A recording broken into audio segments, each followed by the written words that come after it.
We're in. We're on. We are live. Long day ahead. A lot of hockey. Battle of Florida to start. This is the worst day of my life. David Carl is withdrawn from consideration. I'm going to have to wait to fucking Didn't talk realize there wasn't going to be an anthem played. Yeah. Or shown. What the hell was that? I don't know. I don't think it was not... I think thought they we might had have another minute or straight up two. not done an anthem. They just showed them coming out onto the ice, and then all of a sudden they're dropping the puck. So that kind of caught us off guard. We would have been live if... Welcome. Welcome, chat. Happy Saturday. It's a feel-good Saturday. Get used to the Sorensen clips. Get used to them, Evan. We've got another year of Anders Sorensen. Let's go. Everybody up. Anders Sorensen. Oh, my gosh. It's the worst. That was the worst news I've seen in a while. We got Sasha Barkov playing hockey, though. Love to see him back out there. I kind of wish Brandon Hagel didn't get suspended just so I could see these guys take runs at him. This is going to be a spirited affair, I'm sure. Tampa's going to be playing desperate hockey. Who do you guys got in this one, by the way? Let's go. Yes, and we're getting the viewers up. Can you guys all just like the stream really quick if you have a quick second? So he's staying in Denver. I mean, most likely, I would assume. I don't know. I haven't heard any other information. It's just the only thing I've seen is just that he's withdrawn. So 4 more years of Sorensen. Shut up, Brian. The team's entering was probably pre-recorded. Yeah, that's annoying, though. It's like you're kind of doing like a pump fake to the viewer. Tassos, can you please interview for the coaching job? I need it. Yeah. They're considering Tassos Kirkos now that David Carl is withdrawn. Evan, are you coming to our games 2 weeks from today? Greek ice hockey. Will, you've got Florida? I think I do too. There's Ekblad back. Now we don't have to watch first pairing Seth Jones. Seth Jones is a 3. I was listening to Chicklets talk with Pronger yesterday about like who are like actually number 1 defensemen and like what's a 2 and what's a 3. Seth Jones is a fucking 3. For Hagee, ooh, shot gets blocked. Another chance though. That one I think hit his own teammate in front of the net. Anybody hammer Nate Schmidt anytime goal? Anybody riding the hot hand? Huh. That's actually not a bad idea. Unknown Boy asked if it's possible to pin the live stream schedule post on IG. It's maybe not the worst idea in the world. It is, in fact, possible. We'll do it next week, I guess. Because, I mean, it's a moot point since the last day is tomorrow. Oh, my schedule did drop, and I haven't even looked at it yet. Nor have you sent it to me. Yeah, because I haven't looked at it.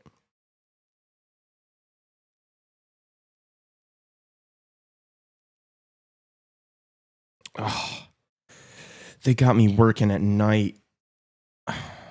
Friday, Saturday. But I'm good for all the shows and stuff. I'm working Tuesday and Thursday morning, and then Friday night, Saturday night, and Sunday morning. Oh, shit. I got to put my phone down because somehow it's ahead of this game. We're about to see something here. Here comes Sam Bennett. He has Matthew Tkachuk in the middle. It goes to him, and he scores. My GOAT, Matthew Tkachuk, scores early. Not even 3 minutes into this one, and this place is bumping right now.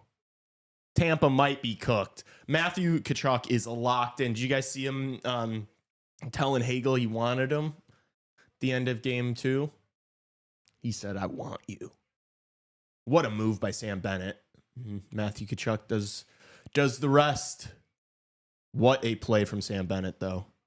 See ya! Little toe drag. That was nasty. I mean, this team is winning the Stanley Cup. Like, I'm sorry. Johnny Laz telling me that if both teams are healthy, that Tampa's better it's a take. It's an opinion to have. I completely disagree with them, but it's an opinion of all time. Criminal take, says Elia. Yeah, I know. Okay, thank you. Just seeing it now that there's quite a few posts I had to scroll through. Yeah, well, that's not a bad idea. We'll probably do that next week. We'll pin the schedule just so people are seeing it every time they come to our page. Yes, Barkov is playing. Barkov is indeed playing. He just took that face off.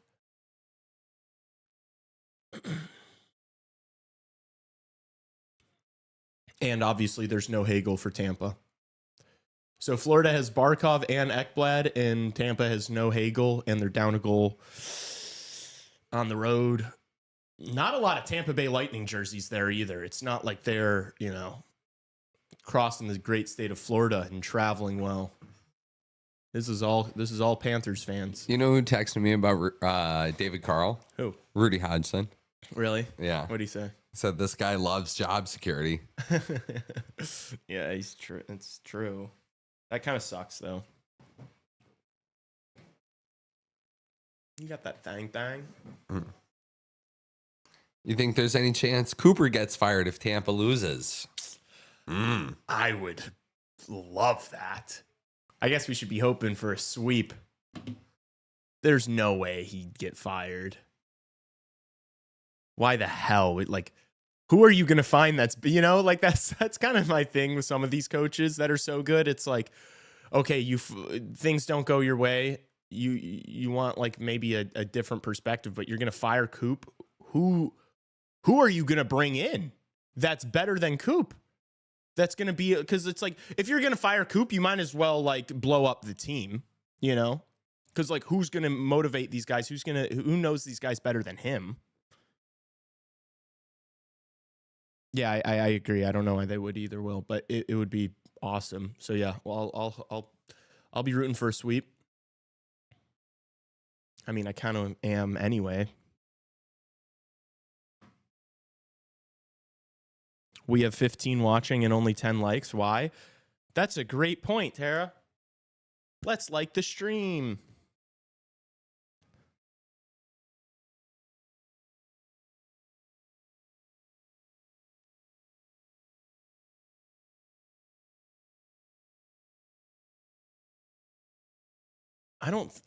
I disagree with Justin. I think we can definitely post that. Uh-oh, here's Tampa. I think Bob might have gotten a piece of that, but it went out of play.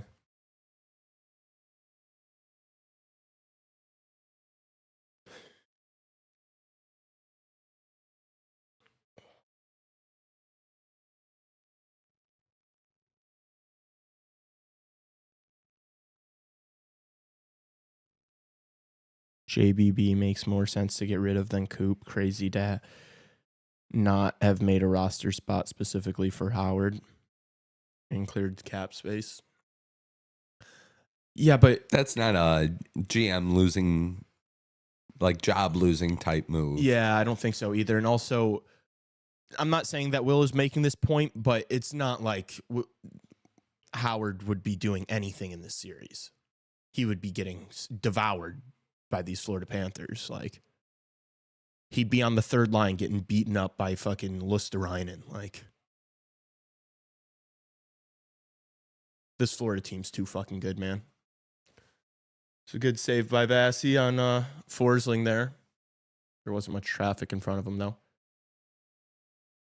Ekblad with a high and wide shot. Here's Reinhart trying to find Barkov. This line's so good, man.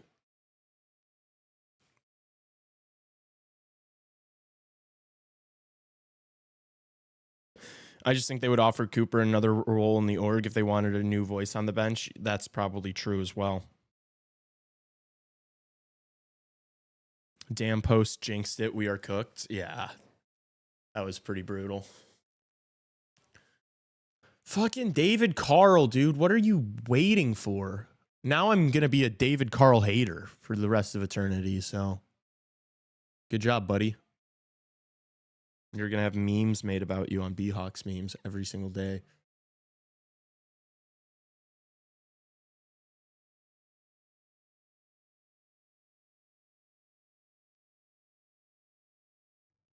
Yeah, I'm not saying he would lose his job for that, but if they were going to make an organizational shakeup, I'd assume JBB would be more likely than Coop. It's fair enough.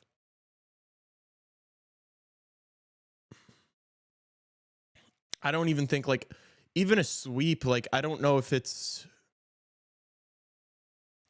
like not necessarily time to like blow it up. Like, it's not like Tampa is cooked. They just might need to make some changes to the roster a little bit. It's just hard because, I mean, they really went for it at this trade deadline, you know, with the acquisitions and the assets they gave up. And to like do all that, and then if you get, you know, beaten badly by your biggest rival, it's not, that's tough. That's really tough.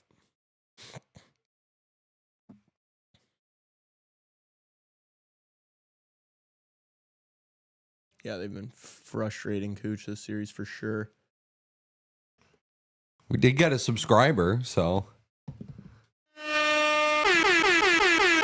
Let's go. Whoever's new, welcome to the party. Welcome to the jungle.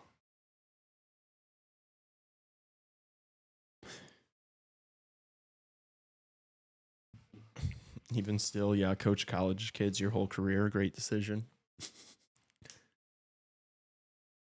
I love how angry and salty Justin gets. Fires me up. But at least Chicago tried to get him. Can't do more if he said no. Yeah, I'm not upset with the organization. Like, it sounds like we really went for him. And I'm happy about that because that was the guy I wanted. It was just his decision. You know, guy's got a family. There's more. There's a ton that goes into it. Obviously, you're like kind of moving your entire life around. Probably is just not ready for that yet. Some of these college coaches are really comfortable. Outstanding negotiating from KD as always. Justin, I don't know. I don't think it was a negotiation issue. Like, I would imagine it was not about the money.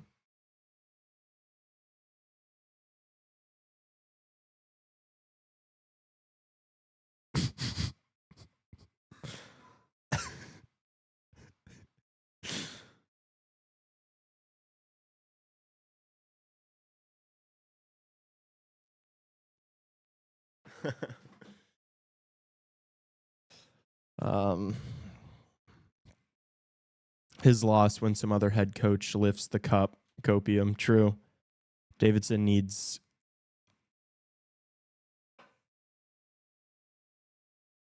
Yes. Ben Pope was spot on, though, that we could hear who's the hire the next couple weeks. Well, yeah. But, I mean, we don't know who the hire is. We just know who the hire isn't right now. I'm not super well versed in the coaching market. Who's our top head coach pick now? Dude, like, I've been so gung-ho on David Carl that I'm like, I haven't even bothered diving into who are possible other suitors just because, like, that's who I really wanted. So, I don't know. We're going to have to hit the lab and see what they come up with. Dude, I also really would not be super shocked if it's Anders Sorensen again for another year. Like, I know that's crazy, but it's like, if you're not going to bring a guy in just for the sake of bringing a guy, you know, like, I don't know. The next head coach that's brought in should be like the guy that you think is going to take this team to the top. And if that's not available right now, you shouldn't like pull the trigger. There goes Ben Pope's article going completely to waste. Yeah. R.I.P. Ben Pope's article.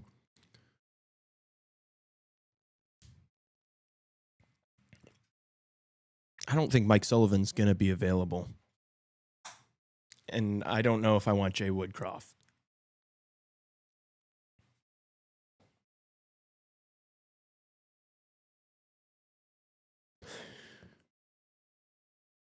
Jay Woodcroft is the only guy that would be solid compensation. It's the same coaching carousel on the docket otherwise. Yeah.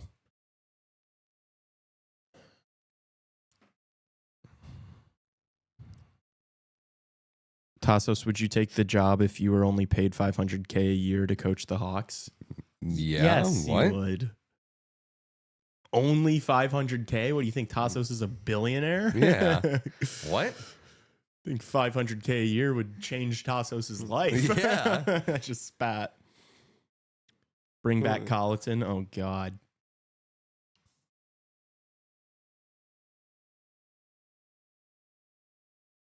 I'd do it for $50K a year. That'd be a lot of work for $50K a year. Yeah, I'd still do it though. Just get your name on the map. Brother, the things I would do for $500K a year. CHR going to be a $1 billion brand. True. We don't need, keep the $500K. No, wait, no, we'll take it. We'll take it. If you were hired as the head coach, could I get like a video assistant job or something? Yeah, maybe in Rockford. Oh, fuck. You're gonna make me prove my worth. Yeah. Oh yeah. I gotta earn my my keep. I don't want to go to Rockford. You can be assistant social media manager. Oh, come on. To Justin.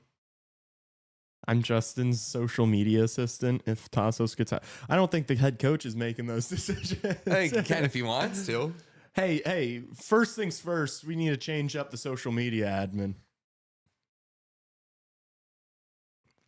Welcome back. First move, first Coach day on the Q. job. No, God, no.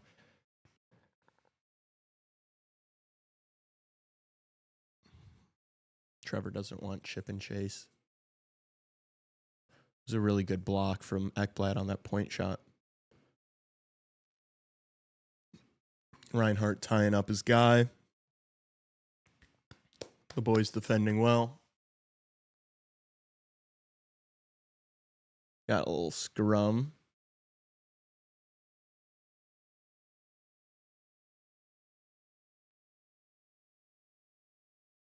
Brad Martian in the middle of it, of course. Oh, he's in the box. They got him on a cross check. Big power play opportunity for Tampa here. Let's see if Cooch can cook.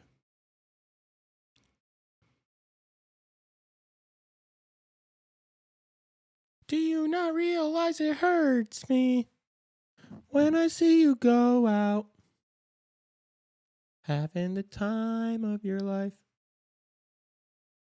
Florida with the second best kill so far in the playoffs. Which, I mean, that's a small sample size, but they've been successful this far.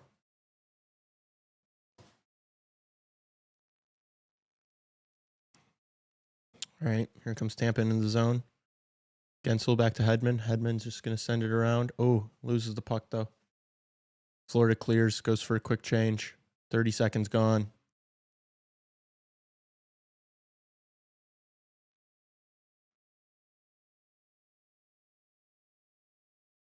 Mikkola clears. Tampa not even able to get in the zone right now. This is sloppy from them.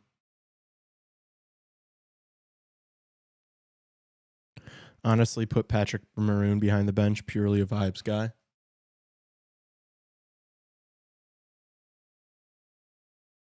Yeah, I don't think Ben Pope would be happy about that.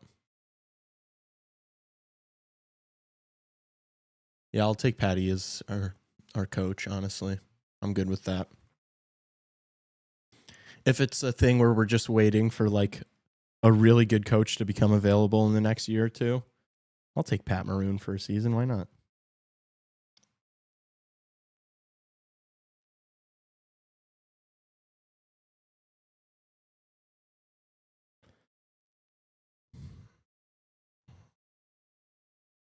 Hit the poll, guys.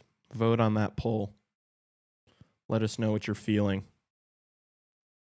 I'm really impressed that we've got like 16, 17 people in right now. These last few streams have been lower than that. So the fact that you guys are all locked in on a Saturday morning gets me fired up.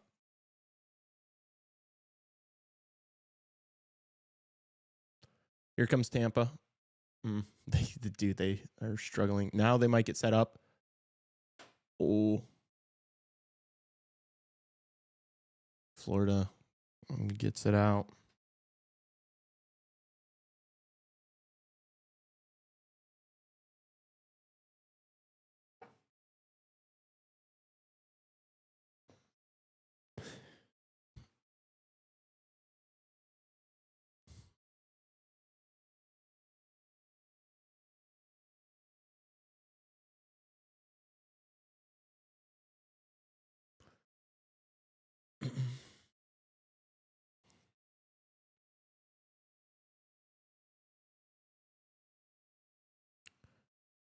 Penalties over. Both teams at full strength. Florida looking to break out of their own zone. Turnover from Rodriguez, but Bennett picks it up right away. He has Tkachuk with him. Drops for Tkachuk over Rodriguez. Drop to the point. Vasilevsky saves. No rebound.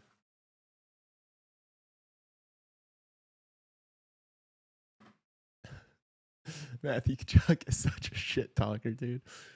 He's so funny. Seth Jones, the crook. Jonathan Toews would be a good coach if you wanted to. Brilliant mind. If a guy like Montgomery becomes available next season, they can't miss out. I don't know how Montgomery's going to become available, unless you just mean like that type of coach. Why would the Blues let go of that guy? You're going to the Minnesota-Vegas game? Damn, that's fire. Can we get Tassos on the casting couch for the Toronto sweep game? He just left the room, but I think he might be down for that. I think he could be Game 7 Bron for that. Oh, Chad, I'm exhausted. This is going to be tough for me. I did not get a lot of sleep last night. Stayed up way too late. Been sick in bed all week. I'm sorry to hear that. Watching playoffs in CHR. You all have been keeping me entertained. Thank you. Our pleasure. Our pleasure. Glad you're enjoying. Brutally hungover today, and my boss said they didn't need me at work, so I'm watching hockey all day. Dude, that's the best thing ever. I mean, if I wasn't streaming these games, I probably would just be in bed, just laying down watching these games all day. I went out last night. I didn't get to, because I knew I had this, so I didn't get to, after it. So, like, I'm not, like, super hungover. I'm just so exhausted because when I got home late. Like, I got home, like, after, like, I think I got home at, like, 2. And when I, like, got in bed, my roommate got home with one of our friends. And then they just came in my room and literally talked to me for, like, an hour and a half. So I didn't go to bed till, like, 4, which is cooked. Nick Foligno retires and becomes Hawks coach, gives the C to Bedard. The voices are becoming louder. Justin is starting to completely lose base with reality. That's good to see. Yeah, you got to go to a playoff game. It's different. It's a completely different energy. Well, that was a weird bobbling puck. Vasi made the save.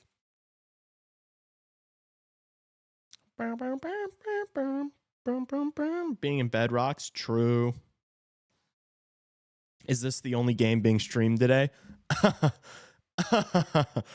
I wish. No, I'm just kidding. I'm excited for today. It's going to be fun. But to answer your question, no, we are streaming all of the games today. We're going to be live for the next fucking 12 hours. So we will be here. We will be here. Yep, something to watch. I don't know shit about the Calder Cup. Wrong guy to ask. I don't watch junior hockey, to be honest with you. Calder Cup is AHL. That's not junior hockey. I don't watch minor league hockey either. In fact, I probably watch AHL hockey less than I watch junior hockey. I would assume it's not nearly as long as the Stanley Cup playoffs, especially since aren't all the series best of 3? So like No. It's just the first just the round? first. Why are they like? Okay. I think it's a play-in too. Yeah. So, But I think it's only 3 rounds, best of 7 from here on now. that's how locked in I am to Calder to Cup the playoffs Calder actually Cup will. So playoffs. it might be 4 rounds, best of 7 now. actually way longer. What the fuck? Do they just wait for the weekends or something?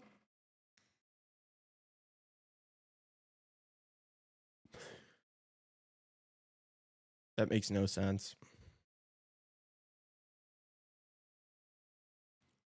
Yeah, Holt would know way more about that shit than I would.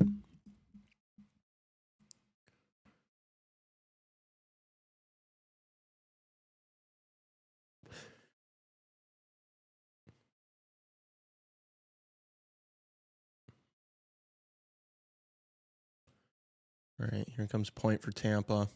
6 minutes left. Tassos, this is what we're talking about before the game. Like this period kind of flying by, and then we're going to get some whistles at the end of it. 2 commercial breaks over the next 6 minutes somehow. Honestly, everyone should go to a Wolves game once in their life. Went last week, and it was some of the craziest shit I've ever seen. Tassos, you ever been to a Chicago Wolves game? 1 or 2. Okay, a couple of them. If you haven't, you should go check out the team. Oh, that's funny. I'll be going to some Calder Cup playoff games next week. I hope Rockford plays Grand Rapids so I can catch them. Yeah, that'd be cool. Is Rockford your AHL team, Holt?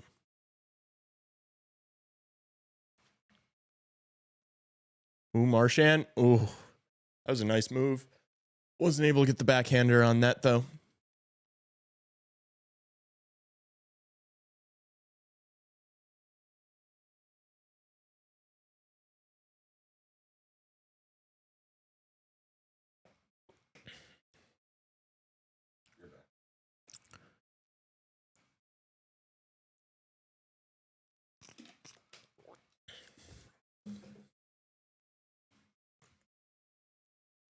The Eagles.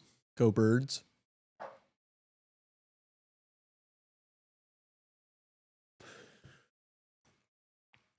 You saw still no Shadur.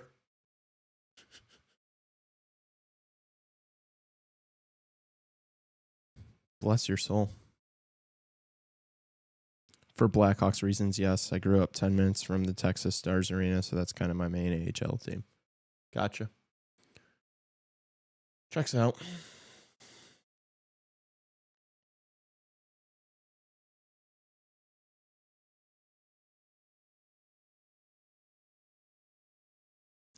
Panthers just look so in control of this game, man. It just feels like they are miles above Tampa. Unless you guys think I'm reading that wrong. This just feels like all Florida, man. It just feels like these teams aren't as close as people thought.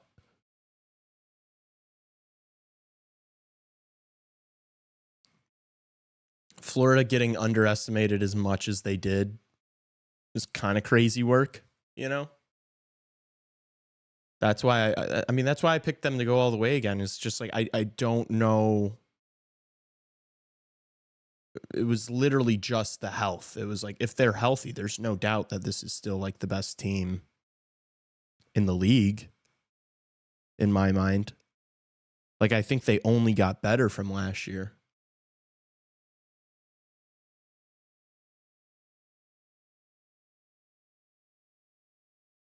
I don't know. They're a wagon.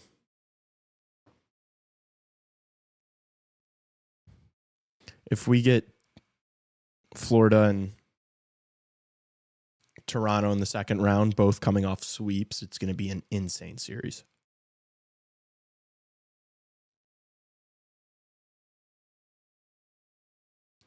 I think it was Evan was asking to have you on the casting couch for some of the Leafs game. You saying it like that makes me want to do it less.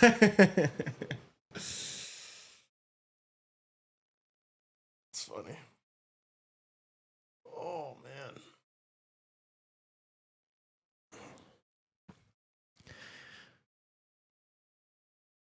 I might just take a nap during the Leafs game.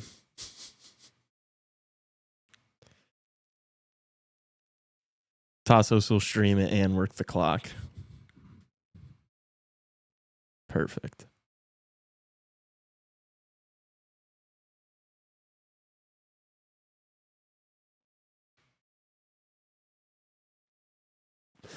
Holt is the Kalamazoo guy.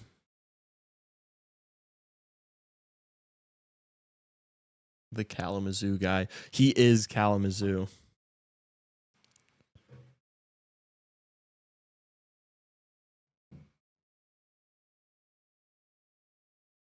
He's just from Austin originally.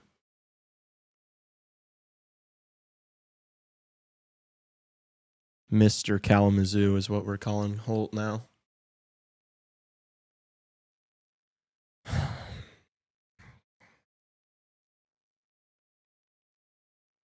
These intermissions are going to suck since there's no overlap today.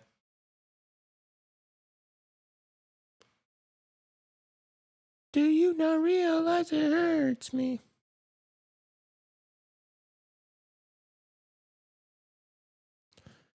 Having the time of your life. Da-na-na-na-na-na-na.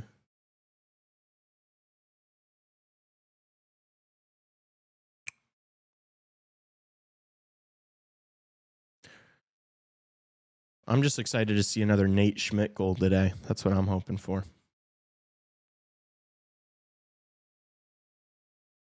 Sorry for it's okay, Trevor.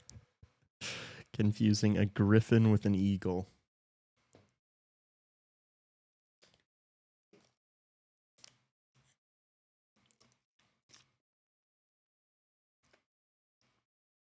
It was a good save from Bob. Bob.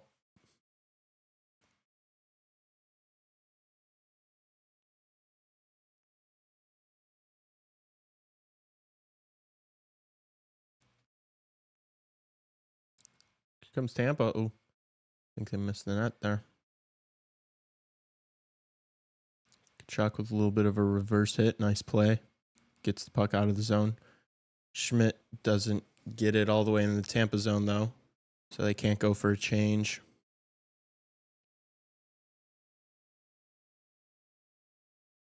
Ooh. Another turnover from Schmidt. He took a hit while he was trying to make the play. Icing by Tampa, though. It's not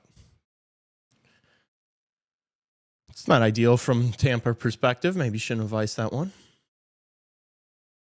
Oh, that one, I think, nicked the crossbar. Yeah. Got all of the crossbar.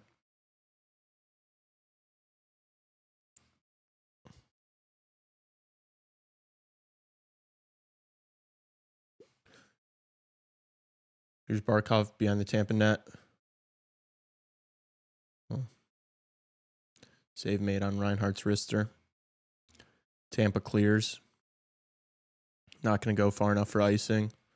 Forsling has to play it. Oh, nice move from Kucherov. And Tampa scores. Gensel off of a really nice play from Kucherov. Tampa has life. I still think they've been getting dominated, but we are all level here. Cooch is so gross. That was a sweet play from Gensel, too, though. Kucherov is so nasty.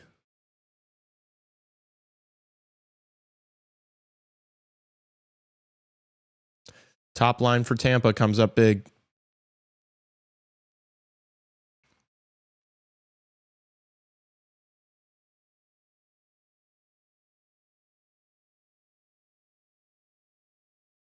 Tampa's right back to it. They dump it in.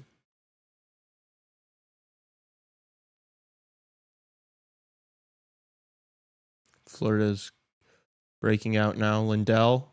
Oh, thought he was going to have a chance for a break there.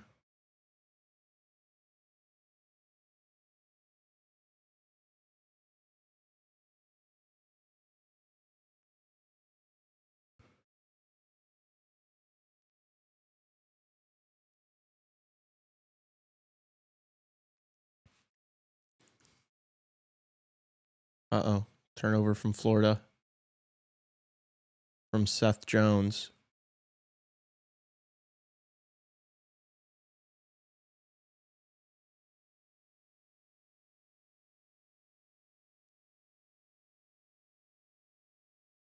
This is some good work from Tampa. Oh, they lose the puck right as I say that. Florida clears. Straight back out here with this first line for Tampa. Imagine these guys are going to be playing a lot today.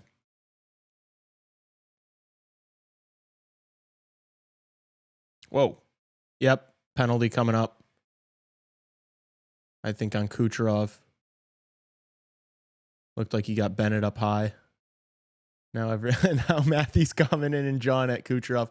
Kucherov is a guy that kind of gets rattled. Not rattled. I don't want but you can definitely piss him off and get him, off his game a bit. Matthew Tkachuk knows that. He goes after him after every single whistle.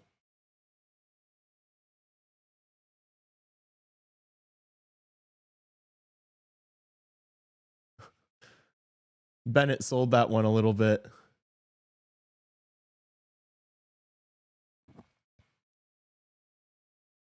What is the call?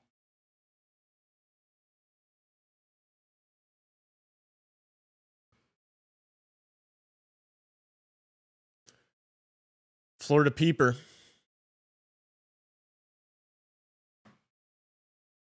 Here's Barkov. Oh, tight angle.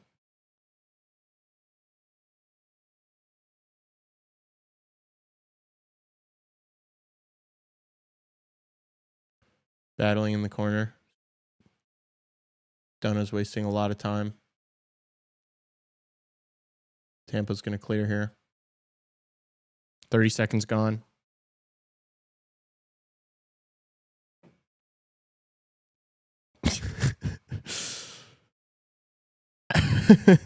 Gooch. Oh my gosh. It's just his nickname. It's just the nickname. That's all. I did say that on a reel on accident, Evan. I do really like Gooch. He's a great player.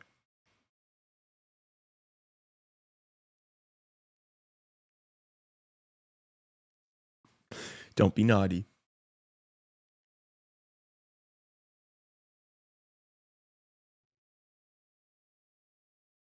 Oh my gosh. That could have been a nightmare for Bob.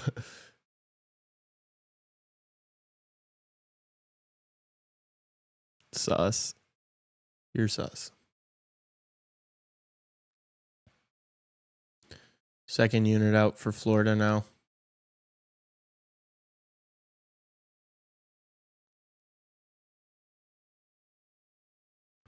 Comes Verhaeghe. Pass to Bennett. Turn the puck over. Tampa clears. Got a whistle, though. Oh, it's the end of the first. Wasn't even paying attention to the clock. Solid first period. 1-1. I think this one's going to pick up in the second and third. We shall see, though. The double entendres are inevitable. True. How do we feel about the first period? Who do you guys think's taking this one? I think Florida looked like the better team in that period.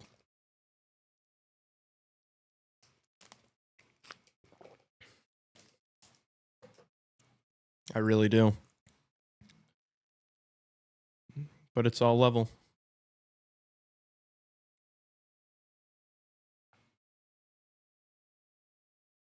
Justin texts me. I don't want to answer on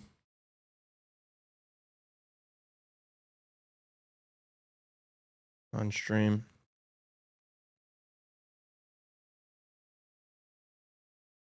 I think we sent you the Zoom.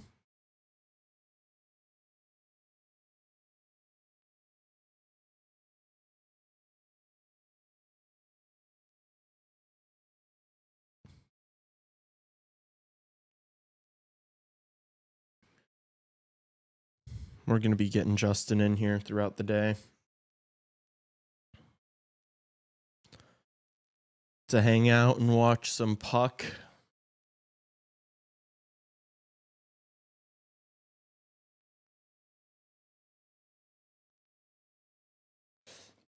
Let's start talking about some of these other games, shall we? I do think Florida wins this to go up 3-0. I think Vegas bounces back in the Wild game. I think we're going to see some desperate hockey from Vegas in the second game on the slate. So I'll take Vegas, and then I think I'm taking the Leafs to complete the sweep for the 6 o'clock game.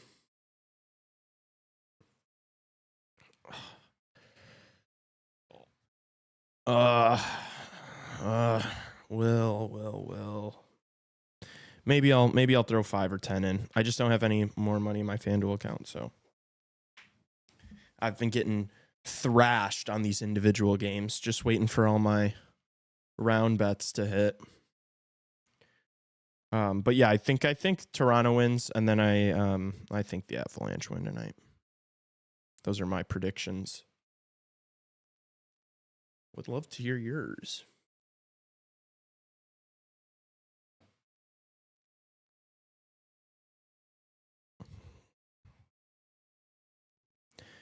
If we make a lay, Will, should we do do you think Vegas wins? Because I think Vegas wins.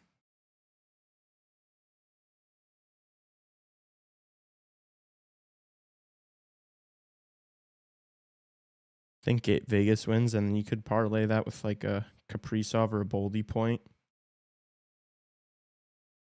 Get you some juice.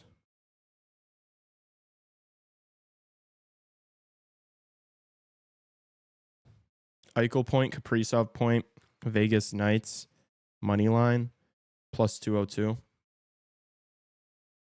For all you young sports bettors out there.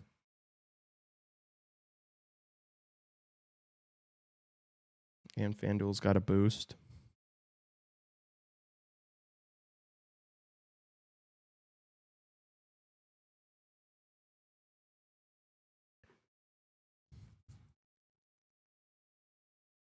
What do you want in it, Will?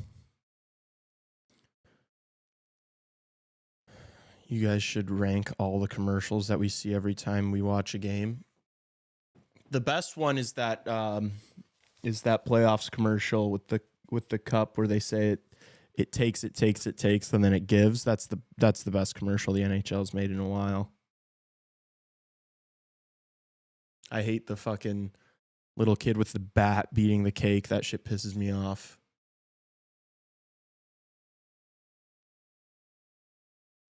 Yeah, the no goals. That one's annoying too because it's like, dude, this was a good commercial to run last year, but with how bad Saros and the fucking Preds were this year, it's like we're still rolling this one out. We're still paying for this one.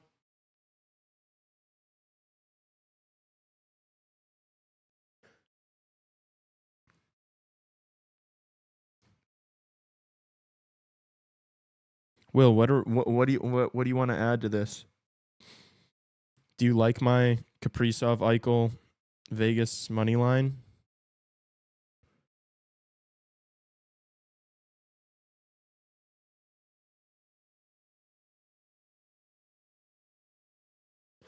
It's a walrus. Liberty Mutual. Also, Gemma, like my perspective on these commercials is probably different from your guys's because we're not listening with audio. So like, I'm not really seeing any of these commercials.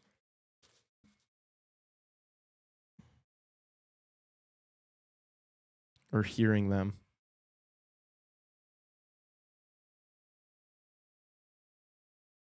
Okay, well.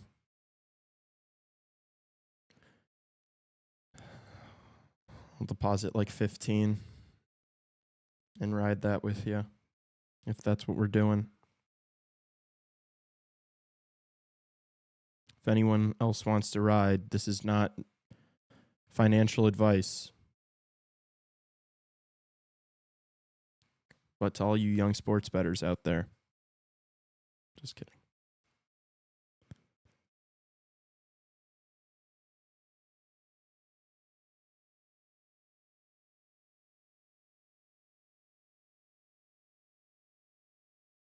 If CHR goes undrafted, that would be insane. Like, I don't remember that ever happening.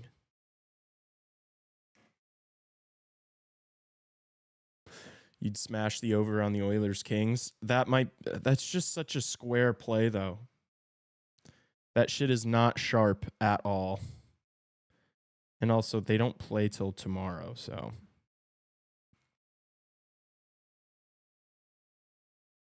Think about it. Everybody and their mother's going to be betting the over on the Oilers Kings game.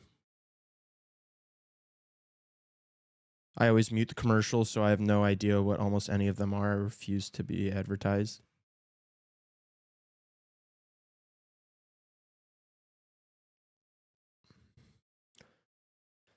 Evan, I'm not doing that. I agree, Will. I agree. I have no problem betting on a team that like needs to win. A good team that needs to win. I never have any problem betting on a team in a spot like that. 15 to win 38. Are we locking it in? Jeez, Evan. You guys have lost the plot. You've lost the plot, Evan.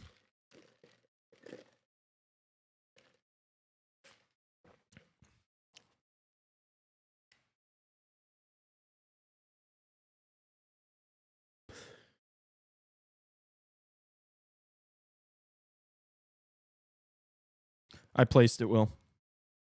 We're locked in. Eichel point, Kaprizov point, Vegas Knights money line.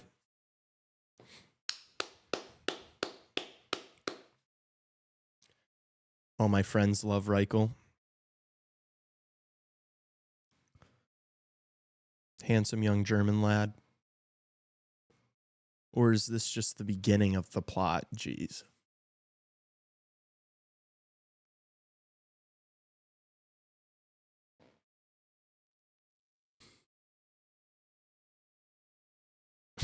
Oh my gosh, dude. I have no opinion on that. I do not. I'm not talking about that on a live stream. You guys are silly.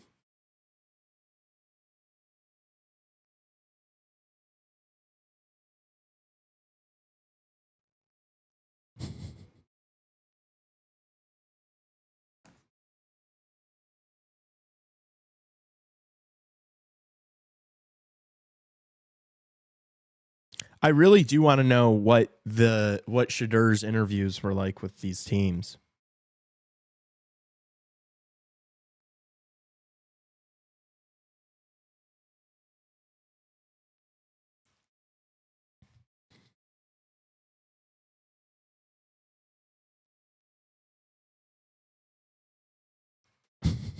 Craig Smith, really?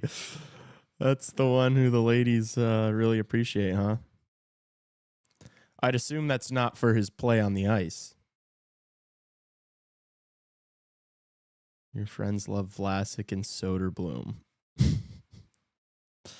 Dude, what is this conversation right now?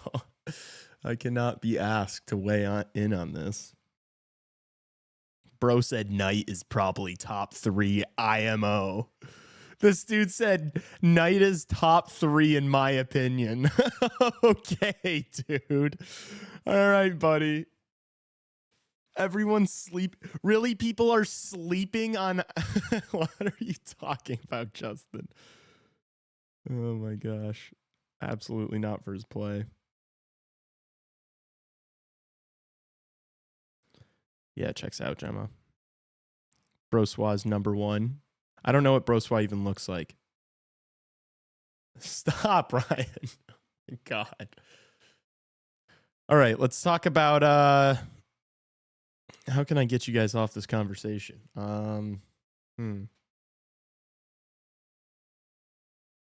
Corch being slept on is criminal. You're talking about how cute another man is and saying that he's slept on. You've lost the plot, my brother. We're just appreciating beauty. Fair enough.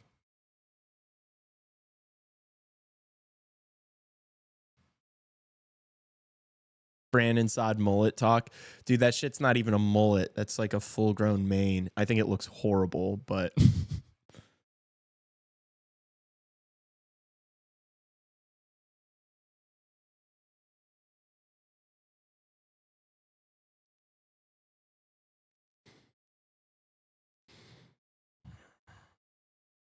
Yeah, but I'm not saying like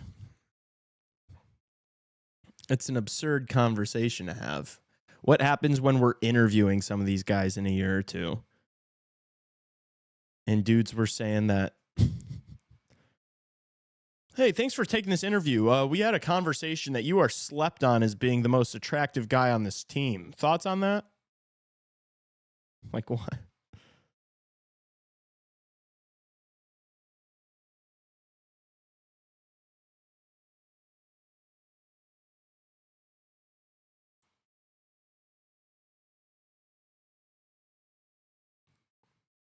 Stop while I'm ahead. How is this? How are you turning this on? Like I'm the one, like.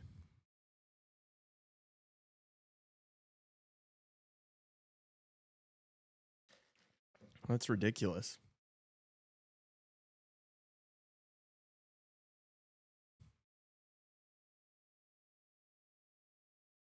Tara likes the cut.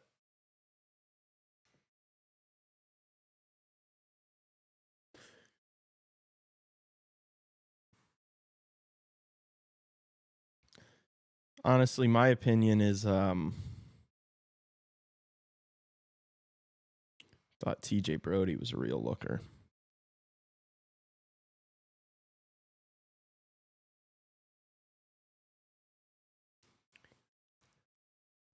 That's who I'm taking. It's my coffee order from Dunkin'. Iced, decaf, cream and sugar. I can't do too much caffeine. My heart would be palpitating right now.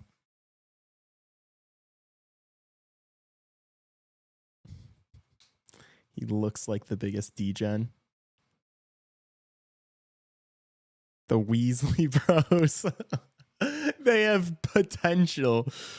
Oh my gosh. Justin is scouting these guys based on their physical appearances. He's Timu Craig Smith.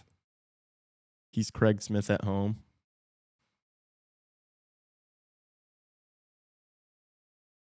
Who on the team would you not let date your daughter?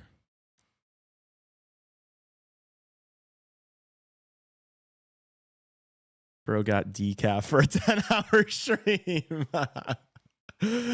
I'm so dead. It's enough for me. There's still caffeine. It's not like decaf doesn't have caffeine.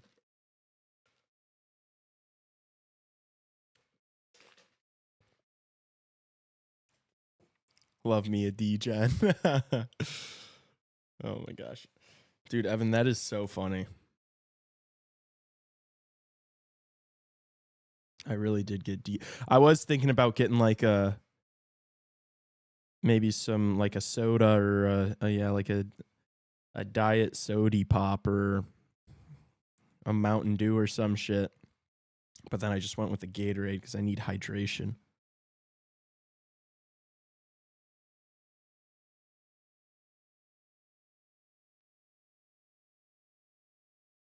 damn it, Elliot Friedman. Why'd you have to ruin my morning and report that shit? Oh, I need to tweet something out about it, I guess. Can everyone go like whatever tweet I'm about to put out in like 2 seconds? Help me craft this chat. Just fell to my knees at Lou Malnati's. What's a good restaurant that's specific to Chicago that everyone knows? Just fell to my knees in Portillo's. Thank you. Just fell to my knees. In a Portillo's or at Portillo's?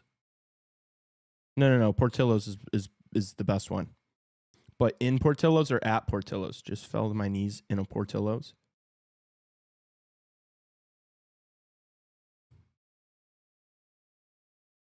Bro, my friends keep FaceTiming me to talk about the NFL draft, bro. In a Portillo's, okay. Oh, great. And now... Wait, well, Lauren's a professor. We might have to go with at Portillo's. You'd go in a Portillo's? Lauren, you're getting outvoted.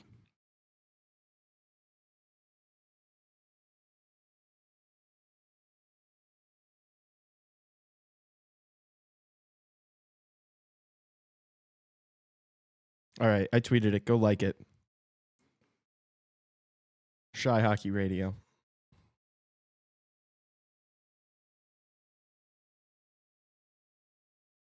Wait, now I gotta find it. I gotta like it on my main. Shy Hockey Radio. Oh wow, you guys are quick with it. There we go. There we go, chat. You guys are the best. What rings up? I think in a Portillo's sounds better.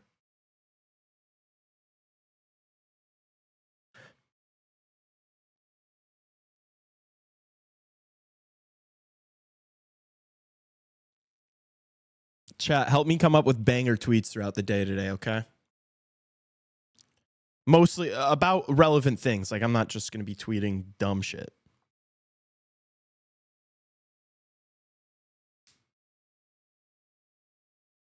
Hit him with the fat repost. Attaboy. Thank you, Trevor. We're back underway. Florida's still got like 40 seconds left on this peeper, but Tampa instantly cleared it, so they're really only going to have like 20 seconds. See if they can get anything set up.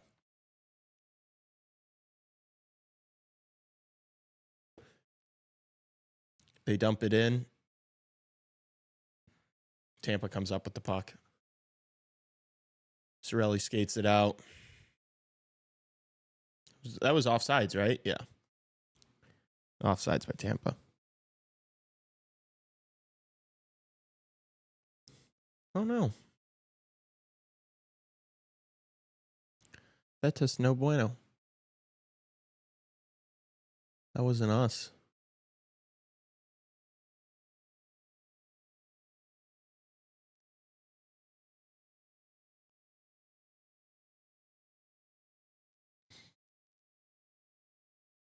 You know what? I should have had Amerant Bank Arena as one of my top, as my Mount Rushmore pick. That should have been my first pick.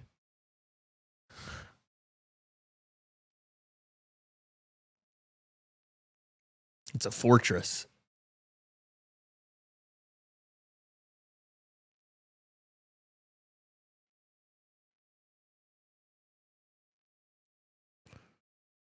We're doing lightning highlights right now. I'm not going to lie. I kind of want this one to open up a little bit. It's not been as physical as I thought it was going to be.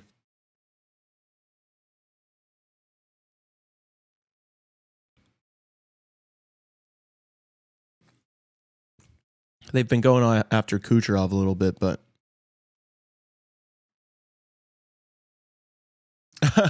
goals per game, regular season first, playoffs 16th. Yeah, not a good first 2 games for the Tampa Bay Lightning for sure.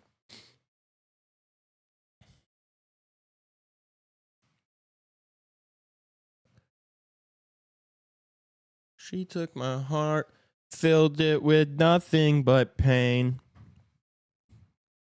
Dude, I can't. Tory Lanez, dude. Tory Lanez has got a. I was about to say something. Really pause.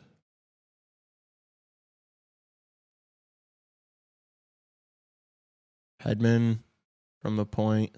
Bob's just going to cover. Minute 10 gone.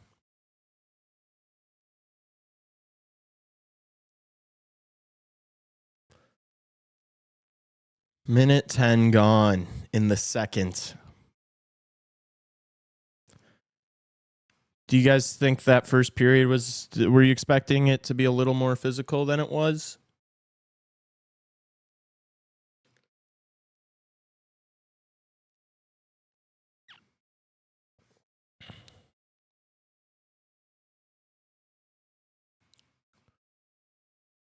Tampa wins the draw. It's a weird play to just take that into the corner, but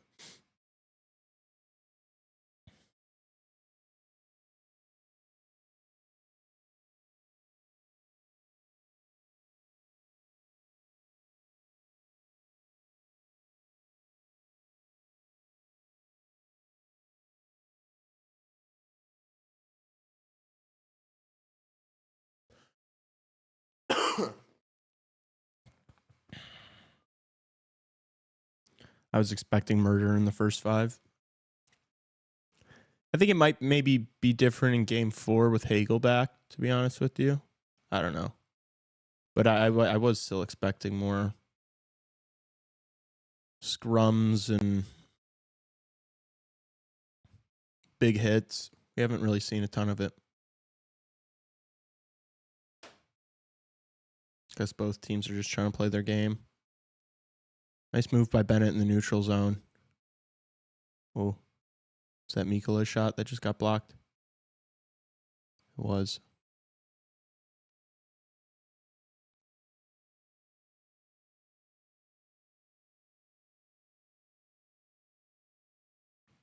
Geeky for Tampa. Oh, wraparound. Oh. Bob did not have that covered.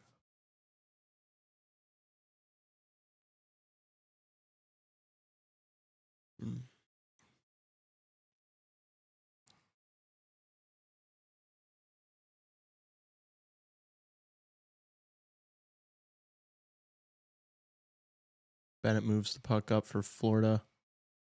They get it out. It's been a good start of the period for Tampa. Killing the penalty, and then they've had more ozone time. Here's Gensel. Nice move. Gets one off. It gets blocked. Good block. Tampa keeps it in the zone, though, but probably not for long here. Forsling just lifts it out. Verhaeghe wasn't able to settle that bouncing puck. They could have had an odd man opportunity there if he was able to. Do you think it's also a difference because Barkov is back in the game? Like if Hagel had actually taken him out for more just the rest of the game, the Panthers would be more murdery today? Maybe. I think they're probably salty about the hit regardless because it was a cheap shot.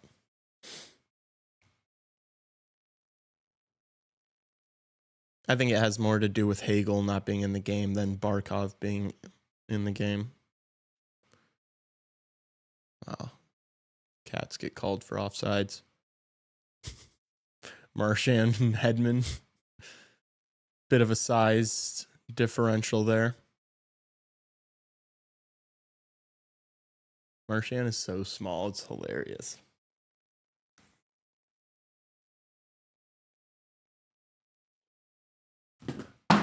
No way. What a nightmare. That's the worst thing that's ever happened to me.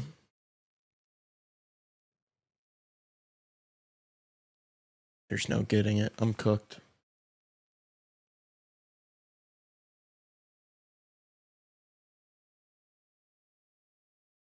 Terrible. Geeking.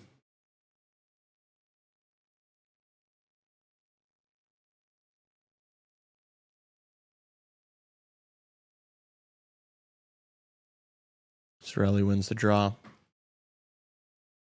Here's our GOAT, Seth Jones.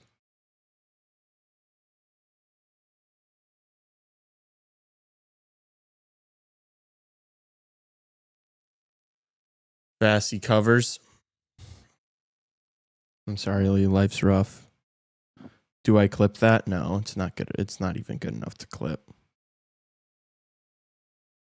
It's just disappointing. I guess there's a whistle. I'll look for it.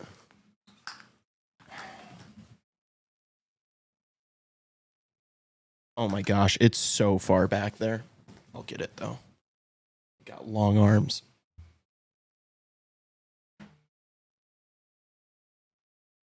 I actually don't know if I can reach it.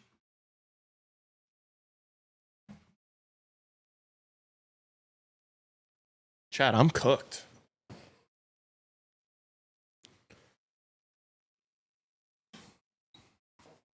It's so far back there.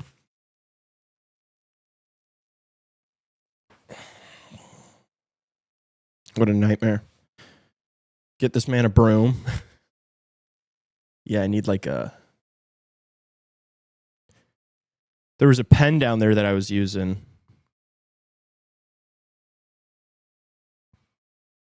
Still not long enough.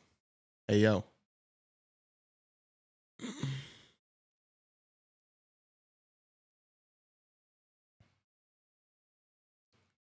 Is it icing? What's the whistle?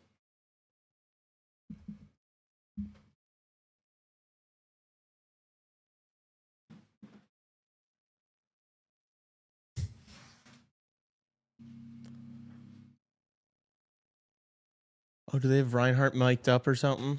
I want to hear this. I want to hear these guys talking to each other.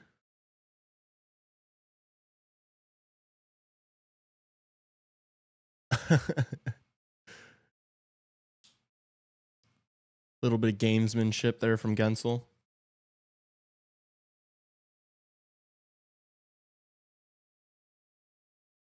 I never said that. I literally never said that. You capper. You capperoni. Gensel for Tampa. Sweet feed. Dunna. Shot from the point. Point was just going fishing there on Bobrovsky. What can I use to get that fucking thing, chat?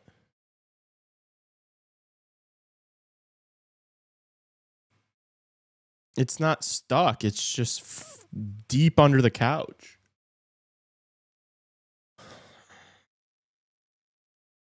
I'm a fiend.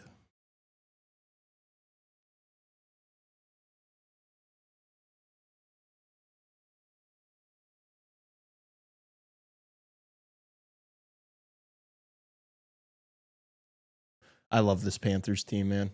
It's like an all-star team. Also, I think the LaCroix advertisement on their jerseys actually kind of looks cool.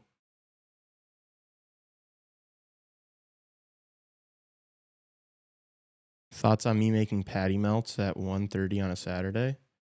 Sounds like the perfect time to make a patty melt. That is like prime patty melt time. It's like a weekend during the day. Early afternoon.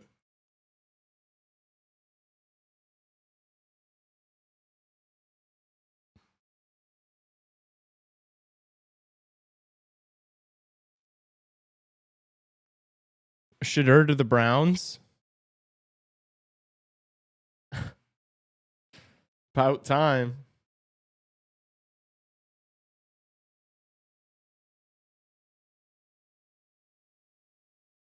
That's hilarious. Wow. 144th pick of the draft. 5th round. Shedeur Sanders finally goes.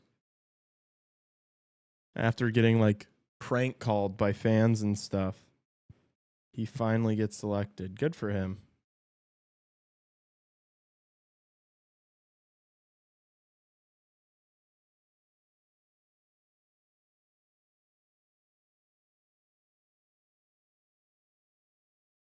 Browns honestly did really solid this draft. Like really solid.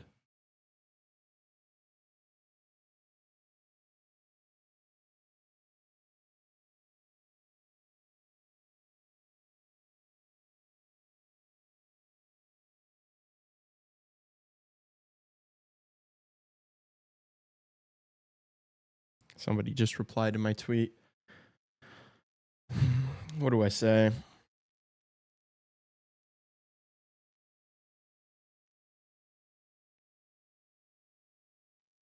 More so just disappointed he didn't want to come.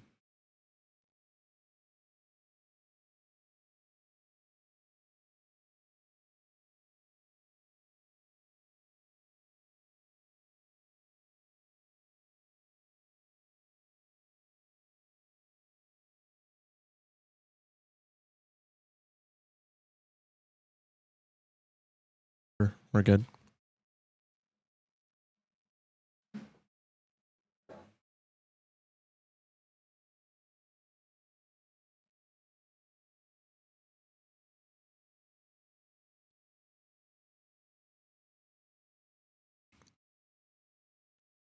I don't know if that makes sense what I just tweeted, but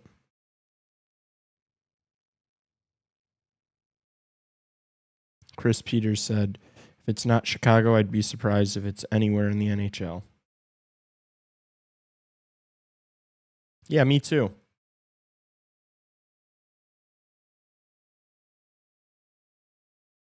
Oh, Ben Pope just put out an article. I would assume not the one he had pre-written.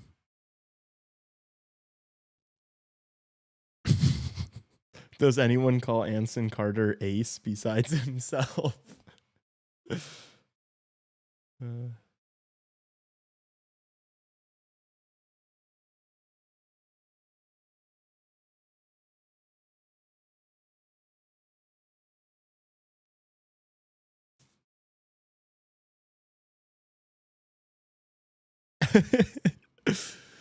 So the Browns took Shador. Their QB room is now Deshaun Watson, Joe Flacco, Dylan Gabriel, Kenny Pickett, and Shador Sanders. What a crazy QB room. They're going to fist fight.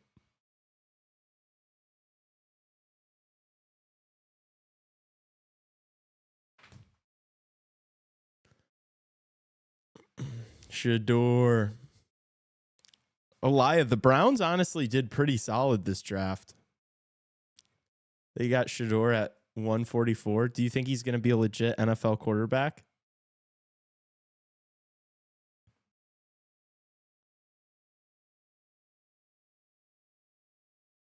You love Shador, don't you? Yes. He dropped so far, though. It's so crazy. The Browns are like, yeah, I guess we'll take him in the 5th round. Did you see that he had like a custom room made that said legendary everywhere for when he got drafted and then he never got taken? Oh my gosh. Oh, turnover here from Tampa. Florida not able to capitalize. Is that Gonsalves? Paul fans on the shot.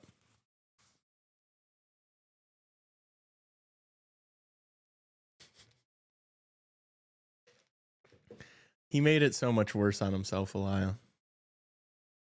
Like he set himself up to be like a meme.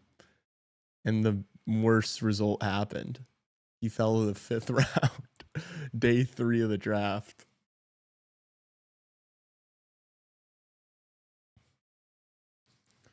Too funny.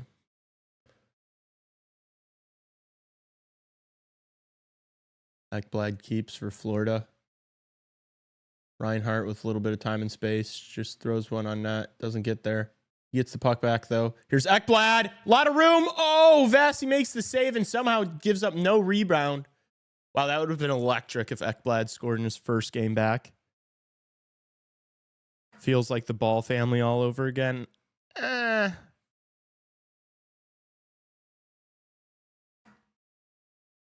I never want to wish on someone's downfall, but this entire thing with Shedeur has been so damn funny to watch. Yeah, it has been. And I like Shedeur. Like, I think he's going to be good. But, I mean, you kind of bring, like, I don't feel bad for, like, he's brought all this shit on himself, you know? Like, there's been a narrative that, like, people are out to get him. But it's like, no, it has nothing to do with, like, if you're a pompous asshole to people, they're not going to take that well. That's just how, like, life goes. I never go on Twitter, just open it up, and the top post of my suggested feed is Shedeur Sanders. Thank you, God, for everything. Yeah, exactly. Like, he got passed up on day 2 of the draft, and he was like, God is good. And it's like, all right, dude, we know you're just like, we know you're cursing at God right now. You don't have to, like, keep up this charade. Oh. Floor on the peeper. Oh. Barkov was looking for Matthew Tkachuk backdoor. Wasn't able to find him. Awkward bounce off the wall, and Vasi covers. A little over 30 seconds gone on the peeper. Wait, what happened? There's this, like, super hyped quarterback who is the son of an NFL legend. He was, like, one of the best quarterbacks in college football this year, but he's a big personality. Like, he just talks a lot of shit. He rubs people the wrong way. Like, a lot of people hate on him. Because he's, like, always flexing a diamond watch and shit. But he was supposed, like, a couple months ago, he was, like, favored to go first overall in the draft, and he just slid all the way to the 5th round of the draft and finally got taken. And people are saying it was because, like, a lot of the NFL GMs said it was the worst interview they've ever done in their entire career. Like, I think he was straight up walking into meetings with certain teams and just being like, I'm better than your entire franchise. And the GMs in every sport, it's like a country club, you know? Like, they all talk, they're all... So nobody fucking took the kid until just now.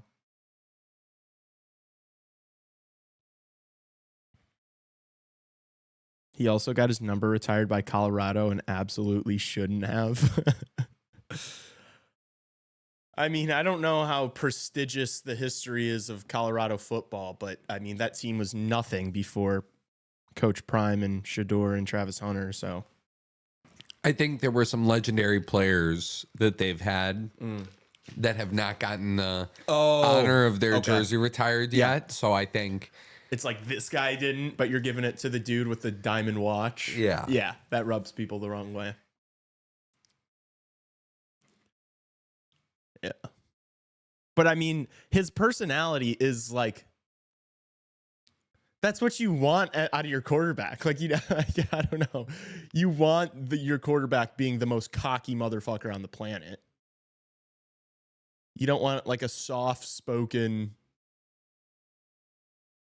unconfident, like, not confident quarterback. I don't know. I just love when athletes have personalities, whether they're good or bad, you know. Just makes you want to watch. Makes you want to watch more. that puck flew into the stand. Someone just got domed. That puck rocketed into the crowd. It's not a souvenir. That's a hospital visit. I agree, Lee. You know pigskin. No, I'm a casual. I'm a casual liar.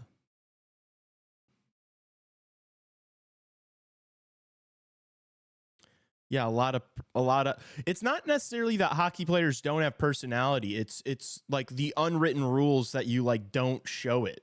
You know, like, there's certain, you're not supposed to say things. And hockey players abide to that way more than like players in other leagues, like NFL players, for example. Like there are things that you can say in interviews and stuff that'd be considered taboo, but like NFL players take that liberty more than NHL players do, you know?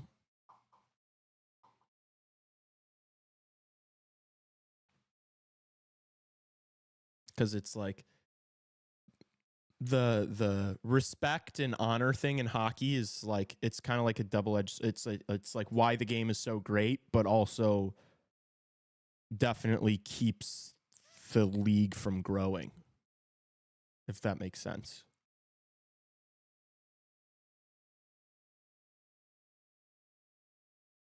So, and I don't think it's something that's going to like really change, but I mean, that is why I like the Tkachuk brothers so much, is like they're so much more than just good players. Like, you want to listen to what they have to say.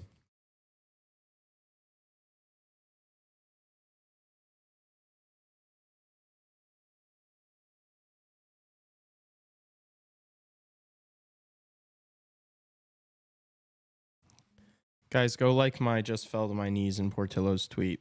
We've got 6 likes.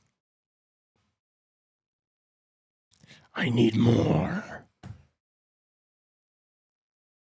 Oh, my vape is still under the couch. I'm going to go full fiend and just tear this entire studio down to get this vape. I'm going to start fucking scratching in a second here.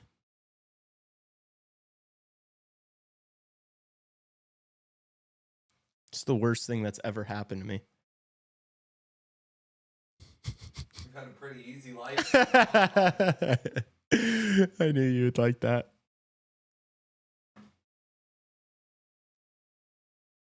Do you not realize it hurts me? Do you have a Swiffer? Yeah, in my back pocket. Let me grab it. Ugh. Just kidding. No, I do not have a Swiffer. This is also not, I don't live here.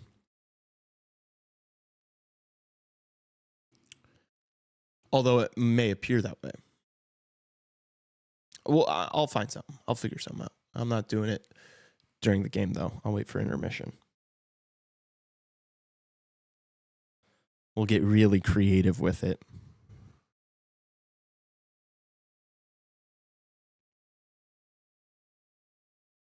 I'm looking for potential objects.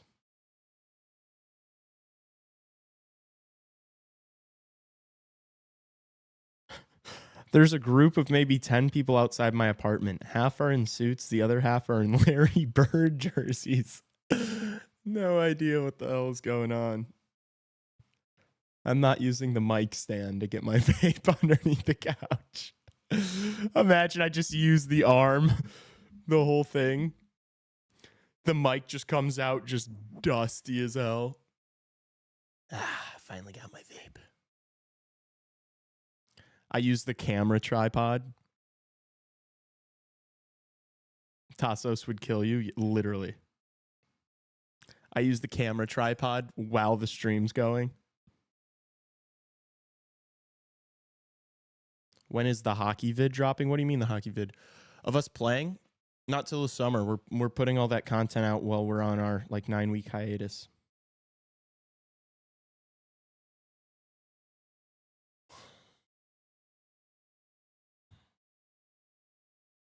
Raw. Let's see if Tampa can cook on this peeper.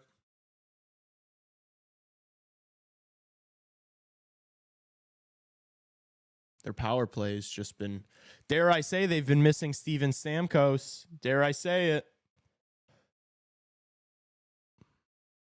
Just stretch, just keep it getting longer. Whoa. Elastigirl. Mrs. Incredible. Thoughts on Mrs. Incredible, chat?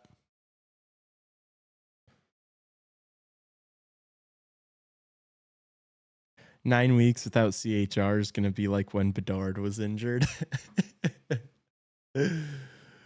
We're still going to be putting stuff out. It's not going to be radio silent from us. Don't worry.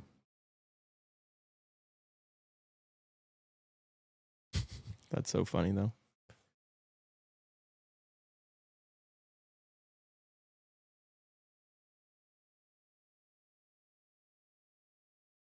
Florida clears. Minute 20 left on the peeper.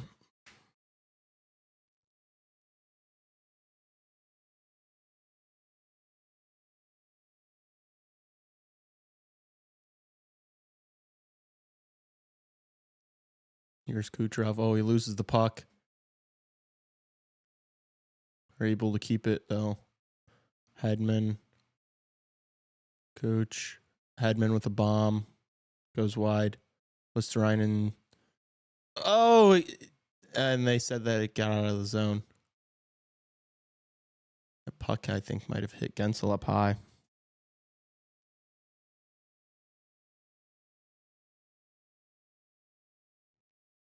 Thanks for the like, Ryan.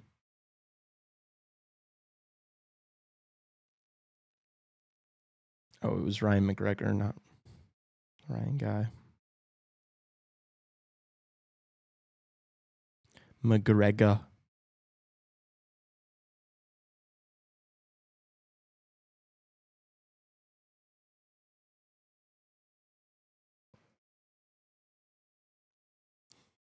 Tampa wins the draw. They send it back into the zone. 40 seconds left on the power play. They win the puck off Ekblad, I think, here.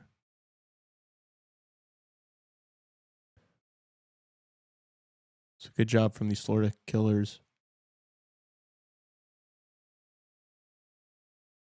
Boom. Shot from the point. Fought off by Bobrovsky.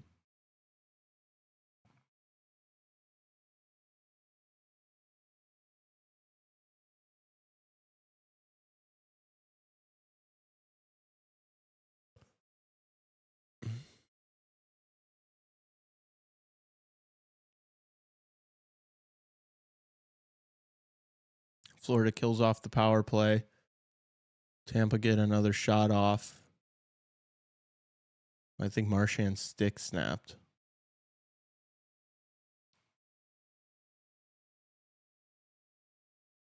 Oh! How did Tampa not score there? There's a wide open look back door. Gonna have to see that replay. 2-on-1 for Tampa, and Nick Paul just scored. Wow. I think that's who it was. Wow, Tampa has life. Tampa has life.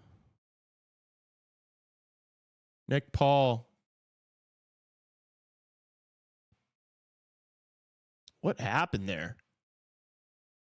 Who was the forward on Florida there? I was on Lindell.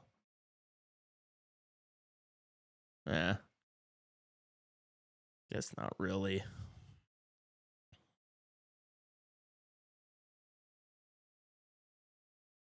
I don't know if Forsling should have gone to challenge that at the blue line.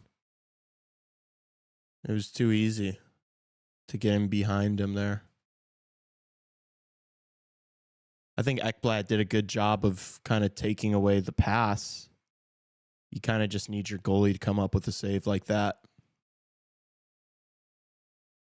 Goalie has the shooter. The defenseman took the pass away. Here comes Tampa again. Gensel with some speed. Drops for Kucherov. Another drop. Ooh, point. Gets a shot blocked. That one hurt for Hagee.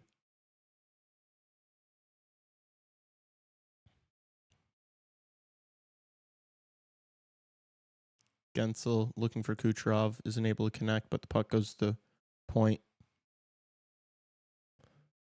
Bennett wins it and is going to get it out for Florida. Reinhart heads into the zone. Bennett's shot goes wide. Oh, nice play by Verhaeghe to win that puck. Oh, Vasi makes the save.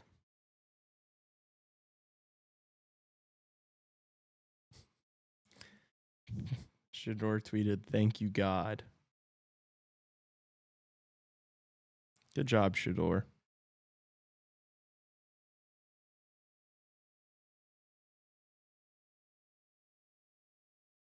Playing the Ravens and the Steelers defenses as a rookie is going to be brutal.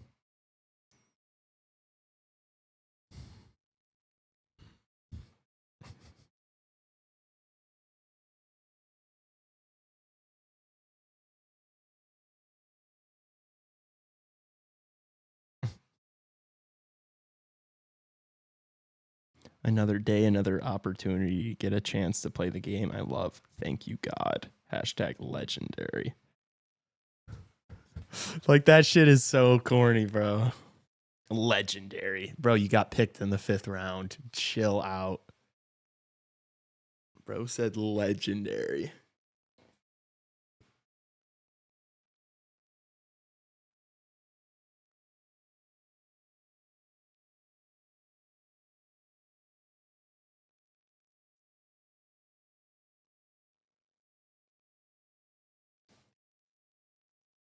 Legendary. I might just start talking like that. Another day of live streaming. Thank you, God. Let's be legendary.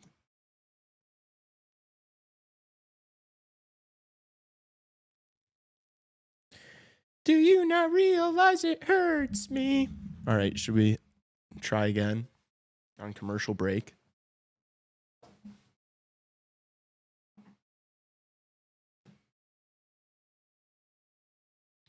This will be my object.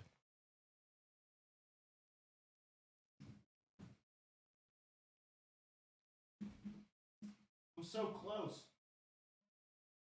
I don't want to hit my head on anything. You. Do you not realize it hurts me?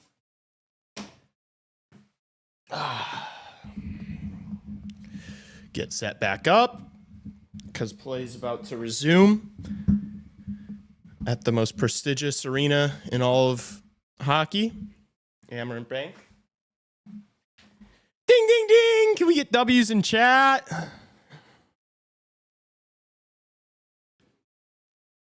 Geek Bar. This stream is presented by Geek Bar. Gosh, that would be my dream sponsorship.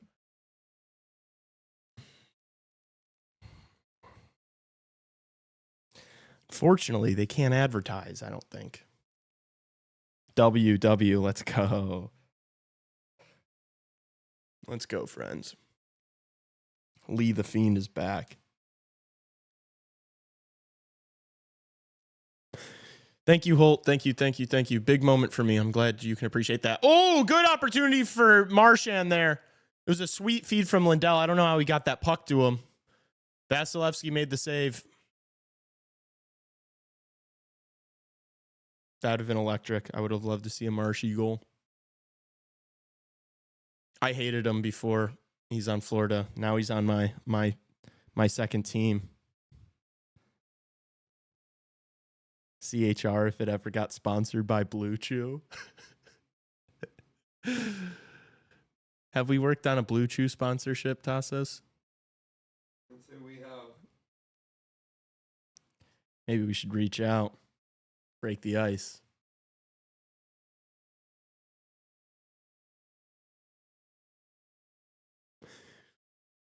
If down the road we're getting sponsorships from like Lucy and Blue Chew, you know we can stay unhinged. Oh, that was a tough save for Vasilevsky. That shot looked like it took a couple deflections. Jeez, I can't talk. Florida needs more of that. They need to get bodies in front of Vasilevsky. Here's Reinhart. Tries to throw it across. Ooh. Reinhart just stepped into someone there. Here's Point. Nice move, but he loses the puck. Barkov's the last guy you want to try doing that too.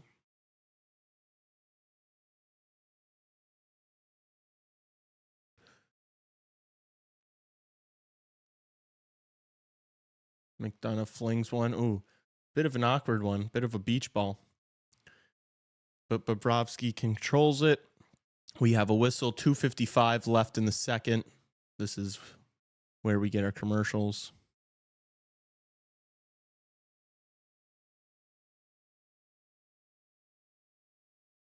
Bro, there's no way little kids are still getting Ovi jerseys. They don't know about Ovi.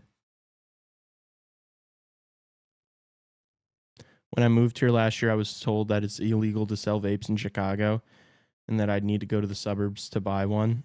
That sounded hard, so I just quit.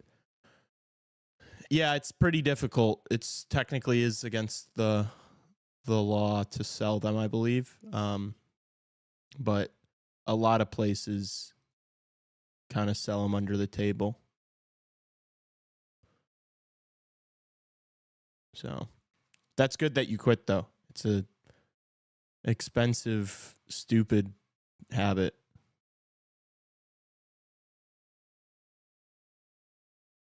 But I don't know if it's going to be a habit I'm going to shake anytime soon, unfortunately. Here comes Matthew. Pulls up. Oh, can't really find the pass to Jones, but they keep it in. Mikola. Rodriguez. Ooh, good save from Vasilevsky. Couple of looks there for Florida. Here's Mikola from the point. Nice feed from Tkachuk. Oh, second chance opportunity for Bennett. Tried to stuff another one home. Not able. Rodriguez with the one-timer. Tkachuk from a bad angle. Vasilevsky covers. And now these guys are going to get going. Yeah, Bennett and Tkachuk just shoved Hedman straight into Vasilevsky.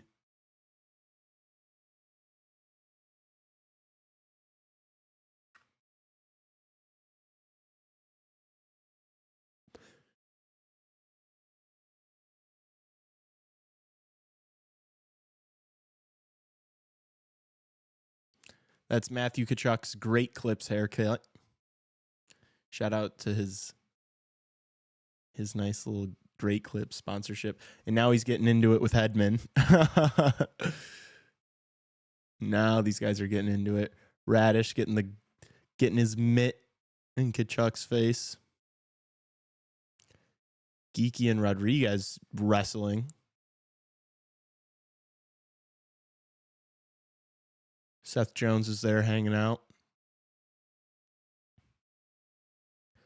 Seth Jones just feels like the most nonchalant player. Like, I don't know if he actually cares about winning.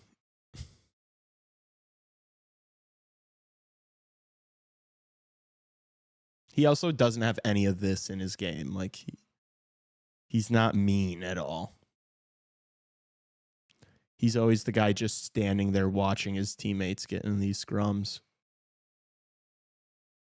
Not really a guy you want to go to war with, but hey, what do I know?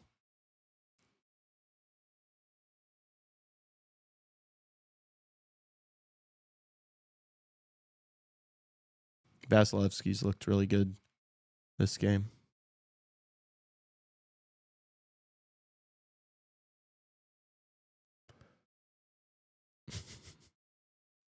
Bennett and Tkachuk are so funny, dude.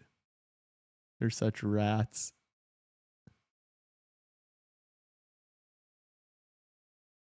They're just trying to the Tampa Bay guys just straight up try to punch them in the face during these. Like,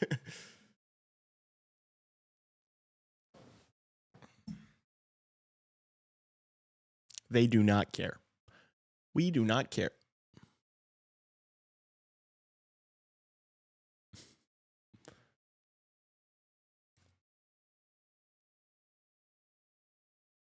Keep an eye on Tkachuk and Hedman for the rest of this one. It's clearly been the guy Tkachuk's been going after.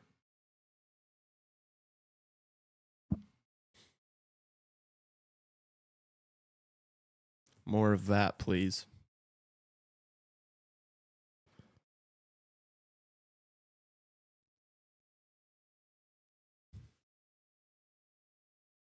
John Cooper, future Blackhawk head coach. Delusion.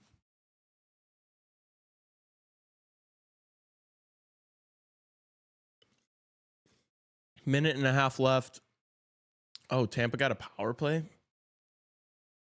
out of that. That's kind of soft.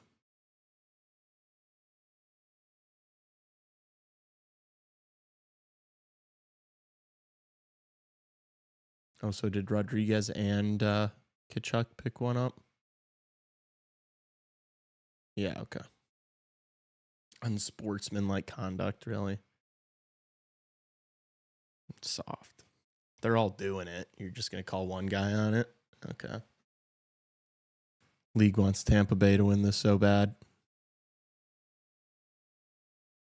Good save from Bobrovsky. No rebound on the Cooch one-timer.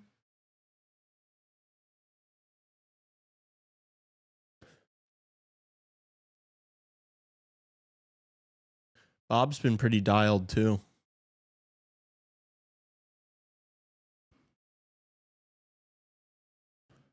That was a good stop. See if Tampa can win this draw. Keep it in the zone.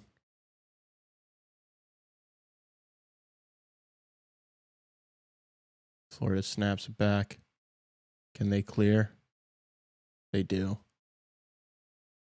50 seconds left in the period. Minute 10 left on the peeper.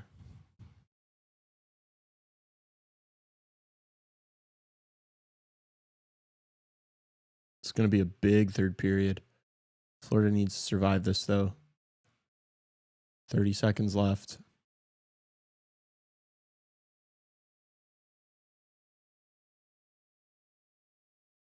Cirelli. For Kucherov.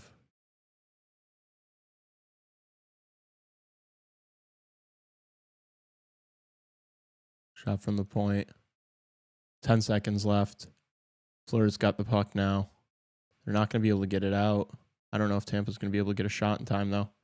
3 seconds. Got to throw something on. No. Florida comes up with it. That's the end of 2. 24 seconds left on the power play to start the third period for Tampa. We get another scrum here. These guys going at it again.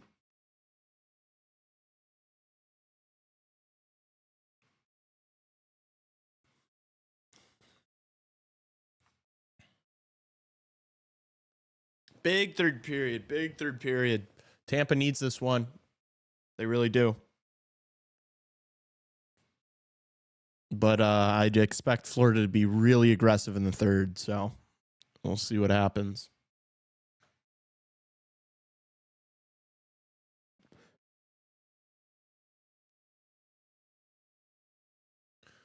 Predictions, chat? Is Tampa going to hold on to this lead? Are they going to add to it?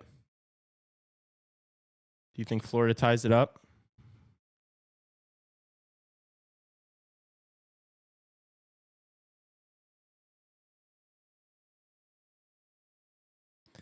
David Carl takes a different NHL job. The Blackhawks will have some explaining to do. Great city, original six, etc. You'd think they'd have plenty to pitch a candidate, says Barstool Chief. Honestly, rare W point from Barstool Chief. I don't think he's going to take a different NHL job, but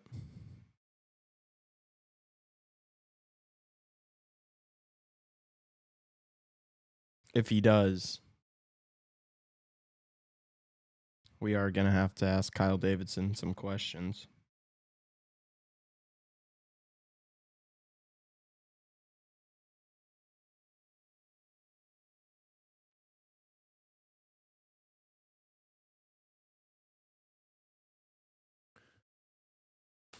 I'm excited for this for the Wild Vegas game now because of mine and Will's wager. For all you young sports bettors.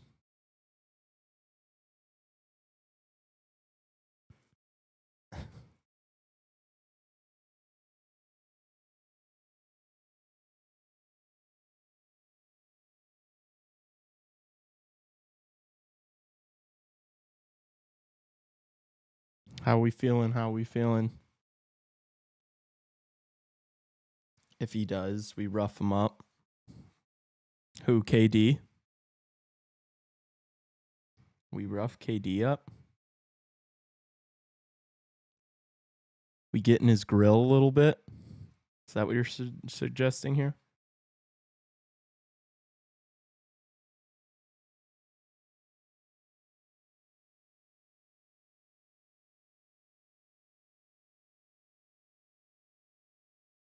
Oh, wow, a big fight on public transport in Edmonton after the Oilers game last night. And it's just Oilers fans throwing bombs at each other. You guys won. Why are you so mad?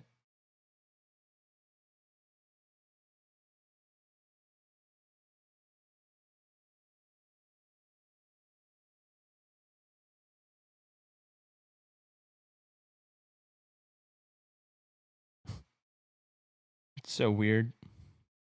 How are you scrapping with fans of your own team after a playoff win? It's so strange.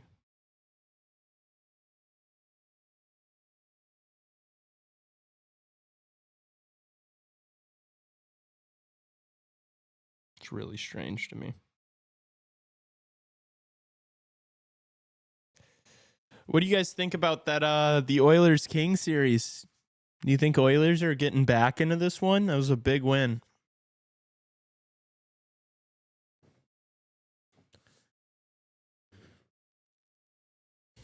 Oh, Carl.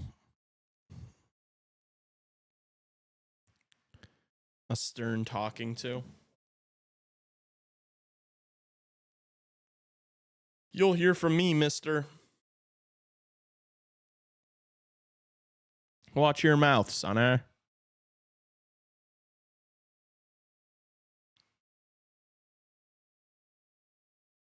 How you doing, Tassos? I'm okay, dude. I'm in grind mode, so I'm doing this and Locked in. yeah, I'm locked in. I got things we're working on today. Yeah. A lot of time to do so. Yeah. But we're here, dude. And we're live. Doing the There's damn good thing. hockey on the TV. Decent weather. We should crack a window. Yeah, we could crack a window. Yeah. Feel like it's that kind of vibe, right? Give us some fresh air. Since we're staying inside on this beautiful Saturday. Oh, just the sound is getting me happy. Life is good, chat. You got playoff puck all day long. Nice weather. Shedeur Sanders was drafted by the Browns. I got my vape from under the couch.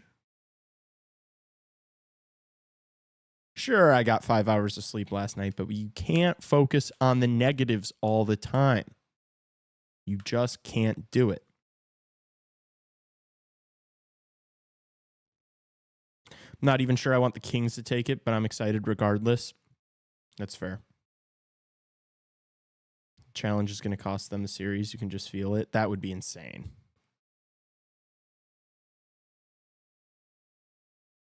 Who's my favorite Bears pick so far?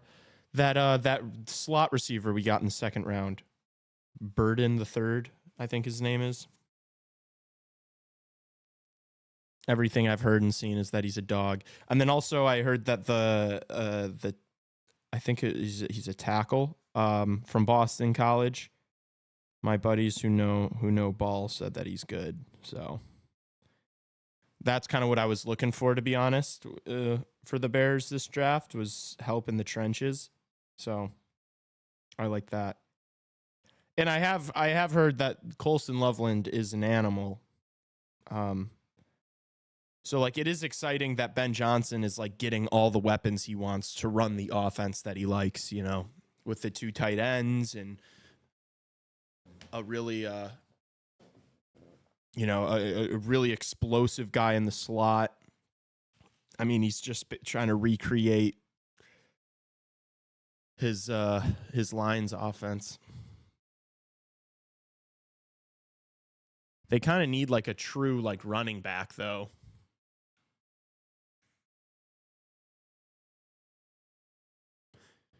Yeah, I think the draft's gone pretty well, and also they did pick up like 3 guys, 3 offensive linemen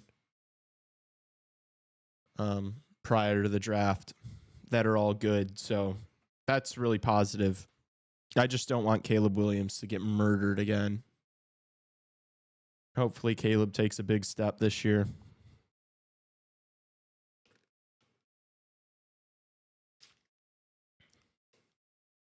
What about you guys? What are your favorite picks?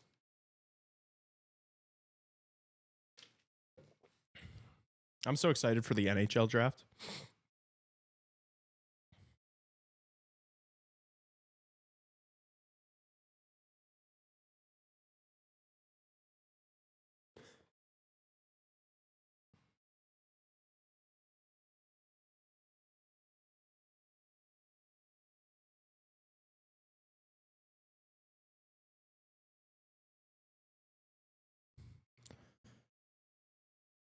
I'm okay with saving the running back pick for next year with a higher pick. Fair enough. I did want Genty, but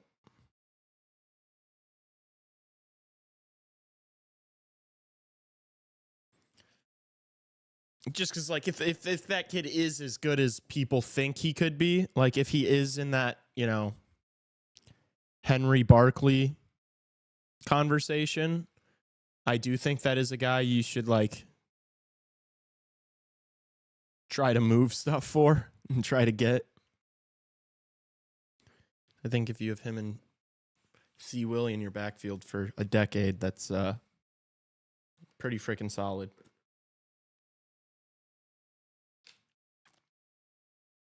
But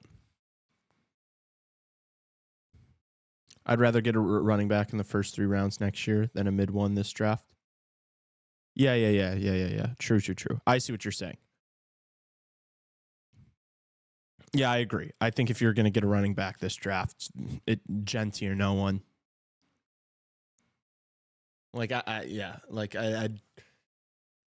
not going to trade up and try to get one of those Ohio State running backs in the first round or anything like that. Although I do think Judkins could have been like a really good fit. Kind of like David Montgomery-esque back. Ben Johnson probably would have been able to use him really well, but it's okay.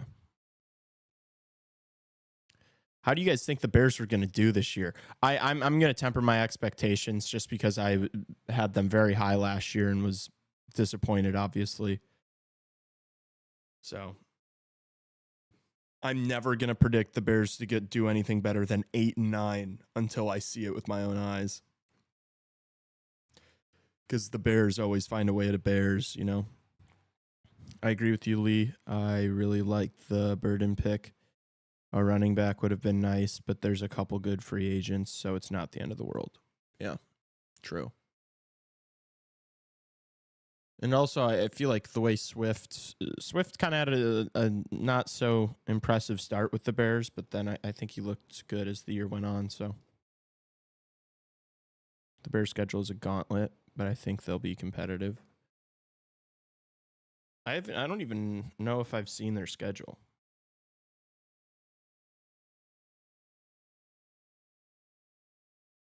Let me take a look.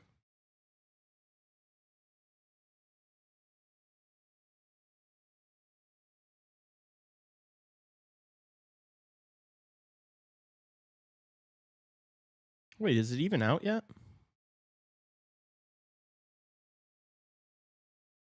Or are you just saying it's going to be a gauntlet because of the NFC North?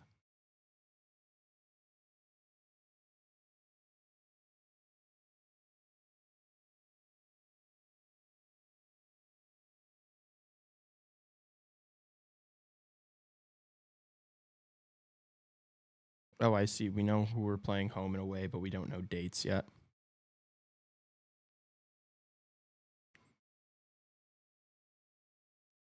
So at home, we've got the Cowboys, the Giants, The Browns, the Steelers, and the Saints. Wait, that's really good. The non-conference teams we're playing at home are the Cowboys, the Giants, the Browns, the Steelers, and the Saints. They all kind of suck. And then on the road, we've got the Eagles, loss. The Commanders, loss. The Ravens, loss. The Bengals, loss. Okay. All right. Now I'm seeing it. Yeah. It might be rough on the road. The road schedule. Yep. I'm seeing that now, Holt. And then you got the Niners and the Raiders. Ish. Okay. All right. I see it. Yeah, that's going to be tough. Although, who knows what the Bengals look like. They might be kind of poverty. Poor Joe Burrow. They're just spending $1 billion on wide receivers. Their defense is going to be shambolic.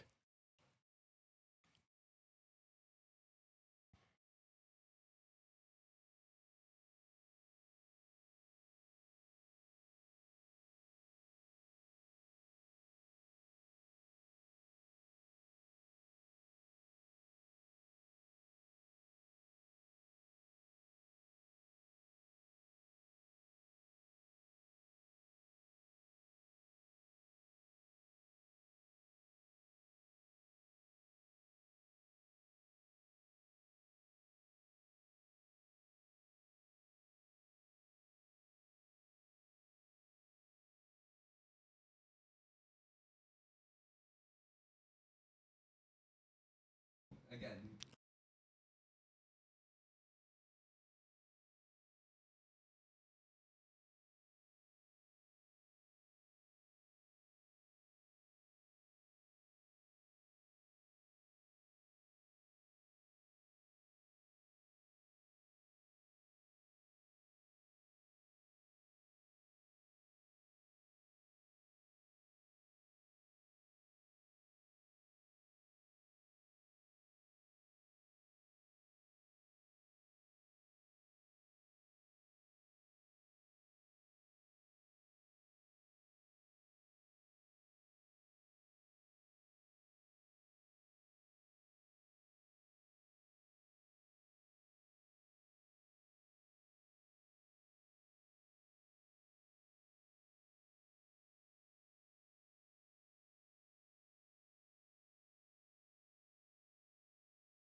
Probably overconfident, but I think we can stay competitive on the road.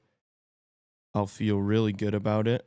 I don't even want playoffs just for the team to look respectable. Yeah.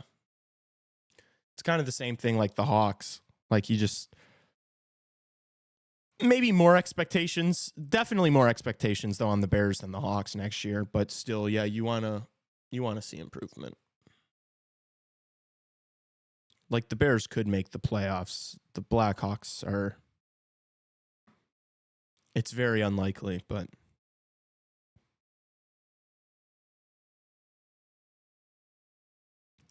obviously the majority of you are mainly hockey fans, but for those that do like both, would you rather the Bears make the playoffs next year or the Blackhawks?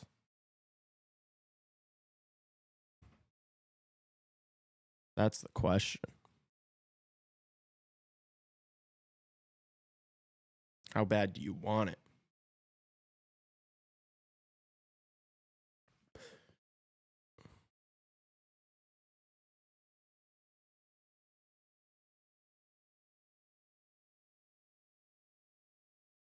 I'd take Blackhawks for several reasons.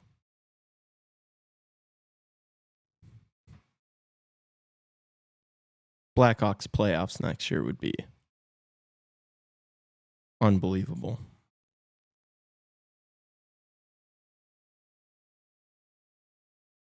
Because it would mean we have like legit stars.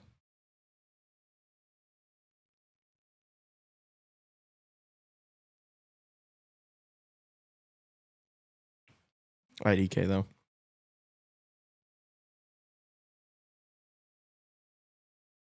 Yeah, I think it's so much more about the period being over. Seeing this graph, like, that's crazy. Period being over isn't an hour. Huh? The period being over didn't last an hour. I didn't talk about football for an hour. Yeah, you did. No, I was mixing it in. That's crazy. The game was on. Yeah, I know. I was talking about the game.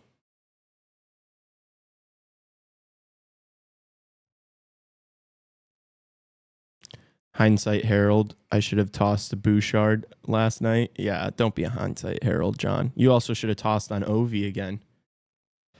You should have double dipped.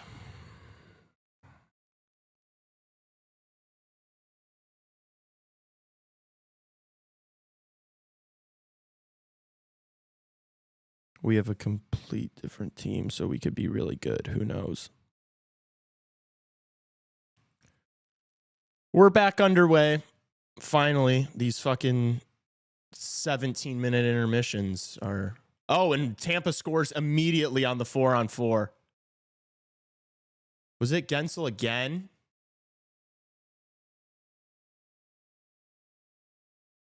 Big game from him. 3-1 Tampa.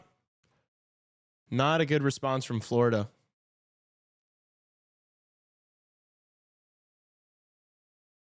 Wow. That was an awesome feed. Baba had no clue where that was. Kucherov's so good. Oh, it almost went off Bob's stick there. I don't think we have a series. I think Florida's going to be fine here. But we'll see.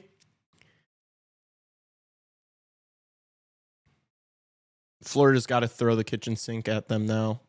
We've got a minute and a half of power play time. If they can get one back here.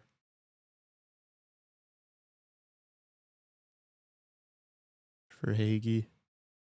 Oh, we're looking for Kachuk backdoor. Oh, Barkov gets up. It was a good save from Vasilevsky. Lightning clear. That was a big save from Vasilevsky.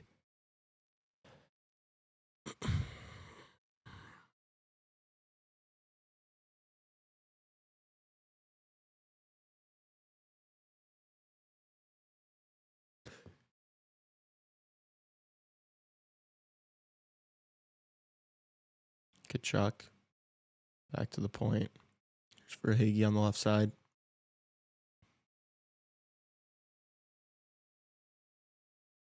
Oh, it was a good screen there. For Hagee missed the net, though. He definitely had room. He had room upstairs.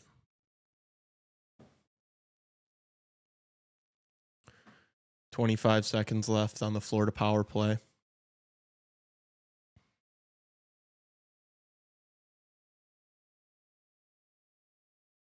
Oh, turnover from Vasilevsky. Saved from catastrophe. Florida not able to score on that. Here's Schmidt. Rips one. We got a whistle. A tripping call. Is it on Lusterainen?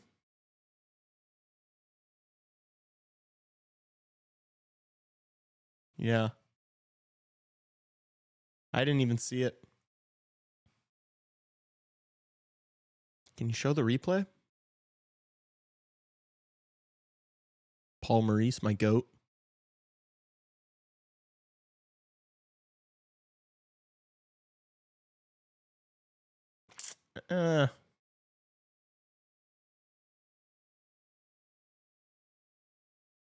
I guess the stick kind of just got tied up there. Fellas, what's up, Crystal? How you doing?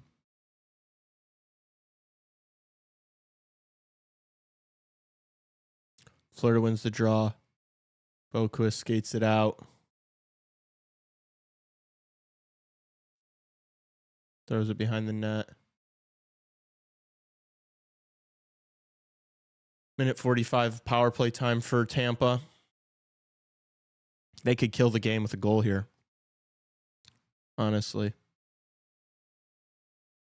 Oh, bad pass from Gensel.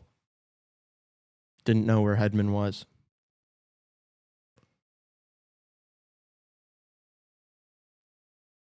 Oh.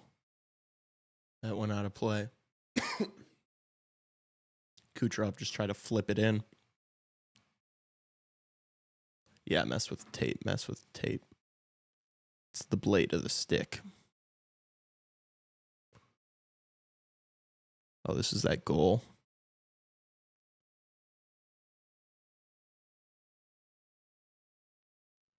That was pretty fortunate that went off this shaft of Gensel's stick. Lindell carries it out for Florida. Takes a sharp angle shot. Some good time being wasted.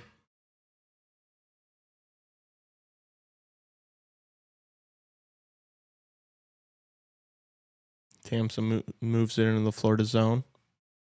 Looking to get set up. Hedman just tries throwing it to the net, and it goes the other way. Unfortunately at work, but we move. Tapping in at work. Respect it.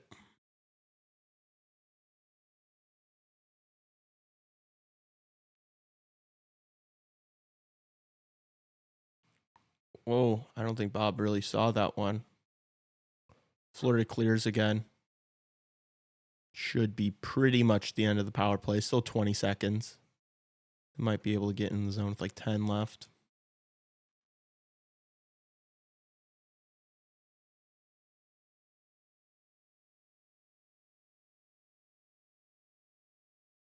Tampa comes up with the puck.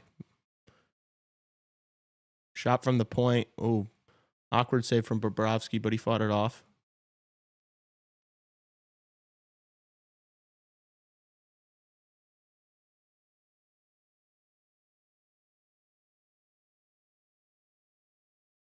What? How does that make any sense? The odds on the total goals are under is minus 130 and over is minus 166. They had to have messed that up. That makes no sense. How are both like considerable favorites? They're just not giving you juice on either pick. What the fuck?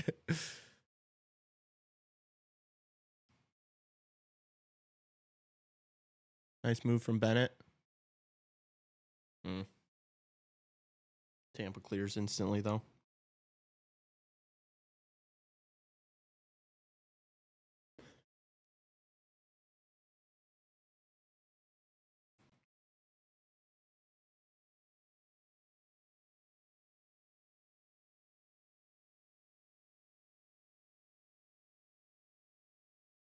Justin said he'll join for the next game.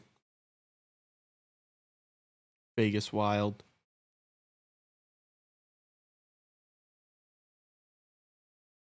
Hopefully we can get streams relatively synced up.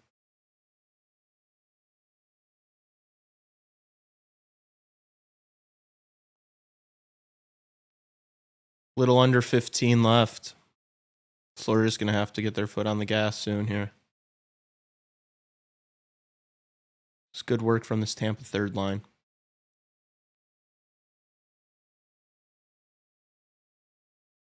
Ooh. There's a yard sale in Bobrovsky's crease.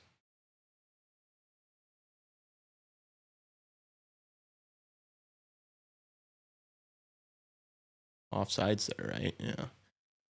That pass from Forsling went backwards. Ow.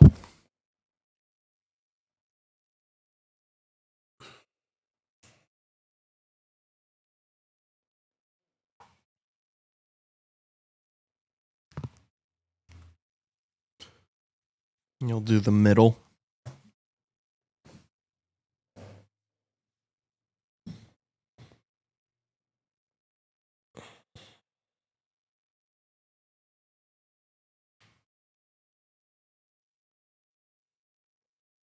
Commercial break.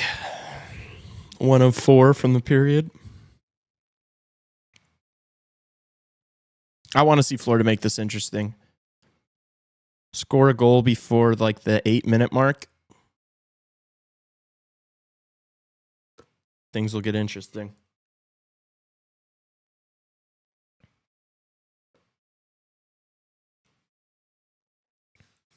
They got to get back to their game here. They looked good in the first period, but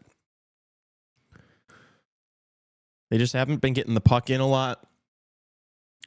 Haven't been on the forecheck as aggressively as they normally are. There just haven't been a lot of like Tampa turnovers.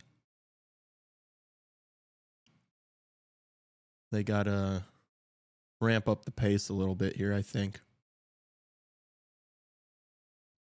When you're out there, you got to be flying.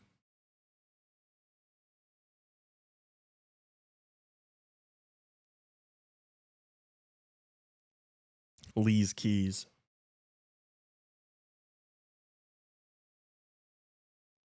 Start buzzing around a little bit.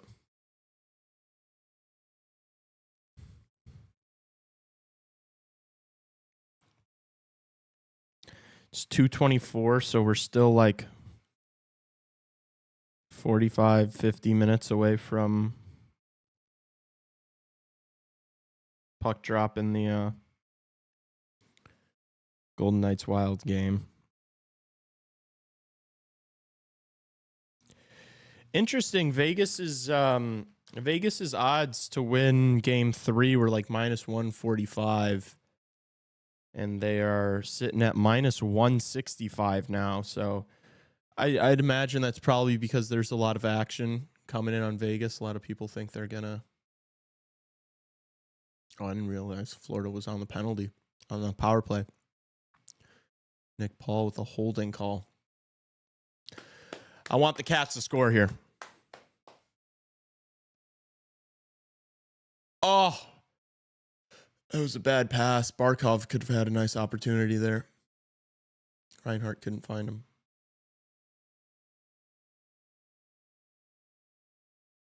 Oh, Barkov from the slot. Oh. Seth Jones fakes the slap shot. Spins back for Hagee. Back to Jones.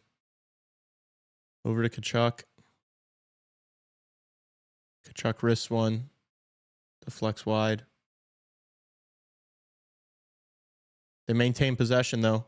Oh! Tkachuk found Barkov in a nice little area, though. Good save from Vasilevsky. Really good save. Verhaeghe's shot gets blocked. Reinhart here. Tkachuk behind the net. Jones with a slapper. Gets blocked. They keep it in. Barkov with a shot. Misses the net. Jones keeps Verhaeghe. Back to Tkachuk. Barkov. Jones doesn't let it fly. Wrists one. Tampa finally clears it. Wow. Florida was all over him there, but Tampa stood tall. Couple of good saves from Vasilevsky. Couple of shots blocked. Good kill from Tampa. Florida got set up and got their looks. I see Seth still can't QB a power play. Yeah, I mean, he's kind of just like, with this unit, you don't really need him to be like the one finding these crazy passes and whatnot. Like, you've got enough talent on the ice. He's kind of just like a facilitator a little bit. Oh, wow. Barkov was so close to scoring that. That was a good blocker save. The Florida power play is going to expire here. Nick Paul is going to be coming out of the box. Bennett dumps it in. Shots are 28-19 in favor of Florida. Vasilevsky's been solid. He's saved all the ones he's needed to.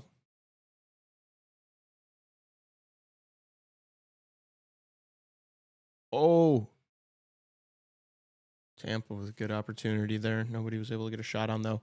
Hedman's pretty high up the ice here. They weren't able to hurt him. It's a good stick in the neutral zone. Schmidt dumps it in for Florida.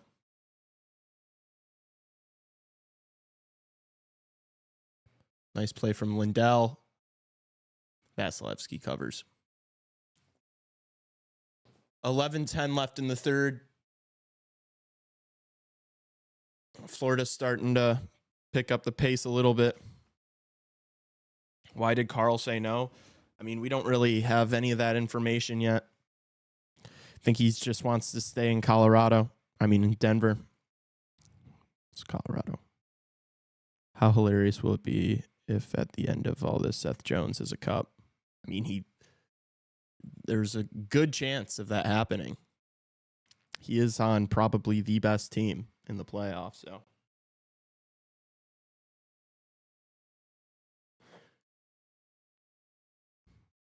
Is Tassos a bandwagon? Two favorite teams are arguably the most dominant teams in the East. Confirmed. Not when you watched the amount of horrible hockey I've watched early in my life. You earned it.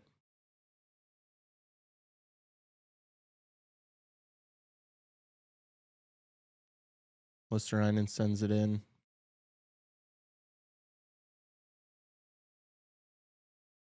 Tampa gets it out.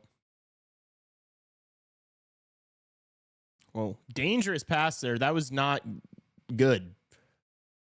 Tampa's not able to score. Bob makes the save, but was that Reinhart who threw that pass over? That was a boneheaded play. Here's Gensel for Tampa. Good stick from Mikkola.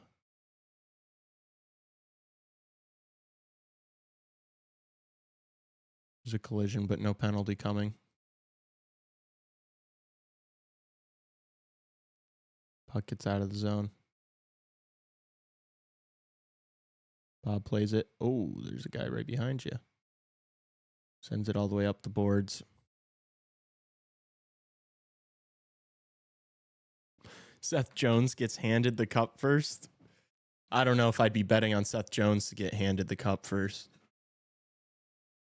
I think maybe Brad Marchand would get it before Seth Jones.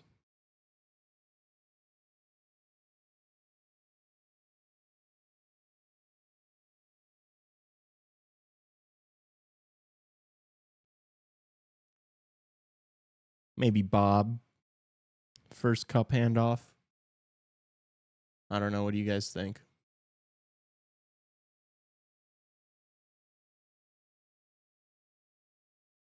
Seeing Seth Jones lifting the Stanley Cup would be surreal. Be like, how the hell did we get here? If you won the Stanley Cup, how would you spend your day with it? That's a good question. It's a really good question. Honestly, I'd probably just have like a big party at my house, like my family's house in the burbs. Just have a ton of friends and family over. Drink a bunch of different beverages out of it. Eat some cereal out of it in the morning. Maybe get Chipotle, put Chipotle in the Stanley Cup. Justin would shower with it. Okay. I don't know if I'd need to bathe with it.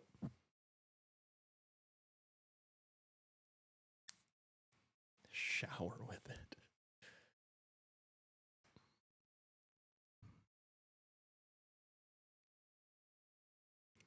I'd have it in bed with me. Take a little nap with it. Nap with the cup. What would you do with it, Evan? And chat. Any fun ideas?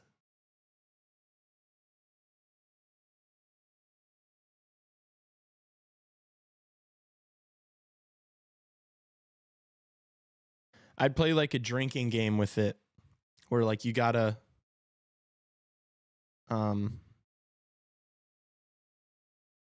There's like a drinking game called baseball. I think that you use a bowl. You land it in the cup, then like the person next to you got to drink all of it or something.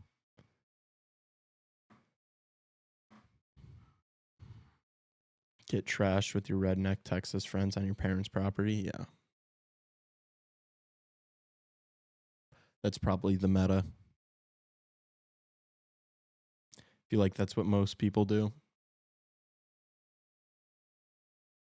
And for good reason. Like what's better than that, you know?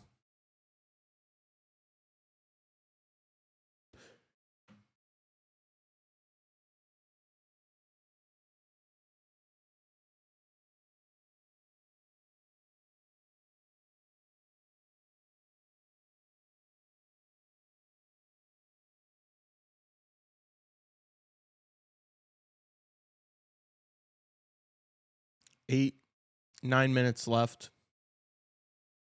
Still a 2-goal game. Mountain to climb for Florida now.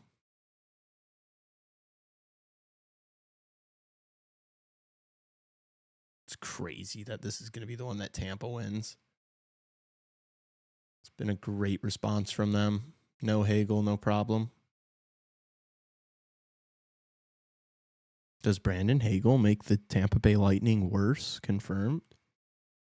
Would take it to campus with me and no one would know what it was until I explained. They would remain unimpressed. I think there would be some people that would know what it is, and I think you'd gather a crowd. I'd make a giant ice cream bowl. What ice cream are you putting in there? Eichel getting ready, looking loose. Looking loose, ready to score me a point for my parlay. Love that.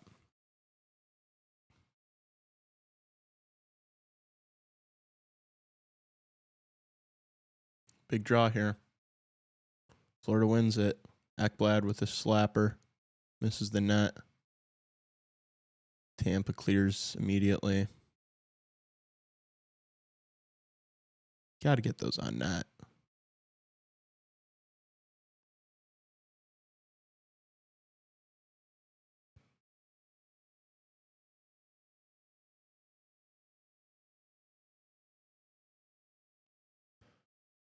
Who's better there with the forecheck? Barkov over to Reinhardt. He should have just shot that. He was looking for the pass the whole time. Didn't get there. Oh, and Tampa's in again. They hit the post. That could have been GG's.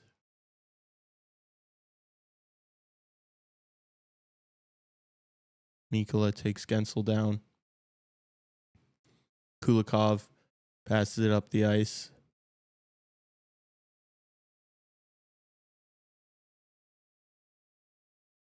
Defensemen for Florida are starting to get into the rush a lot more. They're going to be bringing the heat here for the final 7 minutes. They've got to dump everything. 31 flavors like Baskin Robin, one for every hockey team that I beat in the race for the cup. Wow, that's beautiful, Evan. You've thought about that before. I respect that. Ooh, Schmidt. Oh, can he be the hero again?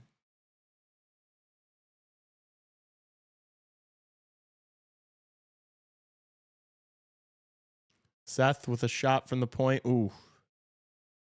Someone ate that on Tampa. That one smarts.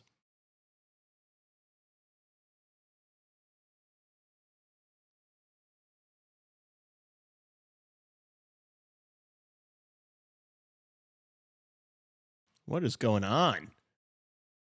Both teams go for a change. That Samoskevich gets his shot blocked.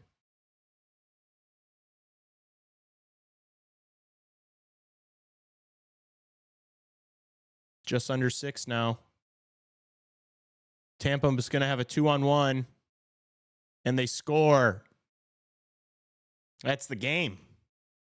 Tampa bounces back in a big way in Game 3. Gets the upset victory in Florida. Luke Glendening with the dagger. Just under 6 left. 4-1 Tampa. Wow. The fourth line coming up big for Tampa. It was a good shot. Yeah. I mean, you can't really fault Forsling for that because it's like you kind of have to be aggressive as hell down 2. It's not like he'd make that play if it was 0-0. We've got a series. It's interesting again.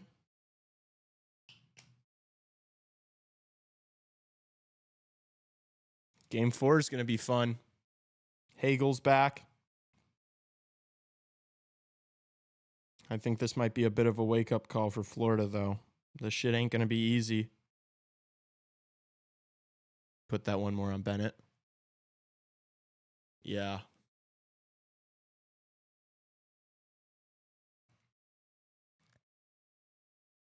Yeah, I guess. I mean, still, though, you kind of got to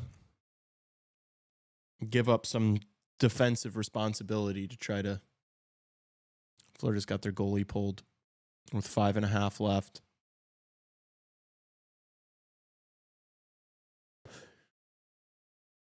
Let's see how it works for him. Vasilevsky going for the goal.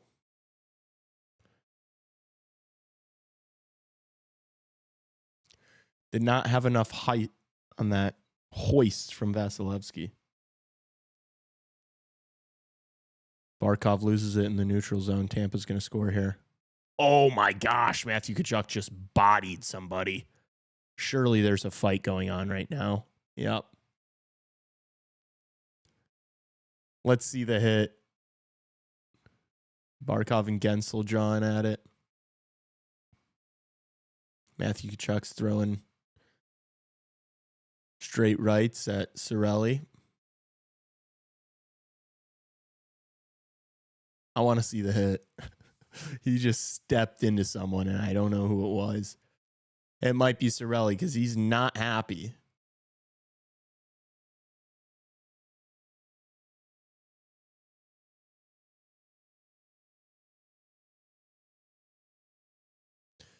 Tkachuk's telling someone to keep his head up.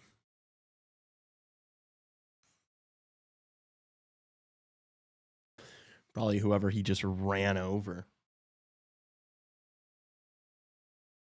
Tkachuk's just going to go to the dressing room. Disappointing performance from Florida, especially with how well they started. I thought they dominated that first period.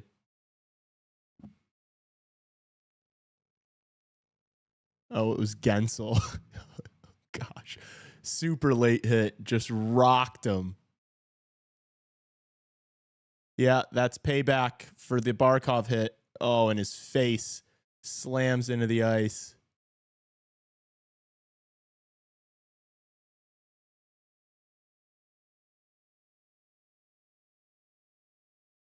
That is payback. That's what that is. Just taking a run at the guy who scored 2 for the Lightning. They're taking a look, seeing if it should be a game. He didn't leave his feet. I don't think it was as dirty as that Hagel hit. But it was late, nonetheless. It was so late.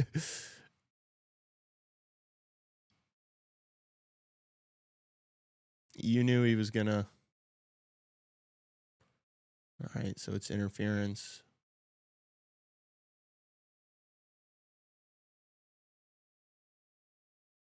I would love to know what Maurice is saying.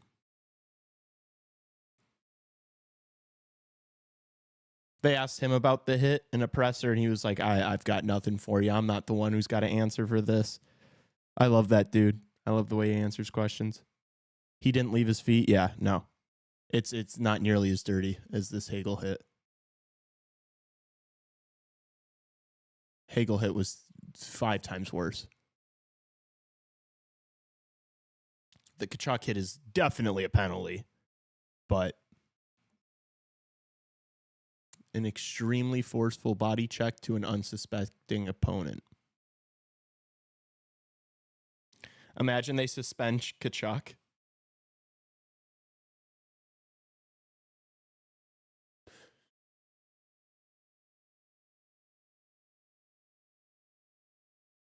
That would make things really interesting.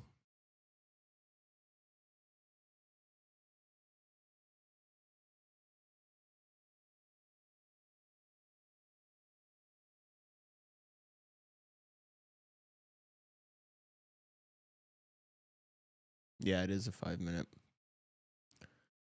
Major. Oh, is Mikkola going to drop him with Cirelli?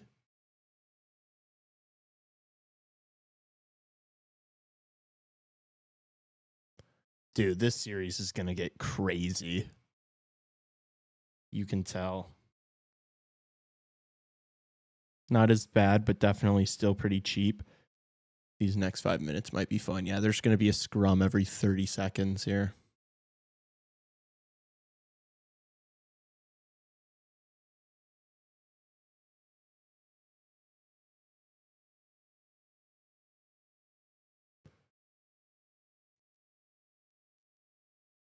This series is going to be crazy, dude.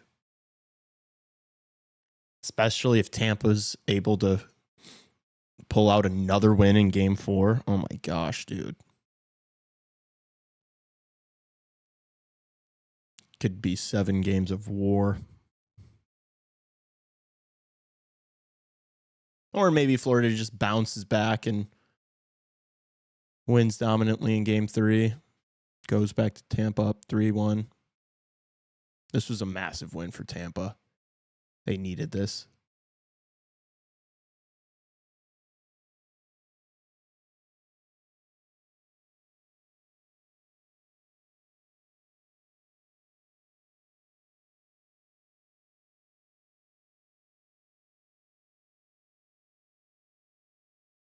Yeah, and Tampa's still... I mean, they're going to be on this peeper for the rest of regulation. They can make this ugly.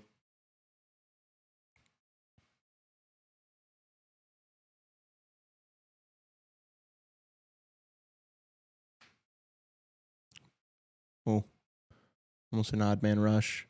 And now it's a 2-on-1 coming the other way. 3-on-2. Hedman. Bob makes the save. Now Florida's coming back the other way.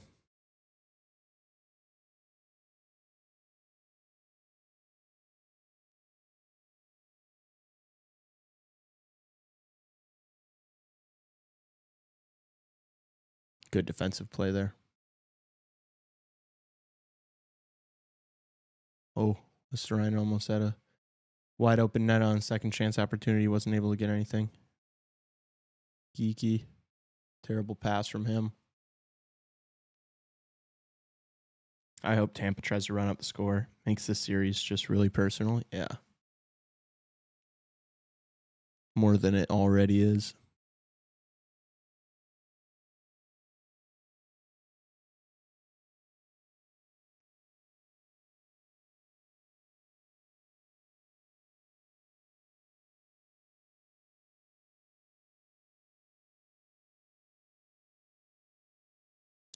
I'm surprised by the Florida effort, man. I kind of am.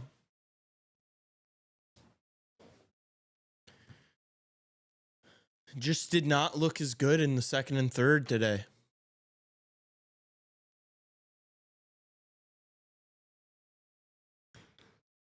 Tom Klasky, you seem new here.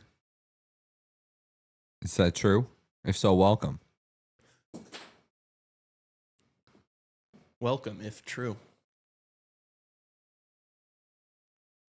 Yep. Welcome, welcome, welcome. Hit that subscribe button so you can catch our show every Monday, Wednesday, Friday. And these live streams throughout the playoffs. All playoffs long. Happy to have you aboard. Florida clears the zone. Tampa taking the foot off the gas a little bit.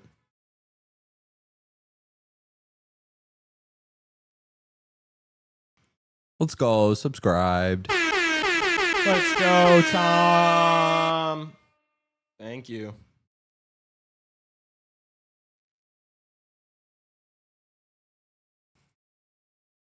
Do you think that Kachuk hit should be a suspension?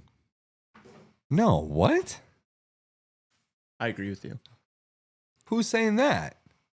I'm sure Tampa Bay people will. No, that's absurd. That's silly.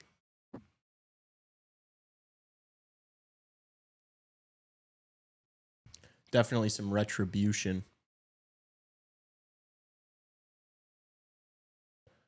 I already can't wait for game 4. This game was disappointing just with how it just ended up being Tampa by a wide margin, but it definitely sets the stage for some awesome upcoming games. The next few are going to be bangers, so excited for that. 53 seconds left. I'm sure we'll get another scrum or two. Especially when the game ends. Fans have cleared out of the fortress that is Amarin Bank Arena.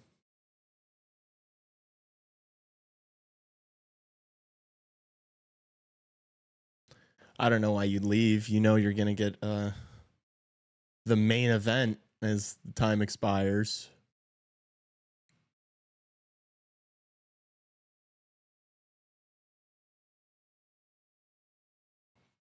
$15 seconds. Let's see. Let's see if we get another scrum. I mean, they're pretty separated right now, but oh no, they're already indulging.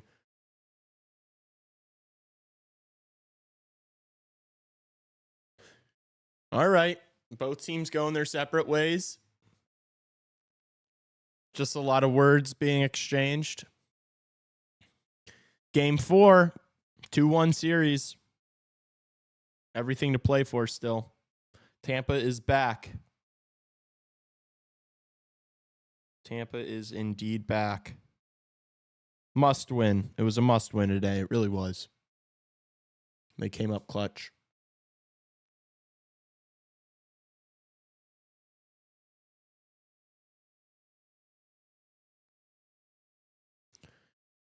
Victor Hedman sends off his boys after getting the 5-1 dub.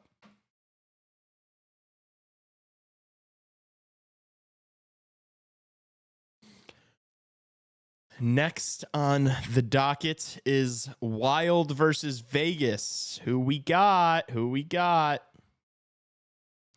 Panthers fans were clowning Tampa fans for leaving early game 1 when it was like 11 p.m. on a weeknight.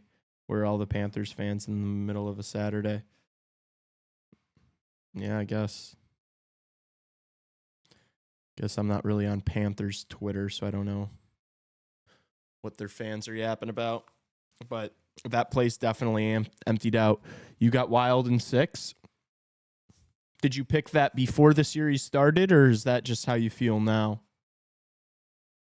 There's some fan in Florida that's screaming at the ref that's super audible on the broadcast. It's pretty funny. He's letting the Zebras hear it.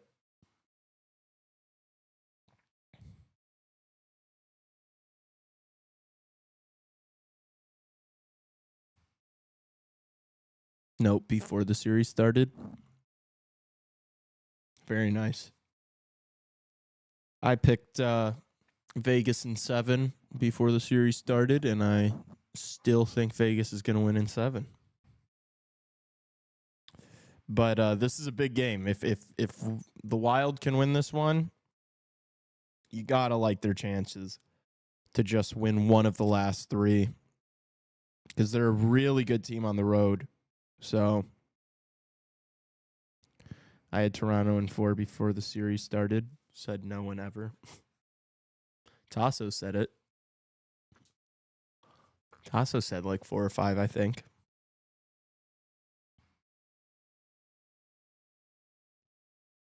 We thought he was crazy. He knows his Leafs, but that's it.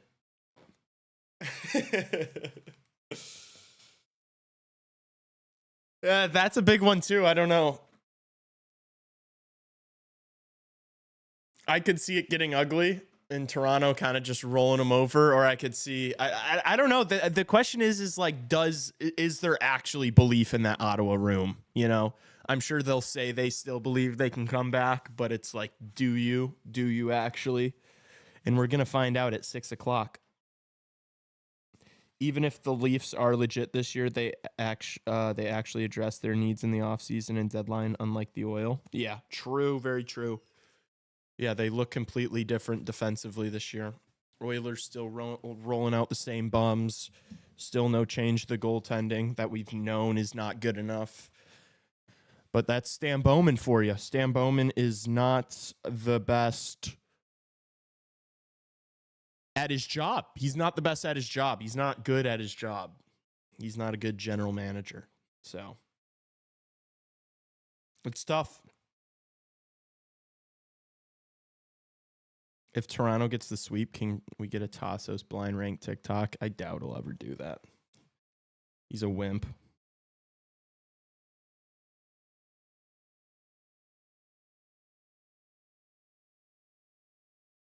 He's soft. I'll ask him, though, when he comes back in the room. See how he feels about that.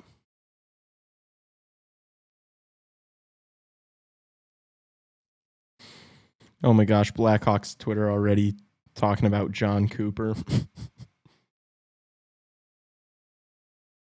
Okay, here's a tweet of the Tkachuk hit. Let's see what the replies are.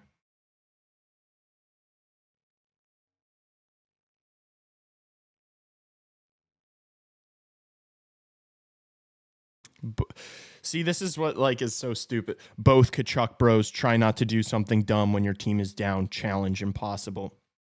What else are you going to do when you're down? Like, that is just like, that's playoffs. Like, you're losing a game, you start hitting guys. That's what else are you going to do? Like, what do you expect a guy like to lose a game pretty badly and then just be like, all right, let's just play this one out? Like, no, what are you talking about? Yeah, see, I told Tassos made me sound crazy. If Hagel got one game, this has to be a one-game suspension.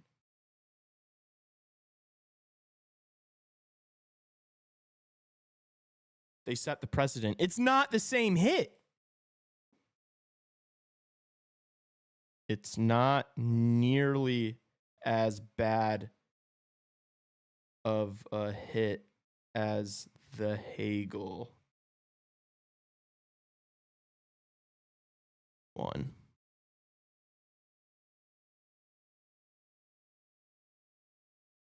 As Hagel's. I'll just say as Hagel's.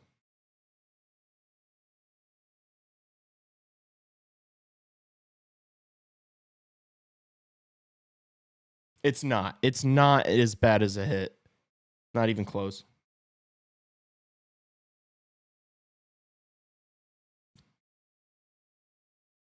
Let's see, what else are people saying? I expect a suspension for game 4.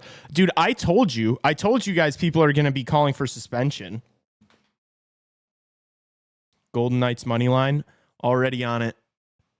Elia, me and this kid Will in chat have a parlay of Kaprizov point, Eichel point, Golden Knights money line. Locked it in. Lee, you should do a stream of you getting into Twitter fights for 4 hours. Oh, I would love that. And like have the thing that you can like stream from your phone. I love beefing with people on social media. Dude, I'm seeing another fight outside of the Oilers arena near Rogers Place. This one's out in the street. I saw one like on the public transport, and now there's one just in an alley. What the fuck is up with this fan base? These guys are lunatics. Oh my gosh, and now here's one in the stadium.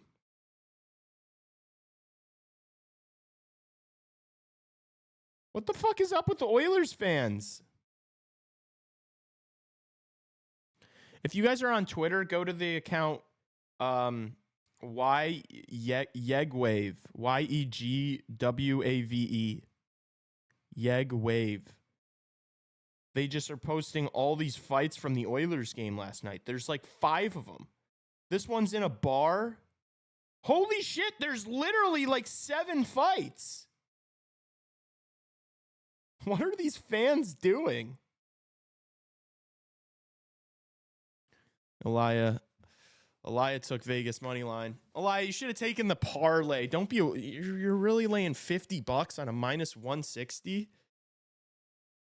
Do you not want to feel anything? What does that do for you? I guess you're being responsible. I've been getting cleaned up.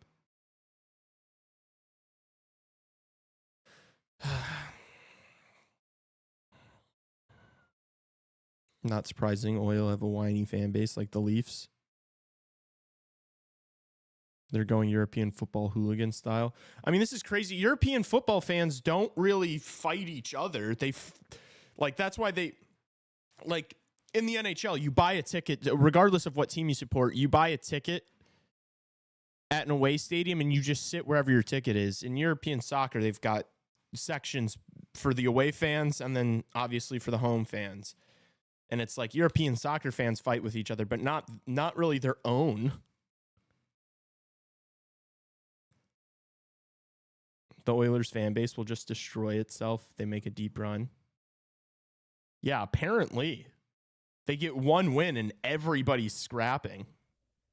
We now have Justin Lynch. Oh. Welcome to the party. Oh, thank you for that nice warm welcome there. Good to be here. Hi, Justin. Hi, how you doing?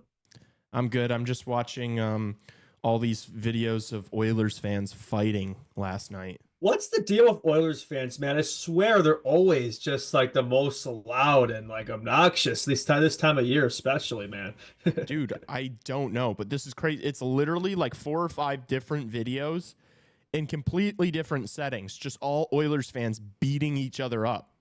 And did they win last night? Yes. Don't you do that like when you lose? I thought so.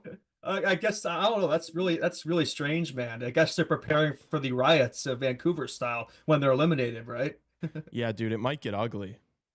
Yeah, they always say Canadians are the most polite and stuff, but when it comes to hockey, it seems like it's anything but. Yeah, very interesting stuff indeed. Also, Tassos, I was because I'm on Twitter and I just saw a video. What account is this? Gino Hard posted a video of the Tkachuk hit and all the replies. Let me just start reading some of these. If Hagel got one, this has to be a 1-game suspension. At NHL player safety. Oh, there's no way they're actually talking about that. They're crazy if they think that the Chuck hit is a suspension. That hit was later. That hit was later than the Shedeur Sanders pick. It was later, but it didn't leave his feet, so I don't really know what the question is. I here. agree. It was just a response, right? Yeah. I don't know. It just looked. I mean, it was definitely a penalty, but definitely not a sussy. That's an interesting take. I agree, but I knew there were going to be people calling for it. Yeah, no, not surprising. It's like, oh well, if Hagel did it, then that should be it. But I don't know. It's not really the same situation there. Yeah, I agree. Not nearly as dirty of a hit. Well, I think maybe before this game starts, you should probably discuss the elephant in the room here a little bit. No. What's that? What do you mean? What is that? I don't know. Lee's acting clueless here. Am I? Oh my God! Oh! Yeah, I know you already talked about it a little bit. My brain is fried. I'm here. I feel like I gotta get my thoughts right. Yeah. Yeah. How do you feel, dude? Are you pissed? Are you sad? What are the emotions? Yes. Both. Yeah. All the. Yeah. Above. All of the above. Yeah. This sucks, dude. Like, honestly, seeing that tweet from Elliot Friedman, it honestly ruined my day, and it kind of ruins the weekend. Like, I woke up today, like, with a jump in my step, like, playoff hockey, hell yeah. Like, I was ready to go. I was excited. buzzing up, after the successful day yesterday, good interview with Ben Pope and yada yada, right? I think it was brutal timing because I feel like after that interview, I kind of gaslighted myself into thinking it was even more realistic that was going to happen. Dude, I thought it was like in my mind, especially when he said they already had the article written. I knew he did clarify after. It doesn't mean it's going to happen, but normally I think if you're a journalist, you don't write something if you don't have a pretty good feeling it's going to occur, right? Not just him, like all like Hawks insiders. I think there are other Hawks podcast people who did a whole video about it, saying how pretty much it was inevitable that was going to happen. A lot of people talking about it. It seemed like it was ramping up, right? And then we get that. It's like, oh, you gotta be kidding me, dude. Yeah. Definitely takes the sting out of it a little bit. Yeah. Yeah. It's just like I had already, like, mentally, I was like, oh, he's like, that's going to be our coach next year. Like, that's what's going to happen. I know. Like, I already kind of told myself it was going to happen, which maybe that's a rookie mistake on my part and our part, right? Yeah. Gas yourself up. You get attached to some people and, tell yourself it's going to happen in your delusional sphere there. I'm sure that won't be the first offseason disappointment, right? Hopefully not, right? But hopefully it will be actually, right? But yeah, not hopefully not. What am I talking about? Justin's like, hopefully we get more of these feelings. No, I meant like hopefully that's it, and like you know what I mean. No, I know what you're saying. We'll see where it goes from here. I mean, if he stays at Denver, I think I'll feel less bad about it because like it wasn't an us thing. It's of course. Honestly, I think that's probably what it is, just based off what we've heard. We obviously only know so much, at the moment. We haven't got a statement or anything. But if I had to guess, I think he's probably just come up with a situation at Denver, and it makes sense for him and his family. It's yada yada. Like I think the situation for him is nice there. But I will say though, I think it's a little disappointment. Like I understand it. I'm not in his shoes, right? I want to talk from his perspective, but it's like, man, like you get an opportunity like that and you're played and you don't take it. Like it just seems kind of crazy to me. Like I know you're young, but it's like he's been there for years. He's done everything there is to do at Denver. He's won national championships. He's won World Juniors. Like he's won everything there is to win at that level. It's like, what more do you got to do there? Do you just want to coach college kids the rest of your life? Like, and like, fair enough if that's the case. Just be the best college hockey coach of all time. Like that's something to be said for that. But yeah, I just think you have opportunities in life.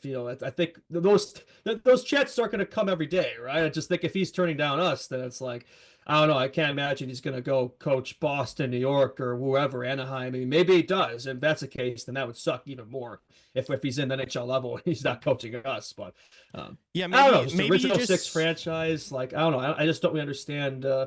I feel like it made a lot of sense for him. Like a lot of college coaches a lot of kids that he's coached the World Junior team. It's like I'm surprised, honestly. I am surprised. Yeah, I do think that this Blackhawks like situation for him was perfect. Like it makes too much sense. It made way too much sense, and now like I would be shocked if he goes to another team this year. Maybe he just like wants to wait. Maybe he's maybe he just sees it happening in like a year or two or something. Who knows?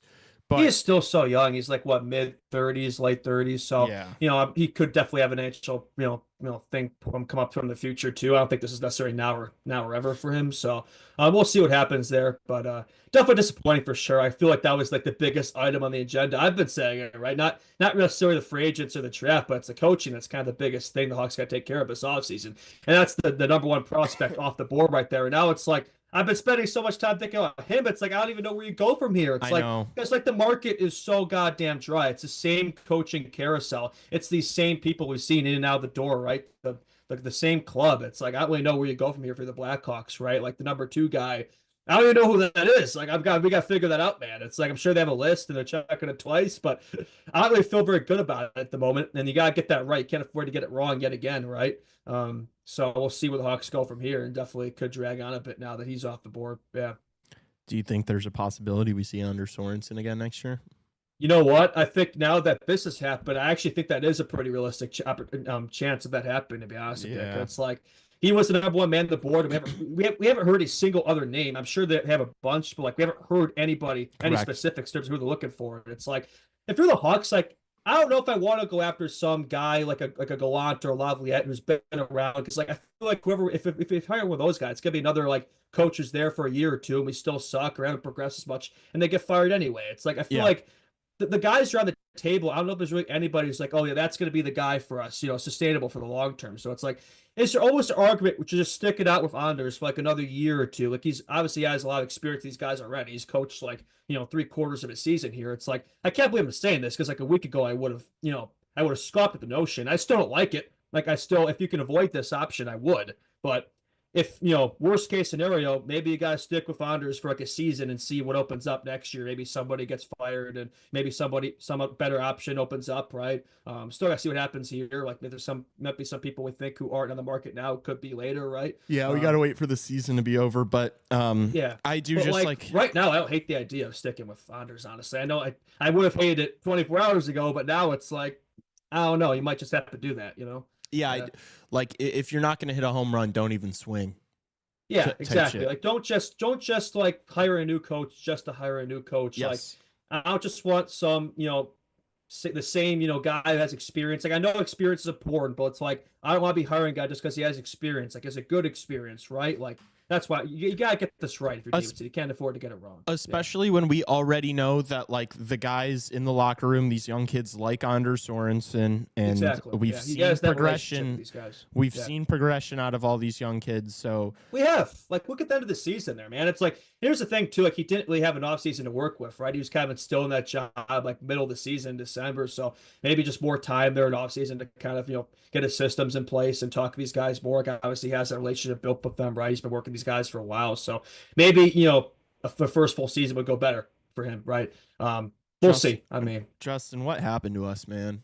I'm already coping. Like I'm already in coping. Like I would have thought I would be insane for thinking about this a while back. If you saw a week ago a video of us making the case for keeping Anders Sorensen, you would throw that just up. tells you how bad the fucking market is, dude. There's nobody good. I mean, the only guy, I think there's one guy, I don't know if you're on board with this, but if there's one guy who might be decent, like I think Jay Woodcroft is a guy I would take a look at. I know he had a rough, ending there in Edmonton a while back, but I thought he had something going there. He's coached, players like David Drossow and done well systems like that. I feel like he'd be a good young players coach. He's young himself, right? I don't think he's that much older than a guy like than Carl is. Probably 40s, if I had to guess. So I know you're not gonna have a perfect solution here, man. Like there might be some people who don't like it, but it's like, who do you want then? You want Bruce Boudreau or fucking like who do you want to be this sports hell though? Like there's just not a great option available. So what's the best option? Like what's a good option? Even that might not be enough, right? Maybe in that case, if there's not one, you don't you don't want to get trigger happy, Exactly, right? Like, don't just hire somebody just to say you got somebody new. As we've been down this road, man, how many times, right? Since Coach Q, it's like we've had Colleton. Now that went, we know that basically started my ascension here into what I do. The real ones know the story behind that. We had Derek King as interim. He's still the assistant here. We have Luke Richardson. We know that went. Now we have Sorensen. It's like, well, it's a cycle that's developed here, right? Maybe just sticking out with a bit until we find the right fit might be the best move here. Yeah. Somebody in chat who said that they wanted to have a stream of me battling with people on Twitter. I replied to a comment saying that if Hagel got a 1 game, this has to be a 1 game suspension with the Kachuk hit. And I said it's not nearly as bad of a hit as Hagel's. And I'm starting to get some replies from this account called Cooch the Goat. Cooch the Goat. Wonder who, Tampa Dynasty season is the account. Well, there's definitely no bias there, right? Yeah, with Donald Trump in his profile picture. he replied, "It's worse, 1 game suspension worthy." I replied, "Really? Worse?" I replied, "You need to be drug tested." That's insane. Now, I'm gonna put my hat on for a second because this forehead is just way too fucking big. I have like the Austin Matthews forehead going, so it's shining bright on this beautiful Saturday. Okay, I look better now. The hat's covering the massive forehead, so there we go. You do what needs to be done. Exactly. Got the CHR. We got the merch on there too. So it's killed 2 birds with 1 stone with that move. Yeah, I'm on the same shit today. Okay, so the puck drop is about to occur for me. I'm seeing Matt Boldy on my screen. What are you seeing? Because I just want to make sure on the same wavelength there. They just dropped it. Oh, they just dropped the puck for you. Yeah. Oh, so I'm like 10 seconds behind. Let me see if I can. Okay, now I have Aiden Hilt stretching. I'm at 1946. I just boosted her up. Now now I'm ahead of you. Now you're a couple seconds ahead of us. So what if I go back 10 seconds? Let's see. Now it's Aiden Hill. They just I was just there. So let me see if I can go back 10 seconds. Again, the same Why is that not working? Jesus. I'll see if I'll go back here. So that's why I make sure we're commenting the same thing. That's gonna be really annoying for Chad if it's like, oh, I'm ahead of you or you're behind me. Vegas just missed a shot. Okay. Stone has it. Blue line makes a pass. They fling one towards the net. It gets blocked. Eichel's shot gets blocked. Are you close? How much time's on your board? 9:20, 23, 22, 21. Oh, I'm like 20 seconds ahead again. Jesus. I'll see if I can. Is there a way to like pause it? Well, I'm clicking to go back 10 seconds, but it's not working. It's just staying with the this stream is fucked. Is there a pause option? Yeah. Oh yeah, I'll just pause it for 20 seconds. Yeah, just pause it and then I can. Okay. I'm at 56, 55. Sorry, Chad. We're just figuring this out 53, here. 52, 51, 50, 49, 48, 47, 46, 45, 44. Okay. Okay, we should be on the same wavelength now. Sweet. You're at like, I'm at 36 right now. Okay. Yep, me too. So maybe. Okay, good. All right, we're on the same page now. Nice. We are all right. synced up. You want to do play-by-play, and I'll do color/analysis? Yeah. Or we can kind of switch off. Yeah. Whatever the vibes are. Okay. I will say, like, I think chat did a poll earlier where they're saying this was the game they were least excited for. And it's like, I don't really agree with that at all. Like, this might be the game I'm most excited for, honestly. Yeah, I think... How is the series still getting, like, not the appreciation it deserves is what I'm, like, wondering. I think like, the Leafs in Ottawa game is, like, easily the one I'm least excited for. Like, I could Yeah, because it just feels like... It feels kind of over. That's crazy Why? Over. It's 3-0. Well, that's because he's a Leafs fan. Of course he's going to say that. Because he's looking forward to them sweeping them. It's not better than any of these other games. It's not a series. Like, this is a series. Well, today's a good slate. Yeah. Yeah. And it's the worst game on a good slate. Yeah. Well, like, Minnesota's come back. They're up in the series. They're at home. They have a chance to take a 3-1 lead. You see, I'm impartial to like a good all-Canadian matchup Saturday night, hockey night in Canada. But it's not a series. You're partial to it being the Leafs on the verge of finally winning a first-round matchup. Yeah, that's a cool moment for the sport. Yeah. There's nothing else good about it. It's just that it's the Leafs. No, I don't know. I think Ottawa's going to give them a game today, too. Like, I don't think they're going to roll over and die. Oh, now you think they're not going to roll over and die here, right? Well, no, I still think the Leafs win, but I don't think they're going to roll over and die. All right, we'll see. Yeah, Christian in the chat. When the outcome is either Leafs sweep or Leafs don't sweep, not super interesting. Yeah. Literally. It's a great point. We'll see. Yeah, I mean, it should be a decent one. We'll see. Yeah.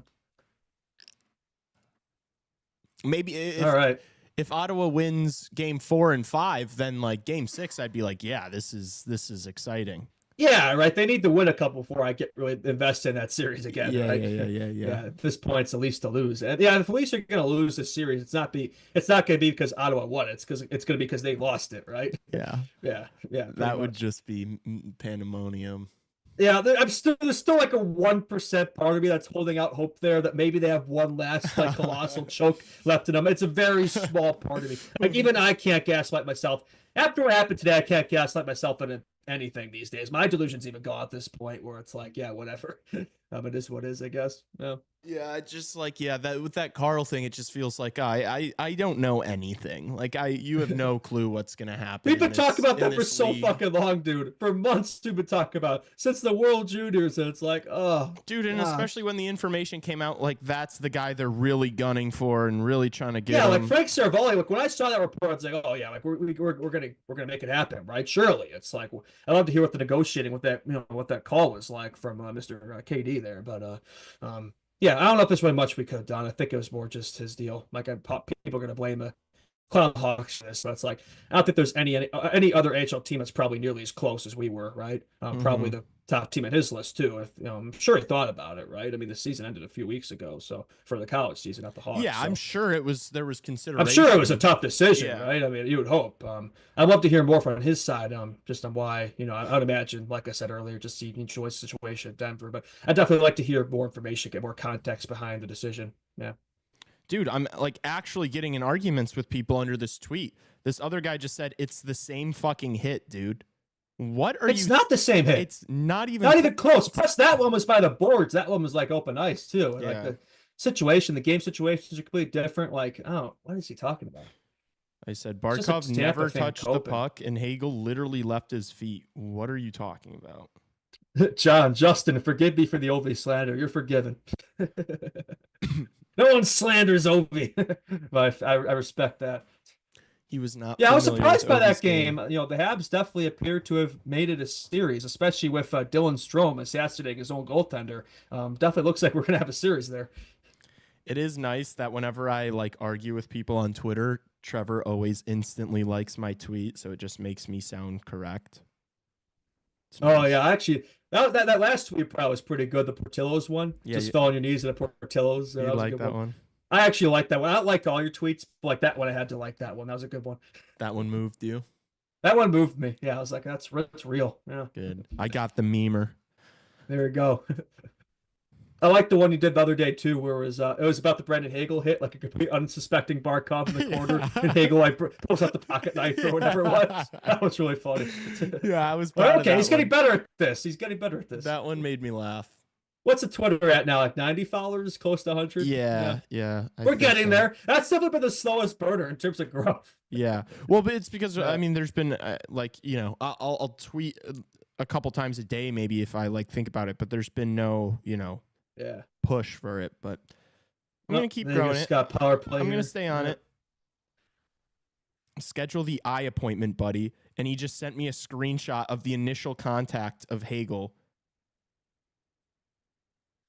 Post a picture of the next frame, you moron. Sounds like a reasonable chap. Yeah, Vegas Zebras are already trying to help him out. They got the early power play. That was a high stick. Yeah, I know. Vinny Hinostroza, Blackhawks legend. Blackhawk legend, Vinny Hinostroza. The Blackhawks legends could do no wrong, right? And he's he like grew up by me. I think he's from. Hinostroza? I think nice. I think him and Hartman are like both from my town. I think they're both from like Bartlett. Yeah, we had a few people on those teams that were definitely like there's some Chicago connections. Yeah, I think they're pretty good buddies. Mm-hmm. Yeah. They both. I want to say Schmaltz did too. I want to say grew up around that area. Could be wrong. Yeah, a few of those guys did. Maybe. Yeah. Hinostroza and Hartman played football for the same team that I did. That's cool. Are you teammates with them? No, they're older. No, I was kidding. A few years older. I'm not that old. Oh, I know I'm good luck there for Stone. Ooh. Good save. Or Eichel, sorry. Stone's been kind of cheeks, dude. Yeah, I haven't noticed him much. He's gonna score right now because we said that. Yeah, I know. That always happens to you. I know. You always have the reverse jinx going. Oh yeah, this player hasn't done anything. And then they get a goal later. Instant goal. Tom. Yeah, thank you. Schmaltz is from the same area. Oh, Vegas just scored. Who got that? Shot from the point. And they have the early goal. There we go. It wasn't Stone. Does Shea Theodore look like? Happy with that. Happy with that. I can't look. You're betting on Vegas, aren't you? Yes. Yeah. I bet on Vegas in this game, but I also have a considerable amount of money on them to win the series. So it does. I thought you were going for Minnesota now. I thought you changed your mind. I am still kind of rooting for Minnesota, but I will clap at a Golden Knights goal. Sacrilege. I guess whatever money on them, it's one thing. Hey, Minnesota Wild are a division rival, so let's not. Yeah, our division rival. Yeah. Those were some battles back. We were always kicking their ass, and now they're always kicking our ass. So it's definitely been a rivalry because we've never been even. Yeah, it's either been one team at top and lopsided one way or the other. Yep. I'm almost never on Twitter. I mostly use it for shit talking ECHL teams. Surely that's a healthy use of my time. I mean, that's what Twitter is in general. It's just people attacking each other. It's just warfare. Shit talking ECHL teams on Twitter. Schmaltz is from the same area. Average as well. Holt activities. Yeah, geez, Holt. That is next level degenerate. Does anybody else do that? Yeah. ECHL slander. Are there a lot of you guys? How many followers do the K-Wings even have on Twitter? I can easily look that up, but anyway. I can't tell if this guy's trolling me or not. Like, I think he genuinely thinks it's the same hit. I mean, he's a Lightning fan, so he probably isn't trolling you. He probably genuinely believes it. It's not like he's, he obviously has his biases. Yeah. You just don't know puck. Not a puck knower. Like Lee, certified puck knower. You know it's bad when you're using a puck argument to Lee. That's Trevor's hopping in and replying with videos of the Hagel hit. Meanwhile, Tom's shit talking USHL teams. I've got an army. Should I pull out the rule book, Lee? Yes, Trevor. All the stops to win this argument, Trevor. Of course, Trevor's pulling out the rule book. Actually. Yeah. I love it. I love Trevor's always got all that stuff on him. I love when he's on my side. Yeah. When he's saying he's actually on your side a lot. He's always commenting like W Lee in our posts and stuff. True. Like he does. No, it's supposed to be L Lee, not W. He does have my back. One guy who does. He said, Trevor replied, "It's an upwards motion. Learn it, guy."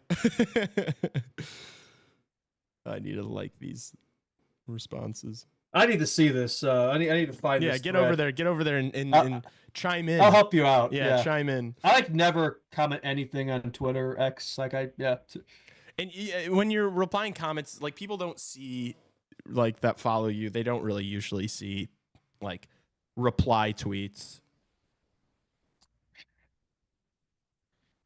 Oh, Elliot Friedman said, "See, like I'm not kidding. Like some of the people actually think." Elliot Friedman said Gensel did stay in the game, but we'll see where this goes. Huh? Gensel touched the puck. Barkov didn't.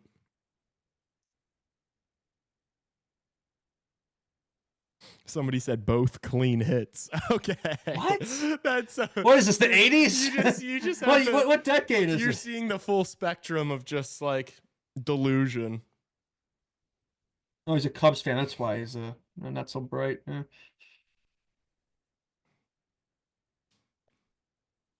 Game 4 is going to be awesome.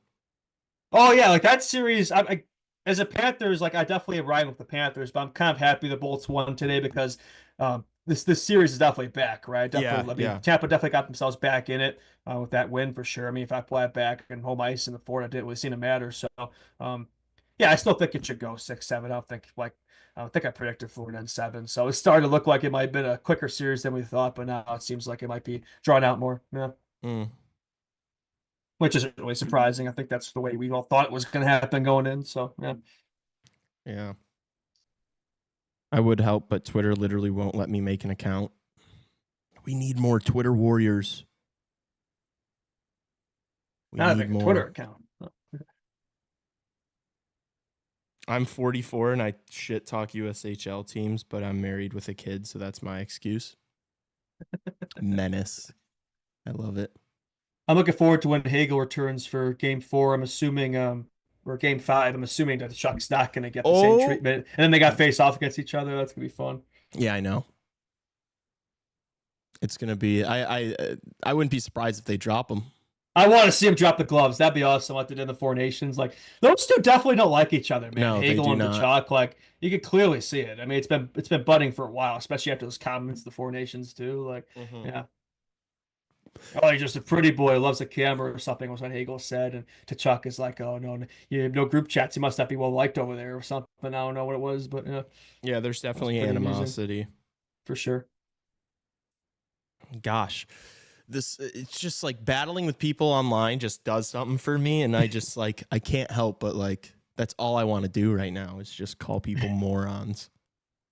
Average lead degen activities. Hagel beats his ass? I do not think so. I will say though, like that Four Nations fight was pretty even. Like I thought that Chuck was going to beat his ass, and Hagel held his own. I will give credit there. It was, but I think if they face off again, I'm not really sure. Yeah, I think if they run it back, like if they fight 10 times, I would assume Kachuk is going to win like 6 to 7 of them. Kachuk should win. He should, but he's bigger and he is a good fighter. Hagel's a dog, though. Hagel's a really good fighter for his size, I will say. Yeah. He's always able to get shots. He punches above his weight. Yeah.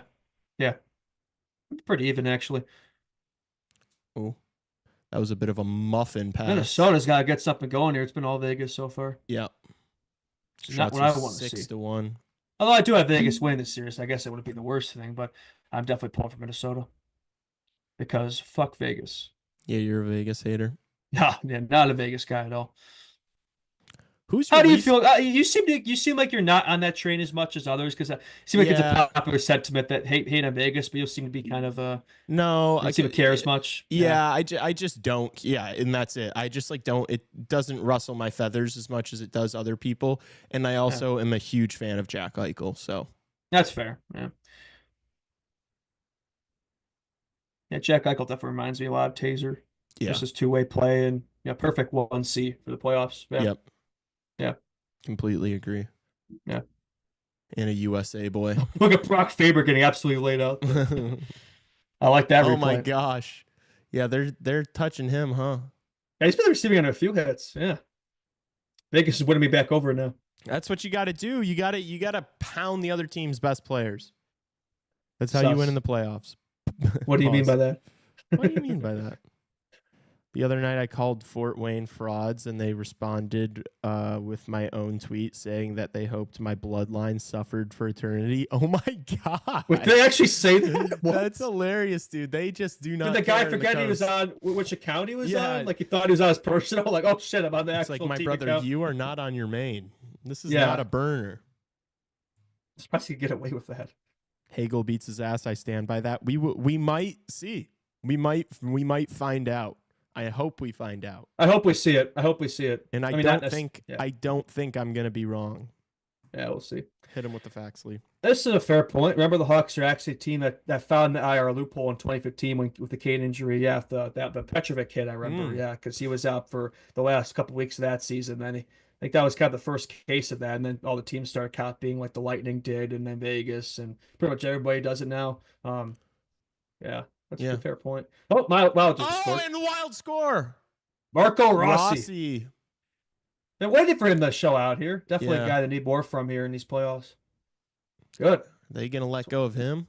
That's what I want to see. They'd be silly to do that. Why would you let go of a young player like that with all the potential he has? And I don't understand why you do that. I feel like it's a guy you want to keep around for your core. Yeah, I completely agree. Big goal for the Wild.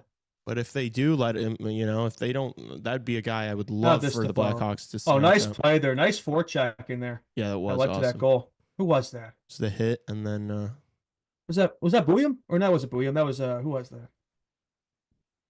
Down low there, set up that play. I don't know. Okay, look here.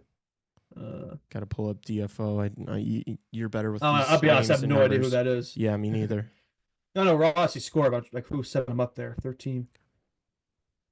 Because that he made that play happen. Like the play there to get the puck away behind the net and the forechecking and set Rossi up on a tee. That was all him. Yeah, that was an awesome play. I'm not familiar with your game, sir. Yeah, no. I owe you an apology. I was not familiar with your game. All right. Yakov Trenin. Oh, Trenin. Okay. Yeah. I know he used to be on the Predators, I believe. Yeah. That's all I know about Yakov Trenin. They got Rossi, centering the fourth line. I was gonna say, like, why is he even out there, like on with the fourth Brazeau line? And Trenin. Rossi in the fourth line. That's interesting. Huh. They got Freddie Gaudreau as the second line center. Maybe they're just trying to spread out the wealth a little bit. I don't know. I do think their third line's been really successful in this series. Like I think the Hartman Foligno, they've been really physical and combos. Yeah. I thought Vegas scored again there. Yeah, I could kind of see looking at these lines how that'd be the case. Yeah, I don't think they want to break up those middle six lines. They're pretty good for them. Mm-hmm. I just find it funny that Vinny Hinostroza is higher the depth chart right now than Marco Rossi. Biz, Ace, and Hank debate whether Tkachuk should face suspension for this hit on Gensel. But they're actually debating this? I guess so, dude. What? There's no debate here. They're just looking for clicks or something. I knew there was going to be people that are going to try to create a buzz. Suspension. It's dude, it's the tit for tat thing. Like, I don't know. Brezzo game. I think it's easy to say it's the same situation, but it wasn't. It was a nice block there, but I have to give Faber credit, but he saved a goal there. I'm glad we're on the same wavelength here. I was worried that'd be an issue. Like we really reacted to that goal at the same time, so we must be on the same time. Yeah. The media just needs something to talk about. Yeah, pretty much. I mean, dude, I understand why you're going to have people saying that, though. Like, there was a large contingent of people that were saying that the Hagel hit was dirty, but that should not be a suspension, and I understand that argument. And so now, if that's your point, and you think Hagel shouldn't be suspended, but he does get sussied, I understand how, like, the logical conclusion would be to also suspend Tkachuk, but I just do not think the hits were the same. So, no, they weren't. No. So it's like it's not about tit for tat or this guy got this. You have to look at the situation, and if it's not the same, you shouldn't have the same punishment. Yeah. Oh wow, little score again. That was a nice seam from pass there. Yeah, Eriksson. Oh, that would have been a huge goal there. Yeah, that would have been big. Yeah. See what Vegas can do the other way. Would you offer sheet Rossi? I mean, it depends how much draft capital you have to give up there. I mean, it's probably more realistic than I know Nye's been brought, but you have to give a ton to get Nye's, and the Leafs probably wouldn't let that happen. He's pretty important to that team there. So Rossi's probably more realistic. I guess it depends what that would look like there. Yeah. What's Rossi's contract? I think it's up, right? I could be wrong. Yeah. If it's not up, it's up soon. No, he's on an ELC. Can you offer sheet a guy? I've seen his name thrown out there in terms of like guys that could be up, on the offer sheet table there. I just reckon he's going to see a lot more of it after last offseason. He's an RFA after this year, so I don't know how that works. I don't know if you can even do that. No, I think he's eligible for it. I mean, we'll see. It depends what the Wild do. But I know they, doesn't seem like they're dead set on being a part of that future there. So maybe something the Hawks take advantage of. Yeah.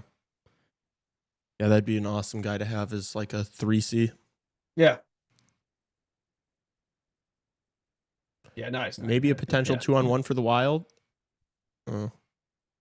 Vegas defended that well. Yeah, I was surprised by that Tampa-Florida game, man. It's like, not only Tampa win that game, like they were definitely I mean, I know Florida had more chances and all that, but it was definitely a decisive win for them. Yeah, I wasn't expecting it, especially the way the Florida started. I thought they started really well, and then I think the game just got away from them a little bit. Yeah, I mean, definitely. We haven't really seen that at any point in this series yet, but Tampa's too good of a team. They weren't just going to roll over and die, so I probably shouldn't be surprised. True. Yeah. I just thought Florida was going to overwhelm them, but they didn't. Tampa looked good today without Hagel. They did. Hagel was a problem, confirmed. Just kidding. I know all the Hawks Twitter people will not like that statement. Yeah, I do not mourn the Hagel loss. You're not a big Brendan Hagel guy. I've noticed that. Yeah, you're not as high on him as a lot of Hawks fans. I mean, he's a beast, but it's like, what are you doing? Like, still, like, I don't know. Nobody's moving on. Yeah. It's like until we see what Oliver Moore and Sasha Boisvert become, I think it's easy to jump to conclusions and say we got fleeced there. But here's Kaprizov. What a play. Yeah. I do need my Kaprizov and Eichel points, so I will be rooting for those guys to find. I swear every night you've had something on Kaprizov, which is fair. I feel like he's like a guarantee for production every game, it seems like. Dude, I strayed away from it. I did it. I didn't do it in game one. I had the thought that I wanted to take him for 2 points, but didn't. And then in game two, I had him to have a point, which obviously hit. And then I didn't bet on him again for game three, which I obviously should have, is not to be a hindsight herald, but yeah. Yeah, I think he's good for at least one every single night. Oh, good. Maybe a chance for yeah, nice play from Boldy. Oh, they can shut it down. Good block. Florida's apparently not as good at home. I mean, if you think about it, they're always at home this series, Florida, right? I mean, I know they're not, but Pietrangelo, Gustafsson saves. No rebound. right in the breadbasket. Yeah. Where Mama hides the cookies. Where Mama hides the cookies. What's the last game of the night? Because like we hyped Avs, up the Dallas. Toronto. That's right. Yeah, that'll be an interesting one. Yeah, that's a good one. Yeah, shame that's the 9:30 one. Yeah. Yeah, that should be a good one though. I'm gonna be exhausted. Yeah, what a long stream, man. That's crazy. You guys are actually doing this. Almost 12 hours. Yeah, I know. Yeah, that's crazy. How many subs have we gained so far? I think we've gained a couple, right? I think it's 710. Yeah, 2. That's good. Solid start. Maybe get it to like, I don't know, 7:15 by the end of the night. That'd be nice. Yeah. It'd be really cool. Yeah. Are we doing this again tomorrow too? The quadruple? No, because I work in the morning. Okay, yeah. I figured we're gonna do it back to back nights, but I feel like I do remember. Well, maybe I looked at the schedule wrong. No, it was. Yeah. We were. It was just a scheduling error. Yeah, no, that's all good. I don't expect you to do it consecutive nights. That's hard, man. Yeah. Yeah, it's a lot. Are you doing any games tomorrow or no? I think so. Which ones are doing? The later ones after I'm off work, probably. Cool. Yeah. I get a similar schedule, right? 4 games. They're all same deal as today. Yeah. Yeah. They're all spread out. Yeah. And then we're probably gonna figure out the schedule for next week. Yep. Cool. Gonna need to take one night off. It's been a lot. Sure. I'm gonna. You've been doing a lot, man. Yeah. Gonna get sick. Argue when they don't even have suspension reasons, correct? Yeah, pretty much. Your dad saw a bunch of drunk kids acting out, being disrespectful. Shocker. At what game? What game was he at? Probably Florida. Average Florida activities.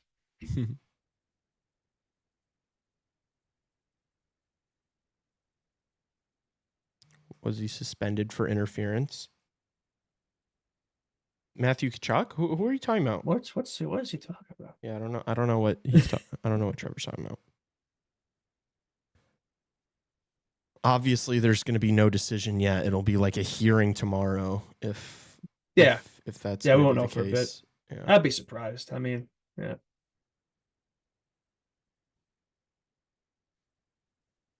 I would also be surprised, but yeah, I don't think there's anything there. I think it'd be kind of soft. I think it'd be kind of soft. It'd be like the league trying to avoid Tampa fans getting upset. But it's tit for tat there. It's like you just got to have a brain. You can't be that fucking biased that you're blinded by that. Yeah, you got to take the home glasses off a little bit there. Just try to be objective. But hockey fans struggle with that sometimes when emotions get the best of them. Yeah. But the Twitter experts, they know all, right? They're never wrong about anything. Yeah, by the definition they released, Tampa fans unfortunately have an arguing point with it. I guess so. I guess that they didn't do the best taking like the rationale with that line, because whatever that quote was, it was like an aggressive intent to injure, whatever it said.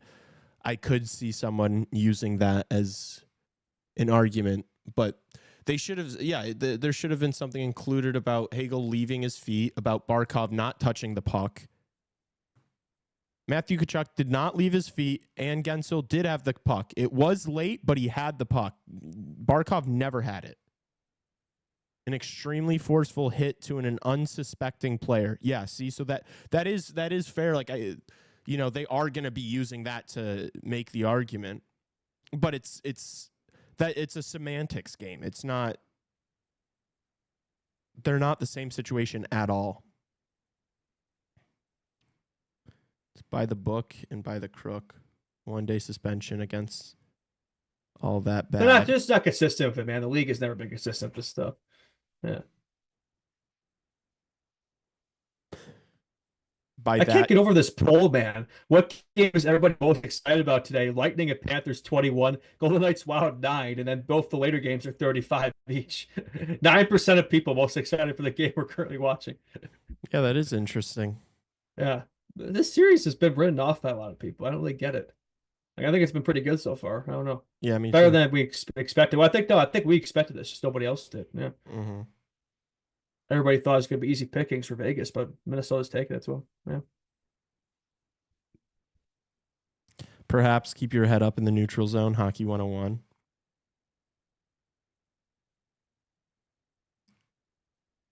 Kachuk hit didn't seem as forceful, but extremely forceful is pretty subjective. Yeah, that line is completely subjective. Yeah, Toronto's the HQ. Yeah. Toronto makes the decisions. You could say anybody that doesn't see a hit coming is an unsuspecting player. Yeah, I don't like get the rationale there. Interesting wording. Fellas, have we had Dave Pagnotta on the show yet? No, right? No. We've done okay. Did you have him on yours? Yeah. Oh, yeah. A couple of times. I've seen his name before. He's like a big insider guy, right? Yeah. I reached out to him. And he responded. I don't remember if we had him on or not. I don't think we have. I feel like I remember if we did. No, we have not. We have not. Yeah, we've had so many guests lately. It's like, oh yeah, it's easy to yeah, it all blends in after a while. All right, let's end of period one. Tie game here. Good one so far. Vegas majority of the shots 11-4, but in fact, Minnesota is still in the game despite being kind of outplayed for most of the period. It's a good sign for them for this series. Yeah.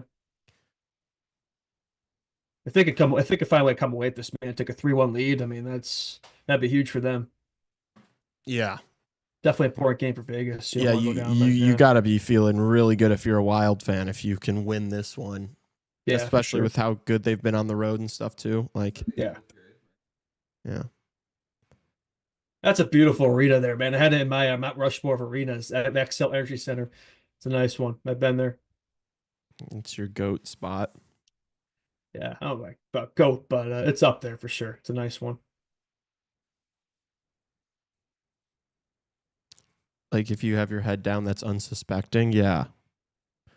Like you could slap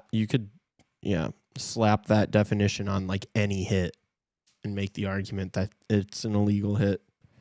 I don't know why they chose some of the calls are so subjective. I mean, yeah.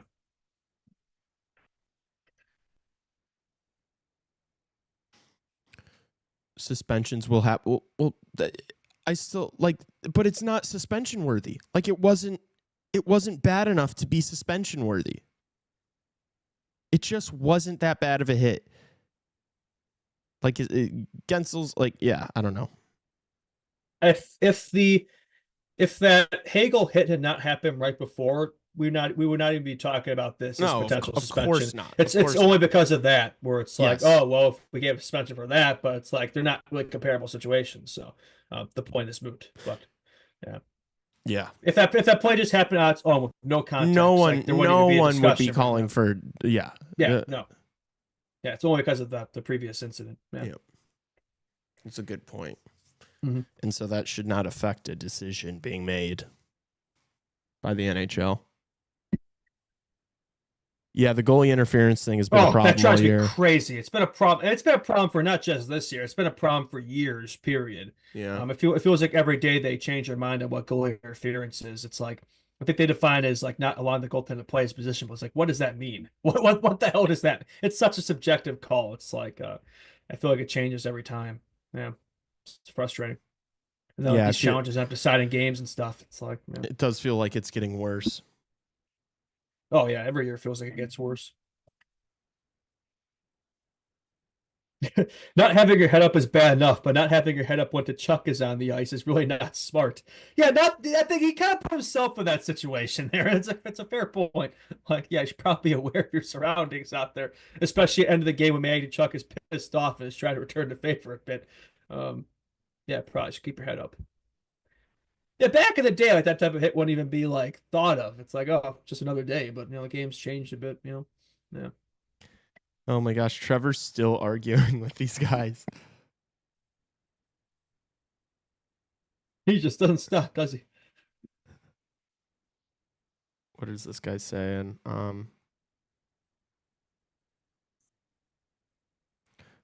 Some dude said Barkov was caught reaching like a little B word. These guys are just like, it's just insane delusion. Not even like us. engaging We're never with- delusion over here, right?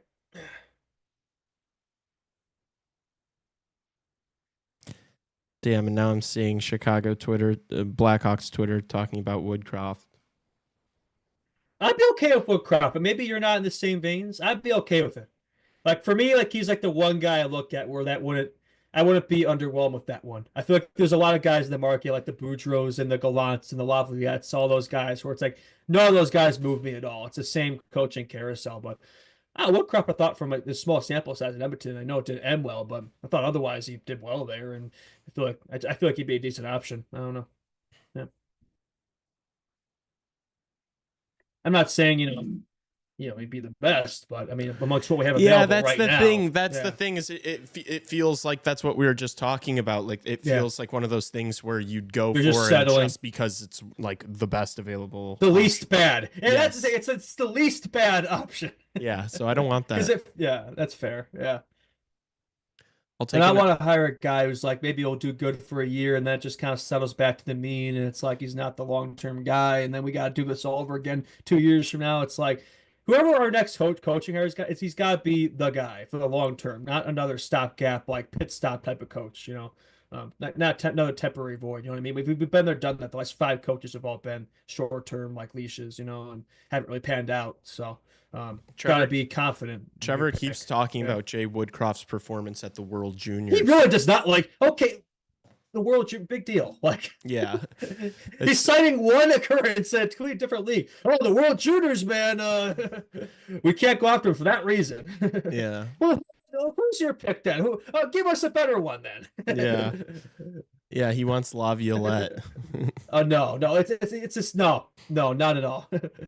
Oh, you were just saying that. I thought he was okay. My bad. Yeah, outside nothing there. Quentin Tarantino behind the bench? What? Quentin Tarantino? What are you talking about? What is... Yeah, let's get Salma Hayek involved as well. Yeah. Kidnap Carl, force of the coach. Kidnap Carl. Just negotiate again. Do it again. Yeah. Trap him in a room for 12 hours like us and just like, tell him why, you really want to sign here in Chicago and nothing bad will happen. Tell him CHR will like do his laundry for him twice a week or something. Yeah, like I'll be his servant. I don't know, like do what you got to do. Like whatever has to be said, say it. Yeah, I'll give him another shot here. Yeah, change his mind.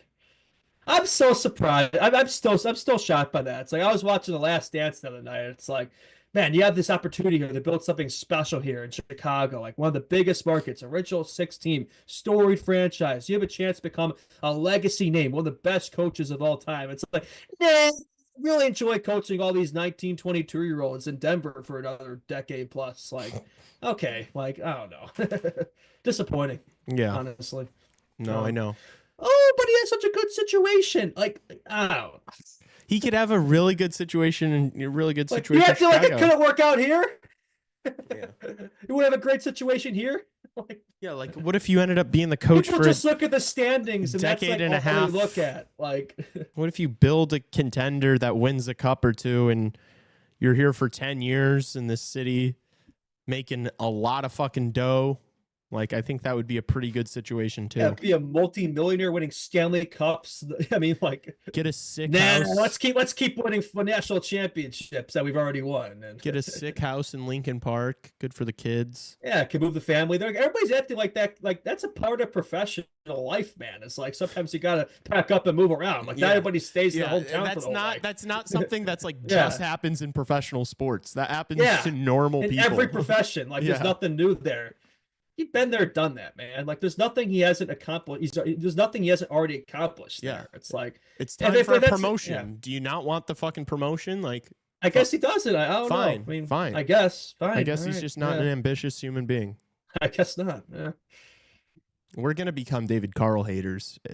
We are. I foresee that happening. If he stays, I think it'll be more so if he goes to like another NHL team. Yeah, we'll be really salty Because about that it. would make no sense. Like if he goes to a team like New York, that would make no sense whatsoever for him. I mean, I don't know. It's just completely rolling the dice because it's like you're probably going to have a bad year or two because the team's going to be bad, and then you're going to get canned, you know? Yeah, like that's why he's worried about security. I guarantee you would have had security here at this Blackhawks team. If where we're at right now, like we were building. Yeah, like we wouldn't expect to be a playoff team next year, like you would pretty much anywhere else, right? Yeah, young team development, like he would have a leash here. Yes, like, a really long leash. Yeah. So I don't know if that was the main problem issue was security. Then I don't know about that one. Yeah. That would be bad though if it was just like really bad negotiating from Kyle Davidson. I hope not. I really hope not. So that'll be a swing and a miss right there. Yeah, because then it's like, do you have confidence in this guy to go out and convince a free agent to come here? Yeah, exactly. I'm already prepared for disappointment there too. Like I've already Martyr is not going to happen at this point. Yeah, especially if Toronto keeps going further and sweeps Ottawa and goes on a run, he re-ups there. And but that is what that is the nice thing about the way the year ended, though, Justin, is that like if it's just the same team returning, like it's already going to be better. It's going to be way better than last year. Yeah, exactly. Yeah, but you still need the right guy to help them that, you know. Yeah. No, you're right. It's definitely really important, but yeah, no, I honestly think unless like Sullivan or a Cooper gets fired, I would rather just stick with Anders Sorensen and just wait. Because at least they know the guys, right? Because then I feel like you got to repeat that process all over again, where these guys have to adjust to a new coach, a new system, and that could stunt developments of these young players. Like maybe just see it out with Sorensen for a little while, and then when a better option opens up, when we're really gonna be contending in like a year or two, maybe that's when you make the move, Or like who knows, like how like Montgomery got fired in the middle of the season, and then St. Louis were able to swoop. Like that's what we could do with Anders Sorensen is we just keep Anders Sorensen around, and then right when a good candidate opens up, you say, Anders, thank you for your services and your duties. You are going back to Rockford, and don't even remove the interim tag. He's still the interim. Because he could be literally at any moment. At any moment when something better opens up, he could be, bye-bye. What'd you say? His contract is Anders, yeah, that's fine. His contract is up, so you'd have to sign him for another year, is what I said. That's a 1-year interim contract. I don't know how that works, but yeah. Yeah. If Derek King was competent enough to stick around his organization for a few years, I guess that means Sorensen probably will get that shot. Who knows? Ronnie, so your dad's at this Wild game. Who's his favorite team? Will DeCaro from chat is also at the Wild game. There's 2 people from this chat who happen to be at this game. No way. Yeah, that's hilarious. It's pretty random. Yeah, it is random. Yeah, Minnesota Vegas game, not exactly not like this Blackhawks game we're covering right now. Yeah. That's interesting. Is there another what's the deal with that Western Michigan coach? Like are there other college coaches like who could be decent options like a David Carl and Wish? I don't know. Who's the guy at BU that Johnny Laz was Jay Pandolfo. Yeah, what's his former NHL? Maybe that's somebody you could take a look at. Like there could be other options here if you're looking for like a prospect coach type of deal. Like I'm sure Carl is the only guy we've really been talking about, but there are definitely other ones that exist. Hey Tassos, can you hit the horn? We just got to follow her on Instagram. Let's go. Horny for follows and subs. Mm-hmm. The Western coaches are Holt. Oh, sorry. No, sorry. You can. Yeah. Holt, the Western coach isn't going anywhere. He's basically building the new stadium. Holt would know because he's our inside source there, Mr. Thomas K-Wing. Yeah, he would know. BU coach has been moved to Boston. I mean, that would make sense. Yeah. That would make Boston University, Boston Bruins. Yeah. Not really having doesn't have to really move. Not really having to move the family for that one. Mm-hmm. Yeah. AHL guys. I don't know if there's anybody really goes top of my head there. Yeah. Yeah, what are the options in the AHL? There's something said though, like the Hawks haven't really had I know we were kind of playing down the experience thing earlier, but it's like The Hawks haven't really had a true like coach like that since Coach Q. Like the last 5 coaches they had all the rookies, right? I mean, Carlton was a rookie, Derek King was a rookie, Richardson was a rookie, Sorensen. Like the Hawks haven't really had a coach who's been around for a long time in a while. I'm not saying that would make a difference, but maybe it would. I don't know. Yeah, let's just go get Torts. Fine, fuck it. No, not Torts. Absolutely not. Come Torts. on, let's just go get Torts. Let's do it. Let's have some fun. I mean, how it was of him and Michkov. Imagine what him and Bedsy, that would be. No. Yeah, that would be a nightmare. He would hate this Blackhawks team. Oh, God. He would have nightmares. He'd be like, TJ Brody, we're activating you again. Todd Nelson of the Hershey Bears, excellent coach. The Hawks should hire Joel Martin, Kalamazoo Wings head coach. Holy shit, look at that mustache. Joel Martin. Is that the dude who fucking yelled at us, Holt? Oh, yeah, that's the guy. Yeah, we were like poking around and like around the locker room. Like, what are these guys doing here? That was funny. I don't want him for that reason. He disrespected us. Yeah. Yeah. The Kalamazoo Wings coaches do not fuck with CHR. Confirmed, not a CHR. Confirmed, guy, no. Not CHR enjoyers. Disappointing. Expected more from them. Mm-hmm. Is there a Kalamazoo hockey radio? Yeah, is there a Kalamazoo hockey radio? Holt's going to start it now. I gave him the idea. There you go.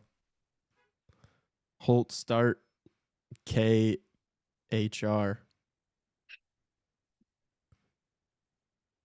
It'll be good.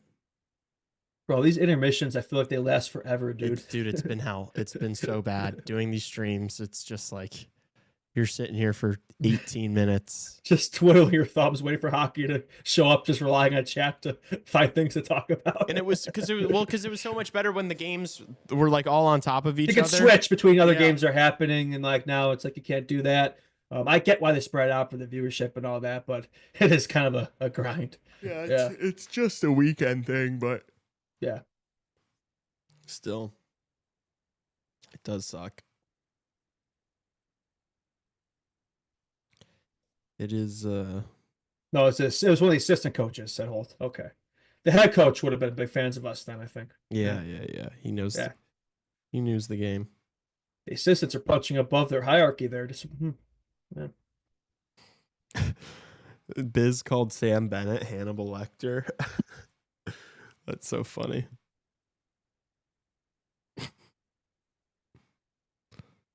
Oh my gosh. Makes me laugh, makes me smile.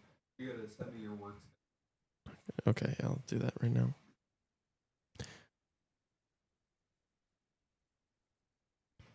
Hopefully I can. I'm currently booking guests. Thinking about reaching out to a certain PWHL player I've had on my show a couple of times. Oh, nice. What happened with that? I know Vancouver was it just Vancouver expanding the PWHL, or was there another one? I think the plan is also Seattle. Okay. But they may start a year later. Like, I think Vancouver is starting next season. So they made a formal announcement of it last week. Okay. But this player we could get on plays for Montreal, and they're the only team to have clinched a playoff spot so far. So, and their season's almost wrapped up. So that would be cool. Nice. And some other guests throughout the week too. Cool. Very nice. I'll send out some feelers. Nice. Are the PWHL playoffs starting soon? Yeah, they just wrapped up the World Championships. The U.S. won. Okay. Yeah. I did see that. They beat Canada. It was good to see that. Yeah. Always good to beat Canada. It'd be nice if we could do it on the men's side. Dude, if you think Hawks fans are depressed right now, you should talk to K-Wings season ticket holders. They want everyone fired. GM, head coach, not happy at times in Kalamazoo. That is rough, dude. That'd be so rough to be like a diehard ECHL fan, just heated at your team, like just getting neglected.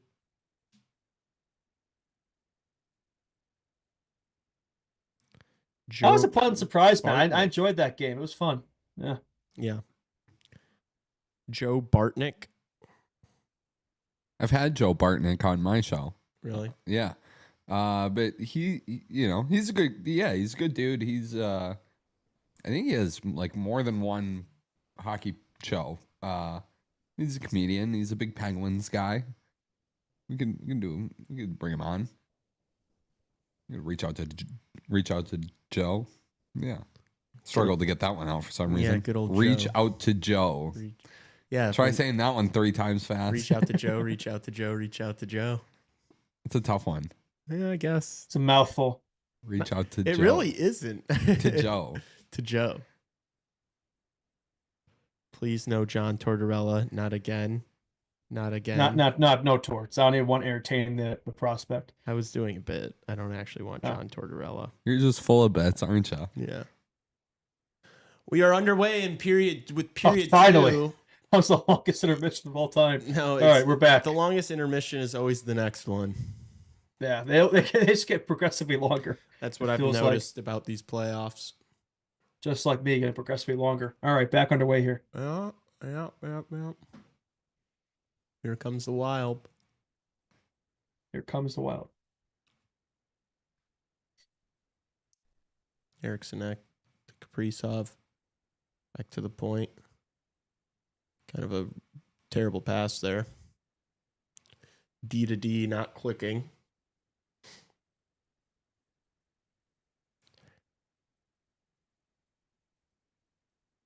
Do we do predictions for this game? I feel like we just did predictions for the Friday game on the show yesterday. Yeah, I think we just previewed the Friday games because like we had so much to talk about. I don't even know if we had time to get to the weekend ones. Well, I predicted I bet on Vegas, so I predicted them to win this game. Oh, chance here maybe for Hartman. I'm going to say quite. Vegas too, just because I have them going to the Stanley Cup final. So ideally, well, you two both have Vegas, so I'll have Minnesota. Yeah. Oh, look here. Oh, nice save. Score. Marcus Foligno. Right on cue. Marcus Foligno, the brother of Nick Foligno, Blackhawks legend, on the board. Dude, this line has been awesome for them. It really has been. Right as I pull for the Wild, they deliver. Love to see it. XL is on fire. It is. Nice little rebound there. Vegas I just realized they were the same man. numbers, Marcus and Nick Foligno. I just noticed that. Both 17s. Very cool. Vegas is in trouble, man. They really are. This Wild team came to win today. They took all the comments personally, man. Nice rebound. Yeah. Greasy areas. Wonder if Nick Foligno is watching his brother right now, being like, "Oh, it should be me." The Foligno was all sorts of fired up, jumping into the boards. It's awesome. I will say they don't look anything like each other. Nick and Marcus Foligno. Don't.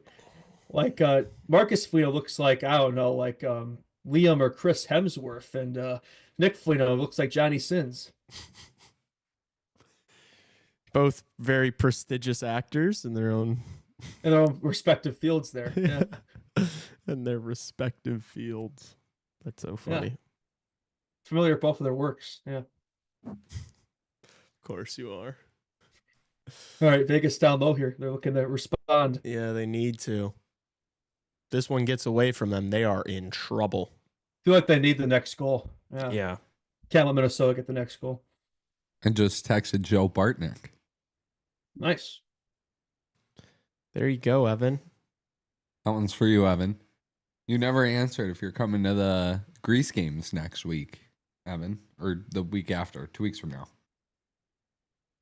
Is Nick Lardis going to be in the lineup? Is he going to be healed up? Yeah, is he going to be ready to go? Yeah, is his injury. Is that going to keep him out of that? Would he be allowed to play? Will Hawks be like, He might be playing in Montreal in July. Really? Yeah. That would be insane. Depending on dev camp timing and all that. He's going to go off of that. Dude, tournament. yeah, he's going to kill be by far the best player. Yeah, he's going to destroy everyone. Yeah, he doesn't even have to try. Yeah, he'll score 3 a game.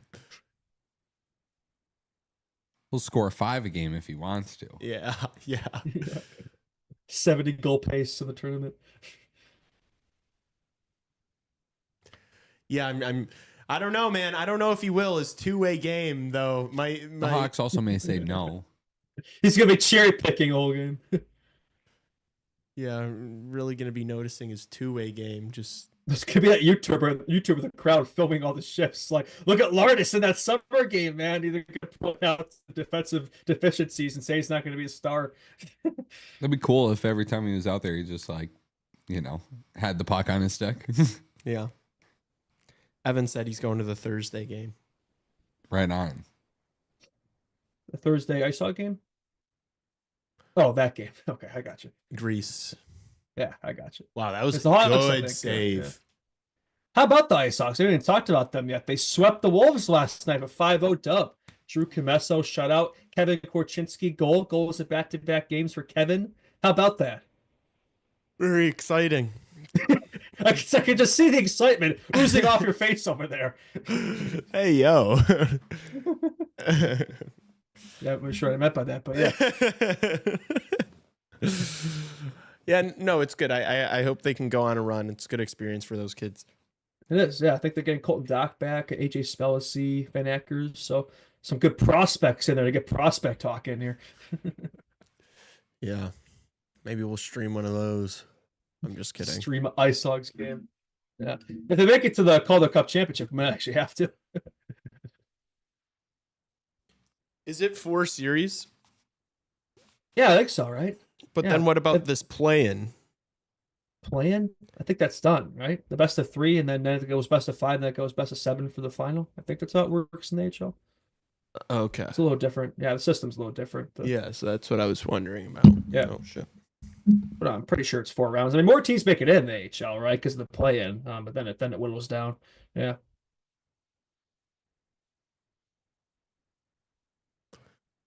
Let's go Wild. Yes, sir. Praying on Vegas' downfall. Well, here comes Vegas. Oh, Eichel kind of just shovels one with one hand towards the net. Barbashev with a big hit on Kaprizov. Oh boy, Kaprizov was a bit shaken up after that. We might get some scrums here, maybe. Whistle. Yeah. I wonder. Surprised there wasn't more of a response there from Wild after that. They hit. might not have seen it. Yeah, I mean, after a hit like that, you think they'd be going after him, Barbashev. Yeah, a bit of Yeah, a you can't let that fly. Yeah. That was. Yeah. Straight into How the did he just get away with that? Straight into the numbers, Oh. face into the boards. Ugh. They just got away with that? There's nothing. Yeah, that's crazy. Wow. Well, it is Vegas, so yeah, there you go. That's crazy to me. Yeah, a guy like me would not let that fly. No, it would be some repercussions.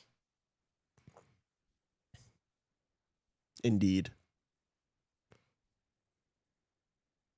Yeah, looked like boring to me, but the Zebras thought otherwise because they have the Vegas money line probably. All right. You think they have Vegas money line tonight? You think they have No, the way the way the minus, rest call Vegas games, they tend to act like they do. You think they took the minus 165? Mr. Conspiracy Theorist out here. Here comes Blackhawks legend Brandon actual Blackhawks. Oh wow, he's legend, making plays Brandon there. Saad. Look at that. Yeah, now the CHR Blackhawks legend, the legit one. Mm-hmm. I always feel bad for Brandon Saad because, like, I just feel like the recency bias, like, will always affect his Hawks legacy. Whereas, like, people seem to forget that he was on 2 cup-winning teams, a big part of both of them, just because of the Panarin trade. Yeah. Kind of a shame. It wasn't really his fault that Bowman was an idiot. Yeah. Here's look here for Wild. Oh. Whistle. Yeah. What'd they call? Here? Yeah. Must be.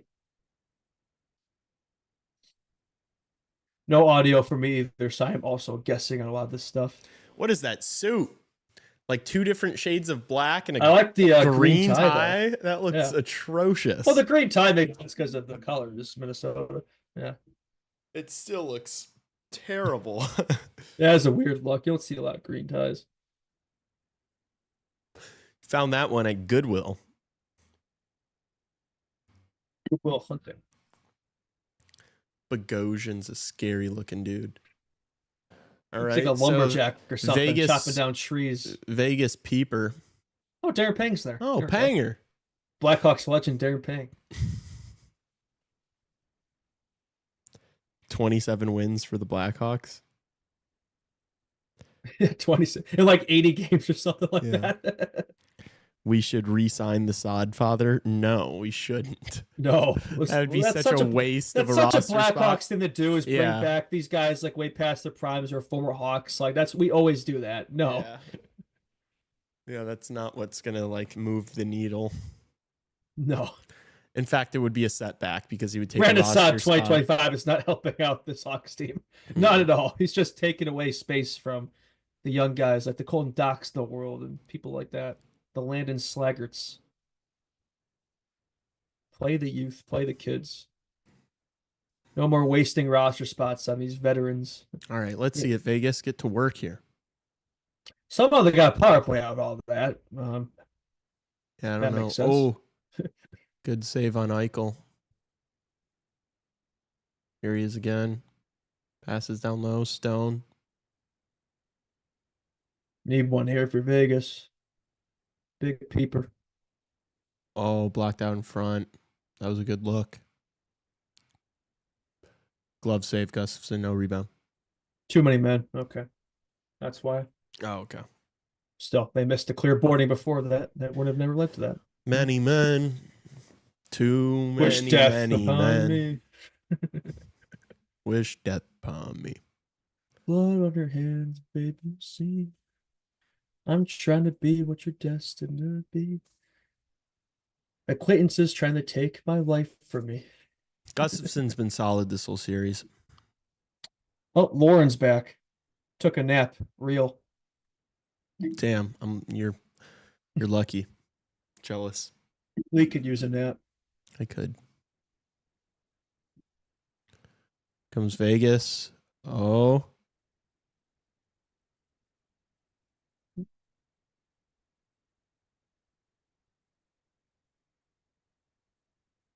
Vegas waiting for their best opportunity here. Yeah. A lot of passing around. A lot of passing. 20 seconds left. 15 seconds Gotta left. shoot the puck here.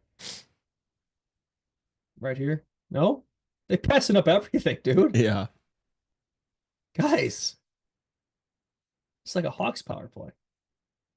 Yeah, it was a solid You had the kill. puck. You had the puck. Oh, Everybody they playing hot missed potato that. out there. Oh my gosh, yeah, that was not great from the Vegas peeper. No. Not Good great. kill from the Wild, though. I mean, they're not really giving it much of anything in terms of space in the lanes and all. They're just cutting everything off. Yeah. Good positional play. Yeah. You're not going to force a play if it's not there. There's like no movement on that power play for Vegas. They all Yeah, stood in the standing exact around. same Too spot and predictable. just passed it around. Like Yeah, it's not going to get the job done. you're not going to get guys out of lanes just standing still. No. It's not going to do it. I'd like to see Eichel maybe like go high to low and interchange. Or just somebody with drive Stone the there. play or something. Drive the net or I don't Yeah. know. Do something different. Yeah.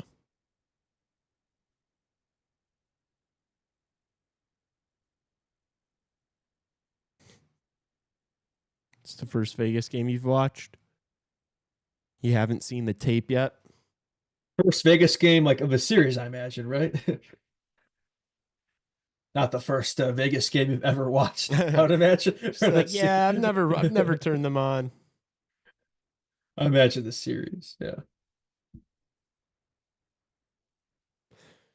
Heat Daddy said, the reason why Kachuk won't get suspended is because Gensel made a play on the puck. Hit was late, definitely a penalty, but that's it.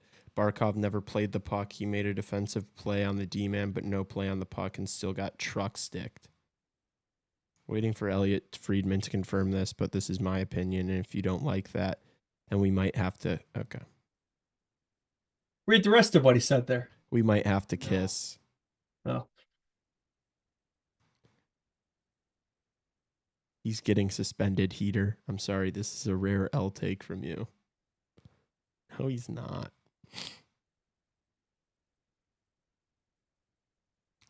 Oh, and so John Cooper repeated the Paul Maurice quote about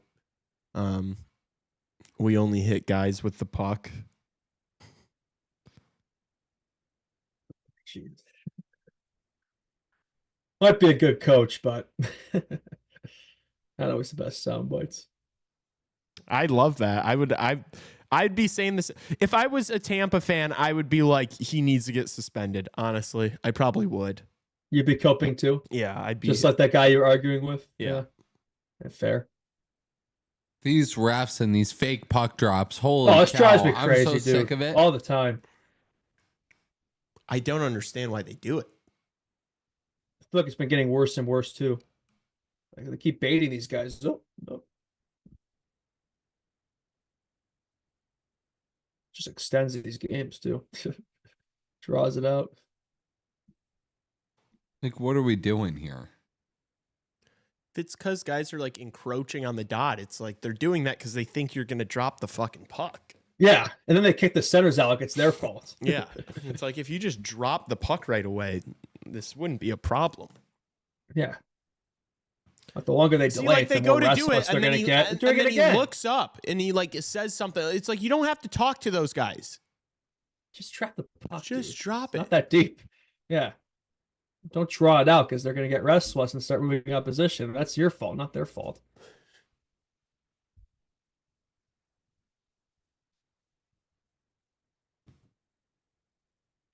I can't believe Zach Bogosian's still playing in 2025. He's still got it. He's been around forever, dude. He looks so like he looks like a Game of Thrones character. Looks like a Viking. Zeev Booyam. That was a good one. Yeah, it looks like the mountain guy or whatever. Yeah. Yeah. Hey, you've seen Game of Thrones, right? Of course, yeah. Yeah. So legendary good. show. Oh, so good. Yeah. One of the best shows. Unfortunate the way it ended. Yeah, they ended it so poorly. They rushed it. The last season two was so rushed. The last two seasons were pretty ass. Yeah. It sucks because like that's like the recency bias take people are gonna get from that show, but it's like the best seasons of Game of Thrones are probably the best television. Like ever. The first few are so good. It's easy to forget that because of the way it ended, obviously. Yeah. Big fan of that Daenerys Targaryen. Yeah. Targaryens in general, yeah. Like the Oh, 2-on-1. Oh, what a save. oh, big stop there. Was that on Sod? So how many breakaways does he have? I know it wasn't a breakaway, but like he's had so many good looks in this series, just can't finish one. Damn. Yeah, that would have been good for me. That would have been okay for me. You've seen House of Dragon too? Yes, I have. It's a good one. Yeah. Yeah, it has been good. But it's just shitty. The second season wasn't as good as the first, though. I feel like it was all set up for season 3. Yeah, and like it felt like nothing. If I remember correctly, it felt like nothing happened in the entire second season. It's building up to a crescendo at the finale, and then it never happened. You gotta wait another 2 years. Yes, that's exactly. I was like, all right, you get to wait 5 years to see what happens here after this entire season is just building up to this massive fight. Average HBO activities. We'll see you in 3 years. Yeah. Yeah, it was annoying. Yeah. Season 1 was great, though. Definitely, yeah. That was as good as probably some of the best seasons of Game of Thrones. Yeah. You don't agree with that? Maybe not the best, but like, yeah. You know, yeah. Like, dude, the first couple seasons of Game of Thrones were so absolute cinema. Yeah. Absolute cinema. Who is your favorite character from Game of Thrones? Oh, I was literally just thinking. That's the thing with Game of Thrones. It's like for me, there was never like an obvious number one guy. I feel like it always change around. I like Tyrion a lot. Yeah, I did. He's just always so irritating, too. Right? Yeah. I'd say if I had to pick one, I always like a lot of good quotes too. Like my favorite one is "I drink and I know things." I love that quote. Yeah, that's like me. Oh, yeah, he's just a very lovable character for sure. Yeah. And Peter Dinklage, the guy who plays him, is such a good actor. Oh yeah, he's great. He's in a lot of stuff. Yeah, very talented. Jon Snow is an easy one. I feel like it should have been him that be king, not the most forgettable character was that what's this guy's name? I can't remember his name. The guy wound up being the king at the end there, like the kid who fell down and was just like the psych guy the whole time. Yeah, like Brant Clark or something. Yeah, like I did not. That was the one storyline I never gave a shit about. Like, every time they cut to his story, it's like I was like asleep. Like I just didn't care. Yeah. Yeah, he was a nothing character. Arya was pretty cool. I liked Arya a lot. I didn't like Arya. Really? Yeah, her side quests Oh. always like did not move me at all. It's like, Really? oh, this Yeah. little girl is now an assassin without a face, and it's like, okay, dude. I thought her story was pretty damn cool. Yeah. I could shove Arya Stark into a locker. Okay. I agree to disagree on that one. He I goes- prefer over he Sansa. goes- Sansa was He Yeah. goes, Yeah. I was a fan of hers. Really? You prefer Sansa over Arya? That's a take. Oh yeah. Okay. Fair enough. Well, I was saying more so, yeah. Eric's I liked back in Daenerys box. before they ruined her character in the last season. But yeah, I was a fan of her before then. Got another Vegas peeper here. All right, back to the game. Sorry. I love Game of Thrones talk. Yeah, we could easily just do Game of Thrones talk for the whole time. Lauren But yeah, says Arya's my fave. I respect that. I respect that. Any of the Stark children, yeah. I almost stopped watching the show when I saw that red wedding scene for the first time. I literally couldn't believe. Yeah, that was That was the most shocking. shocking scene. Like I literally was like alone in my dorm with the lights off, and I was just staring at nothing for I couldn't even believe that. Honestly, for me, it wasn't as crazy as Ned at the end of season 1. Well, that one I don't know if I want to say I got that spoiled, but I'm pretty sure I saw that one coming, so that wasn't shocking for me. I did like his character, but he just struck me as a guy where he's just not going to be around. I gotta see it coming. I didn't. But that I I did not see coming. The red wedding, I did not see that coming. When at I all. started the Yeah. show, I was like, this is the only actor I recognize. Surely this is the main character of the show. Well, he dies in everything. Everything he plays, he dies. I So guess that was that's kind of true. what I saw coming. Yeah, his character. Yeah. Vegas Golden Knights. I wonder if they're big fans of the Night Watch. You're such a goof. Elite reference game here. Yeah. Okay, Vegas, you need something. Yeah, we need some movement, Vegas, please. I goal, yes. Oh, good save, Gustafson. Wild clear. He's been good for him. Gus Rip Boromir. Boromir. I not recall that. I don't remember Boromir. Boromir. Who the hell was Boromir? There's so many damn characters in that yeah, show. there's so many. Who is the eunuch? Who is the bald eunuch? The bald. Oh, I know what you're talking about. Who was like very wise and was kind of always scheming with Tyrion and stuff. Oh, damn it! Who's that guy? I know who you're talking about. That guy was awesome. Yeah. I Gosh, couldn't stand Littlefinger. Drive me crazy. Yeah, Couldn't stand that Littlefinger is guy. like one of the most deplorable characters on the show. Oh, the worst. Not the worst. They're no, worse no, characters than Joffrey Littlefinger. was the worst. No, worse than Joffrey was Ramsay. Ramsay was worse than Joffrey. No way. Really? You think Joffrey was worse than Ramsay? Oh, Is Bolton? Ramsay the one who made Reek Reek? yeah. We won't describe what happened there, but yeah. Yeah. The worst thing that could happen to a man. Yeah. That's all I'll say. That's I would argue he's worse. Offsides? Dude, Vegas is their power play does not move me at all. This team's not winning the They've Stanley done Cup. nothing. Their power They've had play consecutive sucks. power plays that tied up, and they've got nothing going on in either No. of them. And it's like Yeah. and they're kind of like doing the same shit. I'm starting to regret picking this team going to the Western Conference Finals. I'm not really sure I'm feeling at the moment. Yeah. I'm not even sure they're gonna get past this round. Yeah. They might probably. I don't know. Who knows? They could easily still flip the series, but I don't know if they go down 3-1. Like, you really think they're gonna red all 3 straight? Carlson just missed the net. They could, but I don't know. I feel like Minnesota wins this game. They got covered, but still a long way to go. We're not even halfway. We're exactly halfway through, actually, now as I say that. Oh. Boromir's from Lord of the Rings. Oh, okay. It's a different, like a character. Oh, okay. I see what you're saying. Okay. I've seen like one of the Lord of the Rings movies like 3 times, and then I think I haven't seen one of the other ones. You haven't seen the rest of the Lord of the Rings? No, I don't think. I always go and I think to myself, damn, I really want to watch Lord of the Rings, and then I watch the same movie that I've seen every single time. Oh, you gotta watch the rest. You gotta watch the whole trilogy. The Hobbits too. They're not as good as Lord of the Rings, but they're pretty solid. Yeah, Lord of the Rings is fantastic. I mean, Lord of the Rings is kind of like if Game of Thrones was like a movie series, it'd probably be Lord of the Rings. Like, Yeah, I don't know. It doesn't. The parallels one that there. I've seen several times doesn't move me as much as it moves other people. Also, the Hobbits weird me out. I don't like their big hairy feet. That's fair. So I haven't seen Lord of the Rings in forever, dude. I gotta rewatch that. Like, I honestly, it's been so long I couldn't even tell you. Yeah. But I remember it was always a favorite for me to rewatch as a kid. Do we have another wild penalty? Oh no, it's going to be on Colasar.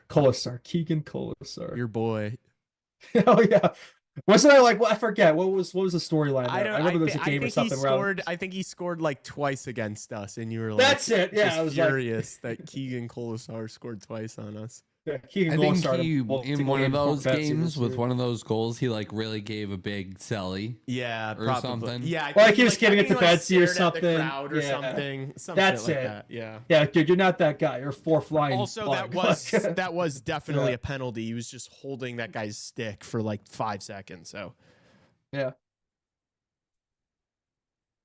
I have a giant Lord of the Rings tattoo on my leg. If Is I ever it get a ring tattoo, it would be tattoo? a Lord of the Rings. My precious. Lord of the Rings. That's a legendary series. Gotta revisit that. Yeah, I want to go back and watch Game of Thrones again. I've only seen it once. When did you watch it? Freshman year of college. Oh, that's funny. It was sophomore year for me, so it was only a couple years ago, actually. Yeah. It feels like a while ago. Like I could definitely rewatch it now and still have a lot of things like fresh. Probably an easy show to rewatch because it's easy to miss stuff because just so much going on. Yeah.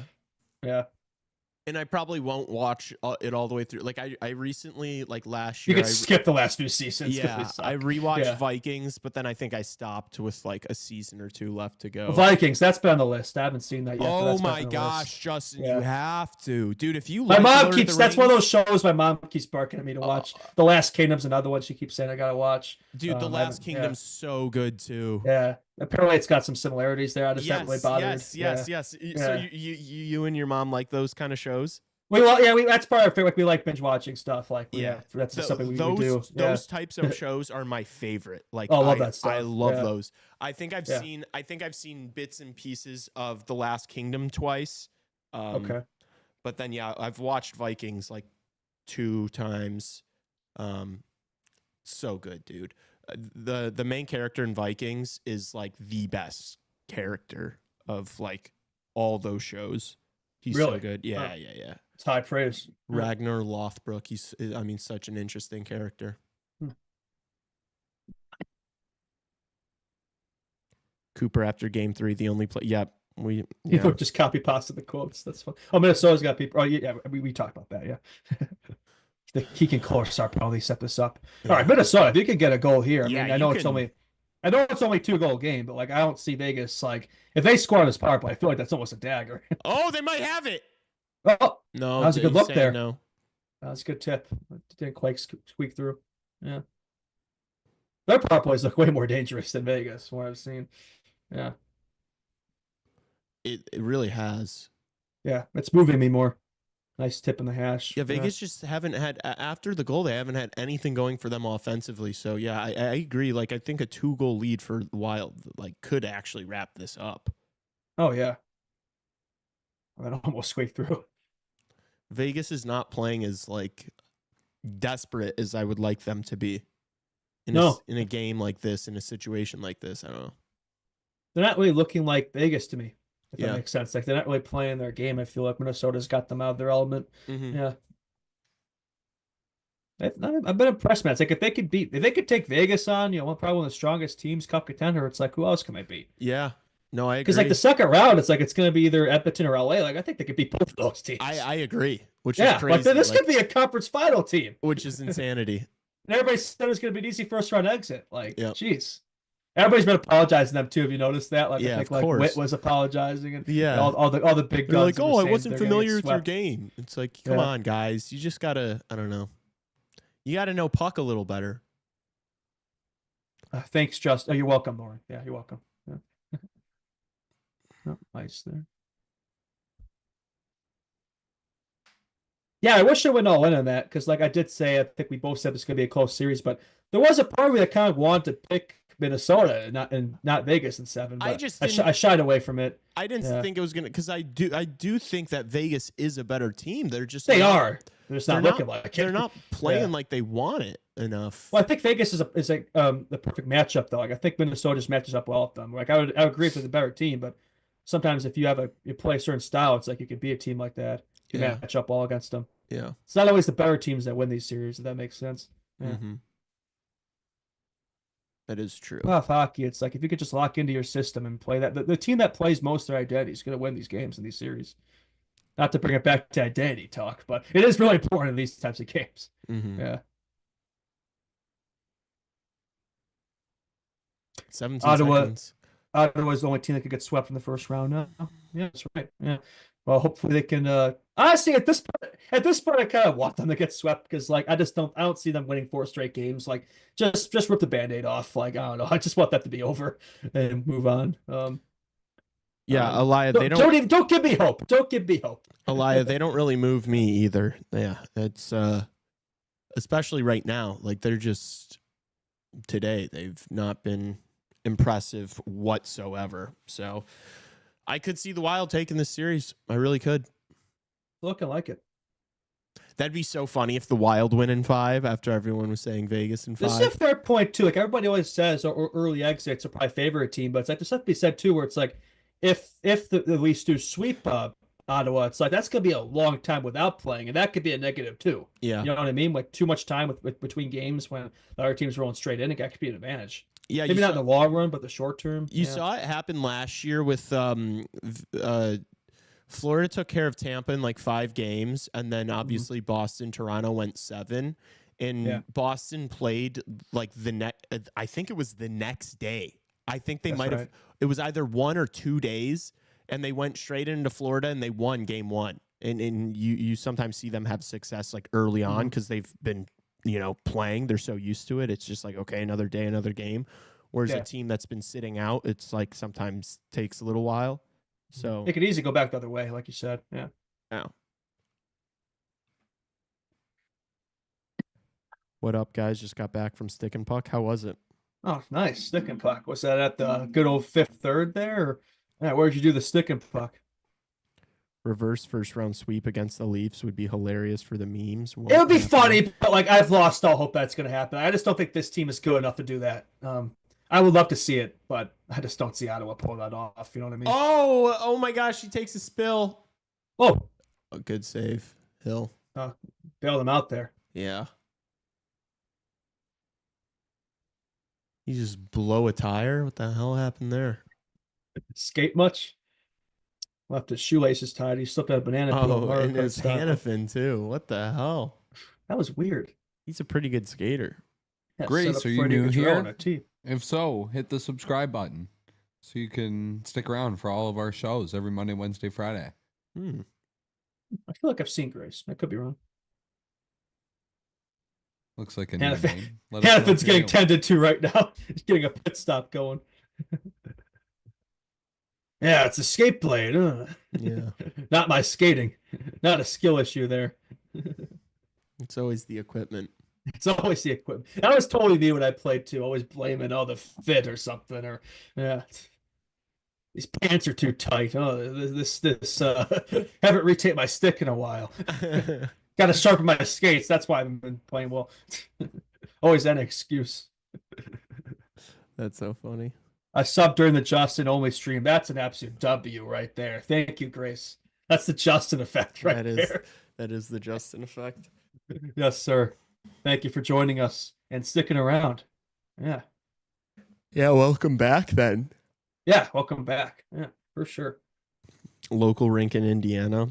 A lot of high school kids. Oh, Indiana resident. Wow. Okay. A guy from the Chicago Mission. Is he around Indianapolis? Is this a Fuel fan, the chat? Big Indy Fuel guy? Is he a former... Or is he more of a Fort Wayne Comets? Is he a former player of Anders Sorensen? Oh, that's right. Yeah, because he used to coach the Mission. Yeah. So Anders Sorensen alumni. Yeah. A product of Anders Sorensen. A product of Anders Sorensen. From the Anders Sorensen coaching tree. That's quite a distinguished list there. Yeah.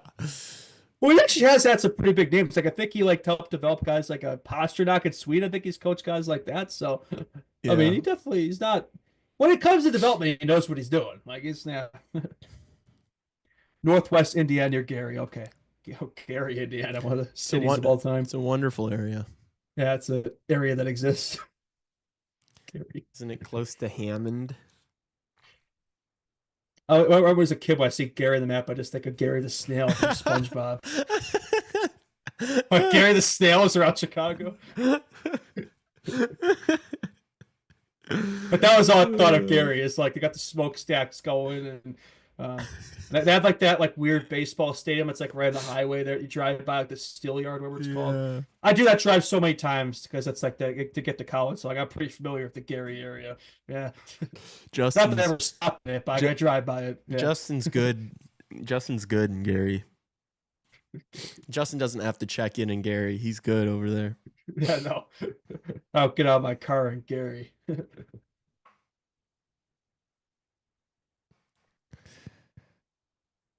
I grew up in Munster. Yeah. Munster. Indiana just picks the worst names for their towns and cities. Munster. There's Gary, so many Hammond. random places in Indiana. I could confirm. We have a lake house there. My grandparents. We spend a lot of time in Long Beach during the summers. It's near New Buffalo, Michigan City. And that's a nice area. That's a nice Indiana area. Feels like you're in Michigan there. The Gary area is the Garia. The Garia. That sounds like an inappropriate word. Well, it's funny. And then Long Beach is near Michigan City, but Michigan City is actually Indiana. It's not in Michigan, which is kind of amusing. I feel like they got the state wrong on that one. Probably should have called it Indiana City, but yeah. Yeah, you can actually see the Chicago skyline from there too. Like if it a clear day, you can kind of see the skyline across the lake, which is pretty cool. Yeah, Lake Michigan's fascinating. Yeah, the lake that acts like an ocean. Yeah, it's so big. Yeah, it really is. I've got beef with Michigan City, says Holt. I got to hear the backstory here. Yeah, what's your beef? Is that ops there or something? You're such a troll, dude. Dude. Everybody hates Michigan City in the chat. Michigan City sucks. What's wrong with Michigan City? Fuck Michigan City. All my homies hate Michigan City. What did Michigan City do to these people? All right, Vegas. Ozone draw here. Please score. 5 minutes left in the period, a little under. Wow, they're getting a ton of blocks and shit. They're really supporting Gus.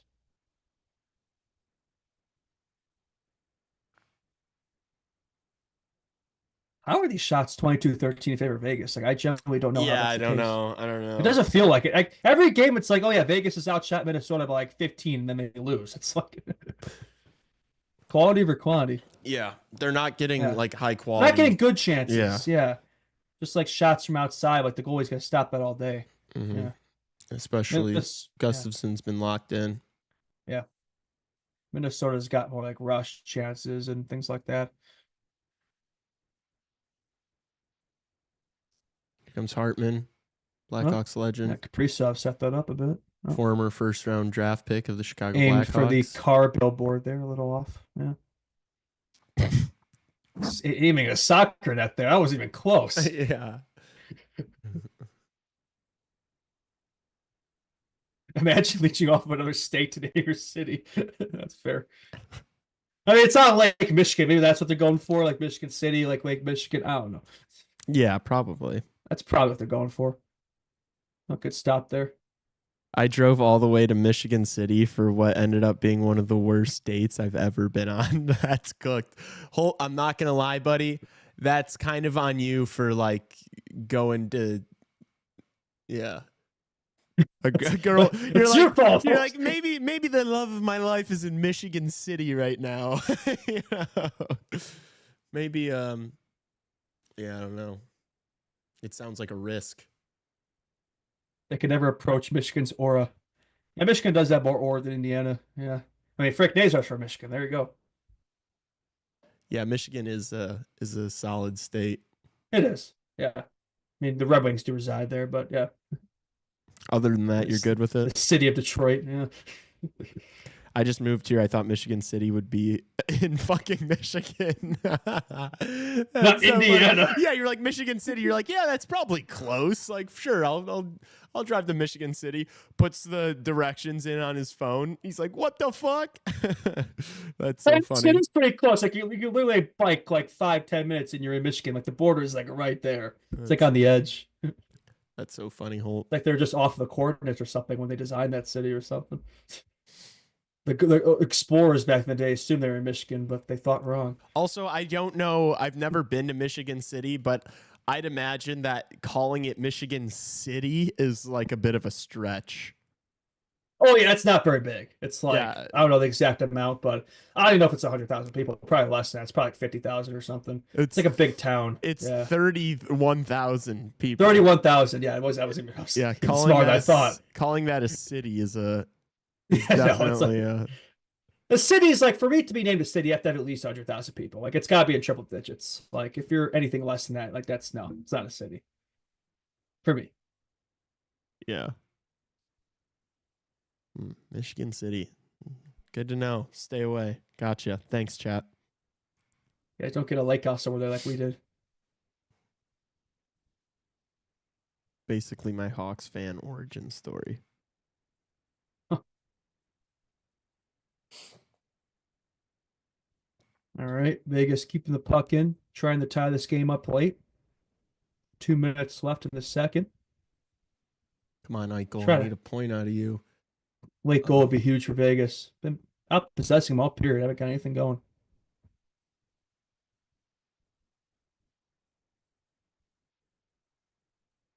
Nice feed.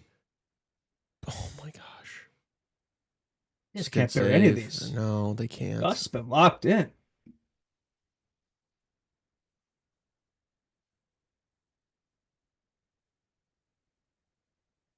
Come on, Ike.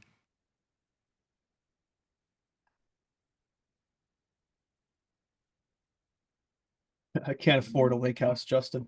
That's a skill issue. Work on that. It's not my lake house. It's a family lake house. I'm not paying for that shit. He goes, that's a skill issue. Skill issue. Oh my gosh. Can't afford a lake house. Skill issue. Yeah. Level up. And we call it a lake house, but it's not like it's right on the lake there. It's like you have to walk to it a bit. It's like, anyway. You can't see the lake from the house. You know, they call it a lake house. How often do you go there? It's more of a summer thing. We go there for like Memorial Day weekend, 4th of July, things like that. Not like maybe like 3 times a year, maybe. Yeah. Okay. So not super often. It's more of the grandparents, occasionally the cousins. Like we meet up there for the good old family gatherings during holidays, summer holidays. Yeah. Type shit. Kind of like on some grown-ups type beat. Yeah, that's a good one. That's a good. That's exactly like the picture. Yeah. Well, sometimes I invite my buddies there when the grandparents don't have it for weekend, and I won't go any further. Yeah. Yeah. When the whole fam's there, are you like on the couch or something? Yeah, like I'm hanging out with the family, and yeah, I mean sometimes like a lot of people like no, but like what are the sleeping arrangements like when the whole well, family's that's a bit there? tricky when the whole family there. That's a bit tricky. Like so sometimes you gotta get a pull out or something, or like those beds like the inflatables, and you have to put them out there. I'll probably sleep in like a futon, like in the living space or something. Yeah. So it really is like grown up. Are you? It's grown you're not pretty posted up like Charlie and the Chocolate Factory, just like whole fam in one bed, just like. No, absolutely not. No, I do no. I gotta have I'll sleep on a couch. Like I will not be sleeping in the same room. That's just not how I roll. You're not sharing a bed with Mima. God no. I've never had that. As only child, I've always had my own room, so it's like I can't be in the same room as other like that. Just something about that, just like no. That's so funny. Except for like hotels, you can't avoid it, and then you have to deal with the snoring and all that. And that's skill issue is wild, bro. Says Evan. Oh my gosh. Get good. That's so funny. Make the bank. Yeah, that's the funniest shit ever, dude. This has been the most interesting tangent I've probably ever had. Yeah. 30 seconds left in the period. How about the Grossmans? Do the Grossmans have a secondary, or the Grossman family have a lake house or something like that? Like a second, like a summer home or yeah. We used to, my grandparents for the longest time lived in Florida, so we would just go to Florida every single year. Nice. That's where your Florida origins began. Yes. Yeah. So I'd go to Florida at least once a year. Oh, that's cool. Growing up. Yeah. You've been to Disney World? I have when we were really young. Yeah. Nice. Yeah. That's the end of 2 here in Minnesota. 2-1 Wild. Vegas are gonna, I think the Wild are gonna win this game. Vegas. They look like they have it covered. I know it's only a 1-goal game, but they just look like they're in control here. Yeah. Well, but nice to get some Geico insurance, right? I don't know if this one goal lead's quite going to do it, but if they get the next goal, they're good. Yeah. Justin, are you sticking around for the third period? Yeah, I might as well do this game. Yeah, I'm happy to do that. Although I would like to have a quick water bottle / bathroom break if you don't mind. Yeah. Go. So, yes, I'll be back. Yeah. I'm alone. I am also going to go run and take the dog out really quick. Okay. So it's just me and chat here? It'll just be you in chat for about 10 minutes. Here.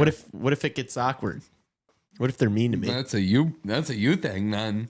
What if they're not nice to me? You're the only... Chat, everyone's leaving me. If you guys leave me too, I'm going to fucking freak out. I don't care that it's intermission. You stay here. We can talk about whatever you guys want to talk about. Whatever you want. I'm like a chameleon. I'll talk about whatever. CLE. Damn it. Don't leave me. I need you guys here. Maybe I should just start arguing with people on Twitter again. What should I start arguing about? Oh my gosh, dude. There's so many replies under this tweet.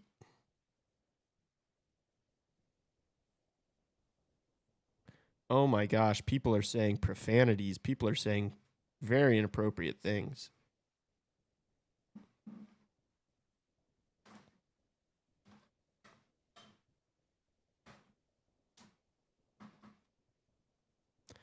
You can't really argue with people that are completely delusional. Can we get a dog review? I'll bring the dog in after. Okay, Tassos is going to bring his dog in here. You guys will get to see Charlie Romeliotis. Thank you, Holt. Wait, I'll show you guys my dog. I'll show you guys little Gracie. She's a little chunker. She's a cute little chunker. I gotta find a good pic / vid. That was her on Christmas, sniffing my coffee.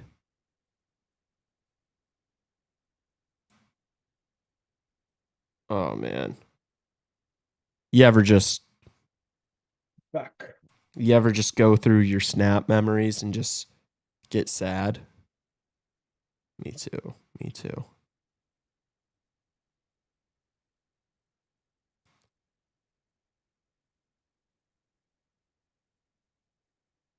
Jeez, when was the last time I took a fucking video of my dog?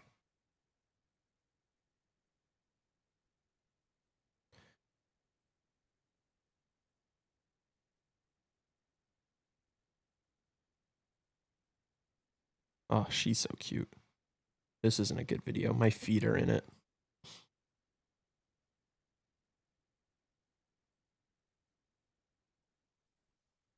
Can't wait for another super long intermission that feels like it never ends. Yeah, dude, we're gonna be here for 30 minutes before we're back.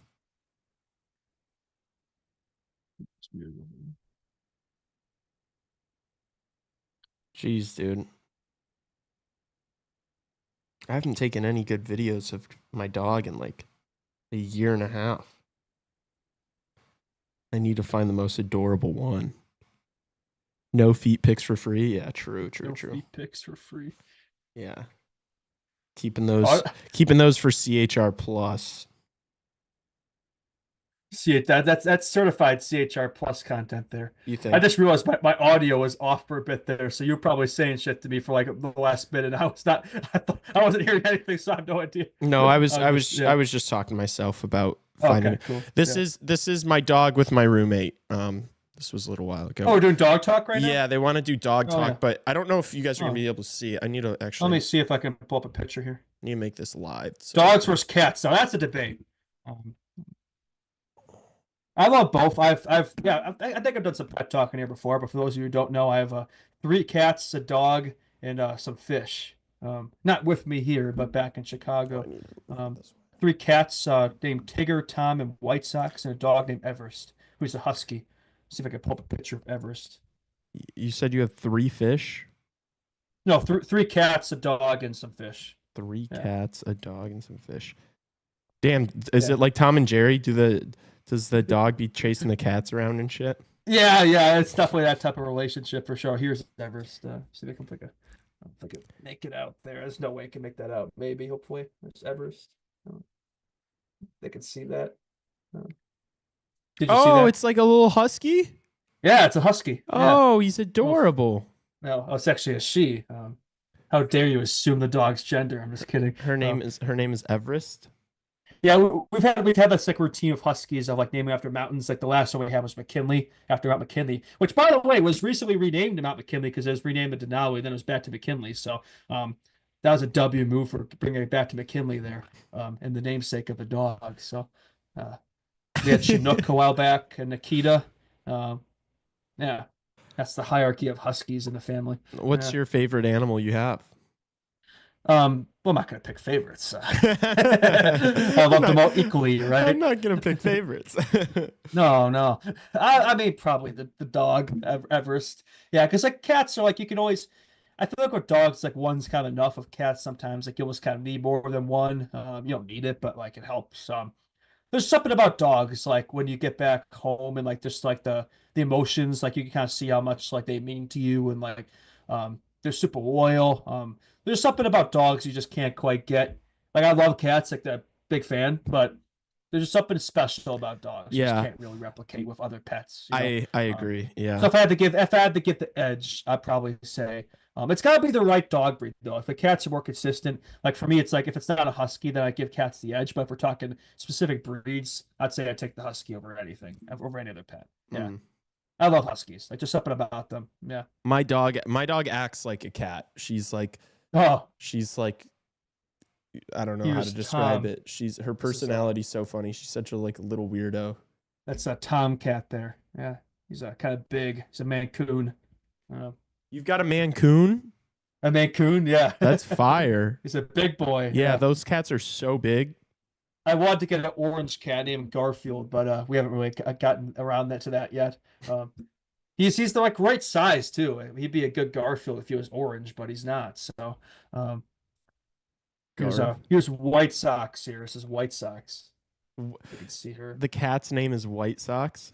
Yeah, because she has like white paws, and we're White Sox fans, so we call her White Sox. So, unfortunately, she hasn't experienced many good White Sox teams during her lifetime there, and they are just absolutely atrocious right now. So I kind of feel bad for her. But yeah, and here's this guy's the old man of the house, Tigger. I think it is Tigger after Winnie Tigger the Pooh. from Winnie the Pooh. Yeah. Yep. He's got the stripes going, and he kind of looks like a tiger. So I can't see. Wait, I can't see. Wait, look at yourself in the stream because I can't see it. I don't know which way for you to adjust, but I want to see him. I can send you the pics too. I don't know why I'm trying to like look at the camera. Yeah, I can see it. Okay. What a good boy. Yeah. Good fella.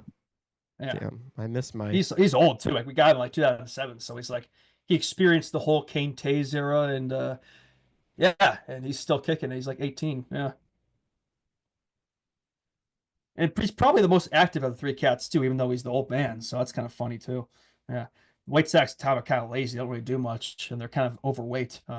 Tigger's not though. He takes care of himself. He takes care of himself. Yeah, he's a big hunter. Like he'll go out and like he'll catch mice and like and birds and like bring them home. He doesn't really do it anymore. He used to do it. He'll like just kill a bunch of stuff and just bring it to us as gifts. Yeah, cats are so weird. Cats like are killers, dude. Yeah. Like they're apps. Like they're like. That's why they're like wild animals like disguised in pet form. That's why I don't really like cats, is because they're just like so cold and like they're just like like they want to kill me. I feel like they don't. It depends on the owner. A lot of it's like if you take good care of them, like you give them affection, like they're pretty chill. But some of them they can be kind of assholes. But our cats are pretty nice, I think. Yeah.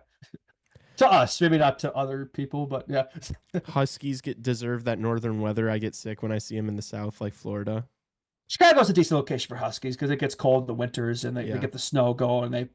Huskies, you gotta take care of them. You gotta give them like constant like action because like then they'll get kind of restless. Yeah, you gotta give them walks. You gotta run them. They'll start biting people.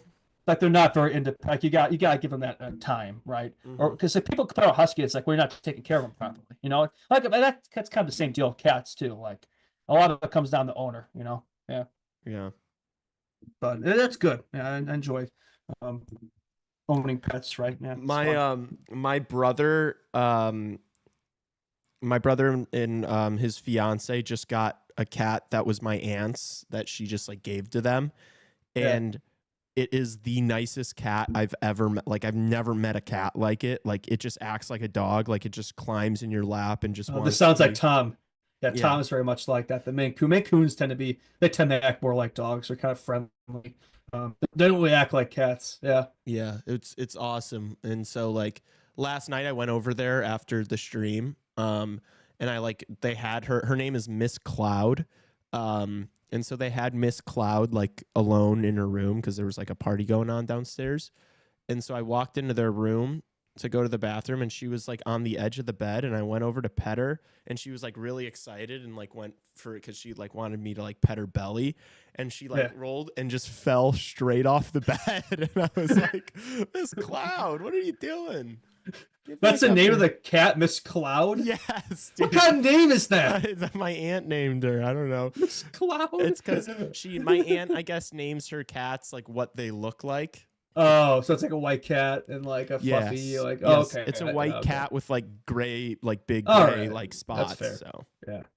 Well, that's better than guess what we got Tom, like guess what Tom's name was when we got him? Blue Cheese. Blue Cheese? Blue Cheese after the cheese. They had a bunch of cats in like this like herd, or I don't know what you call a bunch of cats. It's probably not a herd, but what the name for a bunch of cats is? A troop, maybe? Yeah, it's like it was just a bunch of cheeses, like different types of cheese.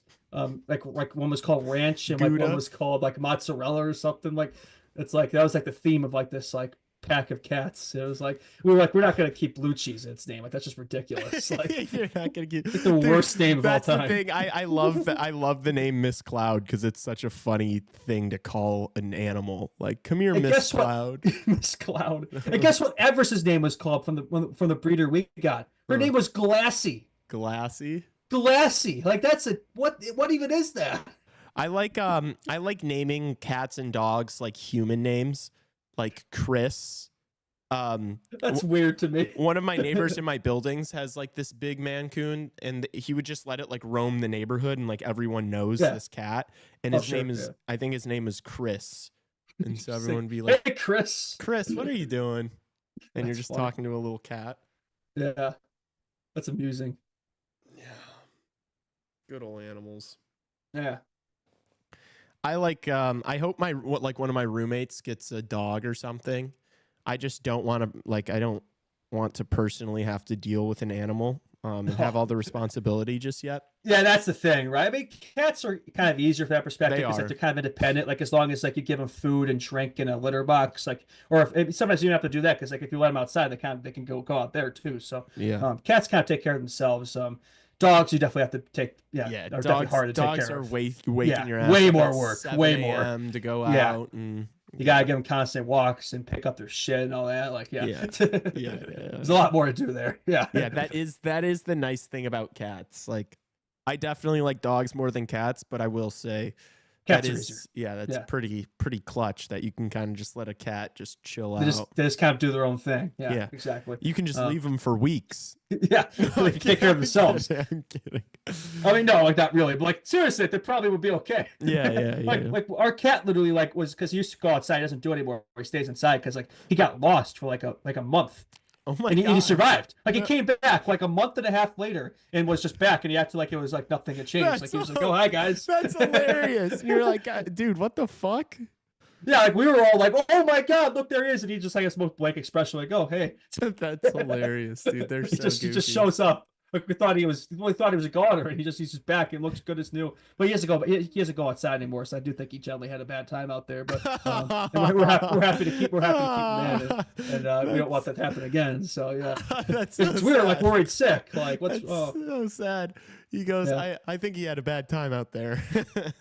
He doesn't go outside anymore. Like he can. The door's still there, but he's like, no, I'm sticking to it. He tried out the streets, and the streets weren't for him. Streets were not. He was not built for the streets.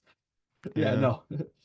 You do worry about sometimes outside, but things can happen to the cat, right? Whereas inside they're safer and probably going to live longer because they're just it's better. Yeah. I've got a Bernedoodle named Patty and a Border Collie named Toby. They're both adorable. Patty's name after Kane. That's hard. Well, that's a good segue there. I think I've told this story in here before, but I did used to have 2 ferrets named Kane Taze back in the day. Yeah. I told this story before. Yeah. The 2 ferrets. And I had 2 guinea pigs named Keith and Seabrook as oh well. my gosh. Yeah. So you guys are a big animal household. We love animals. Yeah, we're like a zoo. Yeah. Maybe I'll get 2 ferrets named Badar and Nazar one day. We'll see. Yeah. Or maybe we'll save for Misa if we get Misa. Yeah. We were not allowed to have dogs or cats for the longest time because my parents are like allergic to both, and they were like, you guys aren't going to take care of them. So we were always denied pets as children. But then we had like hamsters. I had a lizard for like 14 years. That just sounds right. Lee having a lizard. Yeah, I had a leopard gecko, and I named it Striper because it had stripes when it was like young. But then as it got bigger, it didn't have stripes anymore, so it was just named Striper for no reason.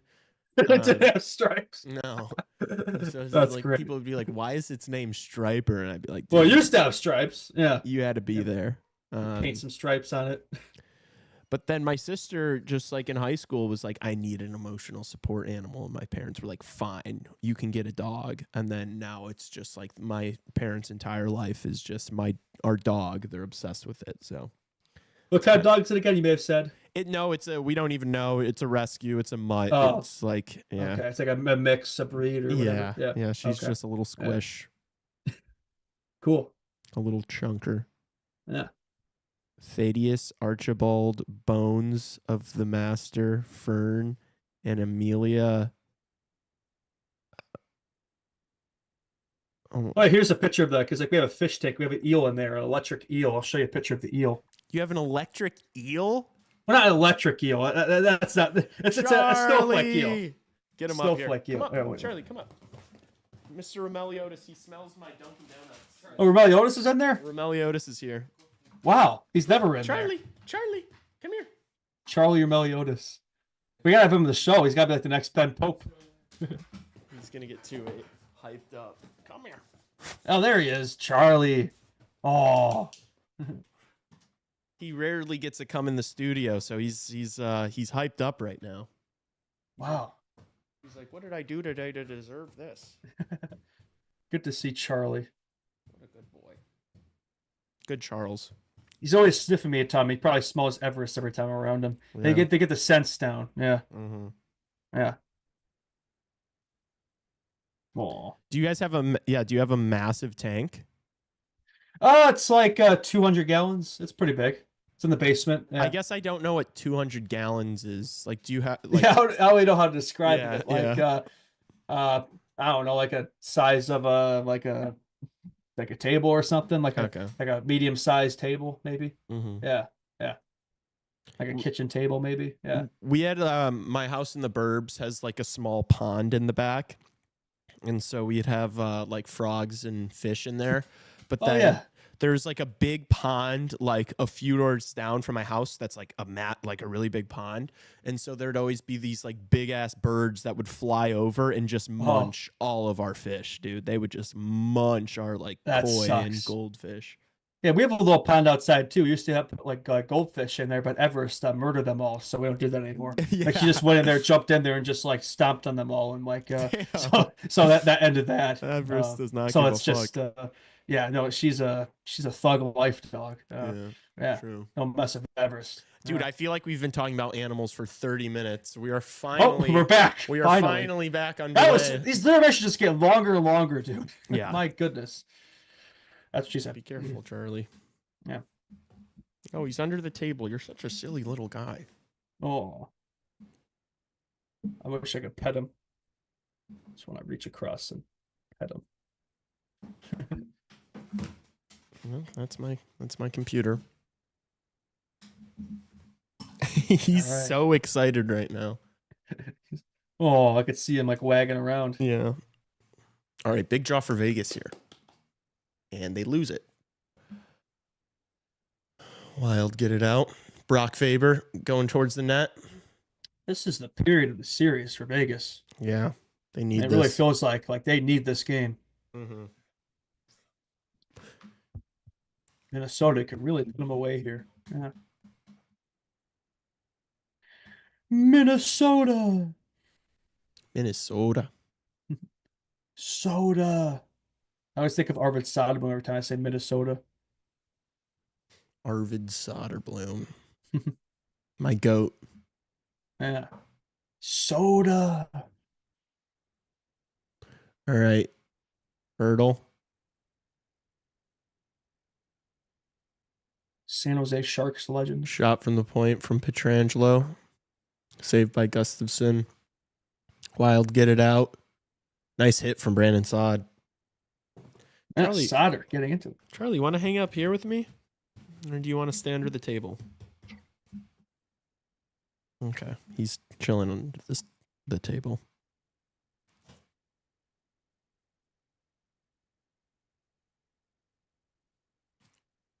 All right, Minnesota get the puck out. Oh, Damn. Is Mark Stone down here? Is he? Oh, he's got like blood in his eye. Shit. Oh, I think you might be ahead of me. Oh, how'd that happen again? I didn't even do anything. Oh, shoot. He's like absolutely gushing. Holy shit. Oh. I just saw him go down. Damn. Looked like he was just in a Game of Thrones battle or something. Oh, I got stick there, I think. Oh, yeah. Maybe. He is gushing. Let's see that again. Yeah, he was tie stick by Bouillon. All over his jersey. Good thing it missed his eye. Holy shit, that could have been really bad. Bad, dude. I mean, it looks. It probably looks worse than it is, but shit.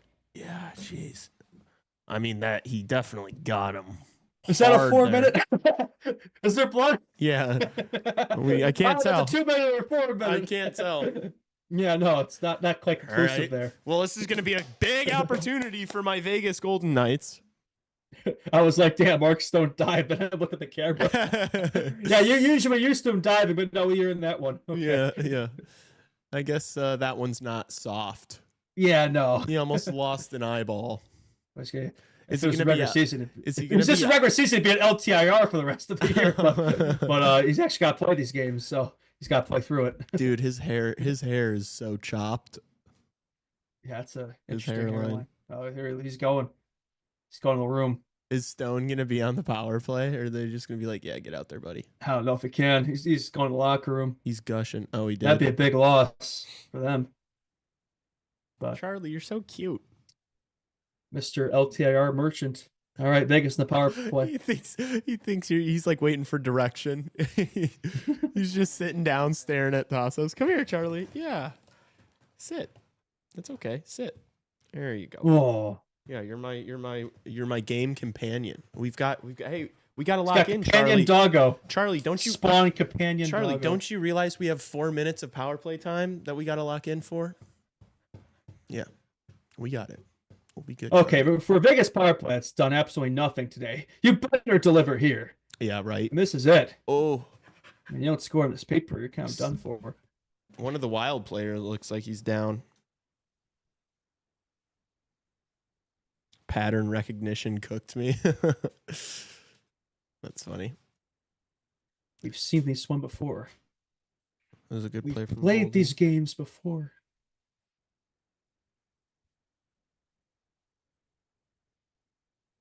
Vegas, not getting anything going here. We've seen this before today. They're just not getting nothing going.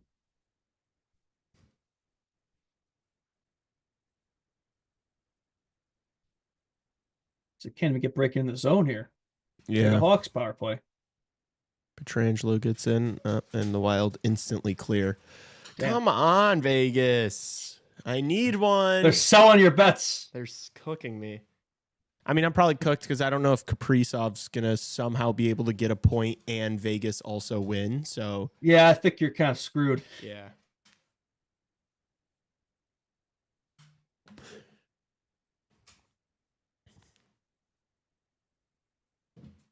Yeah, good kills for the Minnesota today. Yeah. Special teams making the difference. Yep. Minnesota's legit, dude. They are. I mean, I think some people still haven't really caught on to it yet. Yeah.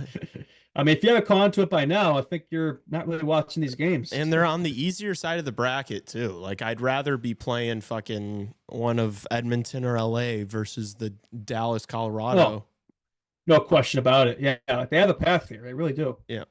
Oh, be careful, Charlie.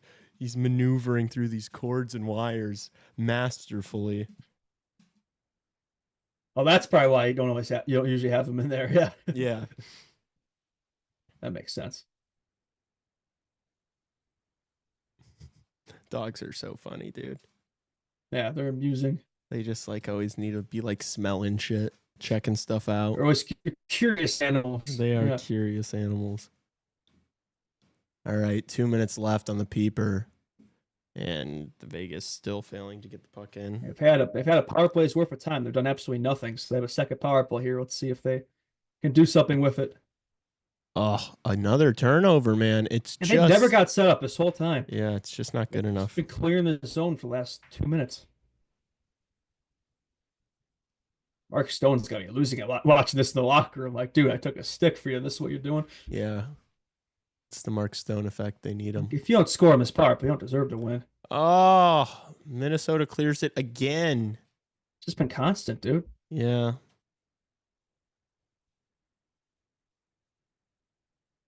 Oh, good stop there from Gus. Oh, and they finally score. Finally, Jesus. Oh, great. Took them long enough. I'm behind you. Let's see it. Eichel. Yeah, tell me it's an Eichel point. I think he got a point there, maybe. But it wasn't him at the goal. No, he never touched I don't know it. if he did. No, thought he did. Maybe not. Damn it. Oh. Yeah, Gus to be like back-to-back huge stops there. They're not able to clear it. Nicholas Raw got the goal. Yeah, you're so close to that rebound there. Yeah, I mean, it's a 4-minute power play. You're eventually going to get a chance like that. Follow Tassos, buddy. We're the first good chance they had in the power play the whole time. Yeah. Charlie is being sent back.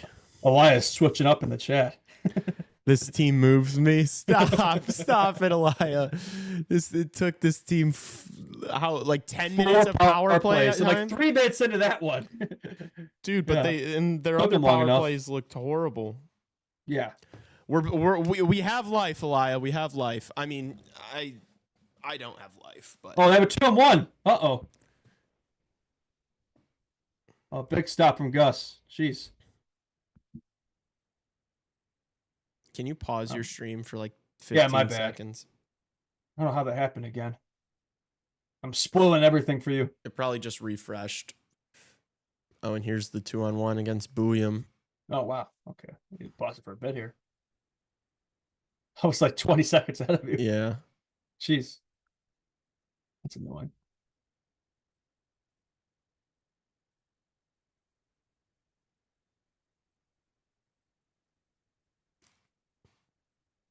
That was a big stop. Definitely needed that. It's like if you scored better, make it back-to-back. And yeah, that would have been bad for Minnesota. As Eddie O would say, remember that stop. Remember that stop. To all you young sports gamblers out there, remember that save. So you have Vegas win and Kaprizov has had a point. You said Eichel's involved somewhere too. Kaprizov point, Eichel point, Vegas win. So have you got any of those so far? Nope. It's not hitting. Oh, jeez. It's not hitting. It's okay. Yeah, no. I mean, unless both teams score and then we go to overtime or something, and then Vegas wins at this point, overtime. Tie game and third, probably gonna lock in here. Yeah. Probably not gonna see another goal. Probably this not. Could definitely be an overtime game. I could totally see. I know there's 14 minutes left, but I could just see both these teams kind of I hope not. Safe. Yeah, no, I hope not. That's gonna cut into the Ottawa. Eichel has a point, yes? No, he does not.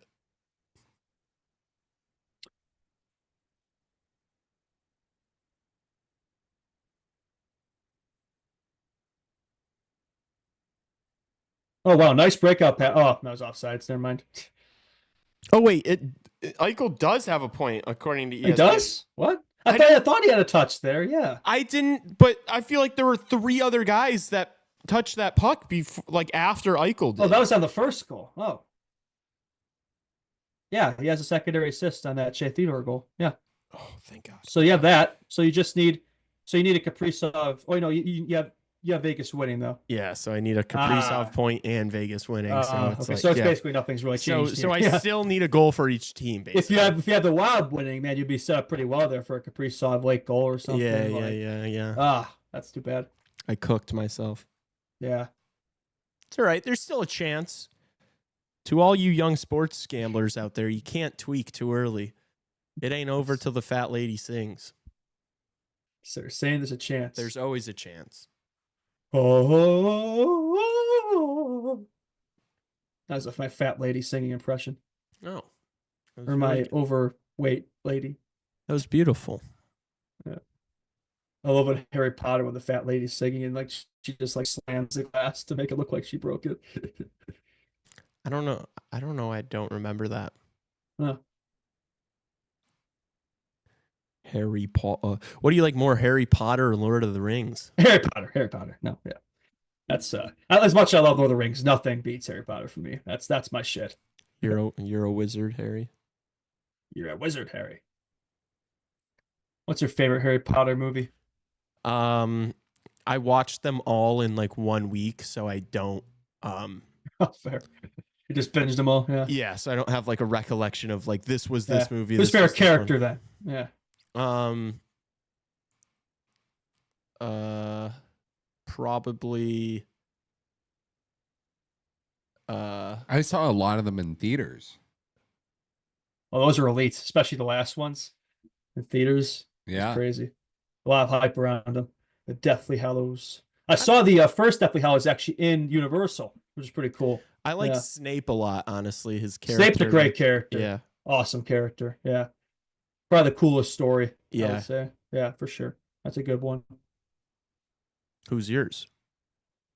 It's another one like same deal with Game of Thrones where it's hard for me to have like one. Mm-hmm. I feel like it switches off. I mean, Harry's such a basic answer. it's Harry Potter. Yeah, Harry Potter's my favorite character in Harry Potter. It's too easy. I like Hermione, I'd say. But maybe Hermione. Yeah.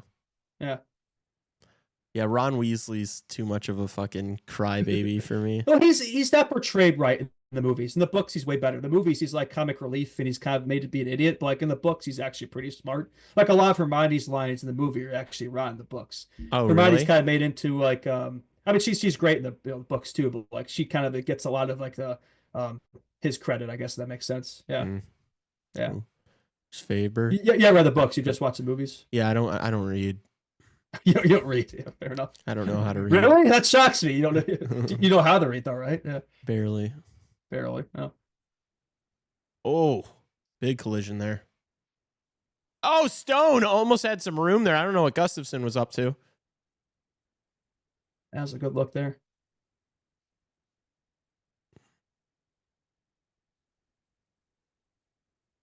Yeah, Vegas, the momentum definitely seems to be turning here. Lauren said she saw all of them in theaters. That's elite. I wasn't, around for the first few. Yeah.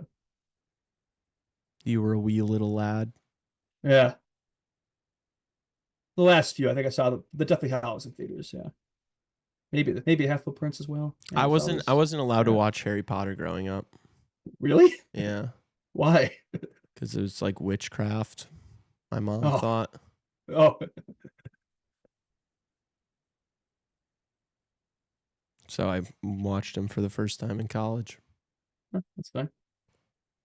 That must have been a pretty cool experience. Yeah, it was because like right away I was like, oh, these are very good. This is really cool that I get to have this experience all at once as like an adult, you know? Yeah. It was nice. Me and my roommate just got like a ton of beers and we're just like, just ripping natty lights, watching Harry Potter. Was awesome. Oh, that's gotta be the first time experience. That's gotta be cool. Yeah, it was electric. Oh, that's nice. That was like me in Game of Thrones, like the experience. Yeah. Yeah, I same experience for me with Game of Thrones. Yeah. And I was watching it with like a couple of my buddies from college that had already seen it, so it was like they were like, "Dude, this is awesome!" Like, so it was cool. It's gotta be tough not to try to spoil stuff and things like that. Yeah, but it's always cool to see like a someone's reactions to a show that you really enjoy or something, or like Yeah, get them to enjoy it too. Yeah, exactly. Like that was my friends with me and Breaking Bad. Like it took me forever to watch that show, but it was always on the list. And I watch it like that, dude. That's like now it's like all I could talk about. Yeah, I still haven't finished Breaking Bad. You haven't finished Breaking Bad? Mm-mm. Oh wow. It's almost you probably haven't seen Better Call Saul, have you? No, it's almost too stressful for me. Too stressful. Yeah. What do you mean by that? It's always like, oh, I'm dying of cancer. I need to sell these drugs before my family finds out and hates me. You're not a big drama type of guy? I am. It's just like, I don't know. Yeah, I guess. I think I just like stopped watching it. I started it like a year ago, and then I stopped, and I just haven't gotten back into it. Yeah. Well, that's a tough thing. So shows like you almost have to binge them because like if you go for extended time without watching it, then you can't get away from it. But yeah, it's hard though because like you only have so much time. Like you're working and you're doing all your stuff. It's like so you don't always have time to watch a ton of television and stuff. Yeah. Exactly. Yeah. And so that's why as of late, the only thing I've been watching has just been Love Island because it's just brain rot.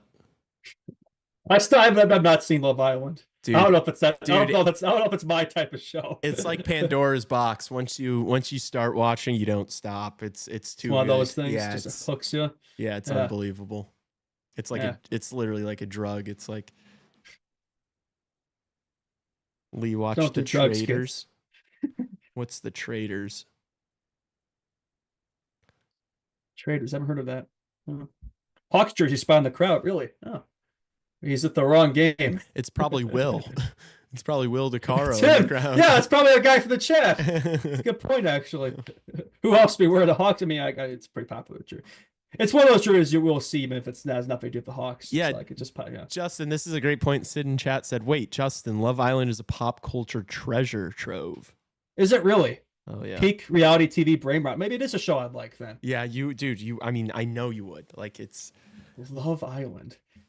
Like nobody. But I hear Love and Island. It's just like that just sounds sus to me. Like you know what I mean. It's just a dating show. It's just a raunchy dating show. Yeah. Doesn't move you. I mean, I do like rom-coms are a guilty pleasure of mine, so I probably would enjoy it. They literally, Sid goes, give it a shot. They literally drop an hour of content every day for 8 weeks. It's insane. So it like goes on. It's like, it's not live, but it's like the episode you're watching is from the day prior, basically. And so you like, like while it's going on, you like the people watching, like vote, you download the app and you vote on like your favorite couple. And that affects like what happens on the show. It's insane. And then they make like other Islanders have to choose like which of their friends New York they want Islanders? to kick out. Yeah, what other New York Islanders they want to kick off the show. It's diabolical. Huh. Oh, Vegas just scored. Shit. Wow. Your head. Oh. It was off somebody laying down. Oh, it's Tomas Hertl. Damn. Minnesota, what happened? No, I'm not liking this. Oh my gosh. I want Vegas to tie the series up. Minnesota fell apart. Now a Kaprizov. This team moves me, man. Wait, you're back in.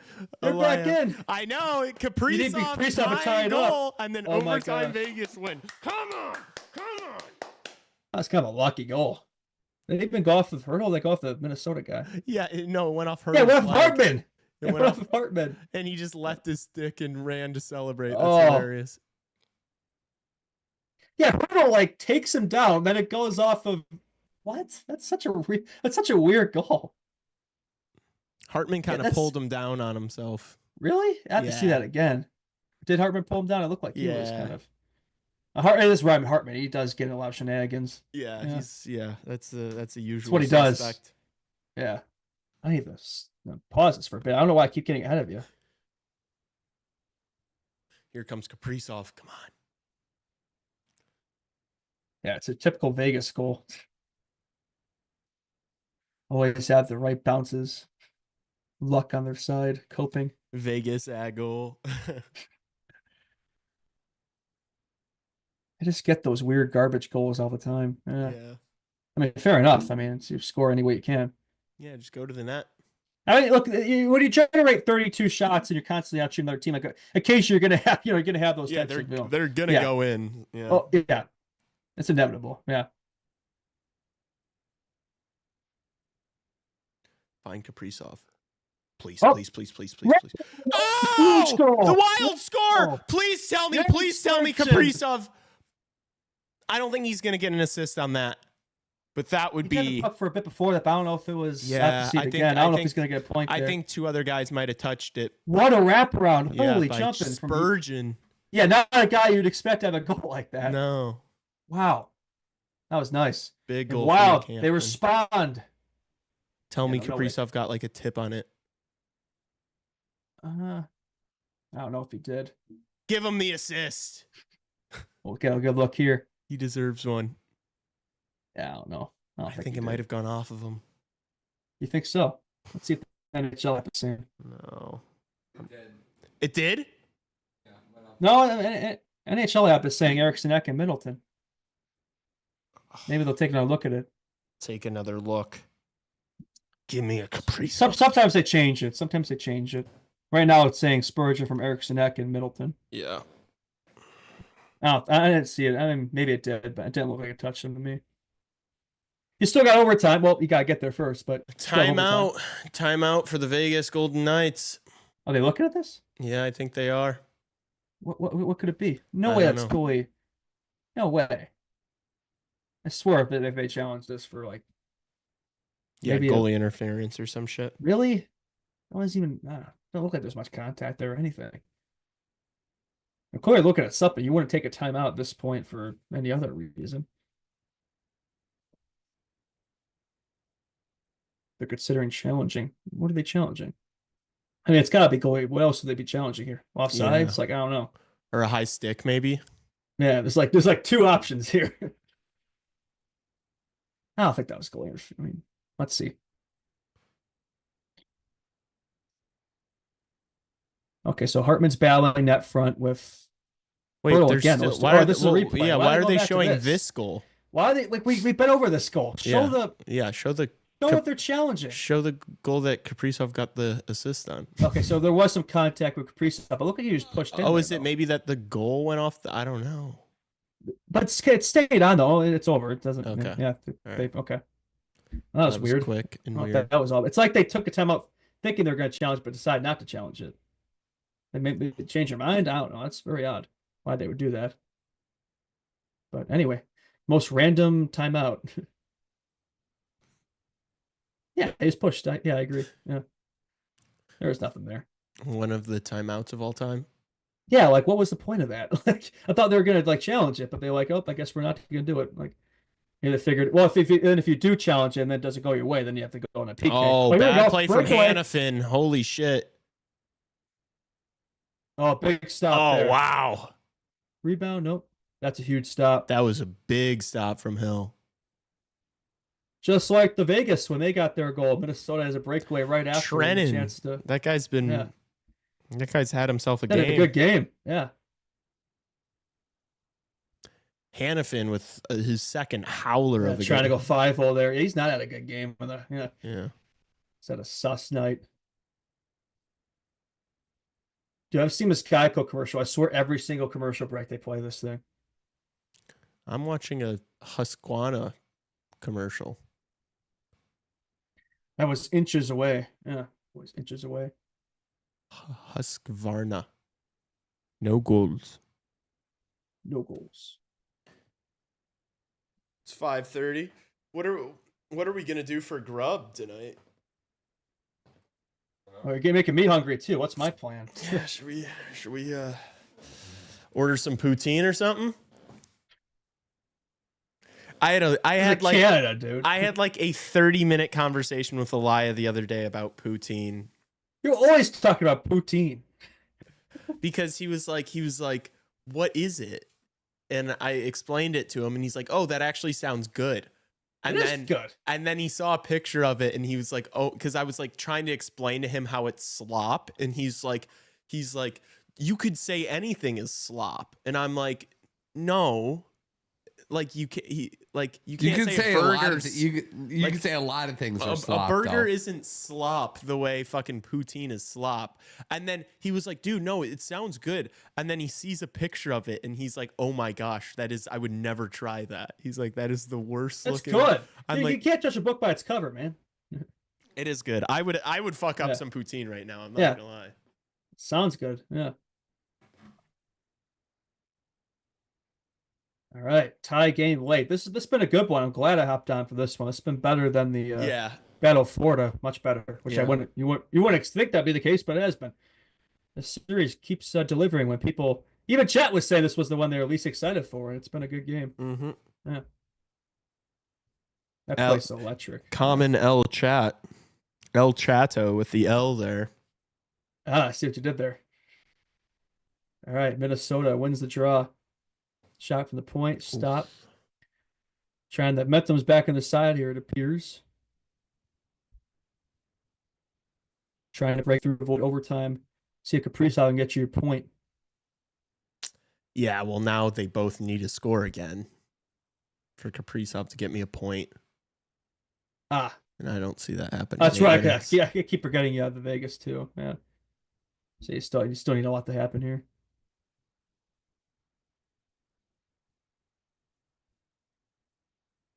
Here comes Zook. Oh, trip. It's Oh, gotta be a trip. gotta be.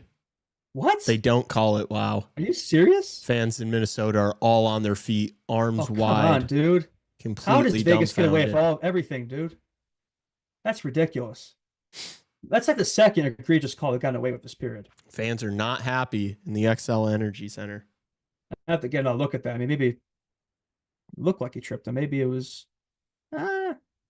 Only No. real CHR enjoyers remember Poutine Gate. No, I recall that. Yep. Oh my gosh, Yep. Poutine Gate. Yeah, maybe it wasn't. I don't know. Hook. I don't know. Maybe he kind of fell on his own there. Trying to move out of your place. You're moving. Fans are livid. His stick made contact, but I don't know if that's what caused him to. Sometimes that happens where a guy falls over, but the stick was near him. It didn't necessarily wasn't the cause of his fall. I don't know. That looked like it may have been one of those instances where he tripped, but it wasn't because of the stick. Oh. Anyway, it's over and done with. All right, Vegas looking to break the game open here. Oh, Eichel. Don't convert.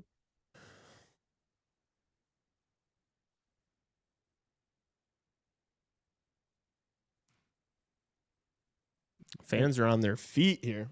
Yeah, they're definitely wild up.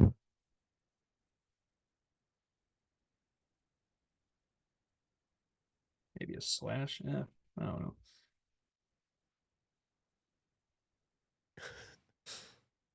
What's up? What's bursting your bubble over there? I'll once we have a whistle in this game, I'll share. Okay. We're coming down to crunch time here. We got to lock in. Yeah. I'll dump it in. Here comes my Vegas Golden Knights. Your Vegas Golden Knights. What did Bill Foley has to say about that?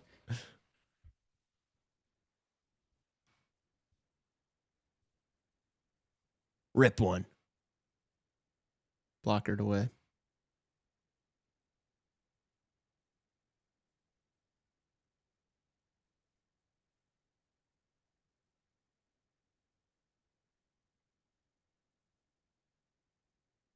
Puck battle here by the blue line.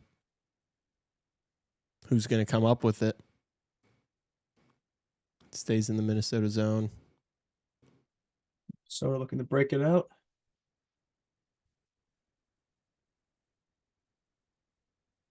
Shimmy, shimmy. Look at this. Oh, nice chance there. Not quite. Vegas back the other way. Minnesota breaks it up, clears it. Teams definitely are playing like they want overtime. They want to end this now. Yeah. Yeah. Very different from the regular season. Which I understand like. that. Yeah. I hate it when teams play for overtime and just kind of are super cautious. It's like, what's the point? Go for it. Yeah, I mean, we saw last night. They could stretch forever, man. You could get multiple overtimes, and that's just going to wear on you. So I think if there's a lot of incentive for think to avoid that, Yeah. and regulation. Not like you're playing for points.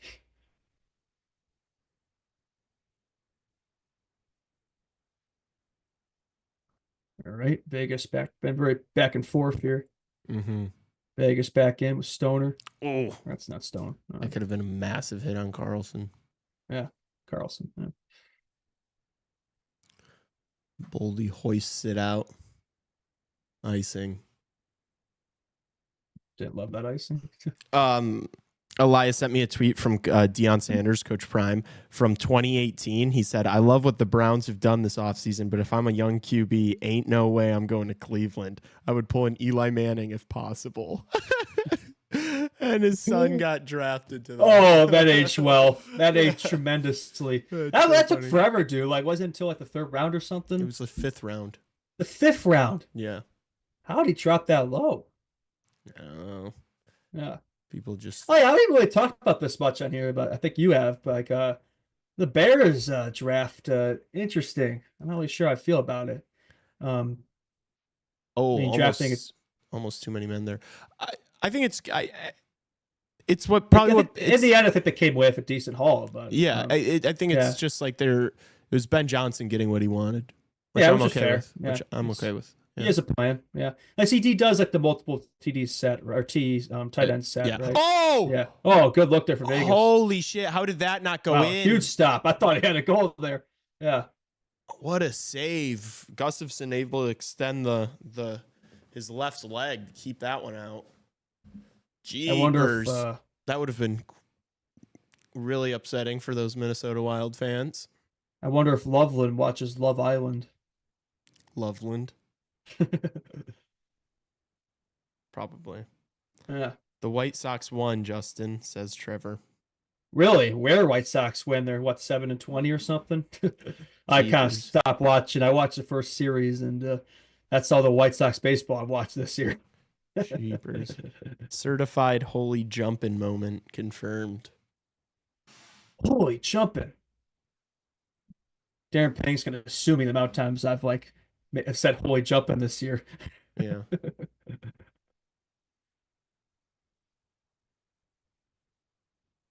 I remember we hired him back in 23. I was excited for that. For me, it's like that's going to open up so much content opportunities to the holy jumping and Panger.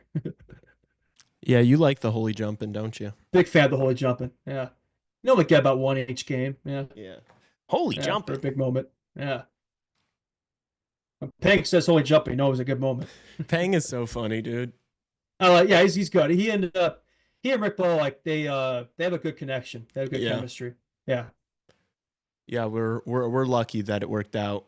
I like the dynamic there. Much better. Rick Ball is a massive upgrade over Chris Foster's. It's like it's night and day, man, watching an actual hockey announcer. Like very old school. I like that he kind of lets the game kind of, talk for itself sometimes. Like he doesn't talk over big moments and good voice, old school. Doesn't go for his catchphrases and stuff like Foster's did, right? Just very to the point.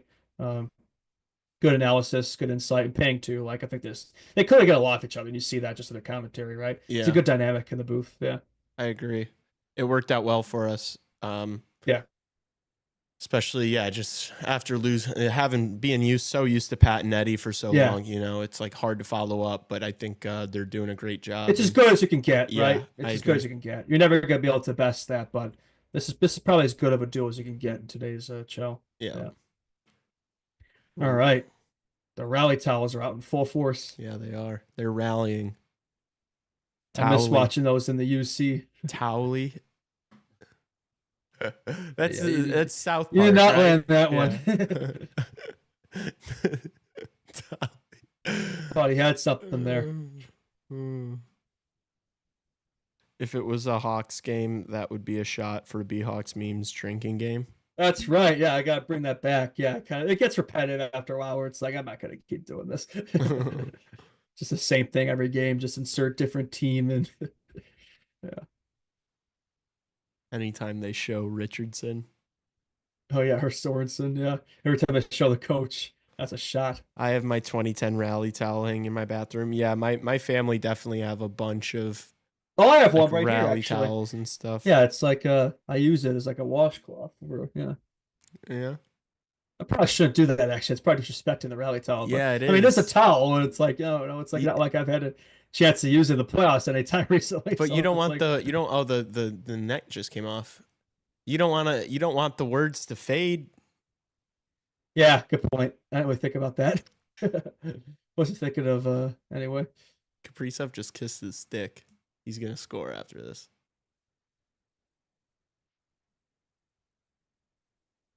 I had to touch his stick. Leading the second in playoff points. Just Kempe behind has 9 points in like what 4 games? 3 games. 3 games. Yeah, 3 games. Yeah, they scored 6. They scored 12 goals in the first 2 games of the 3 points a game pace, casual. Not too bad. Yeah, Stuart Skinner doesn't count. Yeah, right. It should count less since it's on Stuart Skinner. Yeah, Pickard's gonna get them back in it, right? I hope. Oilers needed that one last night. They really needed that one. Yeah, we'll see if they can make it a series now. Got a couple of guests locked in for this week. Just locked a couple in for 2 for Wednesday, including Mr. Joe Bartnick. If Evan is listening, he said he could do. Nice. Very nice. And a good one for the I mean, Joe's a good guest too. Obviously, I don't want to undersell Joe. The second one's a big one. Ooh, is it who I think it is? Probably not. Who is it? It isn't. Okay. It's Duncan Keith. No, I'm just kidding. That would have been crazy. Damn, you got me going for a second there.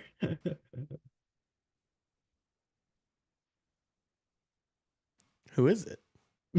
We're just We'll waiting talk off suspense here. Okay, we're not gonna. Okay, Can you mouth it to me?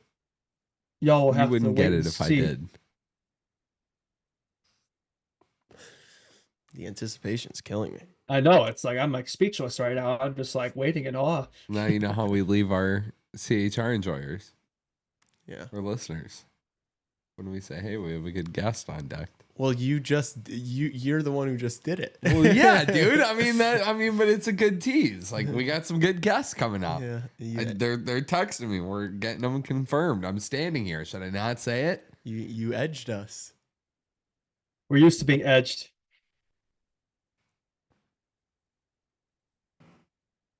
You should bring it back for big games. We haven't had much big games lately. No, Trevor, I don't just need don't worry about my bet. It's over. It's not happening. Yeah, the other game that happened, the Devils. I wonder if they'll be able to make this a series after that Nemitz 2 overtime game. Yeah, winner. that was a big overtime winner from him. Yeah. I had that one being a sweep, so I was wrong about that. But we'll see if they make a comeback here. Probably not. But who knows? They play decent hockey, the Devils, I will say. So, yeah. Definitely a team I didn't really give much of a shot going in. They might make it a series, but I still just don't see a world where they're not going to win 4. Where they rattle off way. 3 wins out of the last 4. Yeah, no way. No way.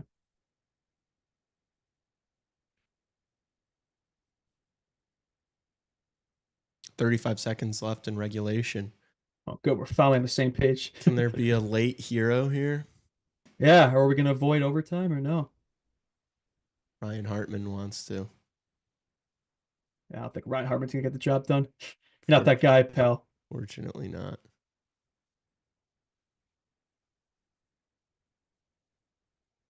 Here comes Kaprizov Kirill the thrill. with 10 seconds. Skates around the net. He's got to find a pass. Oh, he's not going to. That's it. And we will be going to overtime. OT Cooked then, right? for game 4. Yeah, it's over. Yeah, it's over. Yeah. Wow. Well, I guess I'll stick around. Yeah, for this game. It's been a good one. Yeah. I think it's time to order food. Yeah, I was thinking the same for me. I don't know what's going to show up, though. I don't want to show up in the middle of, like, yeah. So we are going to switch both the stream and the television to Leafs as well in about 15 minutes time. This will start the overtime but if you are watching right now, the score bug will be turning to the Maple Leafs and Ottawa Senators, and it will be at 0-0 and 20 minutes on the clock at period 1. And yeah, do you guys want to go to a break too? We do have 2 intermission clips that you get to use at some point today, whenever you'd like, but use them, you know. We're kind of like at the halfway mark, so I'd be down. This is officially the halfway mark. I'd be down to use. Is it one. really? Wow. I'd be down to use one right now. You Come want back to for use? the You want overtime? to cash in on Yeah, and order some food and maybe lay down here, stretch my legs a little bit. Okay. Yeah. So, do you want to do that? I mean, Justin. So, I mean, I don't know what you know. Here, let me put on my headphones. What do you want to do, Justin? Do you want to? I don't know if you have plans tonight or. Yeah, I think I could probably do a little more here. I mean, maybe finish out this game like for the overtime, watch overtime with you, and then maybe after that, when I switch over to Leaf Sends, maybe call it there. Yeah. Yeah, but like we're gonna be streaming Leaf Sends too. So. Oh, I know. Yeah. So like, are we gonna be focusing on the for the overtime? Like, are we gonna be focusing on that? Like it'll be there. It'll be there, but we're gonna be Leaf Sends. Oh, you're gonna It'll focus more on these like sends. it'll be on, like, you know, but the stream itself, like the, you know, Like the score bug and all that. Can Yeah. be focused on that. yeah, because Uh, these games are in theory not supposed to go to overtime. yeah, and yeah, that was a thought process when they spread them out, as if it shouldn't Yes. be, but they don't think about that. Yeah. So Yeah. Oh no, then. so do you want to take a mean, break? Make a quick decision. Quick, Yes. break, I been right said now. I Okay. been said Okay, I wanted. Justin, you can text me what you would like to do, but Okay, yeah. cool. All right, All right. we're gonna take a break and be back All right. soon. See you guys. Hell yeah. Yeah. No, thank you so much for joining us. Yeah. Yeah, we like to get fired up over here. We always tell everybody to get up. And so today is no exception to that. Okay. We've got, honestly, between Justin and I, probably like a million things we can talk to you about. I want to start from the beginning, I guess, and just the season for the Blackhawks this year was maybe not what they were hoping for, maybe not the improvement that they were looking for. But as the season went on, we saw the youth movement, a coaching change, a lot of stuff changed. And from our perspective on the outside, we could see the product on the ice change, the effort, the speed, all this stuff, obviously, with the team getting younger and whatnot. What was the change in the locker room like over the course of this season, as far as like the vibe and all these young guys coming into the fold? I mean, it definitely changed. I think maybe not as much as perceived on the outside. I think there's a lot of narratives that get out there just in terms of social media and everything about what it's like in the locker room. I felt like even earlier in the year, like it was fine. Like certainly guys weren't happy, and when you're losing, that's just inevitable. But it never felt like, everyone was just, hating themselves or anything. And at the end, when the young guys came in, certainly they brought a fresh attitude. They brought positivity. And in addition to being talented players, they're really good guys. Like it was great to get to know them and talk to them a little bit, and but really friendly, down to earth, kind of extroverted guys. But even then, there was still some tension with some of the veterans on the team who had kind of lost their jobs or taken on reduced roles because of the kids coming in. And so it wasn't all sunshine and rainbows even then. So it certainly did change throughout the year as the dynamic of the team changed, but it wasn't like it was terrible at the start and then amazing at the end. I think that's a little oversimplification. Okay, that makes sense. With all the young guys coming in, like you talk about, like the personalities, and from the outside perspective, I mean, we can tell Frank Nazar, Spencer Knight are a couple of big ones. Maybe some louder voices. Maybe not for Spencer Knight, but definitely an interesting character.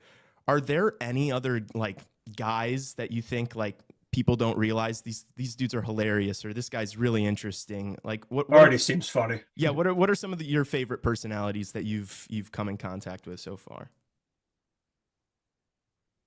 Well, Landon Slaggert, for one, he's just a great guy to talk to. I always enjoy just chatting with him, and he's always like just a ray of sunshine. Like he's always genuinely really excited to greet literally everyone he sees. Like I don't know if there's a friendlier man in the world than Landon Slaggert. So he's a big one. And the two Minnesota kids coming in, they were cool too. I talked to Oliver Moore a little bit, just like off recording, about kind of talking to his professors about, oh, I'm going to the NHL, and they're like, hey, why didn't you give us more notice? Because I think he's back in class now. Like he was planning to finish out his credits, so but he was just going to miss 2 or 3 weeks to be in the NHL. So I felt like really all the kids were fun to talk to. But I mean, Spencer Knight, as you mentioned, I think it was actually Tracy Myers who made this comparison, but he's kind of like the player version of John Cooper, and that he talks really slowly, but you can tell he's thinking through everything he's saying, and like it's really insightful, and he brings a really unique perspective. So he was really cool to talk to just about the Panthers playoff run and his Chicago housing search, and pretty much any topic he'll give you something interesting. So yeah, it's definitely nice from kind of a reporter's perspective that so many of the young players who are probably going to be here for a while are such good interviews as well. I've always wondered about that as well. Like, I'm sure from your perspective, there are some players in the room who enjoy the process more than others, like the media interviews and all that. You kind of brought up some names there, but there's some guys you think that prefer that over others that you've kind of enjoyed that experience with. Yeah. Well, Jason Dickinson, in terms of the veteran players, is great for that too. I mean, he's not so much, talking about like other things in life, but if you get into the hockey nitty-gritty, he can be really fascinating, and I think he's one of the smartest players I've ever talked to. Just like face-offs or kind of defensive structure decisions on when to pinch, all these different kind of things. I mean, he can really walk you through the X's and O's down to the details.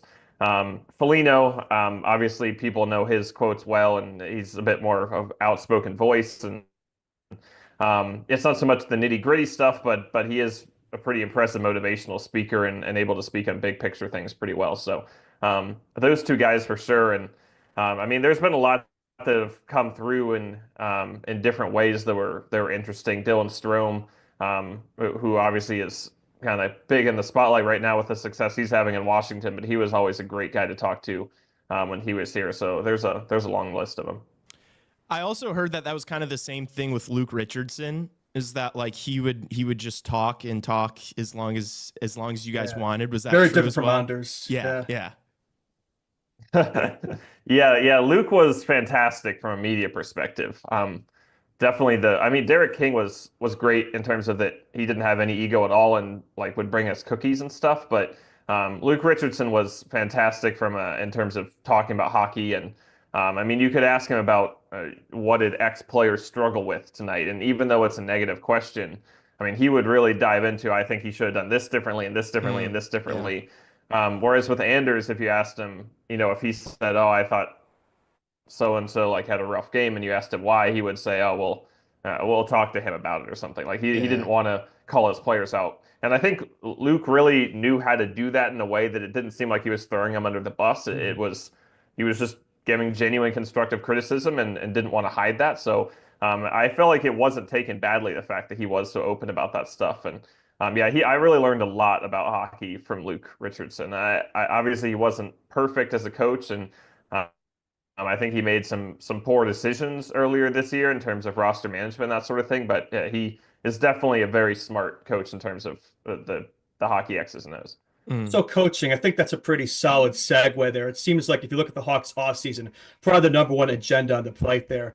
I think there's a name that we've been kind of hoping for on the show. I think Frank Cervalli said David Carlo is the number one man on the Hawks radar there. Would you agree with that? Are there other names the Hawks are looking at? Some names you think you would like them to look at for sure?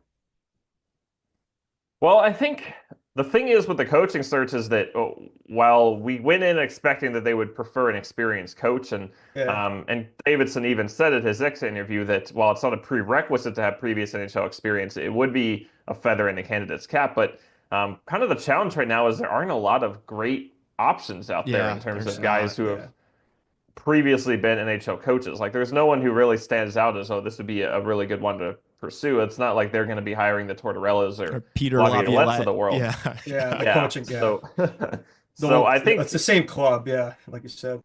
That's certainly working in Carl's favor, that it's not the most impressive pool right now. And there's always guys who aren't really on the radar, assistant coaches, AHL coaches, and that sort of thing, who maybe I don't know about them, and they could be impressive candidates once you get to know them. But it's not like there's a lot of guys challenging Carl for the throne of like the hottest candidate right now.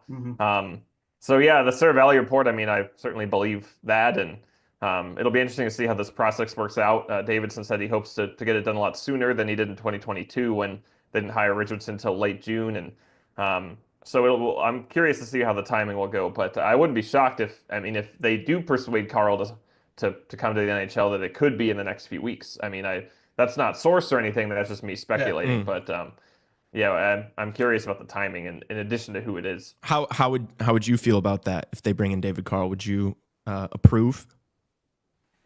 Yeah, I've talked to him a couple times actually in the past, just about some of the Hawks prospects who went through there, and that's part of, I think, why the Hawks have a good relationship with him too. Like, he coached Ian Mitchell, Cole Gutman, Aiden Thompson, even Slava Demon, going back a few more years. So they've worked with him a lot, and I think they have been impressed with his work there and how he's developed guys, and so that relationship is certainly a benefit going into this hiring process.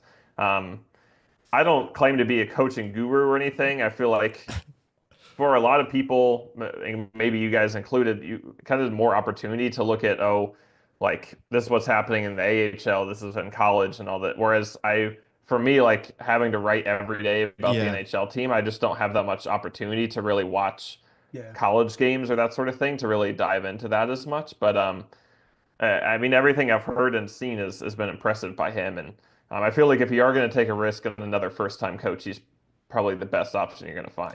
We are kind of the same way over here. We're like, our chat and our wonderful followers will always be like wanting us to do prospect talk and draft talk. And it's like, guys, I don't know what, like, you think I do during my day, but like, I don't have unlimited time. I can't be watching, every single Brantford Bulldogs game, but Justin and I are both like super fascinated by your job, and like kind of what it takes. And I guess something that I'm really curious about, and something that I've noticed you do really well with your writing, is you manage to balance criticism where it's appropriate and also like optimism and like hope for the future. Do you have like a technique, or do you like think about it consciously, or does it kind of just like happen with your writing? I definitely do think about it consciously, and I'm glad you guys think it's a good balance, because that is something I worry about. I mean, when the team is where they are, when they're winning 20 some games, like, I worry about, is the ratio of my positive to negative comments equivalent to the ratio of their record? And obviously it's not. Like, it's not like 75% of the things I'm saying are negative, even though 75% of the games are losses. And I think that's partially because this is sort of intentional. This year, I mean, they were hoping to be a bit better, but in general, this rebuild is intentional, and the prospects are a lot of reason for optimism. So I think that's part of it. But it is something I definitely think about, and I've even had some conversations about this recently with Kyle Williams, who just took over the White Sox beat for the Sun-Times, and obviously the White Sox are an even more extreme example of that. Let's not talk about the White Sox. So for him coming in as a first-time guy, his first season covering a pro team, and like how to reckon with that, and because it's tough to write negative things every day. I mean, that wears on you, and that hurts relationships. Like, it's just not really feasible to do that. So that's something we've been talking about too, and that is definitely a challenge of trying to strike that correct balance. This might be a kind of a silly question. It's another type of career question. I'd say you've always been kind of my number one go-to guy on Hawks Twitter. Is there kind of a friendly rivalry, a bit of a competition between the guys like Charlie Meliodas and Scott Powers and Lazarus? Because sometimes I notice like you guys will have the lines in morning skate, and sometimes you might have their second line, or somebody might be a center, and then there might be a wing in the other. Like, what's going on there? Like, I always find that pretty entertaining. Yeah. Well, with Charlie, I would say it's not really much of a competition, because he's a little bit different category than me. Yeah, right.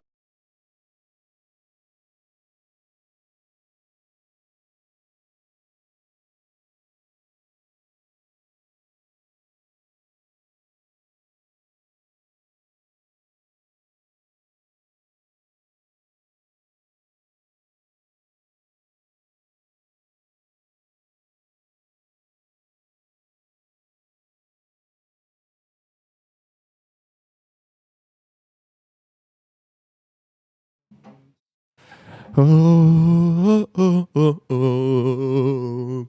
Oh, oh, oh, oh, oh. Overtime is here. Jack Eichel is here. I ordered food, chat. Poutine is on the way, baby. Ran it back with the old poutine. I didn't go the Chicago style poutine. I went with the pulled pork poutine. It's got like pickled onions on there, bacon, barbecue sauce, fucking pulled pork, gravy, obviously.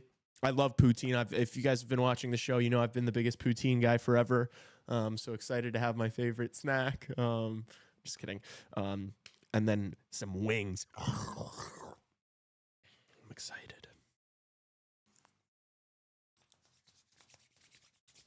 Oh.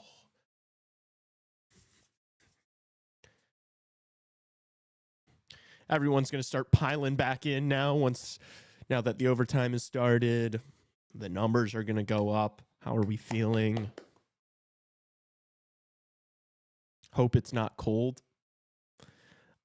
Dude, I'm hungry. I'll smash some cold poutine, I won't lie. I'm excited to try the wings. Where'd you get it from? It's called it has to be the same place. It's called like something apple. The Bad Apple. I think that might have been it. Yeah, I feel like it has to be. Oh, where's the remote? Oh no. I feel like it's got to be on the desk over there by you. Oh, here it is, Tassos. On this side.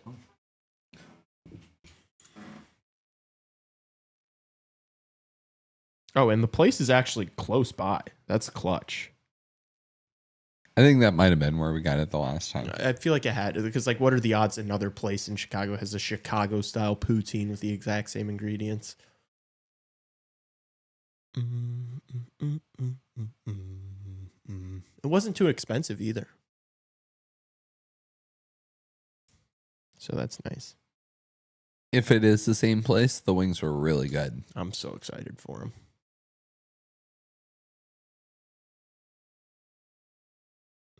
Oh, wow. Hartman almost was the hero. Who's going to be the hero, chat? Who you guys got? Who you think wins it?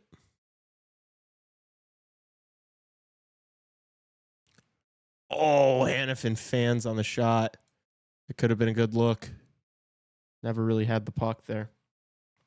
You're also doing wings. Wingstop is the play for me tonight. Hell yeah. Lee, Justin, wings. Some bone-in Buffalo boys. I'm excited, dude. Aiden Hill scores the game winner from center ice. That is a prediction. Everybody in there is standing up.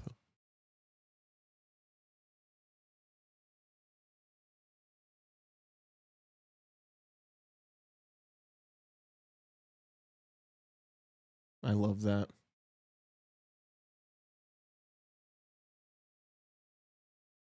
Oh.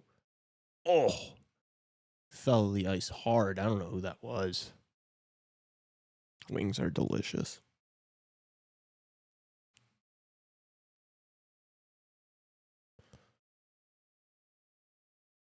Some good pressure here from Minnesota early in the overtime. Oh! Wasn't able to find the feed. Shot from the point. Never finds the net.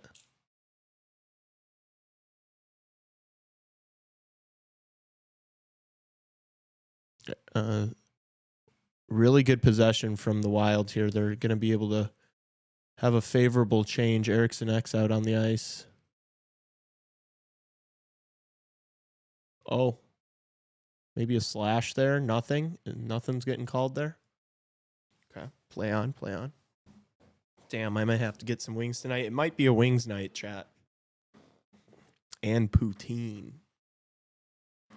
Pulled pork poutine. That sounds like the title of a CHR video. Oh! Boldy almost had it. That was a sweet feed. Man, Boldy's such a gamer. I would not be surprised if he's the one who does it.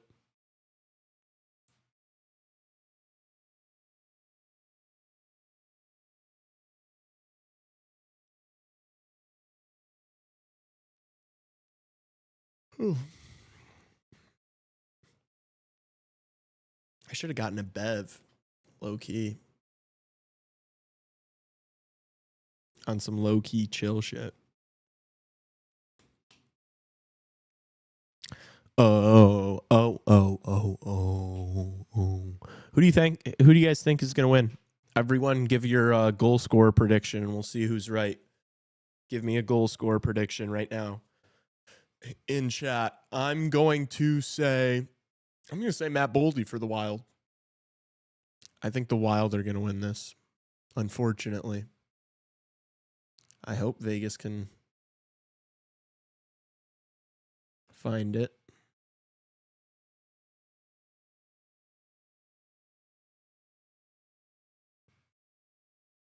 My boy Capri-Sun, Kirill.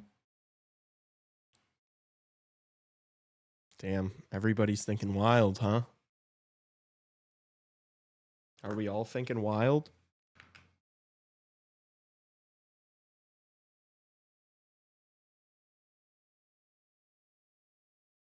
Is it actually all Wild?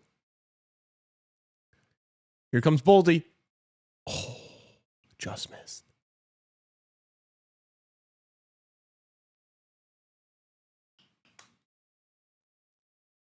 I'll take Boldy. Minnesota is running this overtime. Yeah, they look a lot better right now.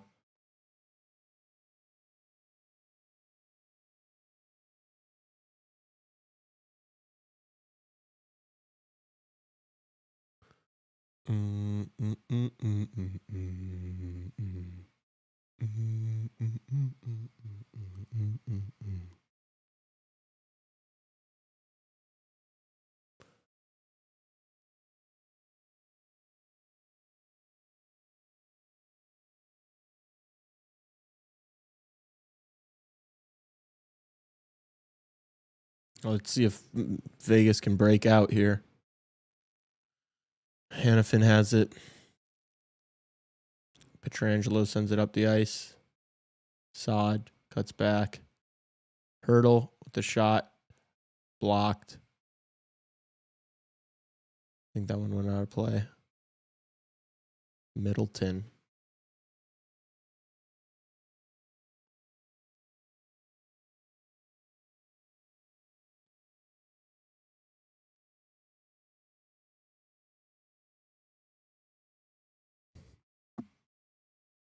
They're checking the iPads.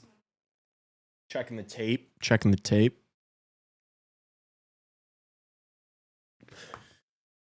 Puck gets out of the Minnesota zone.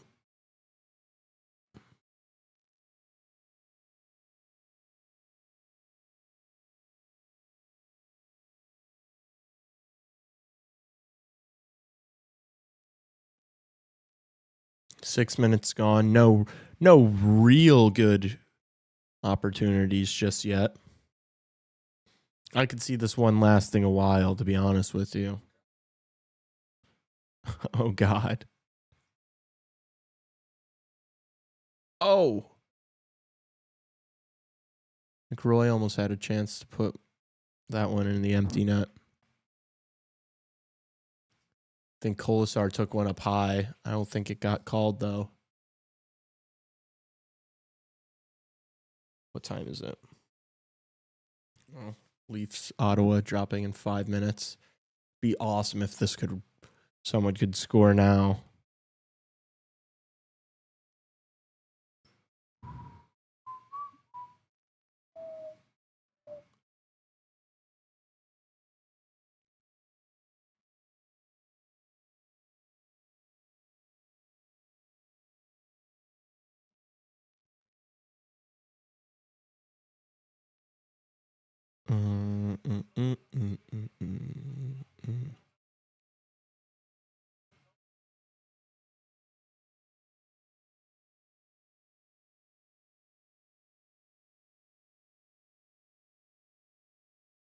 Wild dump it in.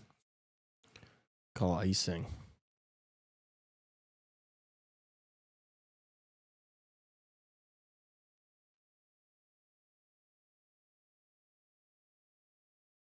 Wait, so what hit his face? Was it the puck? Oh, no. Yeah, he straight up just got smacked in the face by Faber. Faber got away with one there.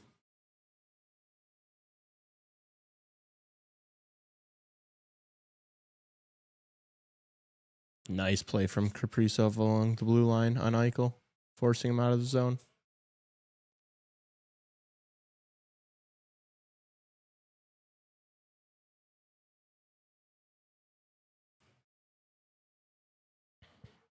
Kirill the Thrill.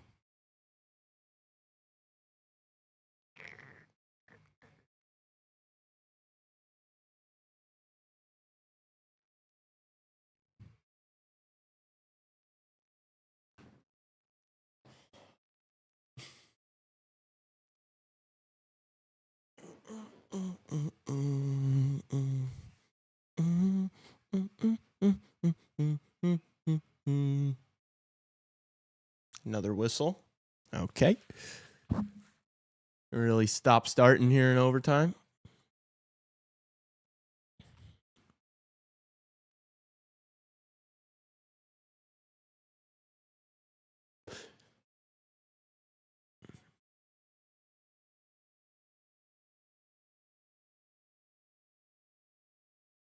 Wild win the draw. Clapper. Oh, blocked out in front by Pietrangelo. He feels that one. That one smarts. Nice play by Vegas to get it out of the zone. Oh! Wild lucky to escape that one. Gustafson might have got a piece of it. Oh, nice feed from Boldy! Did he score? Eriksson Ek got absolutely robbed by Hill. I don't know how this didn't go in. That was such a good play from Boldy. Holy cow. Just a strong kick save from Hill. Stood his ground. Respect.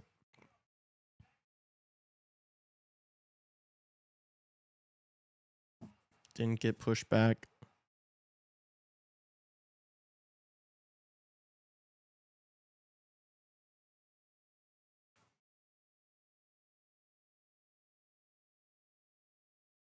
Oh, so they called the penalty on Roy? Head scratcher, okay. Probably had to take that penalty to the... Oh. I read that wrong.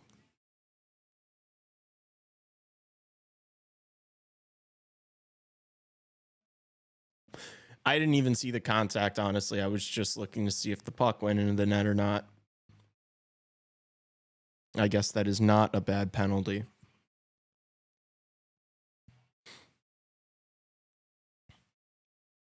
Big opportunity for the Wild. Imagine Zeev Bouillon overtime winner. That would be crazy.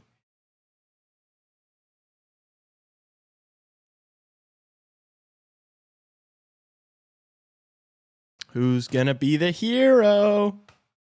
I may be ahead a bit. Yeah, I think we're probably delayed.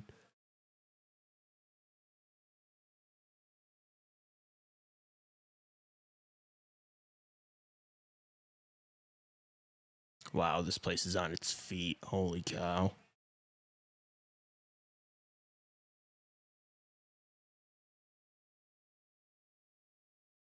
What? Why did they just cut to Liam McHugh? They were about to drop the puck. Because they're about to drop the puck on the Leafs. So they're just moving over to that game? Yeah, that's going to be on TBS, they just said.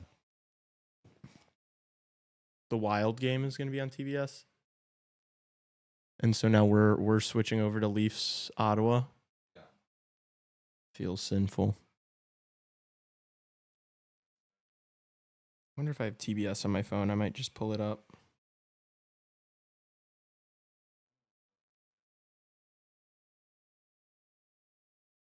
On some like multi-view type beat? Okay.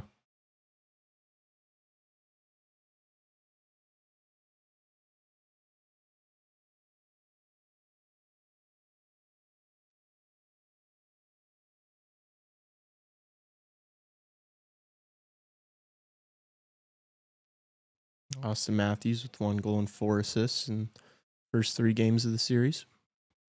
Him and Mitch Marner both 5 points. Or Mitch might have 6. Not bad. No. Maybe even good, you might say. You could say that.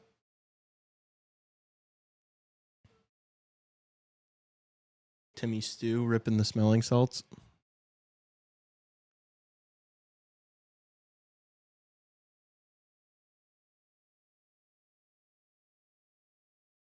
Stolars is ready and locked in. Gonna have a big game from him, you think? Oli. Did you see the video of those guys? I forgot what song it was, but they did like the Ottawa Senators song, like talking shit about the Leafs, and it was like the cringiest thing in the world.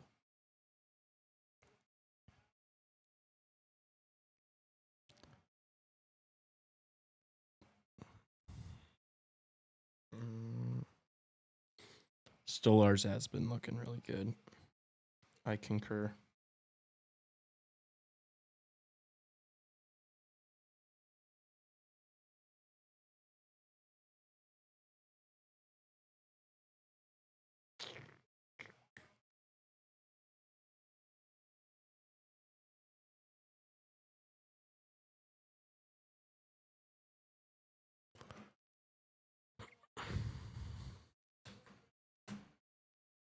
Sports fans making music is always so hard to watch. Well, sometimes it's good when they are like, when you're like not taking yourself serious, but they like thought that shit was fire. And it was really cringe.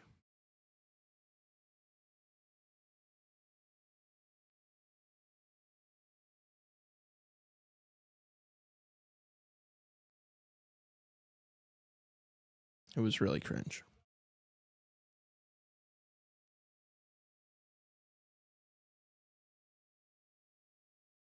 Oh, Timmy Stew just wiped out.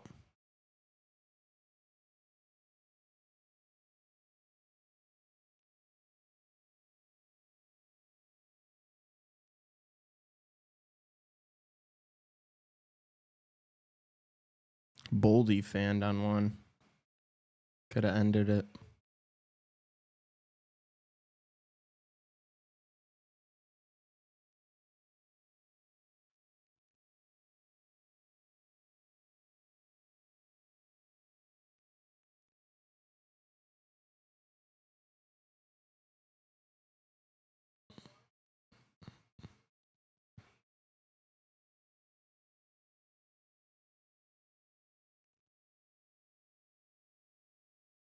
Linus. Isn't that the dude from Charlie Brown? Did you ever see those college hype songs frats would make in the 2000s? I don't think so. College hype songs?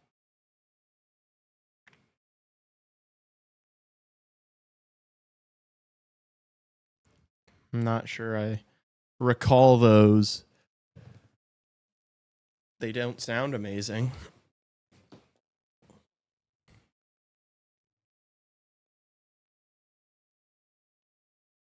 Future Blackhawk Mitch Marner.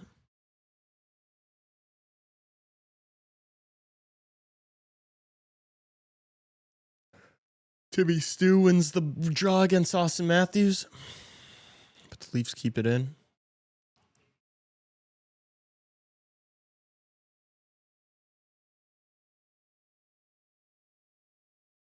Matthews to Riley.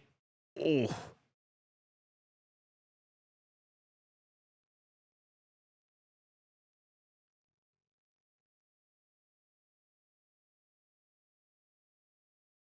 OEL has it behind Stolars. Here's Willie. Fails to dump it in. Pass just out of the reach for Pinto. Oh, big hit on Simone Benoit, the overtime hero in Game 3.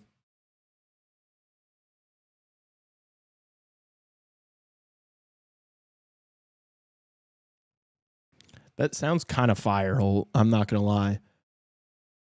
It sounds kind of good.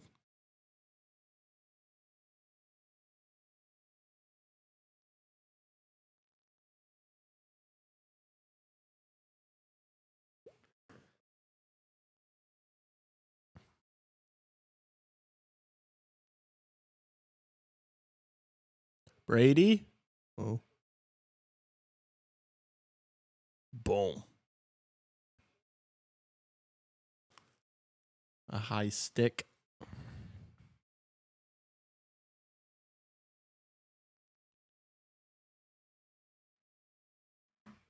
Yeah, I had a hunch this Vegas Minnesota game was going to go for a while.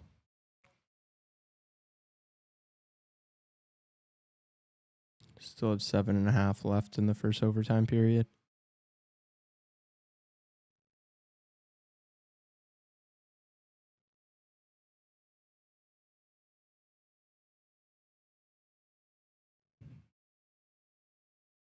Oh.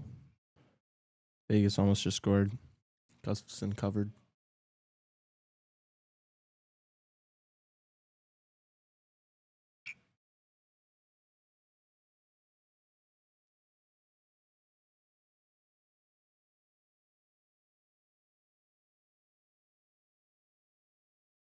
I don't watch the news. I've never been on live television before. It was Brandon Saad who had the chance to stuff that one home. Wasn't able to beat Gustafson.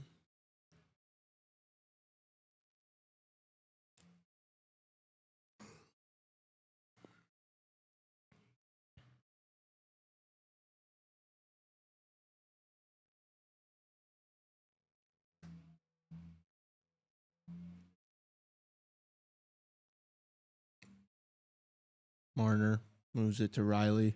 Just throws one on net.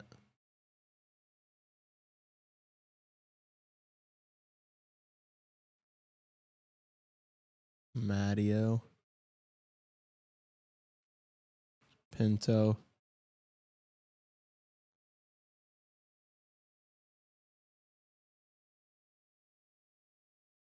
Ottawa keeps. Jensen leaves. Oh, good block. Toronto hoists it out. Goes for a change.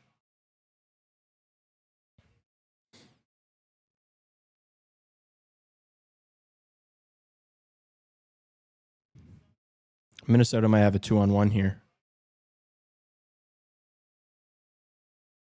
8-0 with a sick glove save. On Ryan Hartman. Hartman just got punched in the face afterwards. That was a sweet back check from Hartman.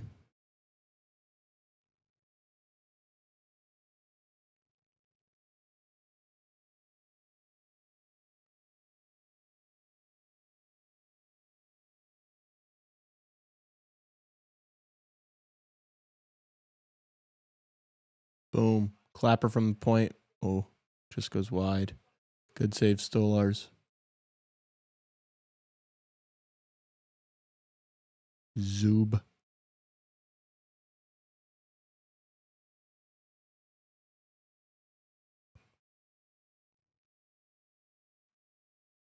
We've got a whistle, maybe a incoming penalty, possibly.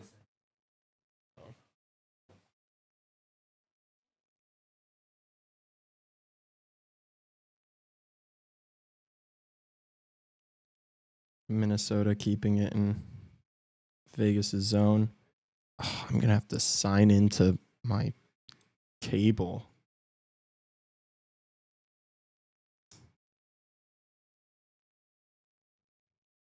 I'm going to need to get a password for this so that I can...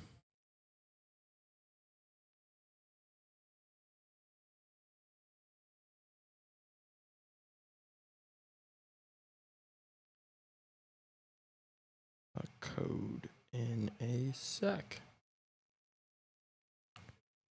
Oh, big hit.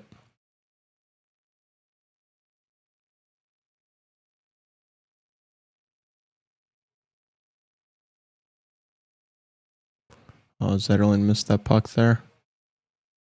Toronto gets it out.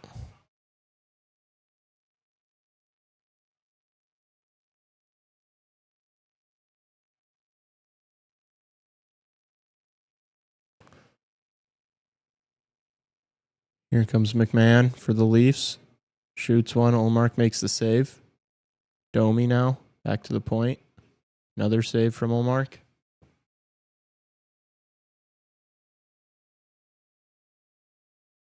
Oh, great. And now it's saying I can't sign into TBS. Okay. Guess I'm done watching the Wild game. Thanks, Comcast. Very cool. Thanks, Xfinity. Very cool.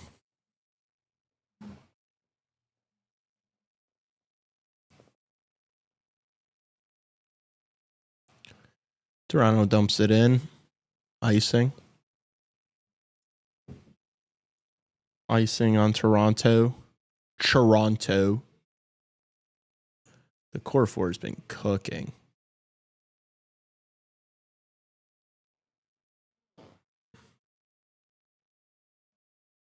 They've all got like at least 4 points. It's a good sign. Good sign for Leafs fans. Can they close it out? Can they get it done in 4? Oh, my food is almost here. It's almost snack time, Tassos. No way they just called a penalty on Max Domi for that. What they hit him with? What was it?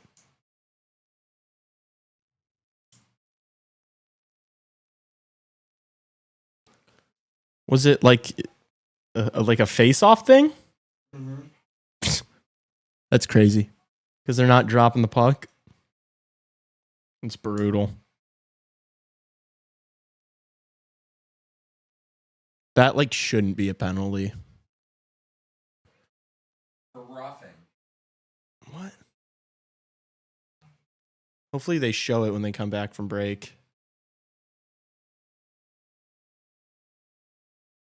Because I don't know about all that.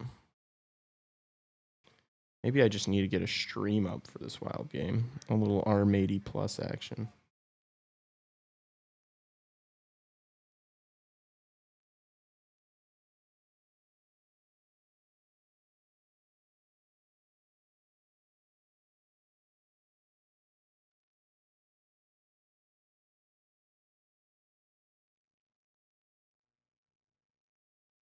Is this game going to go to double OT?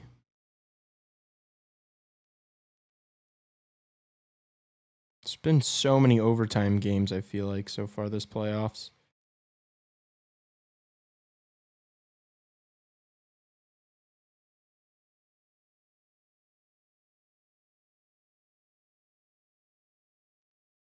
Do you want to sit here for a sec so I can run down and get the food, or do you want to run down and get it? I'll run down. Okay.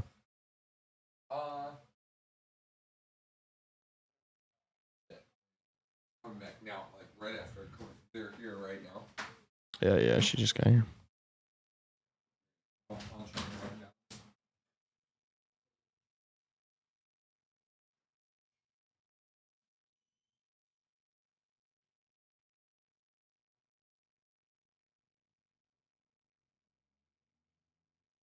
Thank you, Gledys, for dropping off my food. Oh, Vegas just won it in overtime. Vegas just tied the series. Vegas wins it, chat. Wow. Who scored? I was checking my Uber Eats.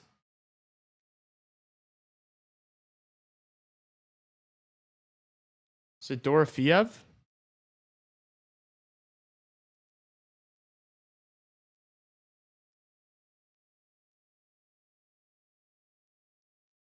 Wow, it was off of like a turnover.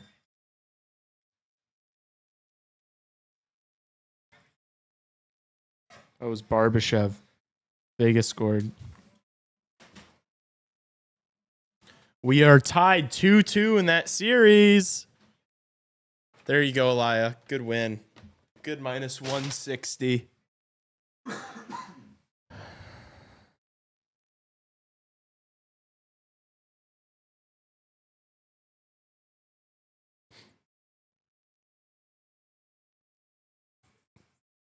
They went off of face-off Minnesota's zone, doing an intentional offsides. Don't see intentional offsides called very often. Minnesota realizing you can't dump and chase in overtime. I didn't really see the play before it, but that's kind of cooked. Oh, and Ottawa scores on the peeper. Timmy Stew with a big goal. Big goal for Ottawa.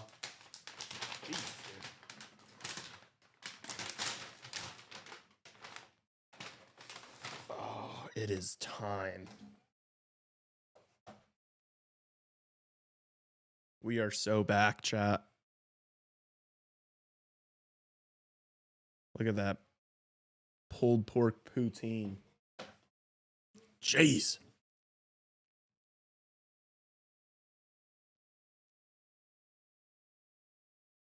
Let's check these wings out. Gravy time. Panger said it was an intentional offside. Eli, you're taking Leafs money line? I don't hate it. Good value. What are the odds?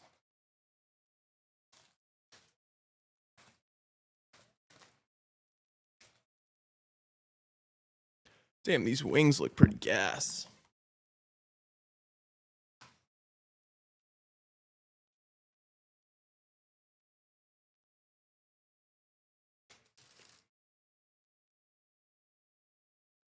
Damn. Them Johns are hot.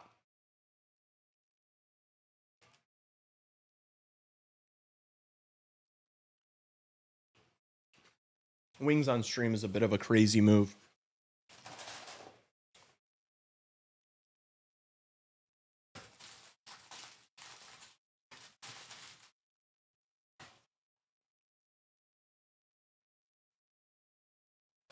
How do you feel about this start, Tassos? I thought that penalty was ridiculous, but whatever. Yeah. You're up 3-0 in the series. You're at their barn for game 4. If you're gonna sweep them, you might as well come back from being down 1-0. Not rattled. You shouldn't be.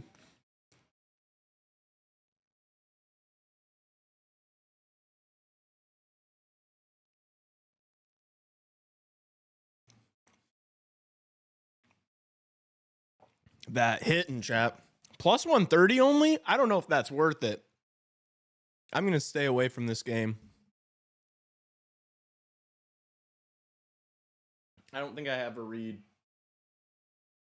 Tassos Copios. Classic. A classic joke.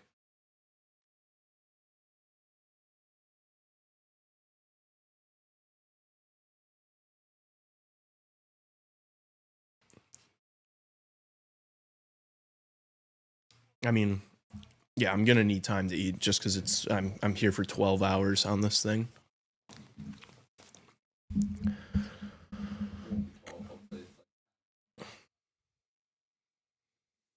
If we're at 12 hours, that means the last game went overtime, which would be...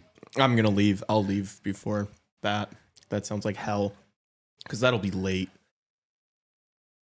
And now I have to get up even earlier than I thought tomorrow morning. And then come here right after for a stream again. It's just a lot. I can't believe Toronto's only plus 130. What were their odds before the game?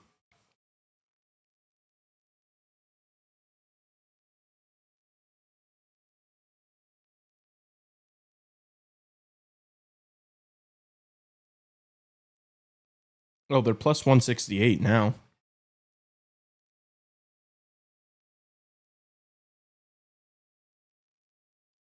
I think Ottawa wins, so.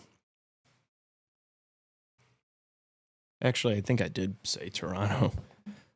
But I think I was expecting Ottawa to show no life and just be depressed, which does not appear to be the case, so.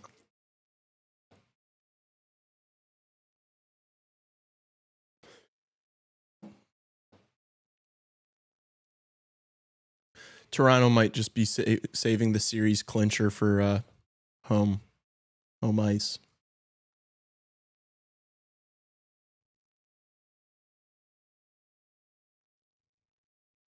Perhaps.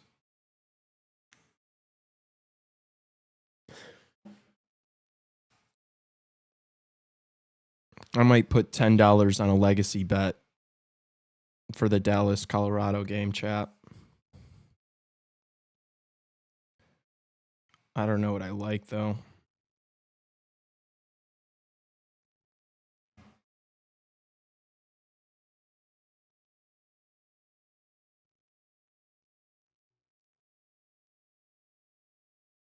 What's Colorado? Colorado's minus 184. Wow. Decent favorites.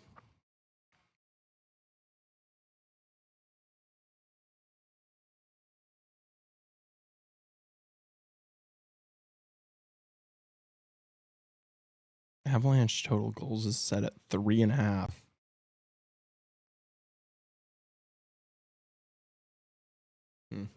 Interesting. Oh, good save. Another good save. Stolarz with 2 great saves right there, back to back. Now here comes Toronto. Pacioretty. Good pass. A little too hard for Domi. Bounce off his skate. Whoa. Ottawa colliding with their own goalie.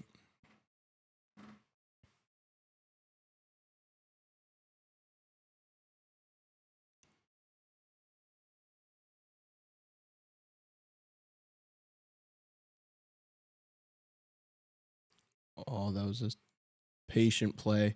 Such a good save. Wow. That was an awesome save. The second one on Cousins.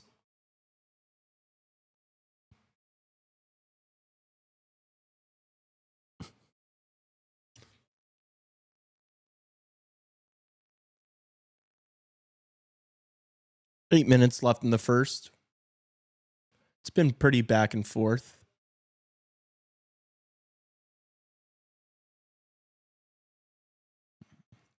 Ottawa fails to enter the Leafs zone.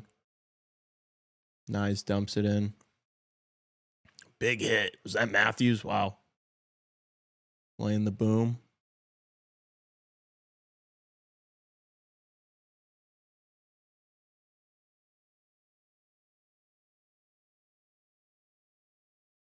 The Leafs dump it in. Nyes with the big hit on Zub.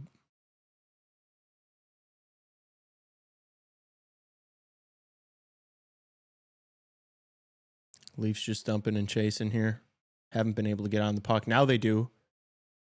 Oh, Yarncrow wasn't able to get much on that shot. A lot of Leafs fans in the building tonight. A lot of blue. A lot more blue than the other day. You think? Yes. I feel like, I don't know if I noticed it. Way more blue. Yeah, maybe you're right. Yeah, maybe you're right. It's mostly blue in there, Lee. It is almost like half blue.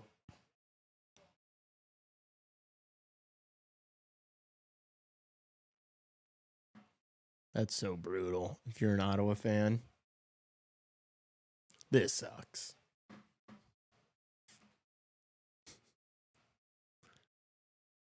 This sucks. Oh, in Ottawa? Surely that went in, right? There's no way that's not a goal. Who was laying in the crease right there to keep that out?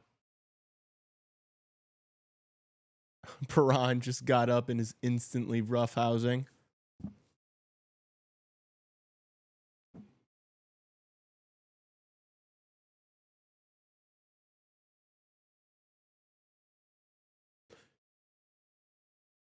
Nick Cousins not upset or not happy about something. Holy cow, it didn't go in. McCabe almost like pushed that into his own goal. Oh, he used his hand. Is that legal? Can you do that in the crease? You can't use it to cover the puck. Okay. But you can do that, like swipe I at don't it? know. We're going to find out. I guess we I think so. I think he's all right. Yeah, I don't even know if they're going to like look at it.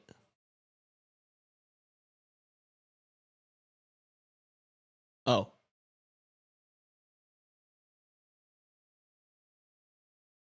So Perron gets a minor penalty for, yeah, I don't know why he like went in that scrum so aggressively.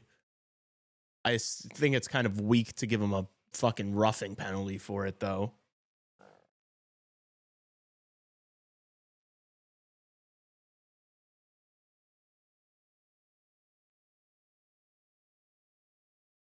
No goal. So he's fine. Obviously, you can do that. Kind of a soft call to make in the playoffs there. Like, was that really more egregious than any of the other guys wrapping each other up? I don't know. I guess the Toronto penalty wasn't great either, so we're even.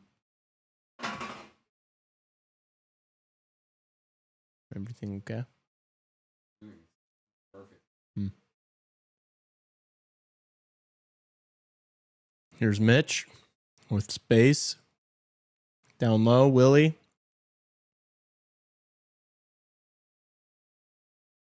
Back up top of the point to Mitch. Willie.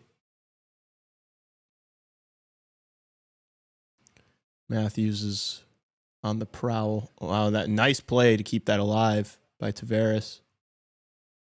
Willie takes a hit. Ottawa trying to clear. They do. They're on a breakaway. Pinto all alone. Oh, he scores. It goes through somehow. A massive shorthanded goal for Shane Pinto. Holy cow. He probably bet Shane Pinto anytime shorthanded goal. That's why he's so fired up right now.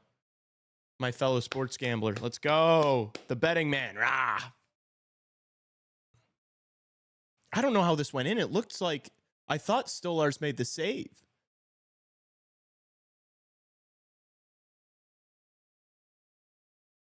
Yeah, too soft by Mitch there on the blue line. You're the last guy back. Oh, yeah, it did go through. Okay. Wow. Nyes almost caught him. Pinto's all sorts of fired up. 2-0 Ottawa. Now I'd consider betting on Toronto. Now I'd consider it. Down 2, probably crazy juice. If they get one by the end of the period. Wait, what just happened? What just settled? Oh my gosh, my bet hit. Kaprizov got credited with that assist. Let's go. Oh my gosh, I just logged into FanDuel and found out I did not, in fact, lose that bet. Because Kaprizov got credited with a point and with the Vegas money line. Let's go. Let's go. I'm putting a couple bucks on Leafs money line to ride with Tassos here. Only plus 340 and you're down 2? It's almost not even worth the squeeze. Maybe I'll wait for the period to be over and I'll see where we're at.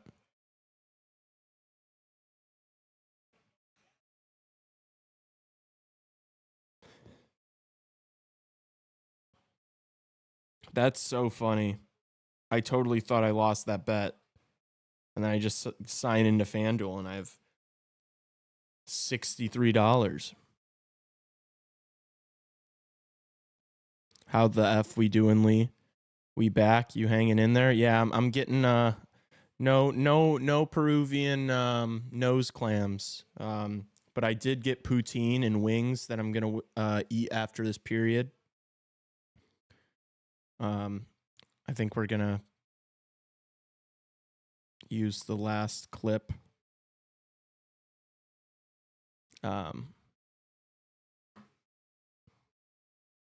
Sorry, I'm catching up on chat now. His friend probably bet that allegedly.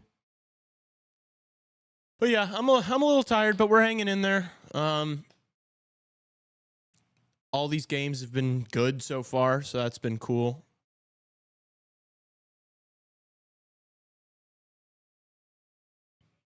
Incoming 3-0 Leafs choke delusion, says Justin Lynch. You never know. This could be that little seed of doubt. I'm just kidding. I think Toronto's going to be fine. I think even if they lose this one, they're going to win Game 5 at home. If they lose Game 5 at home, that's when you start talking about, that's when you start the narrative. Toronto's played too well this series to do that just yet. But who knows? Maybe this just opens the floodgates for Ottawa. I knew I'd get a reaction there.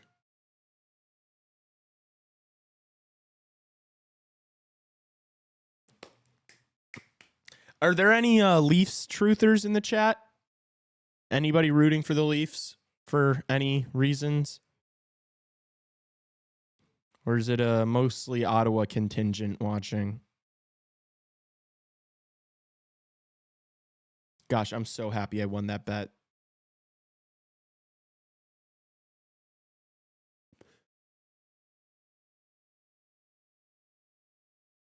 You and some of your students are rooting for the Leafs? Okay. Tassos has got one in chat. Multiple if it's for students. Well, I don't know if she's with her students. You'll take it? Yeah, that's multiple. That's multiple.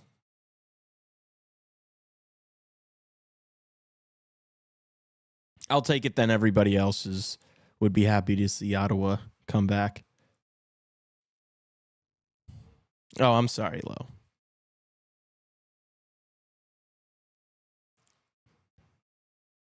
At least Tassos has got a couple of friends riding with him. It's okay. He only needs one. So. Because I just can't bring myself to do it. Can't bring myself to cheer for the Leafs. The only way I can is if I throw US dollars on it.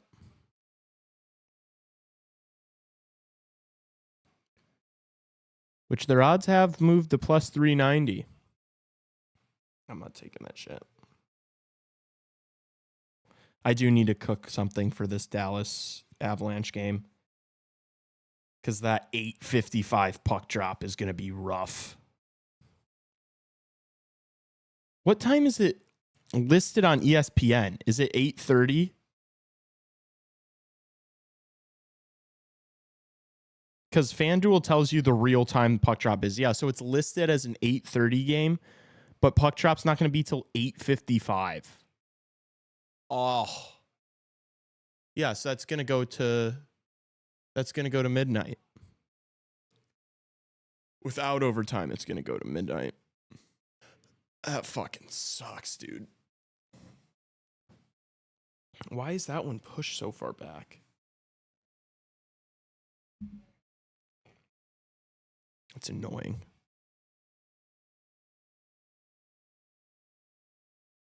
I would like to see the Leafs get to the conference final. Oh, okay. Interesting. Toronto, Pronto, Chicago, Soprano, Leafs in 5. You doing Sunday also? Yeah. Tomorrow evening. I don't know which games. Let me check.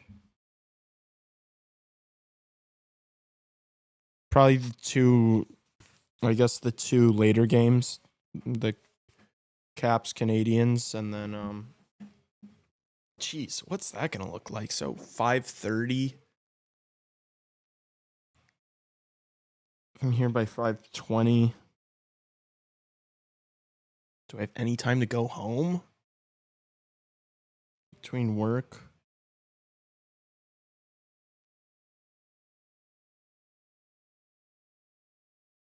Gonna have to leave by like 4:50.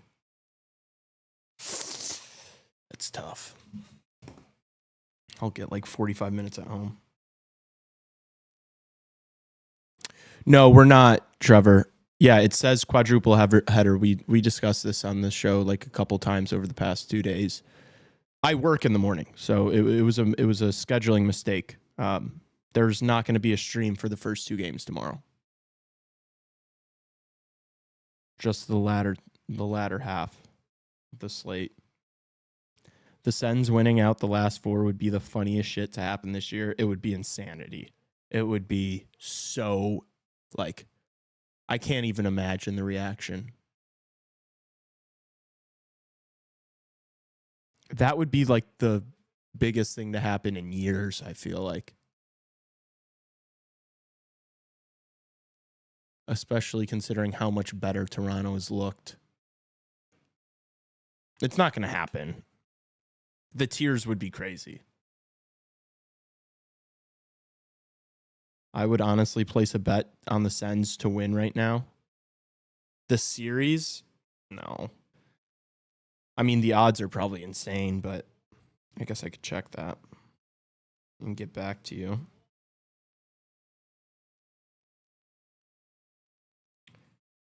East playoffs. Ottawa are currently plus 800.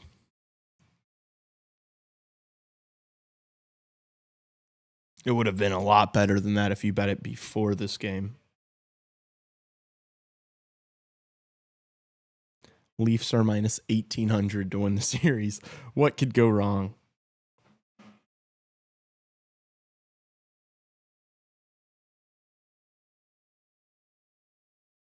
Just checking some of these live odds around the NHL. The Florida Panthers are minus 285 to win the Battle of Florida right now. Let's check out the West. Vegas is back to minus 195 to win the series after that overtime heroics. Oh! Zetterlund. Stolarz keeps it out.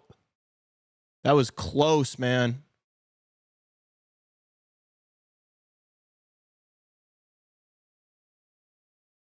Ottawa looking for more. Oh, big hit on Batherson.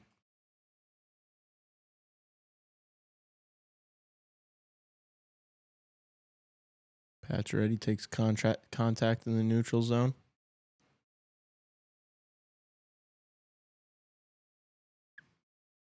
Ottawa dumps it in.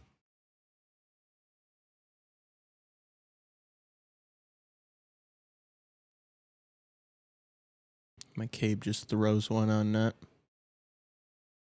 Oh, the Leafs score. Tavares gets the deflection. 2-1 Leafs. Wow.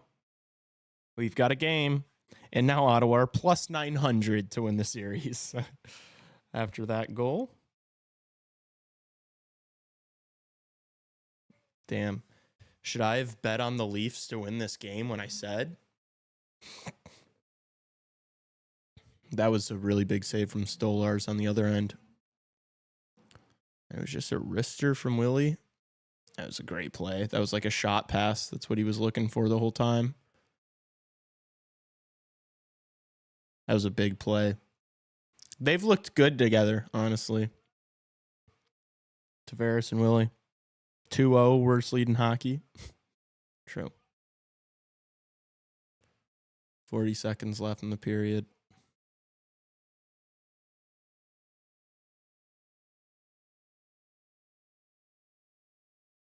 Ottawa's got to stay on it, man. They cannot get content with any sort of lead. They got to keep their foot on the necks here. 15 seconds left.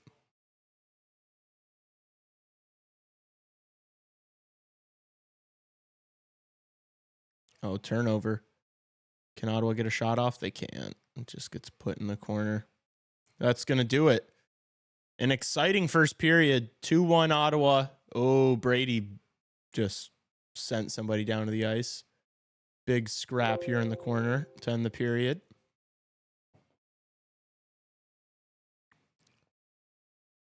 Benoit and Cousins mixing it up. Fun first period. Let's see if the Leafs can claw their way back into this one. It's not really a mountain to climb. It's just a 1-goal game. We'll see. I'm gonna take a break here. We're gonna send it over to another clip in just a second. You're using clip number 2 now. I am. All right. I want to eat. All right. Then let's do it right now. Right. See everybody after. Peace. I mean, maybe it could go differently, but another team I was really interested to see was the Kings. I felt like after the past 4 years of kind of being just happy to be there, that this team felt good. different, and so far they look different. Yeah. I was intrigued to see how they would do too. So I didn't make any predictions or go in with any specific expectations, but there were just a couple teams I was interested to see, and so far it's been promising starts for them. The LA thing might just be because Edmonton frickin' stinks besides 2 players on that team. But I do want to go back briefly, just a little more KD talk. If this summer goes by and he's not able to get we've all been saying a big fish, and I think most people think Mitch Marner, but there's also maybe some other guys that you'd probably have to put together a trade package for, and not just like a guy you're gonna sign. But if that doesn't happen, from your perspective, what is the ownership's belief in Kyle Davidson? Like if we go into next year and there's not really any big addition to this roster, do you see a world where maybe Kyle Davidson's not in trouble, but the seat gets hotter, or am I off there? And does the ownership just really think this is the guy?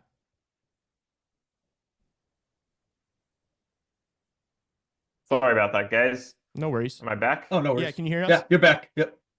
Okay, cool. My Wi-Fi extender just decided to stop working. No worries. But I think I heard most of the question in terms of ownership belief in him if he doesn't manage to get something, and I think it's still pretty high. Okay. That would be disappointing, but I don't think that would put his job in jeopardy right away. I think they've given him the benefit of the doubt with everything, and I think they're continue to. I think it would just be silly to, after wading through years of this kind of painful process, to when just a couple things don't get checked off immediately to give up. So I think they're going to see this out for the long haul and give him the full window to make this rebuild successful, even if it takes some twists and turns that aren't expected, just because that often happens. And you never know. I mean, I thought that they should have kept Seth Jones, that they would be worse without him, and that turned out to be incorrect. I mean, we saw Renzel step into the number 1 defenseman role and do pretty much as well as Jones did, and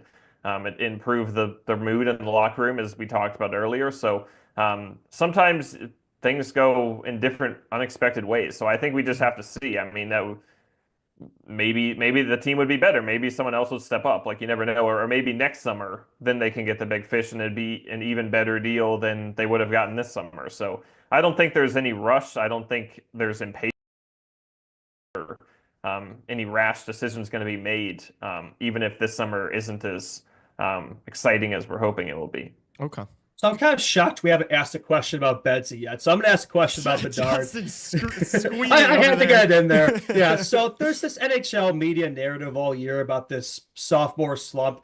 I think the reports were greatly exaggerated, to quote Mark Twain. What are your thoughts on Bedard's second season? Obviously, usurped his totals from last year, but played 14 more games to get there. But how he's handled the media, the hype, all that stuff. What are your thoughts? Yeah.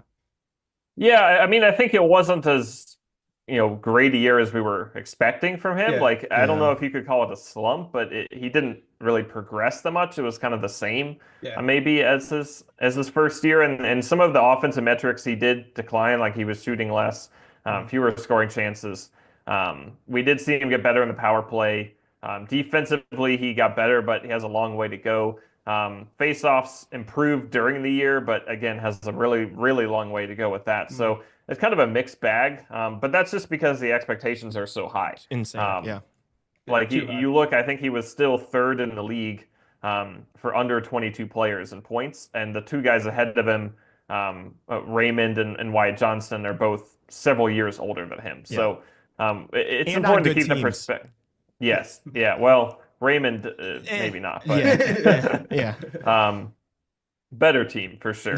So I think there's a lack of perspective sometimes, but also, I mean, he was the #1 overall pick. He was heralded to be a future superstar. So it's also just inevitable.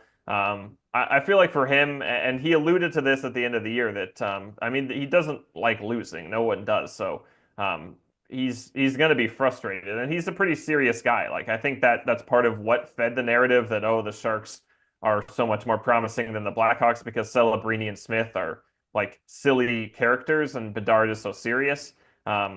Which is kind of a ridiculous takeaway to have. It drives me crazy. Justin goes crazy over that. Yeah, I feel like they're trying to make that the next Kane Tays, but anyway, back to your point.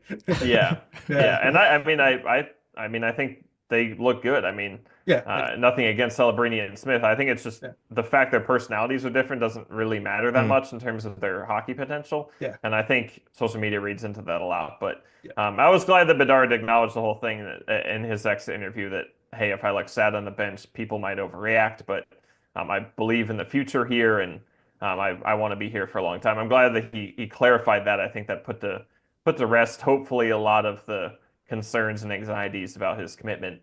But in terms of his season, I mean, it was fine. It wasn't as big of a step as we hoped or expected, but I think he easily could take that step next year or the year after. I mean, I think it's coming, and maybe he's never going to be a Crosby or McDavid level player, but I think the Jack Hughes comparison that people threw out there is pretty accurate. I think that is a reasonable expectation for him, and that's a pretty good outcome. I mean, if you have a Hughes kind of player, that's a big asset for any team. So, and then I also enjoyed hearing him say that he wants to work on his skating this summer. I think that was a weakness for him this year, and I don't know exactly why, but he seemed a little bit slower than his first year. So that's something that could benefit him to work on. And for a guy who doesn't really say a whole lot of specific things, for him to specifically say that was encouraging to hear. Yeah, I agree with that. One of the big topics of discussion with him, especially right now in Blackhawks land, has been the contract extension. I know he's, it could happen this summer in July. It doesn't necessarily have to until next year. I feel like the smart thing to do if you're in Connor Bedard's camp would be to wait. But have you heard do you get a sense that maybe it would come this year or next year? Or have you gotten any vibe either way? I don't know yet, and I don't know if they've talked about it that much yet. But I think, again, as I was saying, for him to say that he hasn't thought much about it yet, whether that's true or not, and that he doesn't think it'll be an issue. He has a good relationship with Davidson. He likes Chicago. He wants to be here for a long time. I think with him having said that, people don't need to worry about the timing that much. Okay. It's just a matter of when, not if.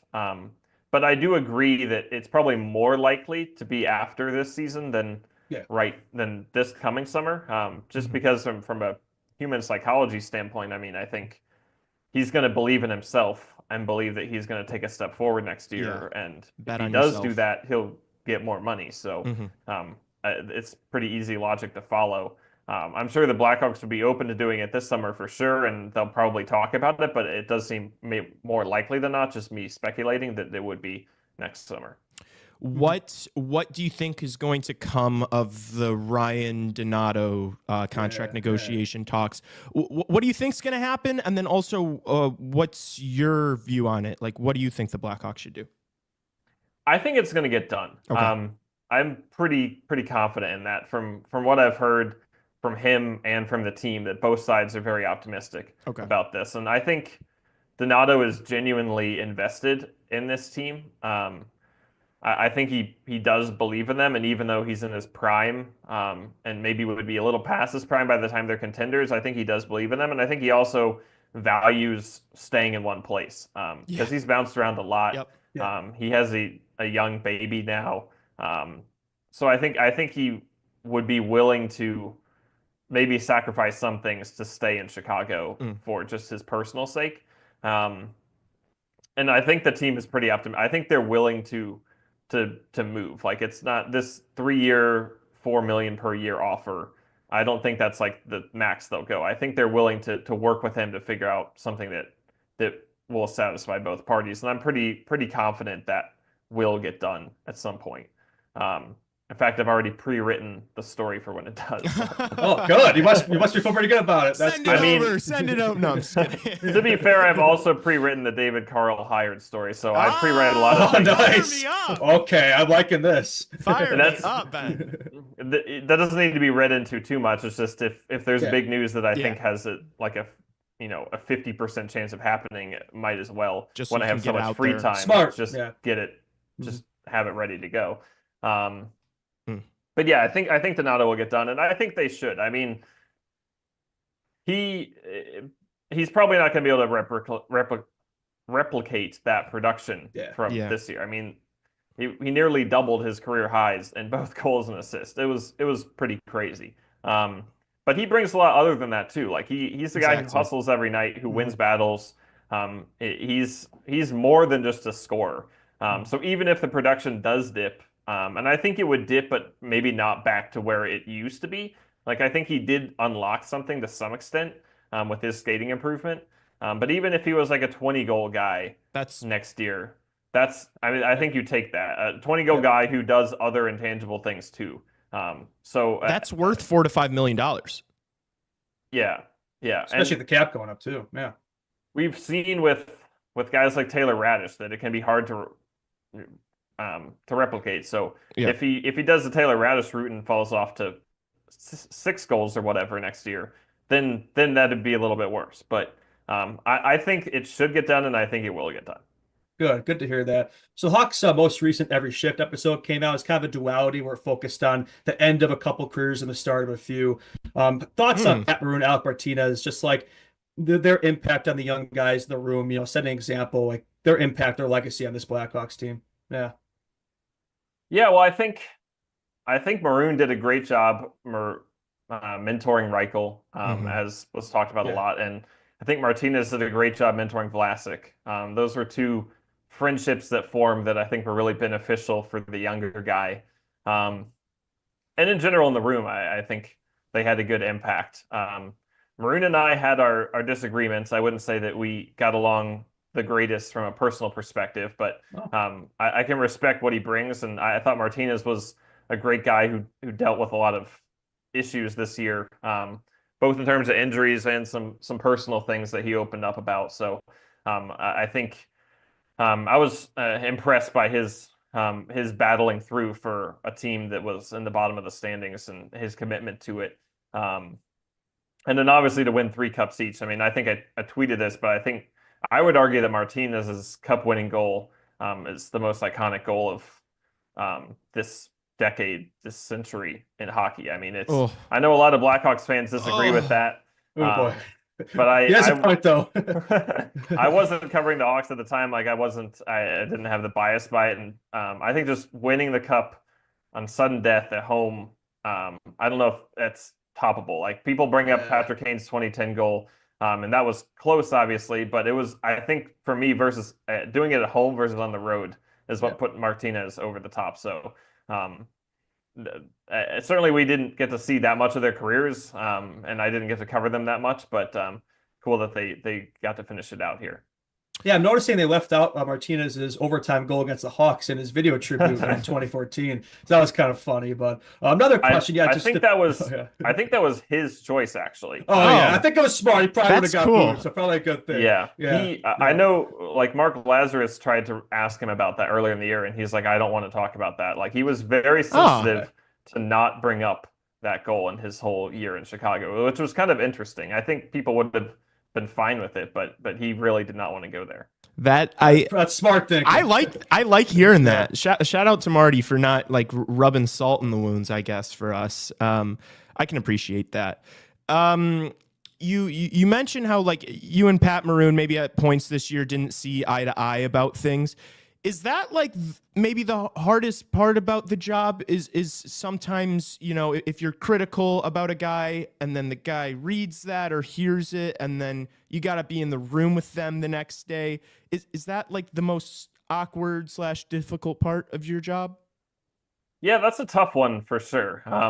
And this was definitely the most it had ever been an issue before, but there have been other times, like Matthias Janmark's brief time with the Blackhawks. I wrote a critical story about him, and I don't know for sure, but he seemed to be upset about it, and we never really, he wasn't particularly friendly after that. So this happened a few times before.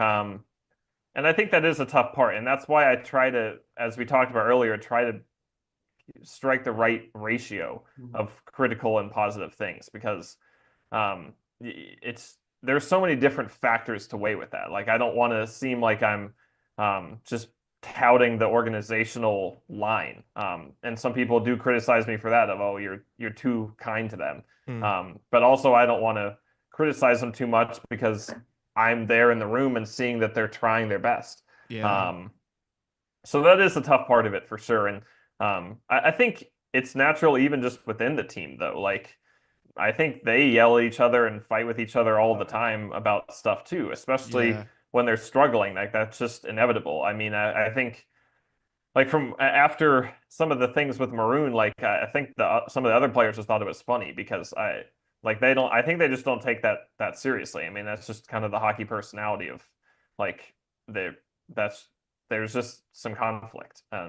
So that's just kind of how it goes. So I think I've learned to not take it too personally and to not worry about it too much. But it is still something you always have to think about, and definitely been some learning experiences with that. Well, I guarantee you do a better job of that than we do, because we'll be doing post-game shows on here and just be absolutely slandering guys, but we also don't have to face up to them. So different type of question, but kind of picking back off that youth movement. I know Alex Vlasic and Frank Nazar, I think they were just announced to be playing for Team USA in the World Championships. Thoughts on Frank Nazar's season, just like some of those other young Blackhawks? Thought he was probably the most impressive this year amongst Hawks rookies. Yeah.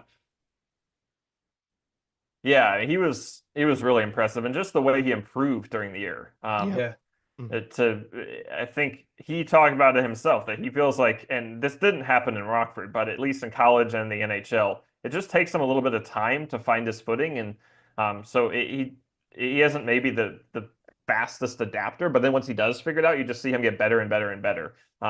And so I think we saw that this year. I mean, the last month of the year, he was maybe the Hawks' most impressive performer, if not one of the most impressive. And I was just looking the other day, I think since January 18th, so basically the second half of the season, he had 23 points, and Celebrini led the way with 31 among rookies. So he really wasn't that far off, like, the Calder pace the second half of the year. And he easily could have had more points than that too, if he had finished more of those breakaways and everything. So really impressive year for him, and just the way he fights and battles every night too. The way we were talking about with Donato, like, his game is more than just production. He's a dog. That Montreal game at the end of the year, that was for me an amazing experience, just being there for that atmosphere, and such a meaningful game. But to see the way Nazar stepped up and really, like, willed the Blackhawks to win that game, that was, like, maybe the most impressive individual performance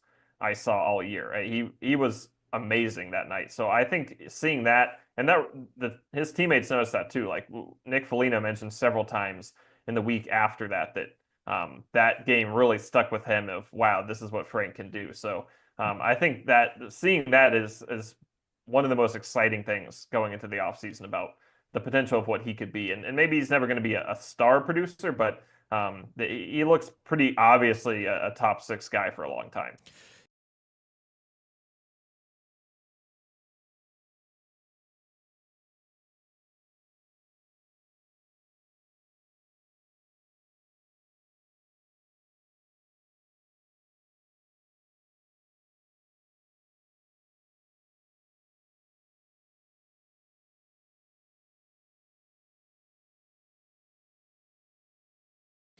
We back. Did you miss me?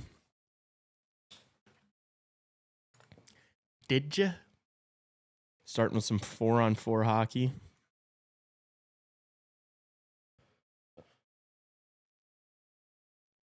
some more open ice, a little more room.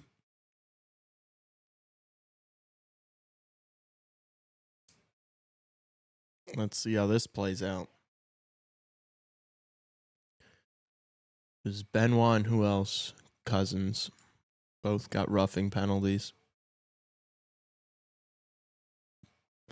I don't know why they feel like they have to do that every time there's a scrum.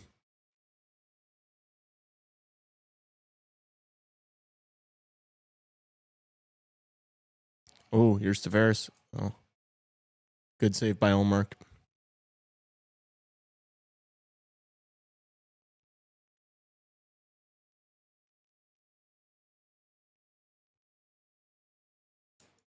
When is the CHR merch dropping? Probably next year, next season. When Wyatt Anderson personally gets us, I don't know, 10 subscribers. Oh, that's when We'll drop one piece of CHR merch. Gecko comes in here once every like week and then just talks about Shrek and then dips out.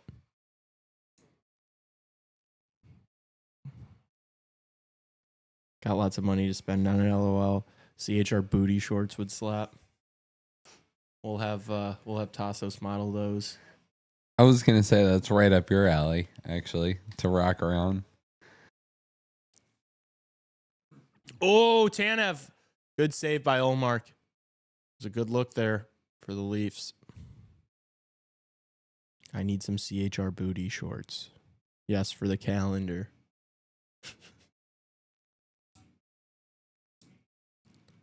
Yeah, maybe we'll do those. We'll make some CHR booty shorts.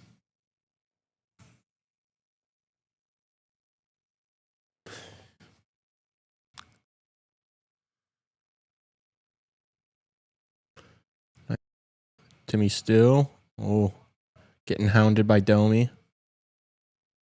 Zub. Shabbat. Over to Stutzel. Oh, he wipes out.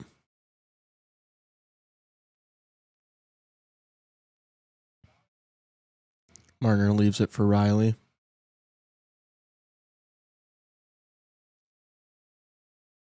Our Hawks calendar is currently on Seth Jones. I've got a Hawks calendar at home in the burbs. That's interesting, Gecko. That's interesting. Good for you. I believe it. Oh, wow, what a hit. He hopped right back up.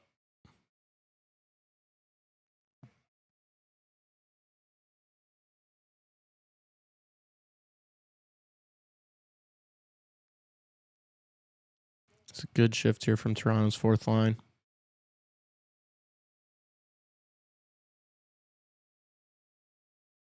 Zub spins out of pressure. Takes a hit from Lawton.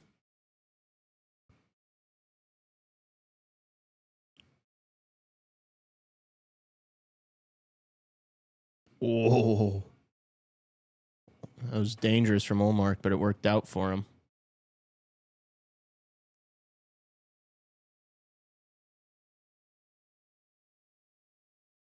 Oh. Damn, Gaudette not able to get anything on net. It was a good play from Zetterlund.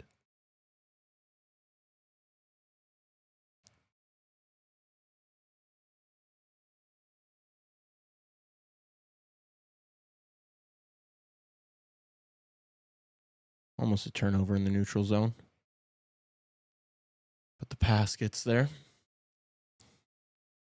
McMahon and Pacioretty battling in the corner.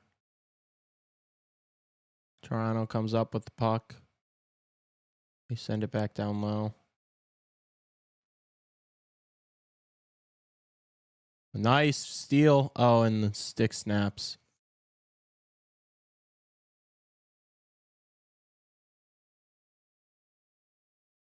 Ottawa gets it out of the zone. Whoa. trip there, and they're calling it. Cousins got tripped. I'm surprised. I feel like they've been letting a lot of those go, but not that one.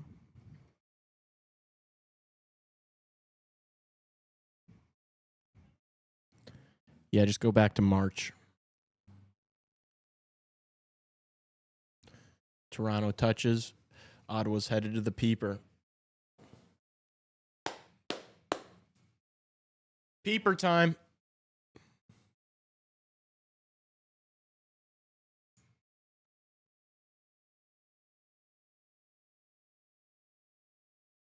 Let's see if Ottawa can extend their lead here.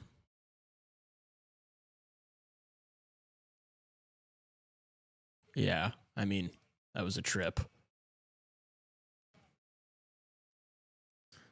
Tavares can be as upset about it as he would like.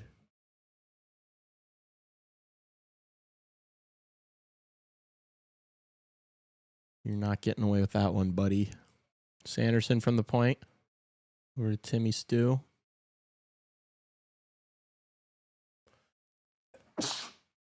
Oh, man.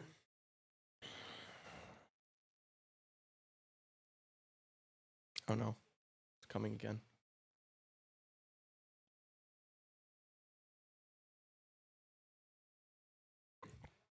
Oh, thank you. Thank you, Gecko. Oh, Batherson tried to throw one out in front.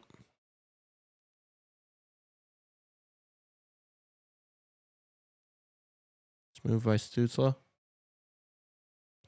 Down low to Batherson. Oh, put it on Cousins' backhand.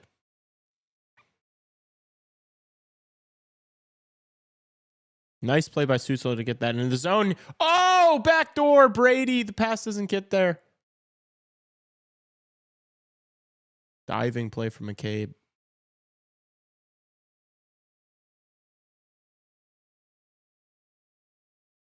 Oh, Cousins spins straight into Marner, who's able to get the puck out of the zone. Oh, are they calling that interference there?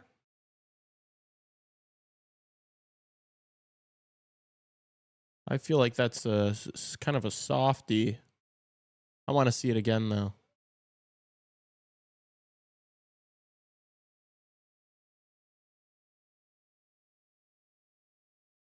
Oh, surprised that didn't deflect on goal.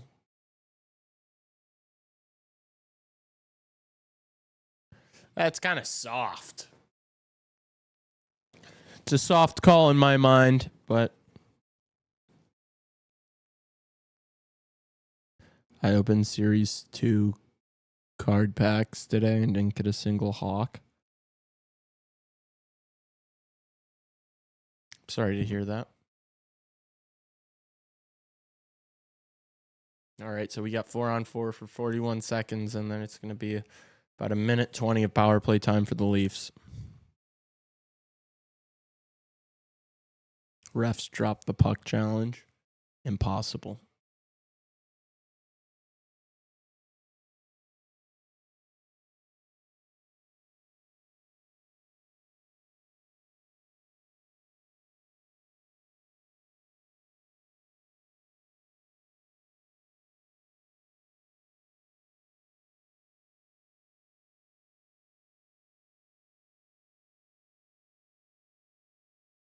Oh, nice feed from Shabbat.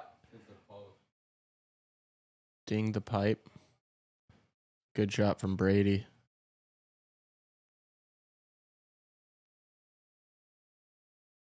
Oh, dangerous play there.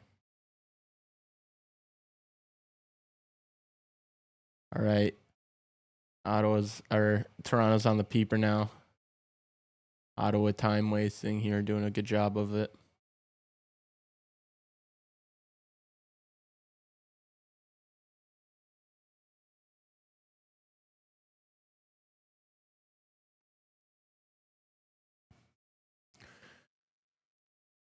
They're going to have about a minute of time to do something. Let's see how they enter the zone here. It's Willie with speed. Nice move. Passes Tavares. Oh, Tavares throws it out in front. Nobody gets on it. Omar covers.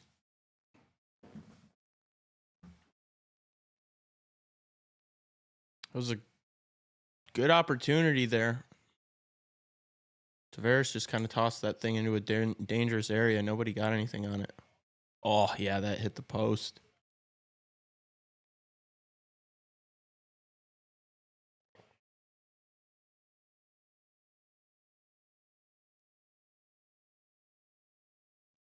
Leafs win the draw. 38 left. Throwing on net. Deflected wide. Tavares wipes out. Puck rolls out of the zone. Unfortunately for the Leafs. Got about 20 seconds here. Matthews into the zone. He's given some space. Drop pass Nylander. Blocked. Ottawa comes the other way. Giroux. Oh, really good stick lift by Nylander there.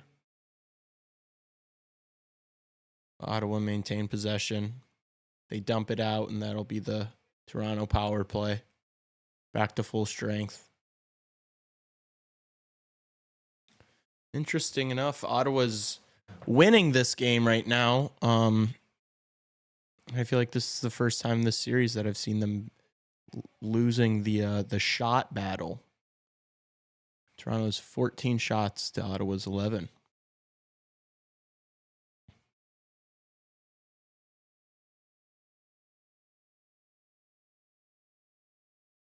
Ottawa dumps it in.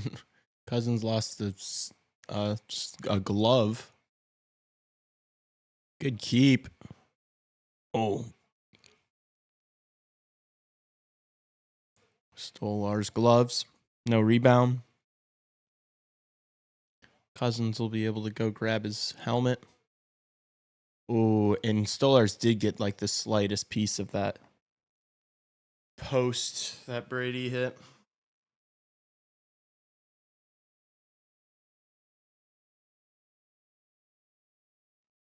Oh, man.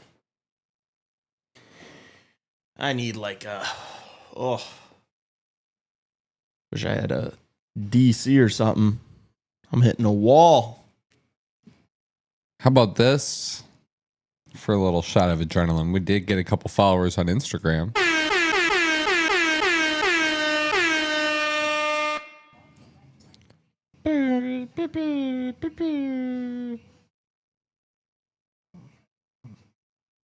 This sucks. You guys like my wine key? I put my name on it so that everyone knows exactly whose wine key it is.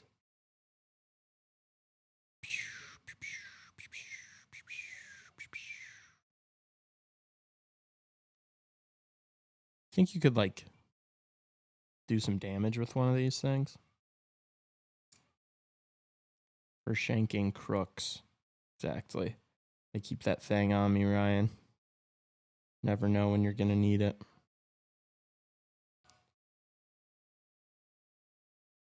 It is my wine key. See? It has my name on it. That's how you know. Lee Walter Grossman the third. What if I was a third? Someone should get you a 4 Loko. Jeez, I don't even know if I'd want one. They're so fucking gross. They taste like gasoline and piss.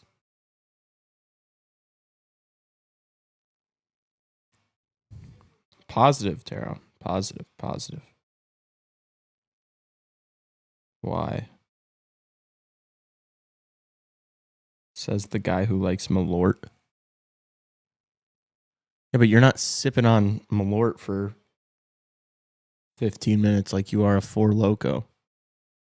And 4 Loko tastes like worse than Malort, honestly. You have to drink a lot less Malort to get buzz than you do a 4 Loko. That's the diff there. You're supposed to shotgun a 4 Loko. It's just like a lot of liquid.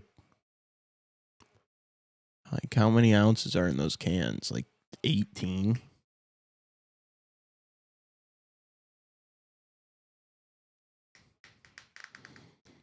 I had a Four Loko like last year, and it was fucking horrible. So I don't know. Maybe they've gotten.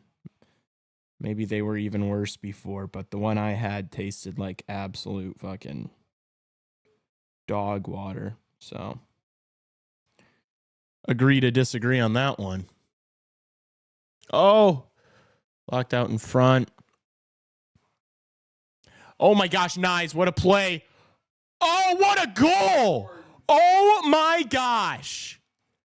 Matty Nyes, holy cow, what a play. Through contact too. He was gonna get a call there. What a move. This kid is a beast. I didn't realize he can move like that. He can move. We are all tied up here in Ottawa. Uh-oh.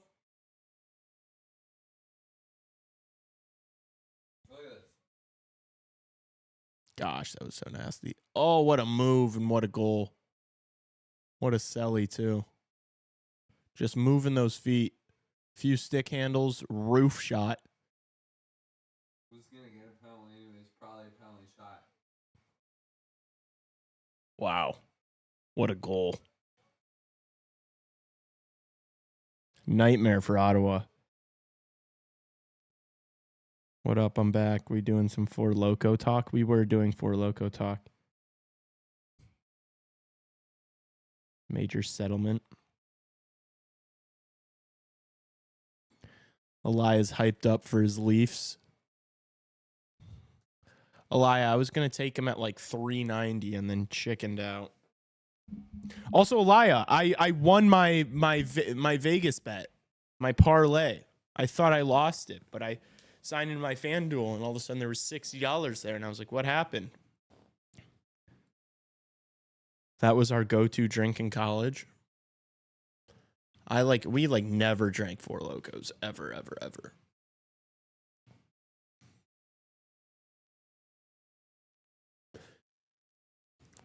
I feel like we just drank beers and like seltzers. Then like hard alcohol. We never had Four Lokos.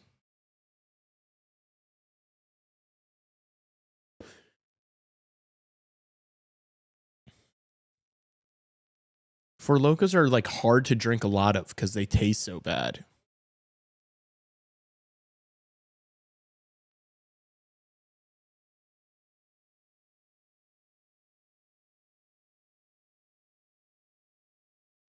Ottawa dumps it in.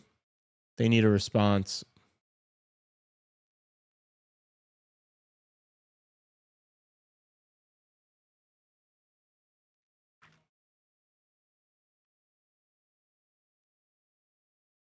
Pinto moves in.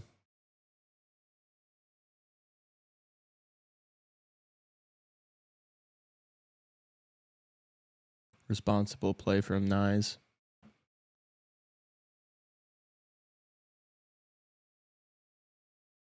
Nice. Good pass to Marner. Oh! Olmark makes an awkward save, but he makes the save nonetheless. Matthews with the sweet little pickpocket there.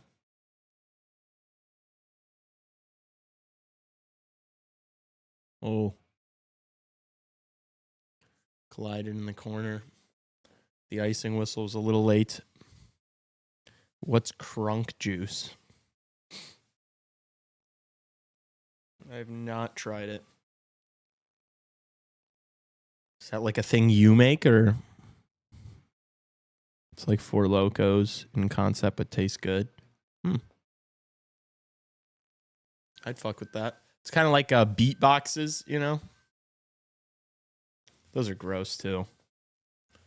I don't really like any of that shit. I'd rather just slam Coors Lights.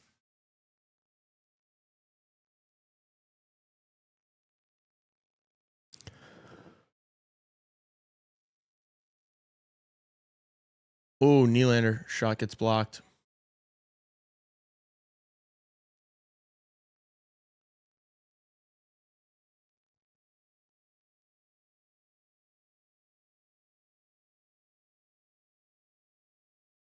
Tavares just dumps it in.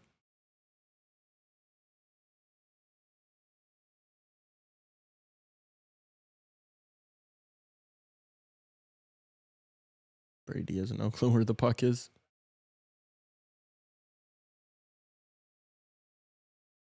Riley feeds it up the ice. Omar plays it behind the net. Oh, wow. Batherson just ran through that guy. Get your stick on the ice. Stützle. Shabbat. Rister. Glove save.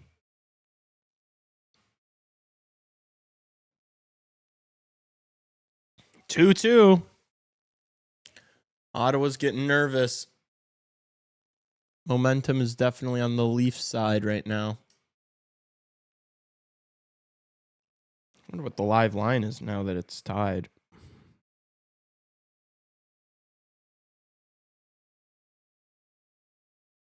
It's like basically a pick 'em. Ottawa minus 120, Leafs minus 108.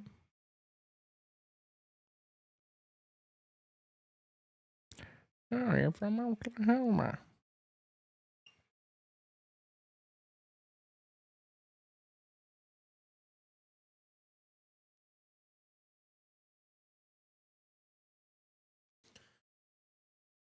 I've become pretty strictly a beer guy as well. I'll drink some mead on like special occasions and such though. Some mead. Where are you getting mead from, bro?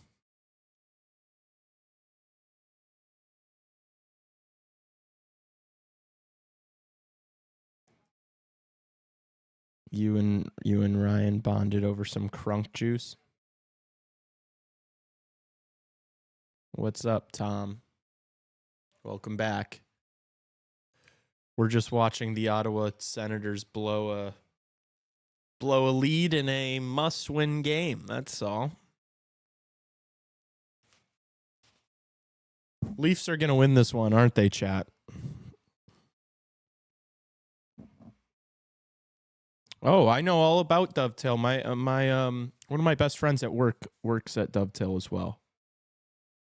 We have a Dovetail Kolsch on tap at my restaurant. It's a solid brewery.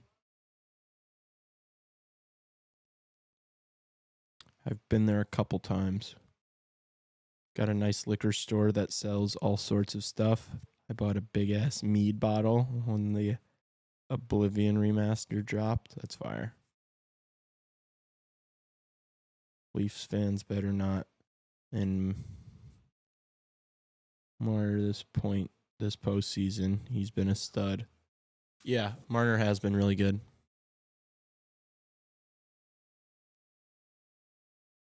He has indeed. It's going to be harder for the Blackhawks to get him with the way he's performing.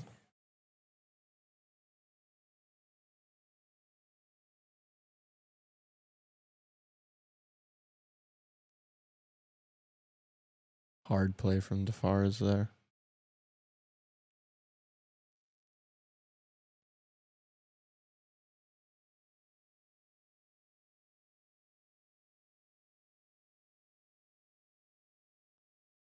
Nylander in the zone on his backhand. Leaves it for the defenseman. Oh.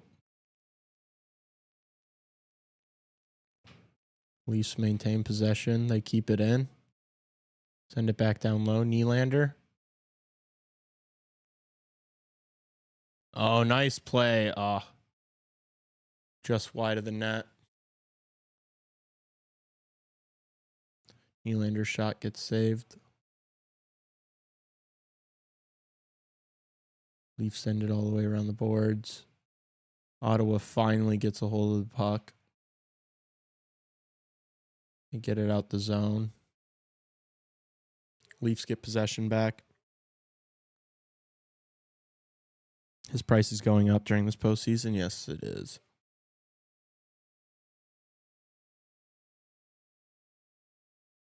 All right, here comes Ottawa. Oh, that didn't get through to Batherson.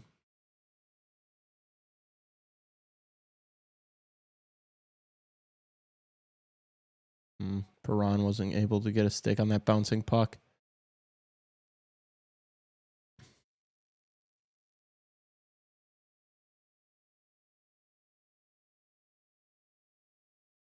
Dylan Cousins finds Spatherson, who just hoisted it into the zone.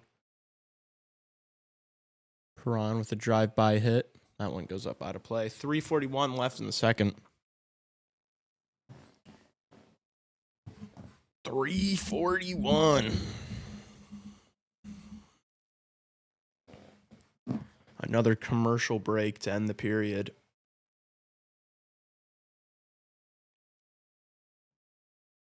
Oh, man, this is bad.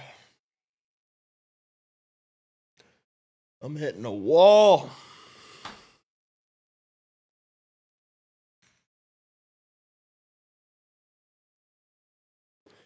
How's everybody feeling? How's everybody's Saturday been so far?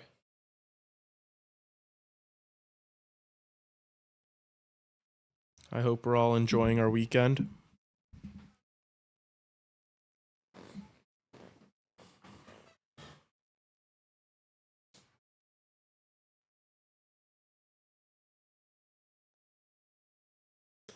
I hope you're all not as tired as I am.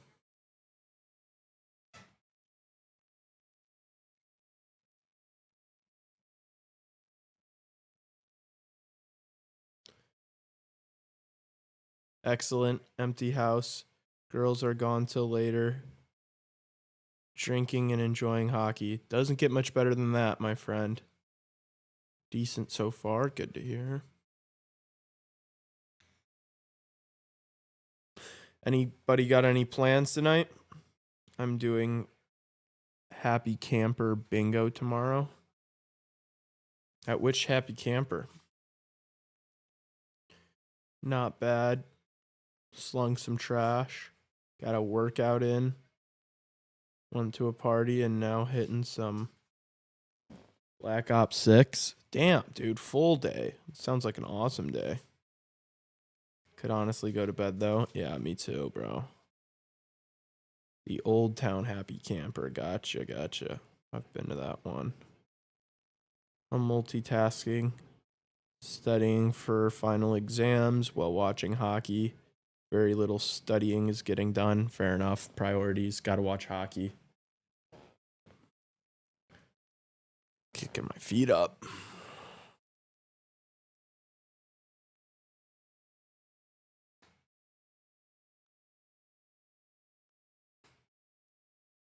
Glad that everyone's day seems to be going pretty well. It's good to hear. Timmy Stu carrying the puck out for Ottawa. Just dumps it in. Brady's going to hit somebody. He does.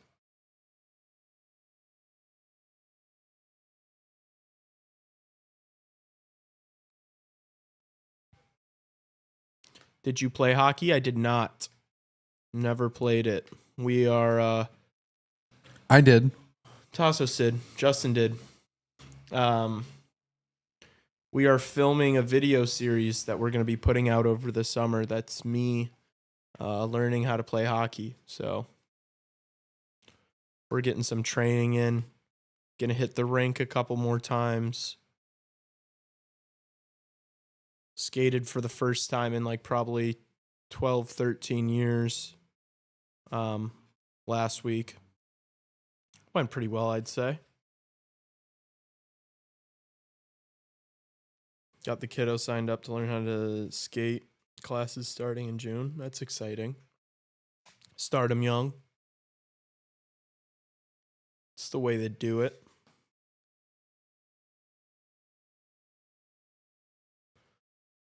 Ooh, Toronto comes up with it. Nice, skates it in. Dumps and chases himself.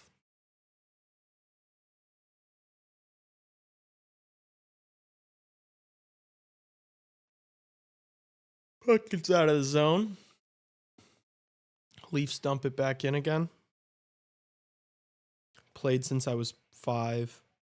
Played for Team Illinois. Broke my hip last season in the men's league. My ego was more bruised than anything else. That's so funny. That sucks. Sorry about the hip. But that didn't feel great.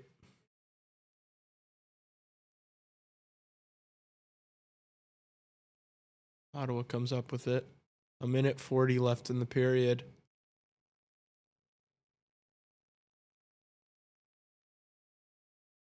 Let's see if anybody can find the back of the net in this final minute and a half.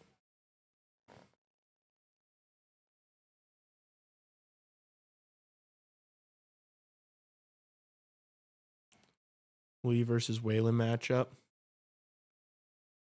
That's what the people want to see. That's the marquee matchup I'm hearing coming out of the West. The screws later, good to go back on the ice 4 months later. 3 screws later. Damn, dude. That's intense.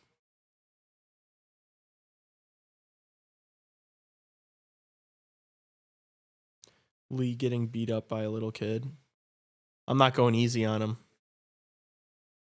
I'm playing physical.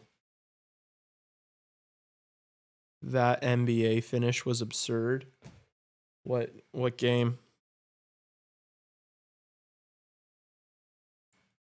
Not been paying attention to the NBA at all. The Thunder Grizzlies game, I assume. Nuggets Clippers. Oh. What happened?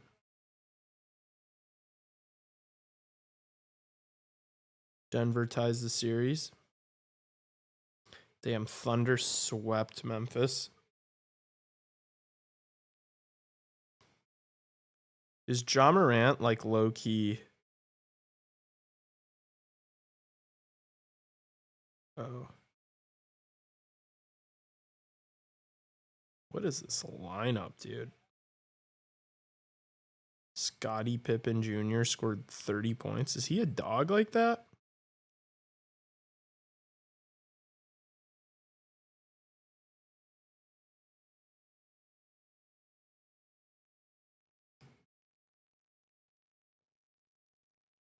Oh, shot from the point, Shabbat. Good block by Tanev. That should do it for the period. I think the Leafs are just going to hold on here. Hit intermission. All level in Ottawa, 2-2. Shots are 18-11 in favor of Toronto. Game-winning Toronto. Game-winning dunk at the buzzer. You know, people from Toronto say it. Toronto. Yeah. Toronto. Like it's CHORONO. Yeah. Toronto. Toronto. Toronto, Canada. My favorite place on the planet.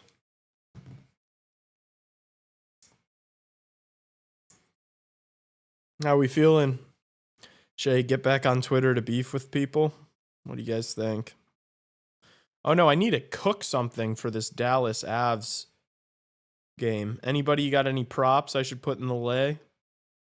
Any plays you really like? What are the goalie props? Ottinger over 27.5. I'm not going back to that. That shit cooked me last time. Blackwood's total saves is listed at 23.5. Ugh. I don't really feel strongly either way about either of those.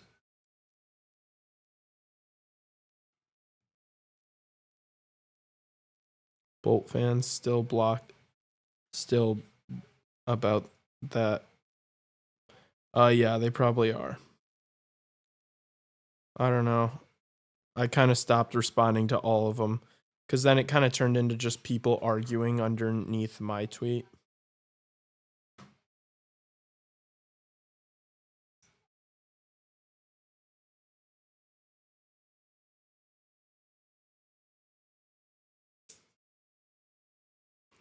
Dude, people actually think he needs to get suspended. Dude, my just fell to my knees and a Portillo's tweet has 14 likes. Let's go. We're going viral, baby. 14 likes.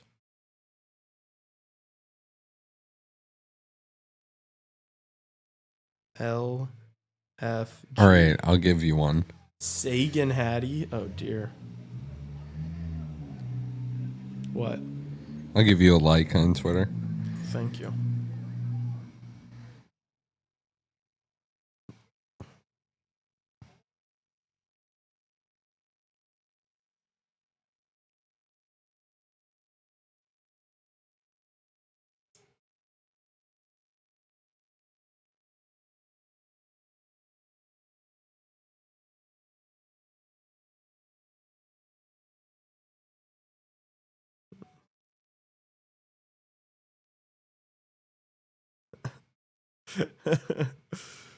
Aaron Ekblad was a -3, and somebody said Aaron Ekblad without PEDs, and it's a picture of Matt Dumba.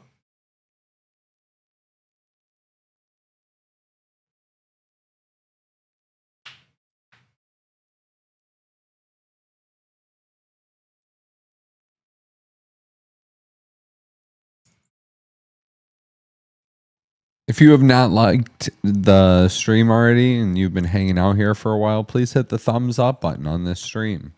Hit it, hit it, hit it. Hit the bell if you're a new subscriber so you know when our Monday, Wednesday, Friday shows are and our live streams are. Follow us on Instagram.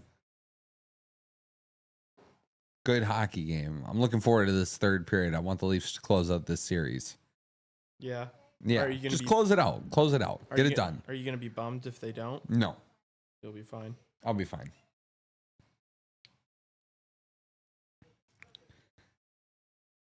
The first period was bad. The second period for them was good. So, right? Yeah. Good. Bad first period for them. Good for second period. Yeah. Looked a lot better in the second period, Yep. for sure. We're a lot more threatening. I also think Ottawa just kind of turned it down. Yeah, I mean, Ottawa gave the 20 minutes they had, dude, and yeah, maybe you might be right about that. I don't know. We'll see. That might be it. It's a big third period. Thank you for hitting the thumbs up. Dude, am I betting? Shane Pinto's a really good hockey player. He is good. I think an underrated hockey player. Yeah. That Nye's goal is unreal. That was so gross. I didn't realize Ottawa relied on Pinto that much defensively. Oh, yeah. He's like their guy on the PK. Yep. I always have a soft spot for guys like that. I won't lie. I wish we were watching the Hockey Night in Canada broadcast, even though we're not listening to it even. We could have been for the first intermission, I guess, but You don't want to listen to Biz and Ace? no, I want to listen to Elliot, dude, and Saturday headlines. You love Elliot? For what he has done for hockey, yes. He's good for the game. He's incredibly good for the game. Did he ever play? No. Maybe like a little bit grown up. But not like Inspirational.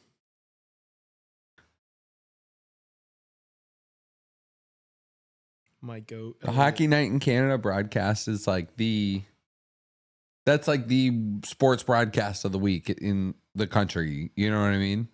Yeah. It's like Hockey Night in Canada, Saturday night, 2 games, early game, late game. Yeah. It's like You used to have Don Cherry and all that stuff. it's like Sunday Night Football. Mm-hmm. That's what they should do on Fridays. Bob McKenzie was the man. I feel like they got a good Wednesday thing going. But that's not obviously. Yeah. Not hitting the same.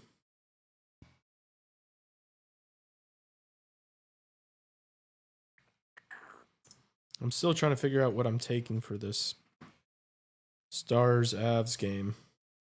Bob McKenzie was the man. That's so true. I might take Avalanche 3-way money line. Win in regulation. It's minus 125. I don't love it, but I'm going to take it. Avs to win in regulation. Let's do it. Book it. It's set. If it goes to overtime, I'm leaving. I might fall asleep on stream before then.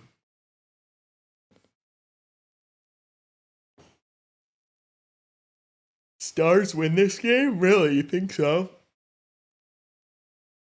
I don't think the Stars have looked better, like the better team in any of these games, really, to be honest with you. They've just played it well, and I think Colorado looked bad in game 3, but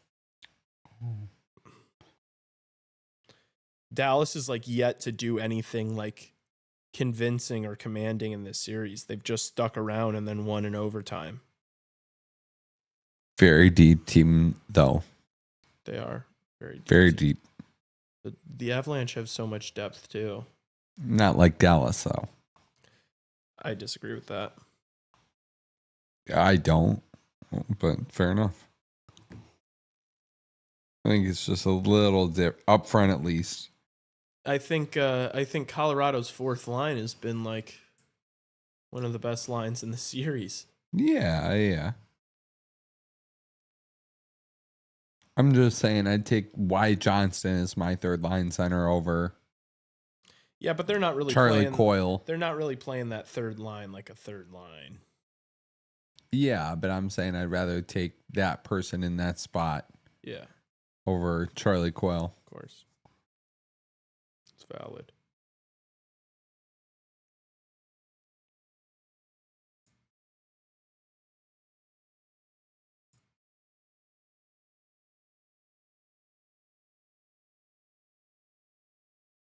Yep, they got depth, but yeah, and maybe if it's like, oh, you played so bad during the end of the season, it's just like, oh, you flush it.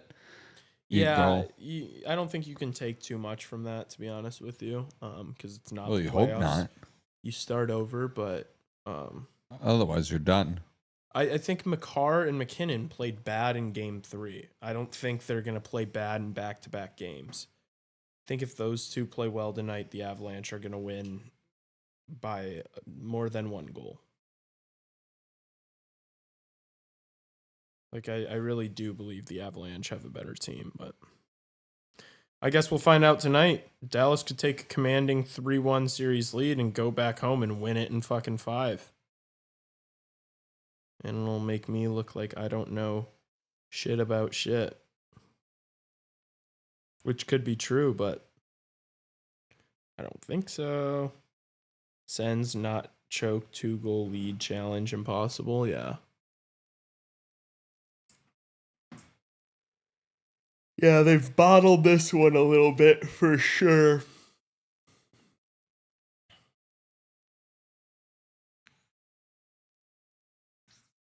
Or maybe it's just the Leafs are that good. I think it's a little bit of both. Fair enough. That Nyes goal was ridiculous. That was one of the better goals of the playoffs so far, I think. Yeah. Blow past. Was it Zub that he just torched? Artem Zub. Yeah, that guy's kind of a bum. He's all right. It takes. Gives. Lord Stanley. I want to win the Stanley Cup.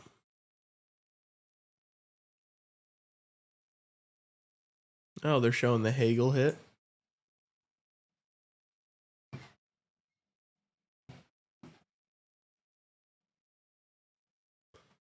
That was a rough one. Gonna mute you for a second.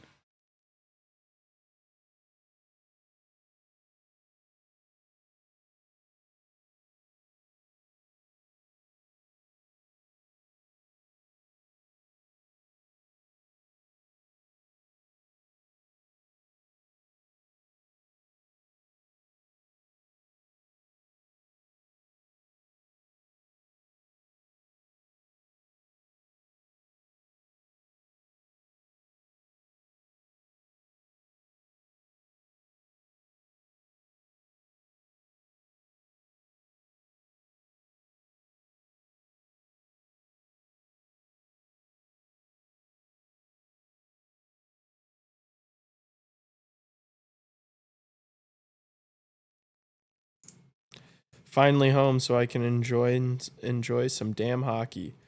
Let's go.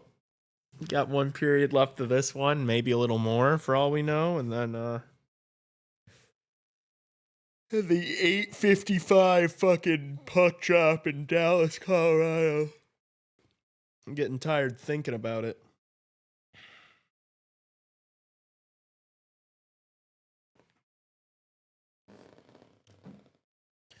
Why do I have this so far? Keep your head up, Jake. Freight trains always looking in neutral zone.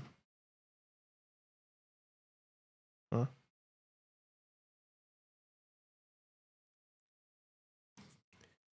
Yo no sé. Yo no sé what that means.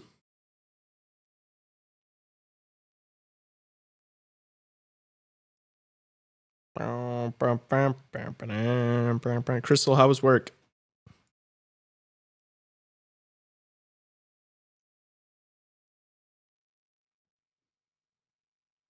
Also, is anyone riding Avs money line with me? Avs 3-way money line. Anybody want to stab? I will plug some other stuff before the period starts. Our interview, or your interview, really. I was not there with you on it. With Ben Pope yesterday. Everybody should go check that out. That was a sweet interview. You and Justin nailed it. So yeah, if you guys haven't watched that, it's the whole first half of yesterday's show. Yeah, I would definitely suggest not missing that. No, but I hope all your bets hit, man. You should have some good karma for this long ass stream. I hope so, TJ. I'm not feeling it right now. I don't feel like I'm getting any good karma. I kind of just feel like I got hit by a truck. I kind of feel like I just got hit by Brandon Hagel in the corner while I was on the forecheck with my head down. Not too bad. Super busy since it's Saturday. My 9 to 5 is when... I don't know. WFH. So it gets me out of the house and my bag up. Slow down at the end because of the Cubs game. Type shit. Well, I'm glad to hear it was chill vibes. So it was good.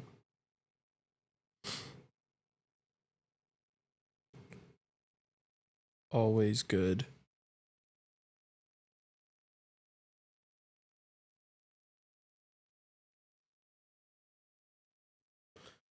I'm not gonna lie, I wouldn't mind if the Leafs win. Is that naughty for In me regulation? To say? Yeah. Yeah. Say it one more time. I wouldn't mind the Leafs winning in regulation. Yeah. Say it louder. Just to wrap the whole thing up so I don't have to watch another game of the series. Say it louder though. No, I'm good. Come on, dude. I said what was said. I haven't been hating on the Leafs at all. Didn't we have a bet? If the Leafs won, that you'd wear a jersey? What was that? For a second stream? Oh, dude. I think we're getting into... No, I was supposed to wear a jersey for the rest of the stream, but it was if something happened, but I don't remember I think it was the Leafs winning. Was it? Yeah. I don't think I would have taken it if they were winning at the time, though. Because they were like winning most of the game. It was game 2. It was game 3. It was Game- recently. It was 2 days ago. Oh, yeah. It was game 3. And we streamed it. Yeah. So. Now look Tassos in the eyes when you say it. I'm not Justin, dude. Justin's been the one like hating on the Leafs, talking all this shit. I have not talked any shit about the Leafs. I picked the Leafs to win on my bracket. I bet on the Leafs to win significantly. The only reason why I wanted the Leafs to lose this was for the Blackhawks pick to be higher in the first round and for there to be a greater chance that Mitch Marner leaves the team. That's why I wanted the Leafs to lose. I'm not some Leafs hater. Sounds like you are based off those two things. No. Sounds like something a hater would say of the team. It's not a hater thing to do. I want you to have a higher draft pick, and I want you to lose one of your best players. If I was a hater, I'd be like, the Leafs fan base is so fucking annoying. I love seeing them lose every year. I hate them. That's fair. That's what a hater would say. A hater would not say, I have no problem with the Leafs. I bet on them. I thought they were going to win. Well, yeah. It's just more beneficial for my team that I root for them to lose. But you're also saying you want the Leafs to lose Mitch Marner. Yeah, I am. Because I want Mitch Marner on the Chicago Blackhawks. What if he leaves and goes to the San Jose Sharks? Well, that would suck. Then how are you going to feel? Upset? Yeah? How upset? How upset are you going to feel if that happens? Not really. The Leafs will still be pretty good. Maybe. Not as good. It'll be different. The Leafs are playing like a team that isn't soft or mental. A lot of that has to do with Berube being brought in. Possibly, yeah. I think a lot of it is. I think also they're just another year older, another year wiser. They're like starting to enter their primes. They all had really good experience at the Four Nations. I don't know.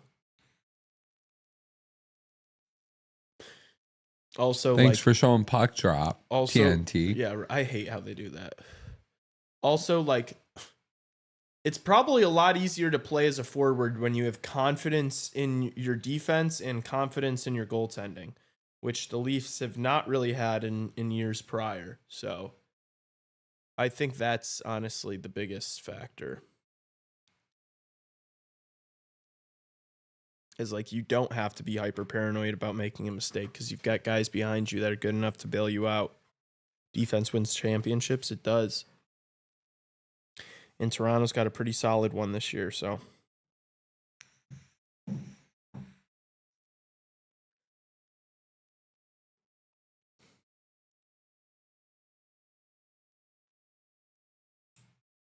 That's what I think.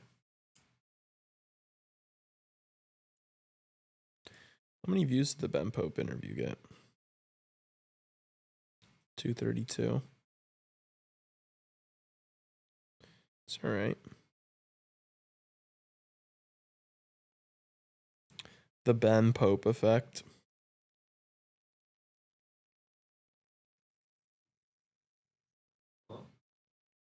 I said the Ben Pope effect. There was none. I know. That was kind of a bit.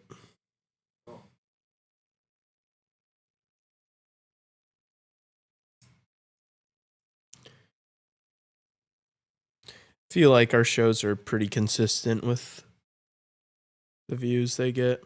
It would be nice to really start trending upwards, but it's okay. Gotta lay the foundation. Greg Poison one. Pretty good. Yeah, it's true. It does make sense though. Just he's probably more popular in the YouTube space. Like, I bet there's so many Blackhawks fans that like see and hear of Ben Pope all the time, but just like don't even think about it. Yeah, he probably doesn't get asked to do stuff like that a lot. It's probably, we should probably get him in the mix more. Yeah, true. We should. Any emergency show we do does well. Yeah, because it's always like big news. People want to watch and hear other people talk about it. Be nice if we could get some big news this summer a few times, you know? Maybe do some emergency potting.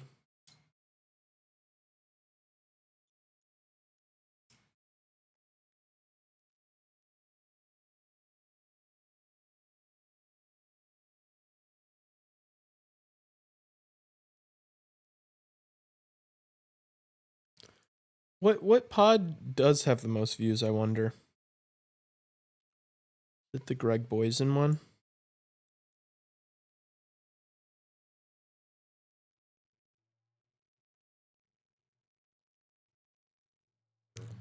Might take a look. What do you guys think, chat? What's been your guys' favorite guest that we've had on over the season? Any favorites that stand out?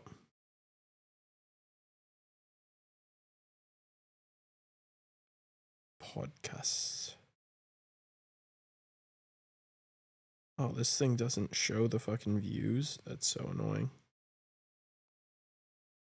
Greg is tough to top. You guys really like Greg, huh?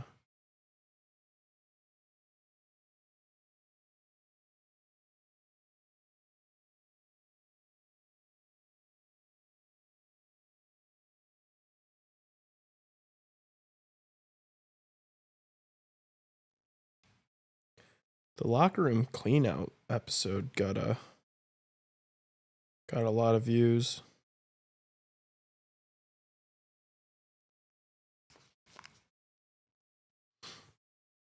What else?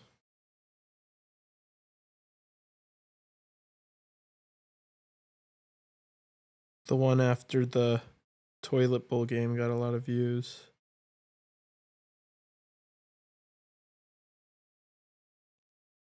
The Midwest Coast Brewing one got like almost 500.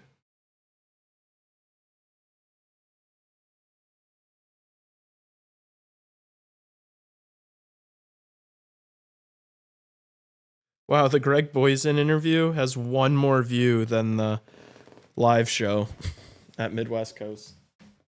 It's funny. Which one? First one or the second one? The second one, I think. Gotta scroll down and find the first one.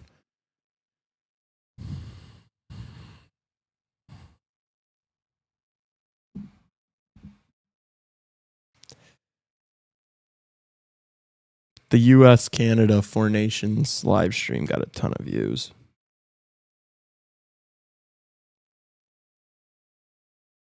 Hopefully that's the type of poll the Stanley Cup final has.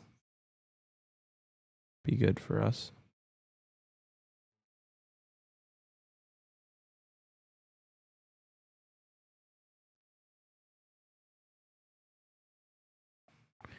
The Luke Richardson fired stream got a ton.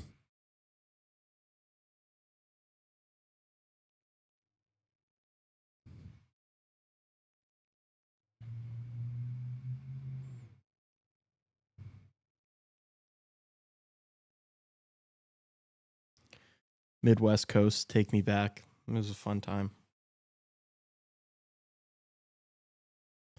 So name blind. Johnny Laz, maybe.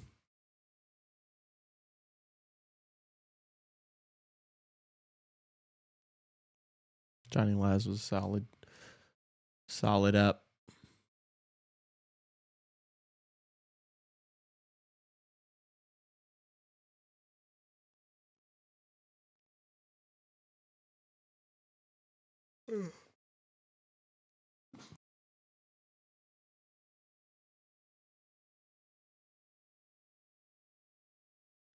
Lee's still going strong 8 hours in.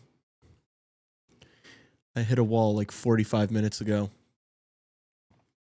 But still chugging along. You want some coffee for the last game? Maybe, but then I'm just worried it's going to keep me up all night. 1 cup of coffee? I'm sensitive to caffeine. Could have ended that sentence after. I'm sensitive. I am sensitive. Yeah, I'll take coffee if you're going to make some.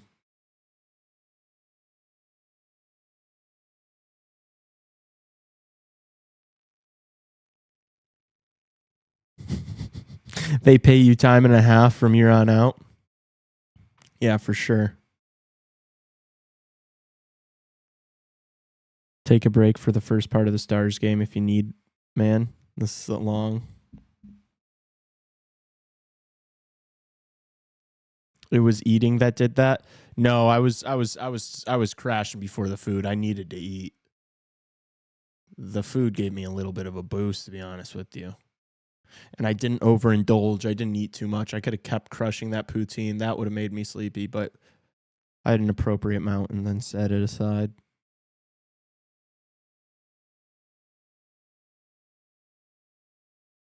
Here's Cousins around the net. He loses it. Good sticks by the Toronto defenseman. Zetterlund battling with Riley. Marner comes up with it. Dangerous pass, but well, they don't get it out of the zone.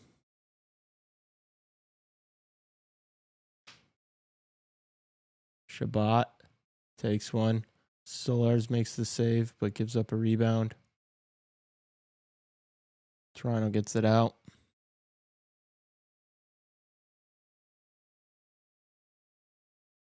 Oh, Dylan Cousins just got interfered with a little bit. I'm not calling that, obviously, but.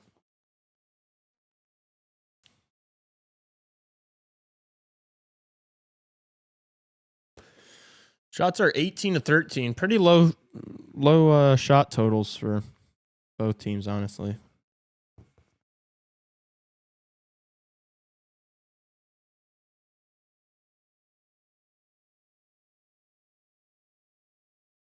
Tavares.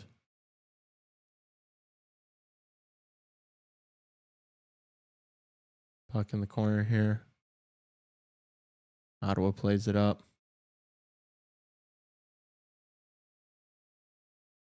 Oh, Nylander. Oh, my gosh. Brady Tkachuk just put somebody on a T-shirt. Holy shit, he just killed that guy. Oh, backhand opportunity. Good save, Solars. Zub and Perron scores for Ottawa. 3-2. Holy shit, what a sequence. Who was that got absolutely crushed by Brady Tkachuk? The Sens have life. They needed that. They could not afford for this to wind down to the end tied because, I mean, if you go into overtime, you can't feel confident you're going to beat the Leafs after they've beaten you twice.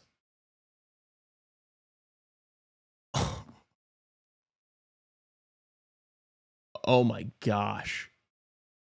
How's that for a wake-up call? Absolutely crunched him. What a feed. Artem Zub makes up for getting absolutely blown by. Wonder if Brady will get suspended too.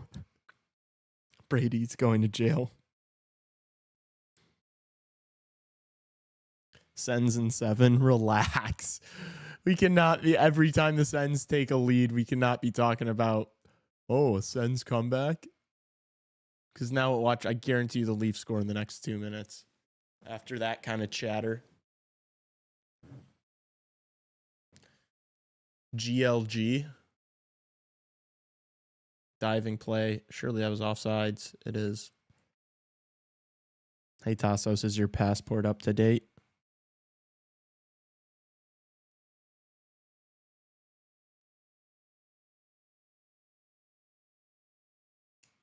David Perron. OG. Dapping up his boy Zub, saying thanks for that one.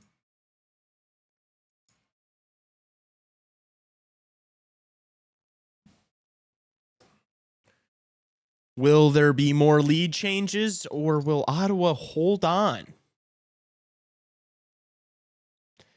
They need to continue the offensive pressure, though. They can't just start playing defense. It's too much time left.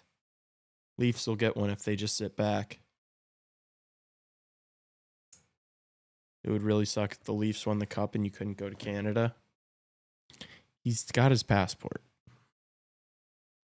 That goal was gorgeous. What the fuck? It was an amazing pass. Yeah.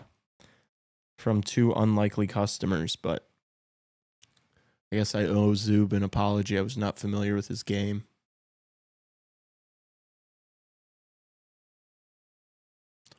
You like Reese's, Tassos? Reese's? I do. Do you pronounce them Reese's or Reese's? Reese's. Reese's. Reese's Pieces? It's not the right way. It's Reese's Pieces. Yeah. Reese's Pieces. Reese's Pieces. Reese's Pieces. But that's the way society is deemed it, so I will You'll go abide. with it. Yeah. You're not trying to make your own path. I don't need to make waves Yeah, in that community. I respect that. That was such a sweet goal, man. They are all sorts of fired up. First lead in third period this series. That's a good stat to hear. Reese's Feces. You're so dumb, Ryan. Oh, that's funny. Reese's Feces. Ew. Gross. We've got these like Nutter Butter Square is what they're called. These little like, they're basically like Reese's out of Vec, and they're so gas. But they're like crunchy. They're banging.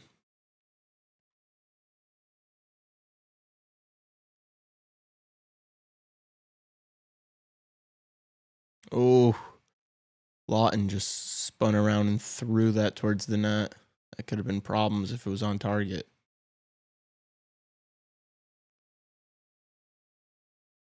Couple of sticks hit the ice. That one snapped in half.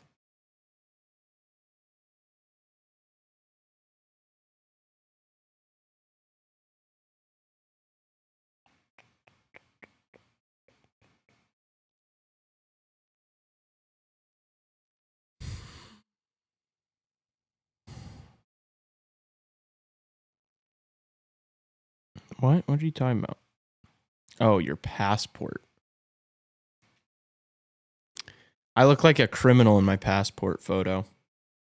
I think it's actually my Instagram profile picture, if I'm not mistaken. I literally look like a criminal. Wait, I have my passport. Oh, it's over in my backpack. Never mind. I'm not getting it. Yeah, my Instagram profile picture is my passport photo, and I look like a criminal.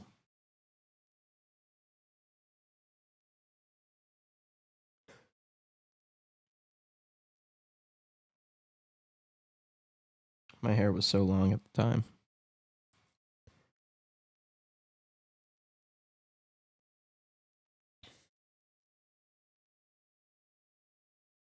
Batherson comes up with it for Ottawa. Chips it in. Oh. Some contact to Benoit's face. Simone Biles. Benoit. Simone and Pumbaa. Your Insta looks like a mugshot already. Yeah, it looks like a mugshot.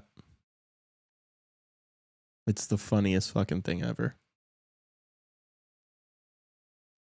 I remember when I like first opened it, my mom and I were just dying laughing.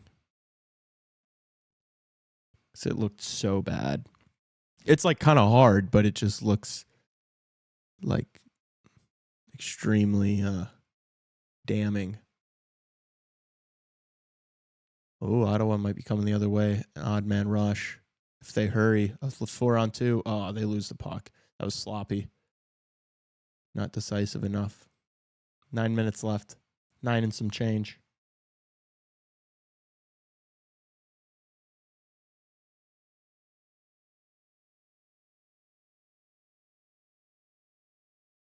Here's Perron, the most recent goal scorer for Ottawa. Morgan Riley takes a shot, gloved by Olmark. 8:57 left to go in the third. Leafs need one. It's going to be a nervy ending. It's a close one. COVID.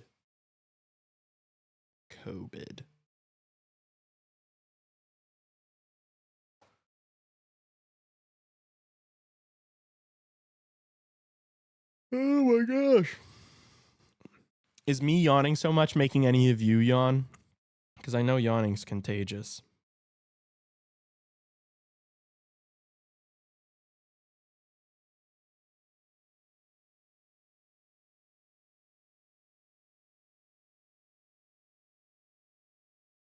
Yes. Sorry. I don't mean to project my sleepiness onto you guys. I turned your yawning into a drinking game. That's actually brilliant. Because I've been yawning every like 2 minutes. Yawn.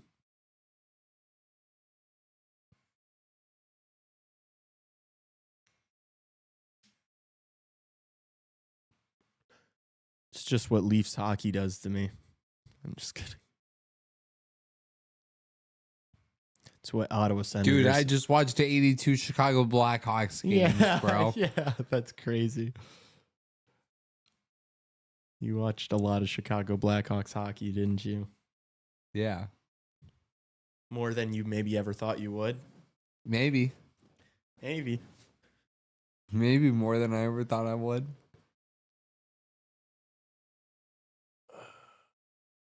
Is it your goal to just not have to be on the show?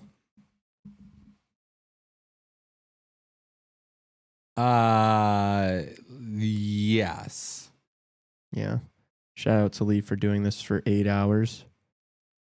Well, he's still got a couple more. Still got a few more left. So, yeah. Wait, this has all been one stream, right?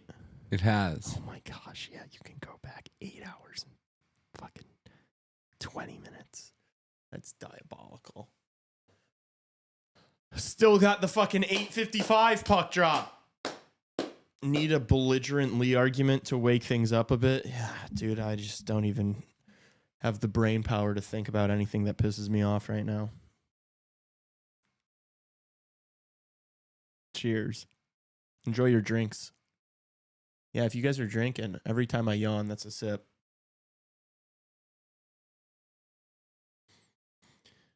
If you guys stick around for the Dallas Avs game, you're going to be hammered by the end of it.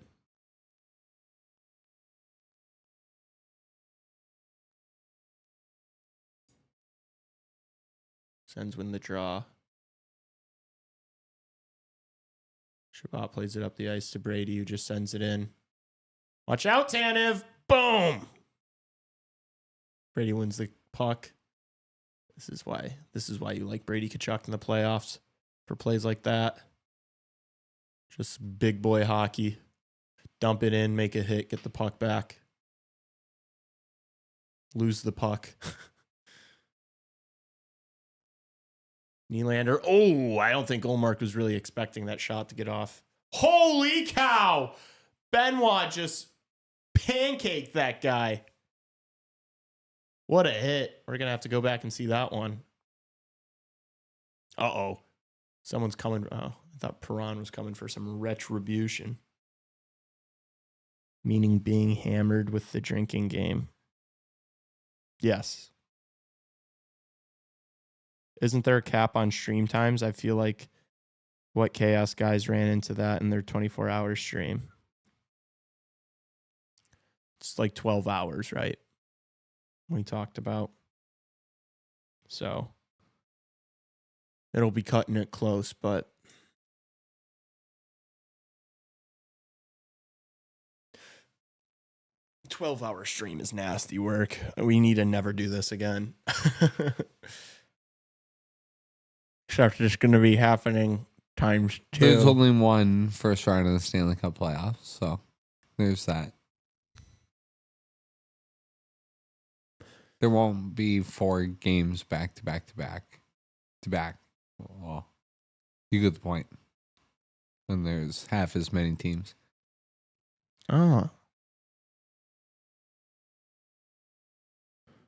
I'm all for a 24-hour stream. That's the punishment for our Mount Rushmore segment we've been doing, in which, as you can see in the score behind me, I am losing badly. 7 points. Justin is 22. Raven, Tim has 7 points. I don't think your mic was on. I'm. Oh, it wasn't on? No. Ah, damn. But what Tassos just Lee is said, in last with 7 points. Yeah. Justin has 22 points. Raven and Tim have 17. Tassos is 15, and I have 7. So I'm in third, and I have more than double the points that Lee has. I'd chip into the CHR Uber Eats account to help with that. Yeah, I'm going to be asking for super chats during that stream. No. Yeah. Nope. Yeah, I'm going to ask for them just for like Uber Eats. Any of that Uber will be Eats. donated to a charity of my choice. All right, I'll be posting my Venmo on the stream, on the 24-hour stream. Yeah. Guy fam got you. Oh, I know you guys got me. Just for some snacks, maybe a couple of Go Puff bevies, you know. Yeah, I don't know how we're gonna do that.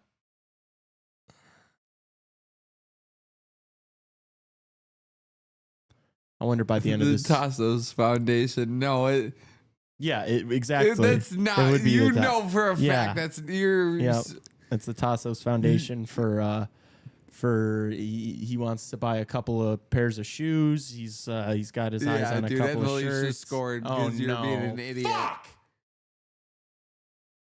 Fucking Oliver Ekman-Larsson. Oh no! What a nightmare! What a catastrophe! What a sweet dash. Leafs Nation is on their feet. Good for Leafs Nation.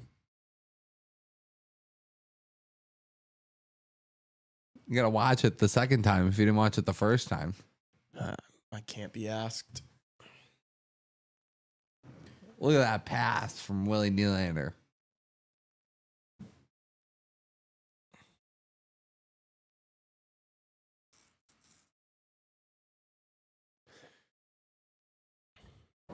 All this for Brady to win it.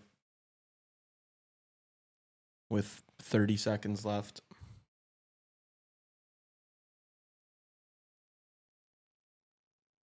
Look, Oh!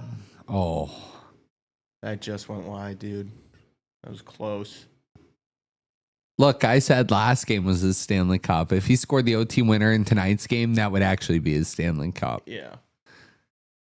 He might throw his gloves off, dude. Oh, that's good. Mouth guard and everything. Helmet off. The whole nine. Straight up Patrick Kane 2010. It's in. It's in.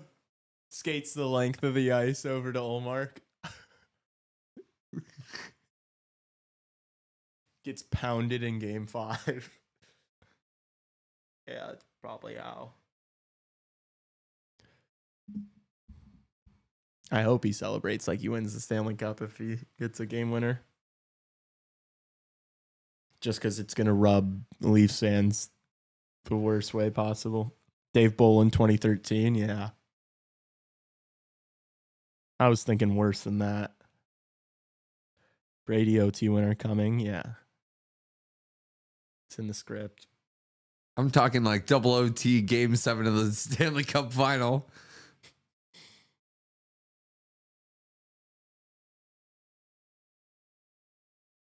Lee Nation, Leaf Nation is all up. Lee Nation is ready for nap time.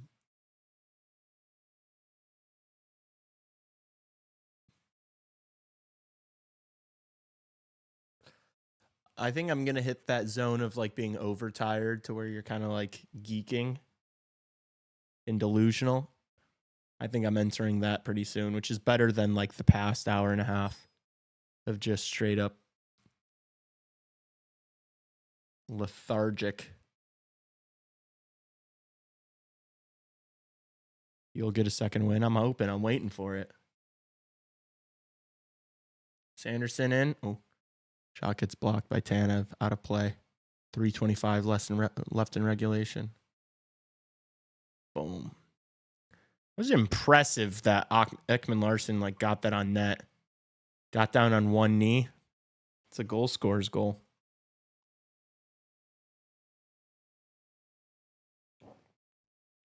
It's how I was looking at McFetrich the other day. Just letting him go.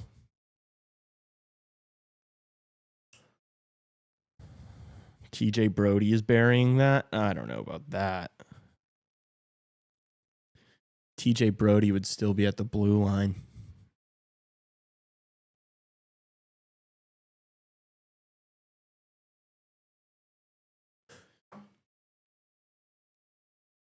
TJ Brody would have missed the net. Your free refill is ready. Damn, I need that. I need a little Starbucks. I would fuck up a Starbucks something. Maybe a Frappuccino. TJ Brody would imagine himself burying that from the press box. There you go. Brody is a buyout, hopefully. Unless they just want him traveling with the team. 7th defenseman.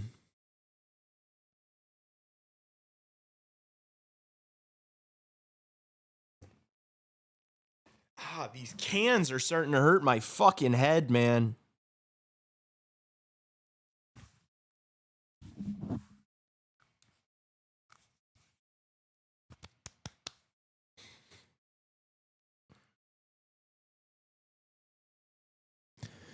No. It's okay. It's okay, King. King Wizard. I can't decide if my life's a lie. I push the lames aside. You like Kid Cudi, Tassos? Yeah. I'm Yeah. on a pursuit of happiness. Yeah. It's a classic. I like to throw that on every once in a while. That was Probably it, though. Really? Maybe a song or two else. Yeah, he's got a few bangers. He's got a few of them things. I'd rather see Brian Campbell come down from the suite and suit up than another TJ Brody game. Yeah. I think 45-year-old Brian Campbell might be better. Friend of the show, Brian Campbell. CHR legend, Brian Campbell. Know him well.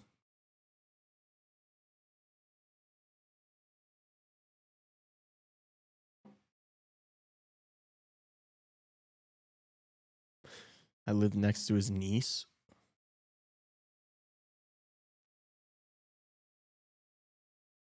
It's a creepy fact. I'm just kidding. 2:10 left in regulation. Ottawa with a bit of pressure there, but nothing on net. Shots are 24-14 in favor of the Leafs. Can't believe Stolars has led in 3 of 14. Have you asked her to subscribe? Make her subscribe.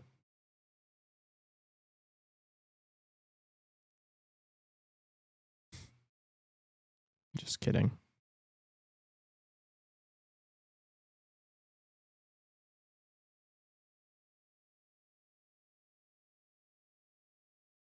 Brady dumps it in. Drew pressures.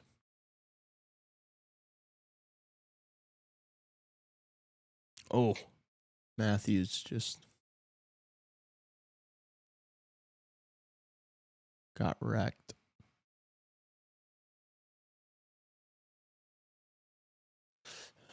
Some sloppy play here. Minute and a half left.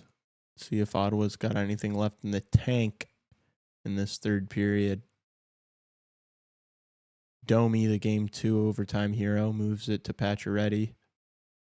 This line's been quiet today. Mario carries it out. Tanev circles behind his own net. Gets it back from McCabe. McCabe's going to hold and wait. 45 to go.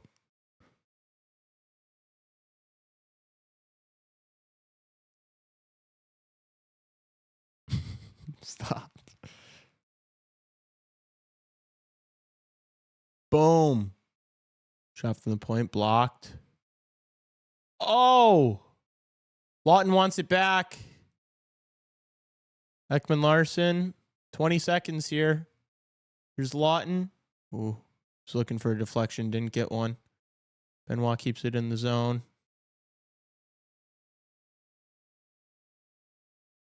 Nine seconds.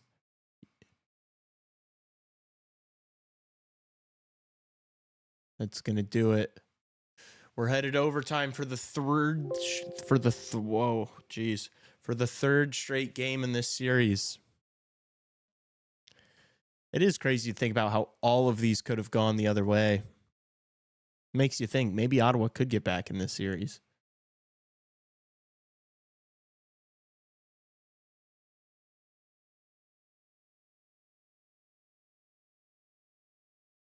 Free hockey. Yippee. It's just what I wanted.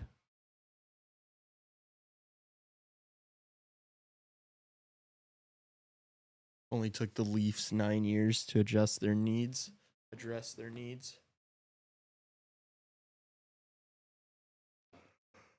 don't know, hanging out with $5 in a dream. Drink, everyone. That's a yawn. I'm kicking my feet back up. What time is it? When is that? How long do we have till that Rado Dallas It's game? 8:43. So like 12 minutes. now. 8:55. Where did you see 8:55? FanDuel, and they're always right. They always have the exact time of puck drop. Because they knew the Leafs game was going to overtime. Yeah.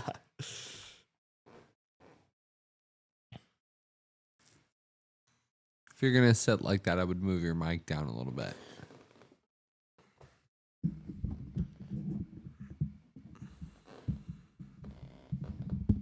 I would use So that chat can see my beautiful face. Yeah. Is that better? Yeah. Chat, is that okay?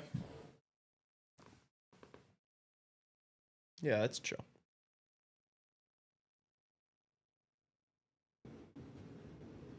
Drink up, drink up.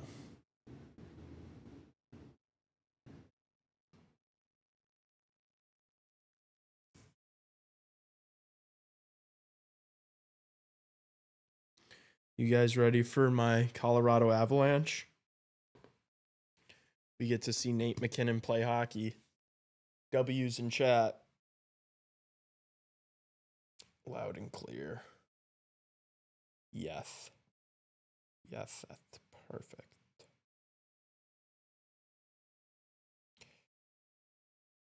Just keep yawning, you'll be good. Just making sure you're maintaining that buzz, that's all. I'm just looking out for you guys. That's all there is to it. Another one. Knock him down. Yawn him up, knock him down. Panera bread. Dude, I love Panera's food. It's just like $100 for a fucking bagel sandwich. But it is very tasty. I am aware that it's also like freezer food, but I fuck with it.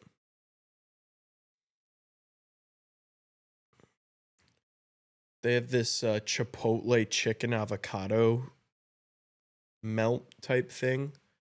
Gas. They're turkey. They have like a turkey club type thing that's fire as well. Breadman, R.I.P. Artemi Panarin.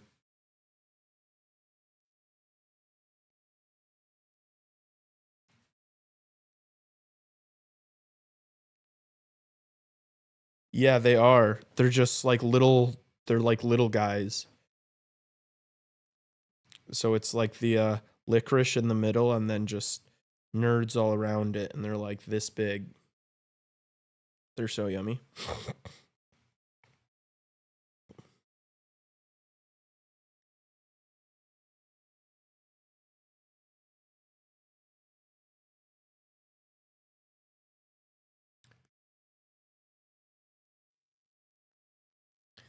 I can't decide. What if life's a lie?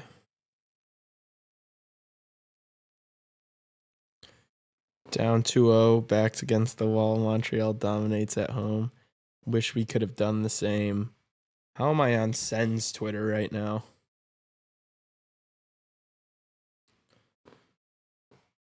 What do you think Matthew Nyes' next contract's going to look like? I don't care. Give him 8x8. Give him 8x8.5.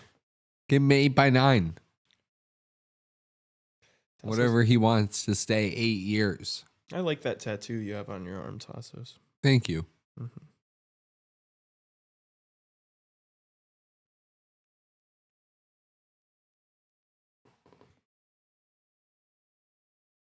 Oh, were the Habs fans chanting Thompson's name as he was leaving the ice injured?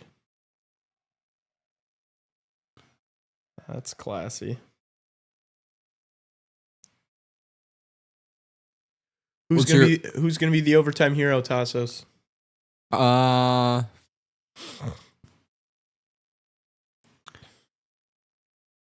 might put. Give me Nyes. Nyes.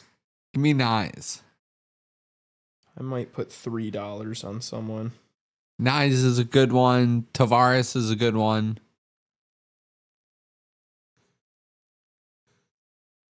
Marner's a good one. You don't think Ottawa scores? No, dude. What? Who am I taking, chat? Chat, who we got in overtime? Shane Pinto?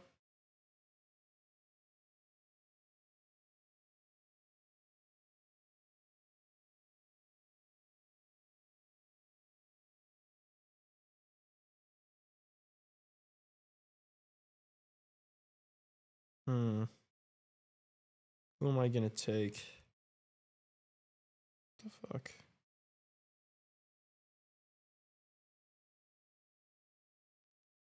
So Matthews has the best odds at plus 650. And then it's Brady at plus 800.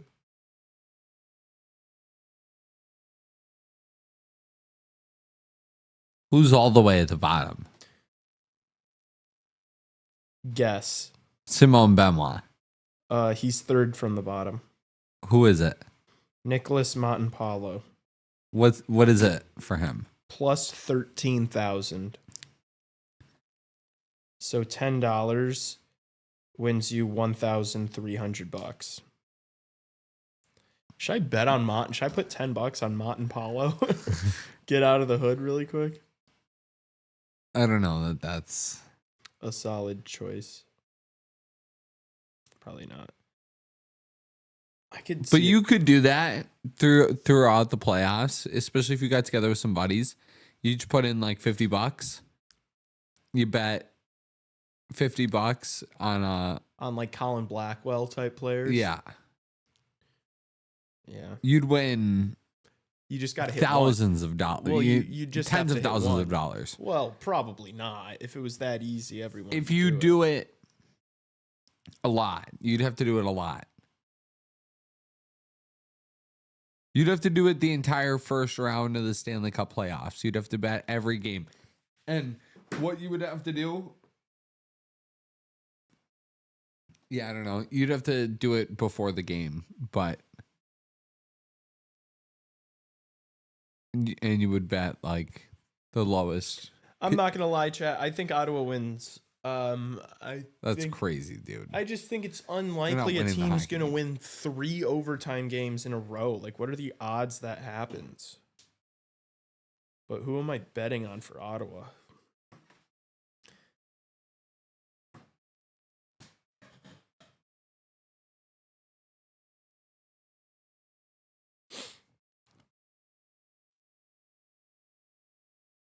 Who should I take, chat?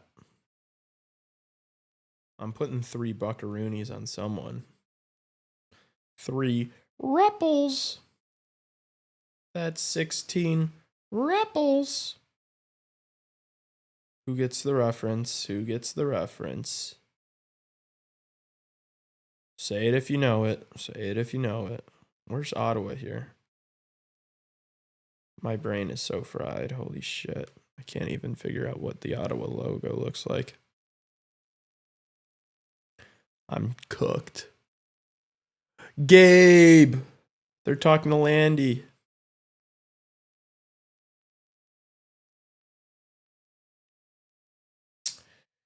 I think I'm going to take Dylan Cousins, chat. Mr. Steely. Let's go.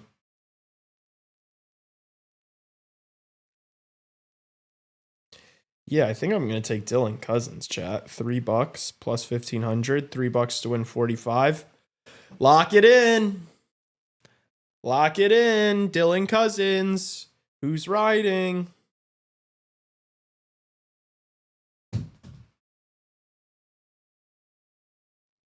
Cousins or Giroux? We think alike. I'm going with Cousins, though. Dylan, not Nick.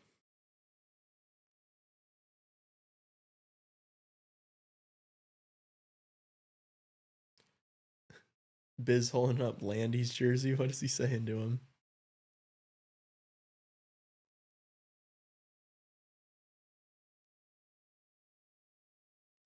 Jeez. Landeskog is a good looking dude, isn't he? Jeepers. What a beauty.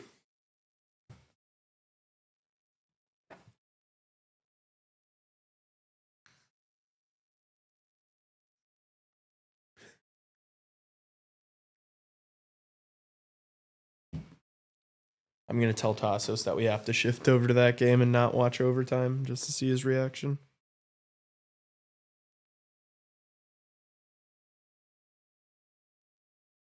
Just like he did with the Leafs game. I'm going to be like, yeah, that's what we're doing, right? We're going over to that one. Wasn't that the plan? We can't just sit around. Avs money line. I'm already on it. Elia, 3-way. I know you said you're done taking 3-way, but if you want that minus 190, go crazy. I took the 3-way. Are we switching over to this game? Well, I thought your immediate reaction was going to be fuck no. Well, your Leafs are on the verge of clinching the series. No. Oh no, what did I do? I put $3 on Dylan Cousins, by the way. Okay. Is that a tithe to Vegas? You're a loser, dude. You're gonna lose all that money. All that $3. Yeah. I don't know how I'm gonna recover financially. I hope you don't. Hey. Come on. Hey. What happened with the Leafs and Sens is between them and God. I'm so ready for the Rantanen Bowl. You're clicking over? You're going to be watching that one, Crystal? You're not waiting for overtime? Why is there not a simulcast or multicast? Yeah. That's criminal what they're doing to us. Don't they know that we've been streaming for 8.5 hours and that we just want to watch puck? All the puck in the world. Sorry, 8 hours and 45 minutes. I should correct myself. Coming up on 9 big ones. Earning time and a half right now, chat. Time and a half W.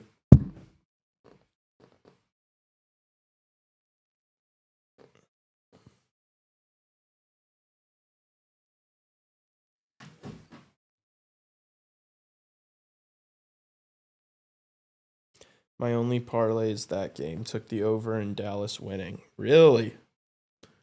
Dallas winning and the over. I think I'm thinking more Colorado wins and the under. So we will see.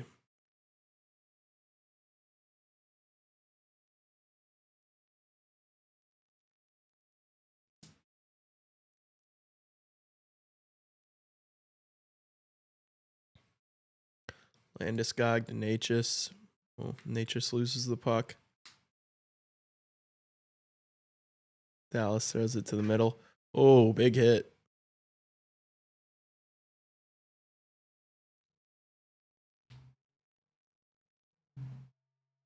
I really need Colorado to win this game, to be honest with you.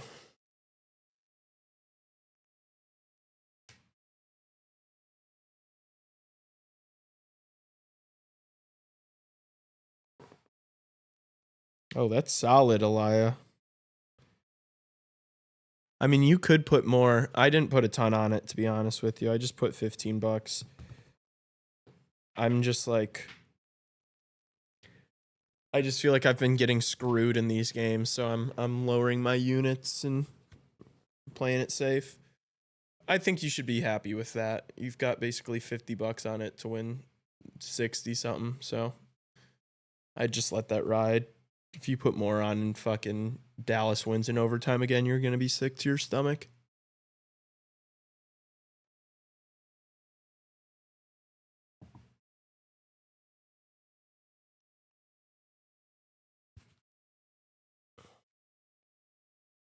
Icing on the Avs.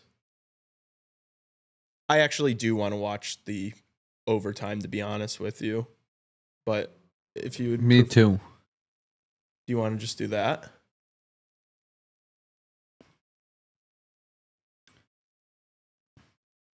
Guess it's your call.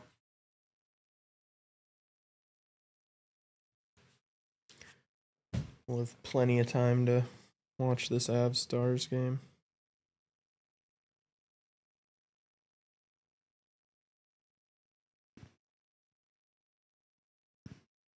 Here, I'll throw on overtime here. Okay, cool. I think it's because the same program is airing both things. Mm. Jeez, That's dude. why you can't what? All these Twitter people are just talking about what the Leafs are going to have to pay Knies. Jay Fresh said, are the Leafs going to have to pay Matthew Knies like $10 million?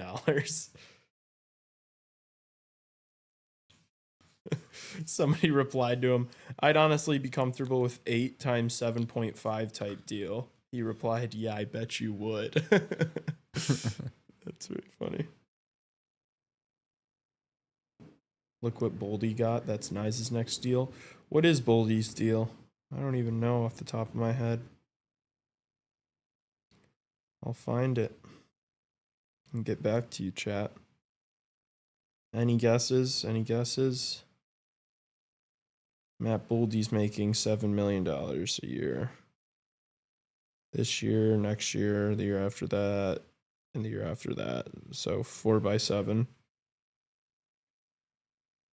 Oh no, it's till 2030.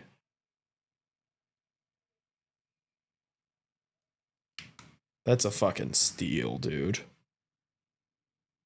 Matt Boldy's going to be making $7 million in 27, 28.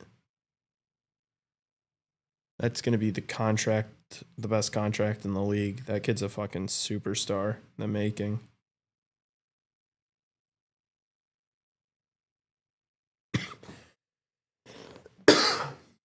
Grace is watching overtime too. What happened to Tavares? I don't know. I didn't see.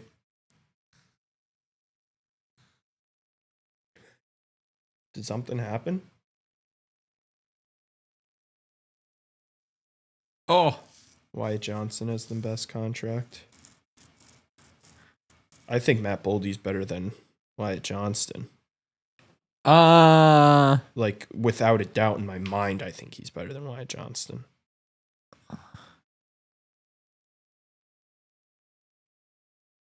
One's a winger, one's a center, but Boldy's just so... Wyatt Johnston's way more consistent, too. Boldy gets super cold. I don't know. I think that Wyatt Johnston's gone through stretches over the past 2 years where he gets really cold, too. I think he might be like a year younger. Also, Wyatt Johnston's getting paid 8.4. It's no, Boldy's contract's way better. I disagree with that. I wouldn't rather have Boldy than Johnson. I think Boldy's going to be a star. So maybe I'm too bullish on him. I just love his game so much.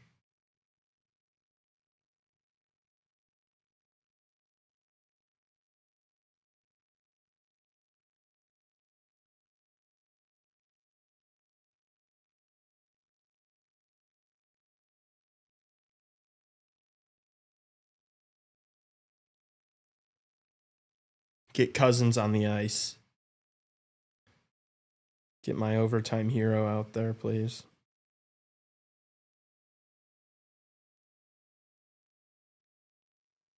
Also, like, their numbers are like Boldy's numbers are like they're identical. Yeah, I'll take Boldy. I'll take Boldy for 7 mil. Thanks. 8.5 for 5 years for Johnston. That's a steal. Okay, but 7 mil for like 6 years for Matt Boldy is a steal. You're taking $1.5 million less for the same production. Boldy does all the defensive responsibility stuff just like Johnston does. Boldy was so impressive in the Four Nations face-off. Like he was they were putting him out there. They had no concerns about him. He was going up against the best in the world and he looked great. So I'll take Boldy for $1.5 million less.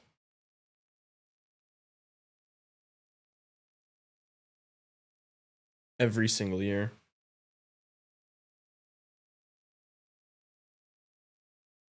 Johnston is impressive in the playoffs. Have you watched what Matt Boldy has done?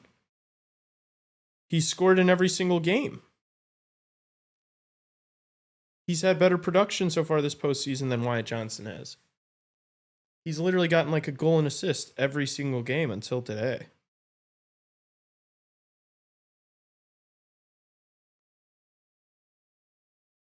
He's got 4 goals and 2 assists in 4 playoff games. And he like makes his own chances. Like I like Boldy.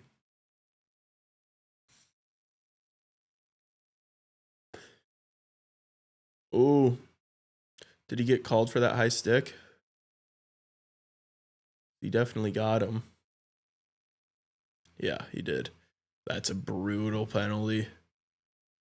Uh-oh. Could that cost the Sens the series? Oh, no, and he's gushing. Because it was straight up his schnauzer. That big-ass tan-inch schnauzer is leaking. 4 minutes for Toronto to do this. Crucial penalty taken by Drake Batherson. Why did he have to bleed, man? Bro's getting his ass beat in the locker room.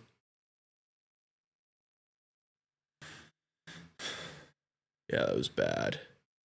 Oh, it was his lip. It wasn't his big schnauzer.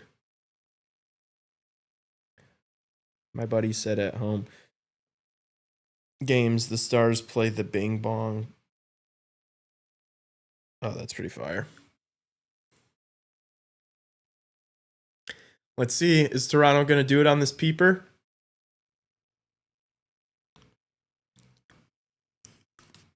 Not feeling great about my Cousins bet.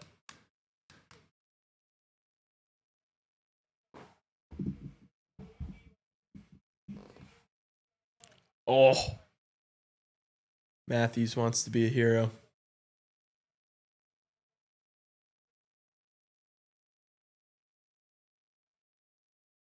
Here's Marner.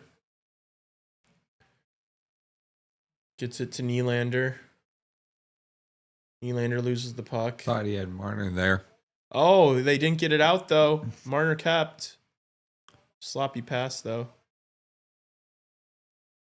Nice. Passes around the boards, and it goes out of the zone. Oh. Big hit. Nylander passes over to Nyes. Ooh. Ullmark makes the save. That was Tassos' overtime hero pick. Matthew Nyes. Future $10 million a year kind of guy. 8x10. Can't afford Marner. Let's do it. Get it done. Marner. Oh. Oh, how did it stay out? It was right there. Nylander again. Stuff attempt. No.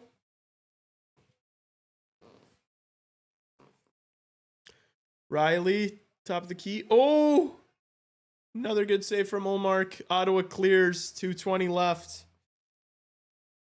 The second unit's going to come out here. That was a big start to the kill for Ottawa.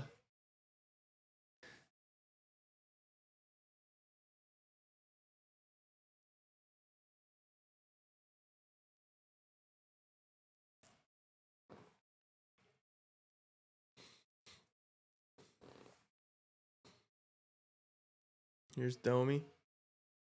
Oh, good stick. Ottawa clears again. Minute 40 left on the peeper. Ottawa fans are appreciating that one.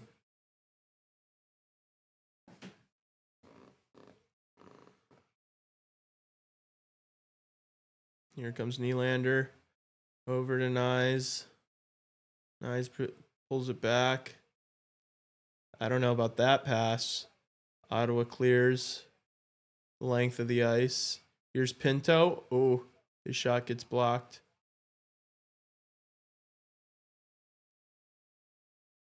If Ottawa's able to kill this off, they're going to win. Still a minute to go, though. Sanderson. Can Zub get there? Wow, big boy play from Matthew Nyes. Nylander across the ice to Mitch.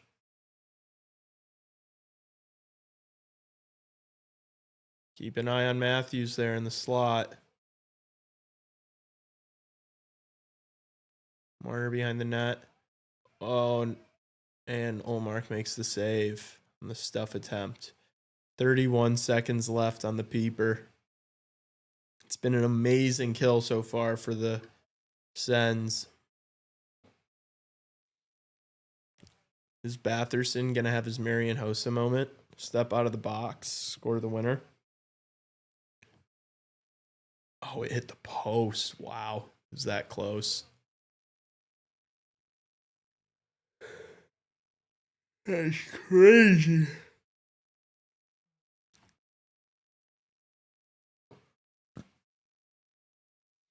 Did the Leafs call timeout? Yeah, it's probably pretty smart. Give your first unit a little breather.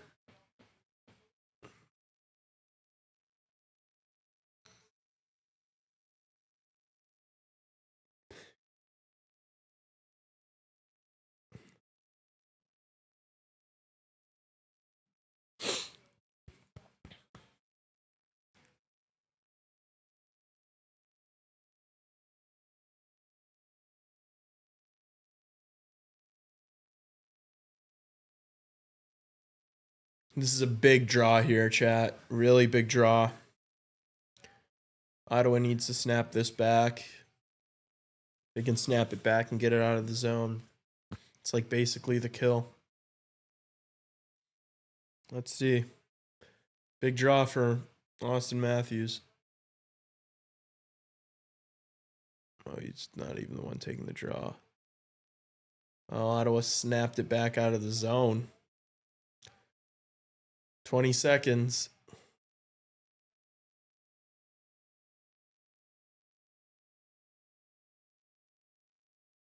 Sanderson gets it. Zub.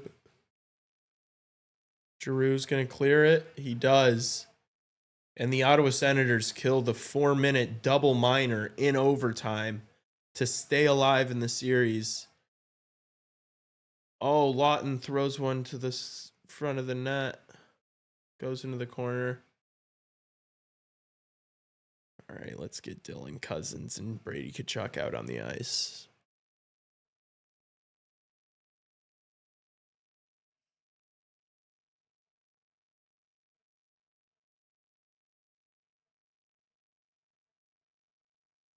Oh, Leafs throw the puck away.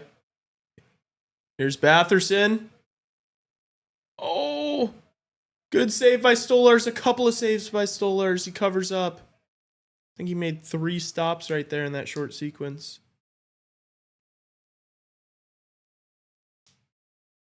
Benoit muffin pass, yeah. Simon. Simon. Benoit.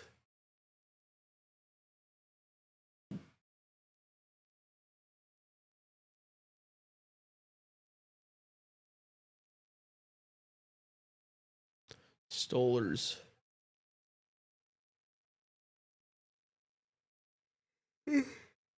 Drink.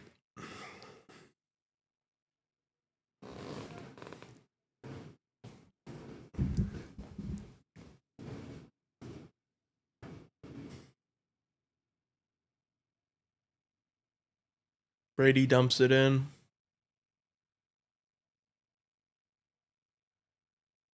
Oh. Zetterlund takes a spill. Hand pass gets called.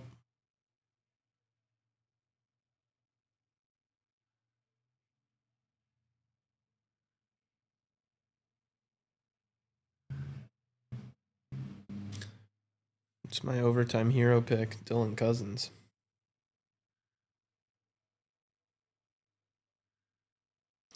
Ruby.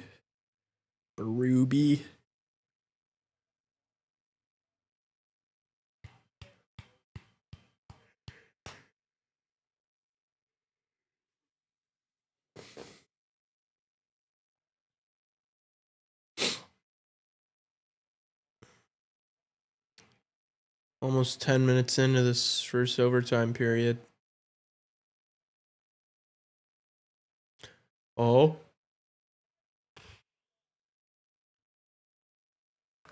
Zetterlund. It's a nice shot.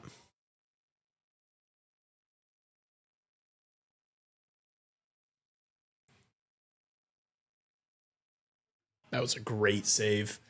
That was like behind his ear.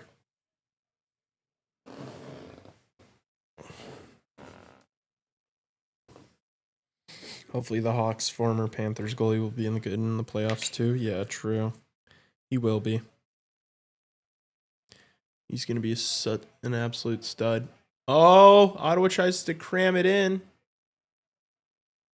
Sanderson just misses the net.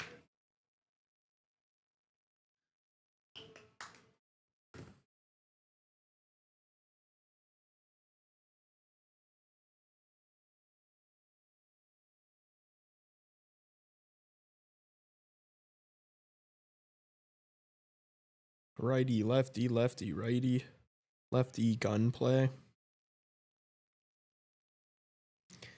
Can Tassos please be on camera?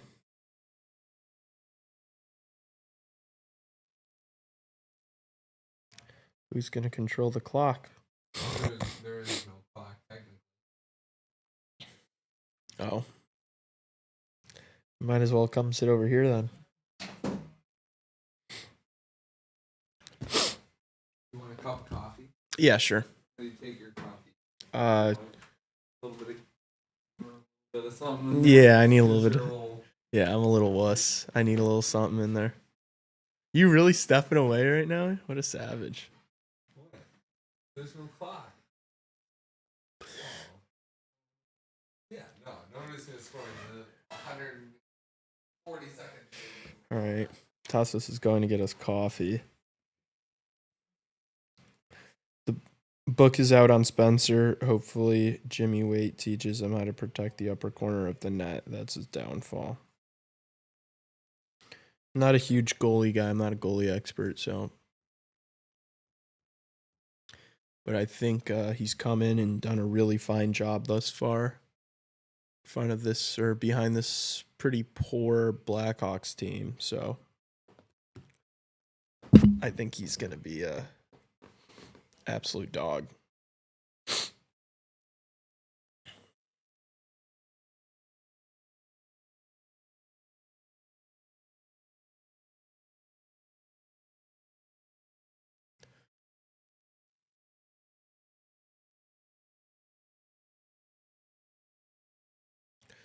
Come on, Brady, snap this thing back. Damn it. Nice. Timmy's got the puck. This is Batherson, Stutzel, and Brady. Interesting line. Yeah, what the hell just happened to Benoit?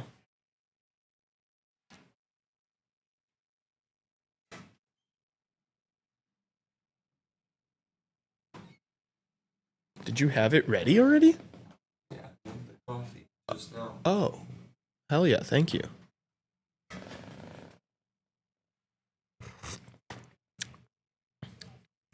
Oh, this is delicious.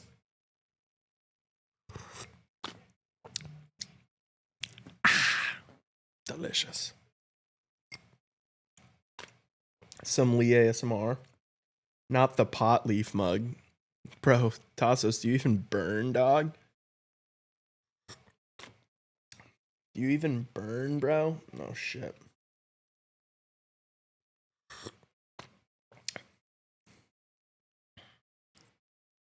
I needed this chat.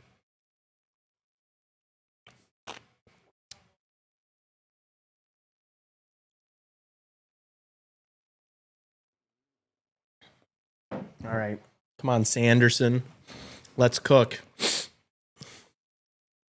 I want Ottawa to win.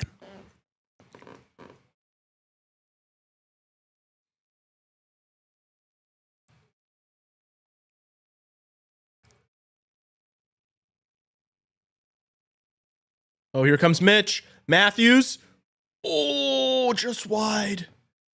Matthews could have done it. Goal for who? Are you ahead of me? Oh, are you talking about Colorado, Elia? Avs with the shorty. Who scored, Tom? Who scored? Let's go, Avs. That's big. That's big. Who scored it?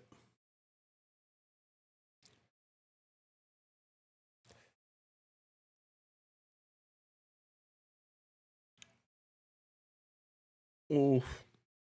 Big save by Allmark there.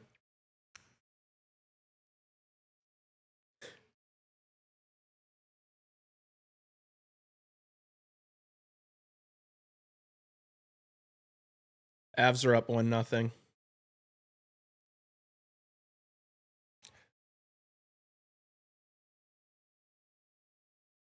O'Connor took the penalty earlier. Ironically. Was it O'Connor? I was going to guess that.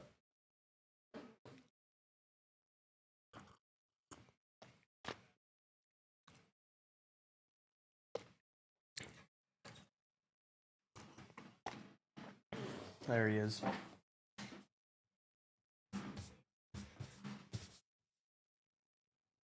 Logan O'Con, man. With the shorthanded goal for the Avs. You wish Mac scored? Your boy Mac?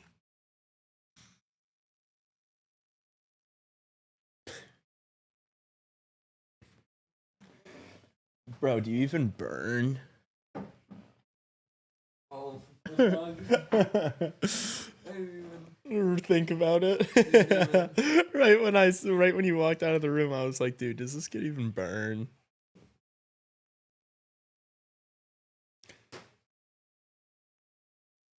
Lee has a mugshot. It's my passport photo. Looks like a mugshot. And it's my profile picture.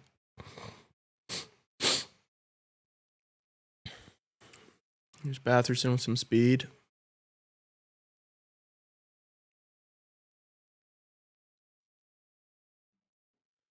Oh, Tavares just wiped out. There's Willie.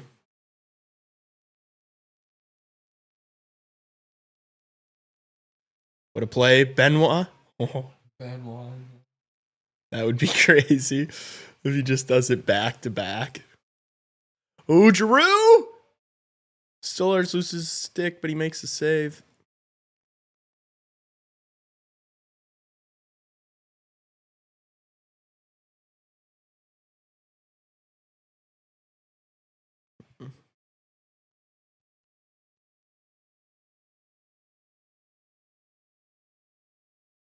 Riley sends one in. Sends get it. Cousin dumps it in. Come on. Ooh, dangerous play there. Turnover by Riley. Oh, Nick Cousins. Montempalo. Dude, imagine if Montempalo wins this. We're going to be so pissed we didn't put money on him. After learning how much money he could make me. Shut up, okay? I would genuinely be pissed off.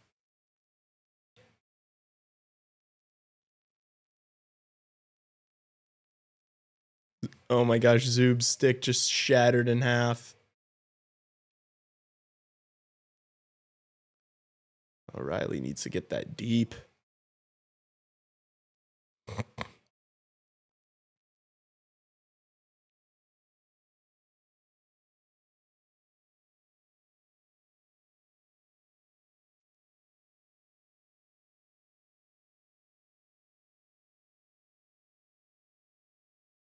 Quintuple overtime? I hope not.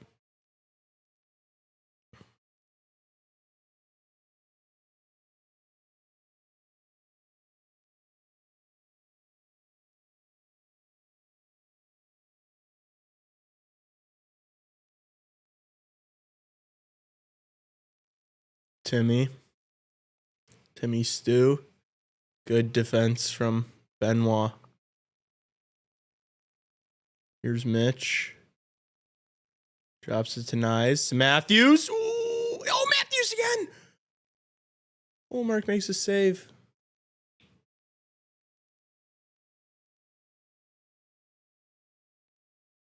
Oh, that was almost a bad turnover. Did that really not get out?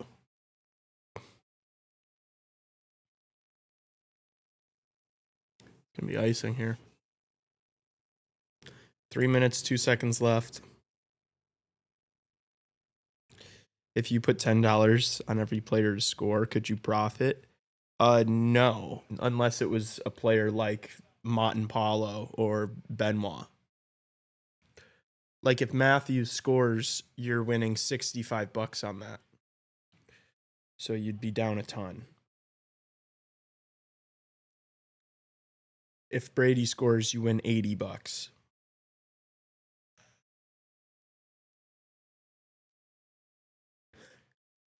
How's future Hawk Marner looking?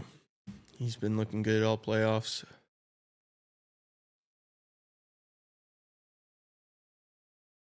Been a little quiet tonight. But I think it's just because Nyes has had such a good game.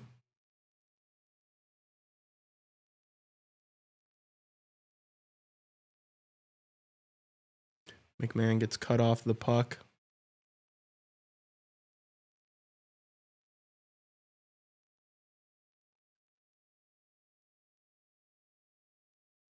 Good keep. Oh, Sanderson scores from the blue line. Oh my gosh. And Ottawa stays alive. I was thinking about Sanderson was the other guy I was going to put money on, I swear. All right. That's nice. Counts is good. 3 more to go, Ottawa. Oh my gosh. Tassos, how edged were you? Tassos is not rattled. 0. Not rattled. He's not rattled. Will you be rattled if they lose game 5? No. No. What about 6? Yeah. You'll be rattled if they drop 3 straight. It would be very Leafs to drop 3 straight and then like win it in 7. Just give everyone a heart attack. Oh, man. Sanderson. Damn, that was kind of a laser beam, dude. I knew I should have fucking bet on him.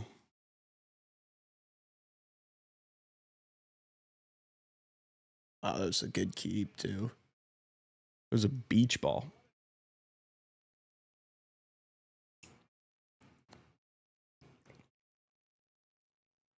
Damn, I have to go potty. All right. On to Colorado, Dallas. Brady believes. Come on. Brady believes, chat. What were his odds? I mean, they were good. They were like Cousins range. Like it was like 1,500 or longer, like anywhere from 15 to 2,000. So it would have been a very nice return. But it's okay. I'm just being a hindsight herald.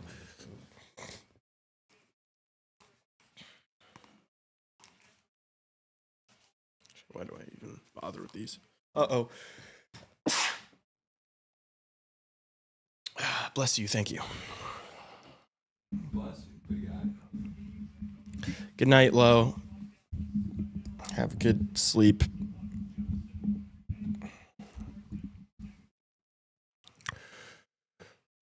Three minutes left in this first period in Colorado. Nichushkin, Nelson. Otter fights it off.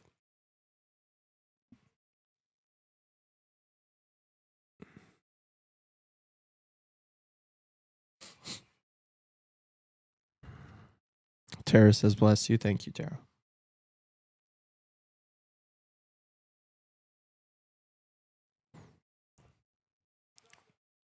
Y'all have the volume on? I can't hear it. Good. It's perfect. We do have the volume on. It's really low. Oh, that was the shorty. Wow, what a rip. Dude, those guys have been balling up.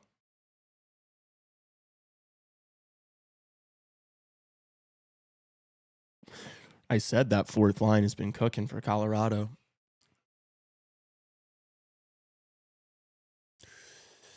I am a bit of a Parker Kelly hater, but Coming on camera for that overtime was the first time I've worn a jersey this playoffs. mm-hmm. And it's the first time they've lost. They lost. Yeah. So you're not gonna probably gonna tuck the jersey away for a little while.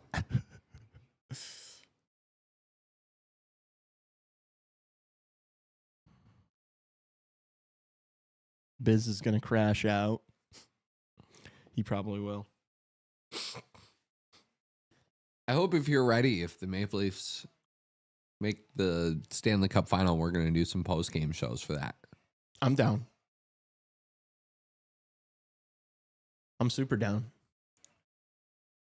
Break down the Leafs. Yeah. We actually should.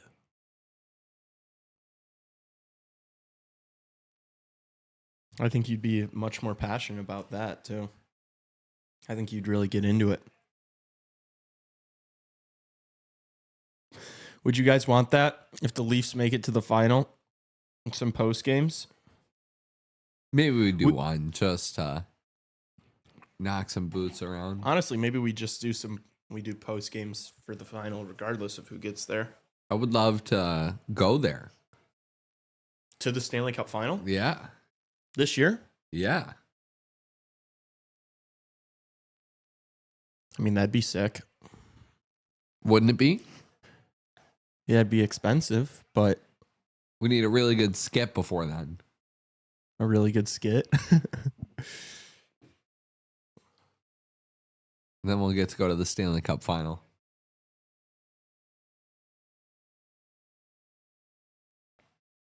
Gosh, it'll be so awesome to get to a point where we're getting to travel to games. That'll be so sweet.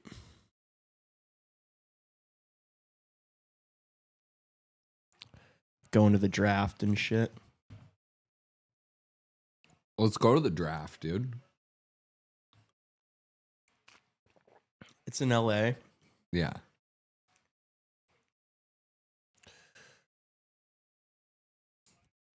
I want to go to the next world. I want to go to this year's World Juniors because it's in Minnesota.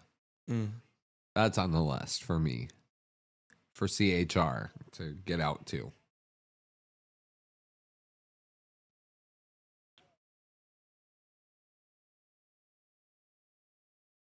spend a little time at the World Junior Hockey Championship. Y'all already traveled to a K-Wings game. I'm not sure what else you could ever want. True.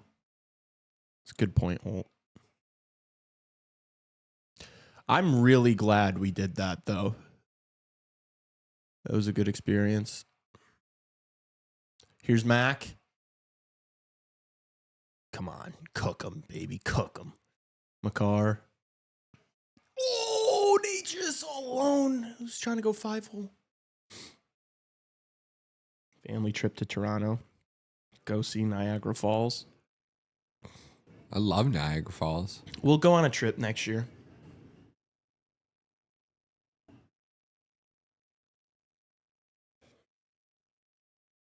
I might want to go on like a little vacation during our summer break here. Take a break from everything. Take some time off work. I will be. Yeah. Oh, yeah. Yeah, I want to go to like a beach somewhere, I think. I can just fucking rot and booze and do nothing and relax. I need it.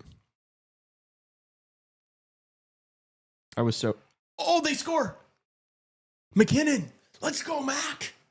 Let's go, Mac! The dog! Oh, oh, oh, oh. They done pissed off the Nate dog. Let's go, Avs. Told you guys. The Avs are still in this thing, baby.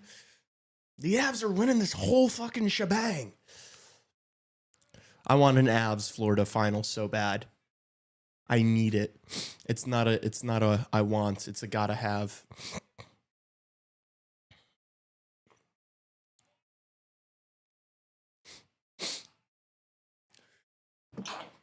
Oh, Lord, have Bless you.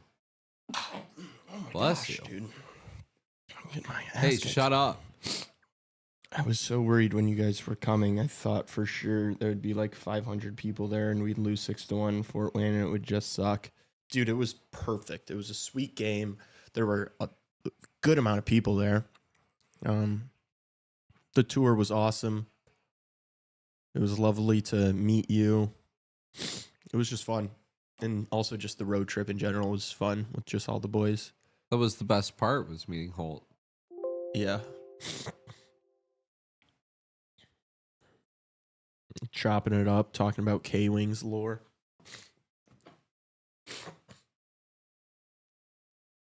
Seeing Holt in action. Holt's always watching us do this. We got to watch Holt do his gig. It's cool. Raw Colorado goal. Up. Perfect first period for me. Very content with that. Just hit 40 likes on this stream, too, so thank you. Did we really? Yeah. You guys are awesome. You guys always smash the like button. Smashing that like button. What hour are we on? 9. 9.5. 9.5. That coffee is. I should have had that like 5 hours ago. To be honest with you.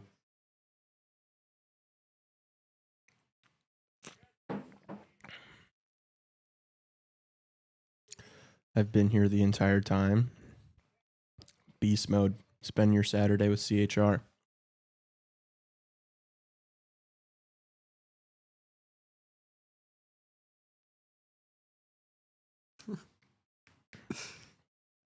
Yeah, Yeah, we we- really, made spend your Saturday with CHR an option. Yeah. When we say spend your Saturday with CHR, we literally mean spend your entire Saturday with CHR. Other podcast groups Who's- have done this thing, like this concept where you are in theory always live, you know, and you're playing, like we would be playing like old episodes of CHR in the hours that were not live. You know what I mean? Mm-hmm. Like on a live feed though. Yeah. And we would just be live all the time. Yeah. I mean, we've got enough content to fucking do that. We're getting there. Yeah. Between everything, like if we like clipped up, I think the interviews and stuff, yeah. There's definitely stuff you could play.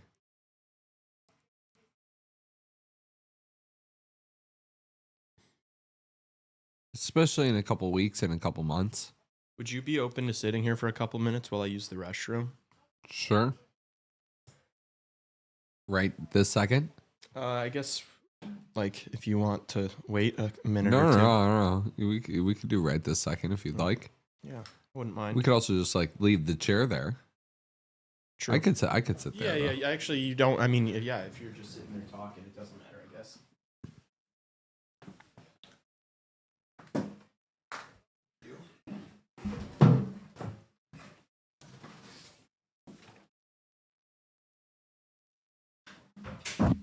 Oh. Hello, everybody. I didn't make a formal appearance on the microphone beforehand, but yeah. I'm getting called Plug God in the chat. Yeah.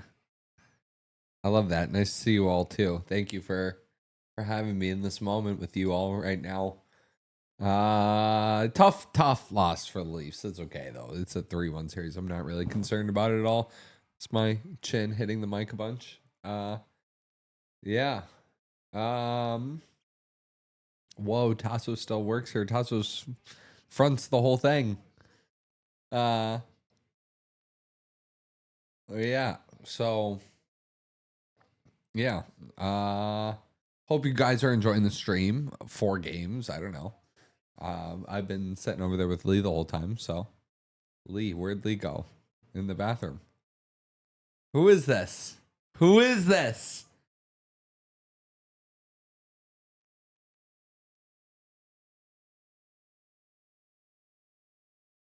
I don't like Colorado or Dallas a lot. The whole Dallas thing for me is way more about the jerseys that they wear than anything else, which I know isn't very hockey of me, but I just like can't stand the look of it. Would rather any other old school look of theirs. But the whole like victory green era of this, it's been a good era of hockey, but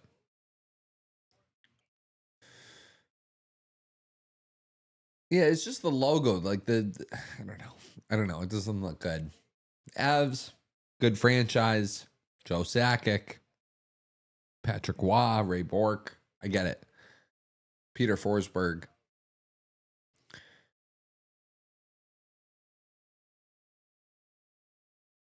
Are the Avs really that like?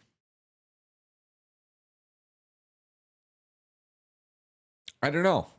There's, if we're ranking franchises in the NHL, there's like who you'd want to play for, I guess. And there's a lot of things that vary person to person. For me, it's a lot about like, it's a lot about the history and like, I don't know. There's some teams. Now, granted, I'd play for any team in the NHL, but yeah, that Jake Sanderson goal. Oof. I feel like Anthony Stolarz might have saw it too. Just maybe kind of missed it.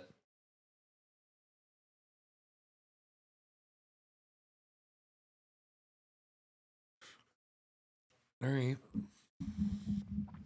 Lee's been crushing it with all these streams.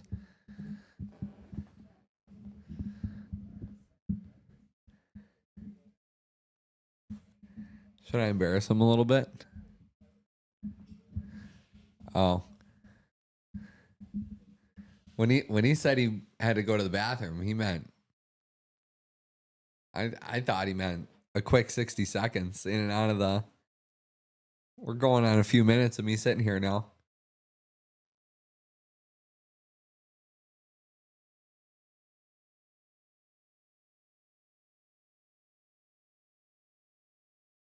I'm trying to read the chat on Lee's computer too.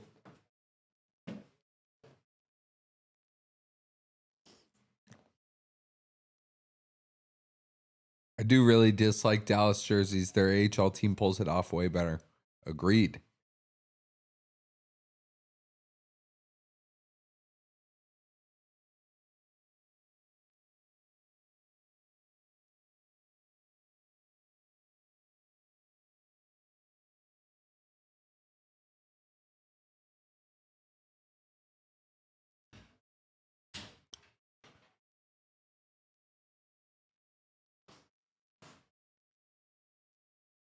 I need Lee back ASAP. Are you kidding me? Who said that? Elia, dude. The only person that would ever say that. I need Lee back ASAP. That's such a him thing to say. Elia. Come by the studio, big dog. I think you and I need to talk. No, you gotta say that's bad bait, Elia. That's good bait. Tagging in.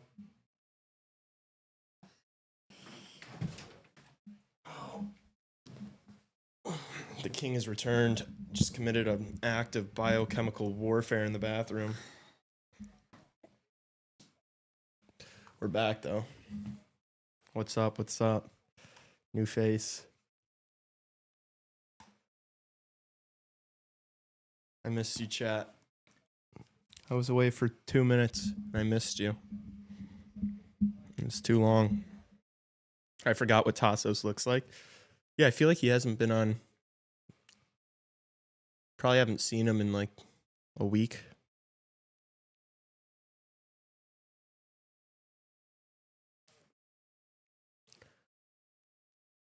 You guys think Dallas is coming back in this one, or my Avs locking it down? He literally hasn't been on in 2 weeks. Has it been that long? Last post game, a week and a half ago.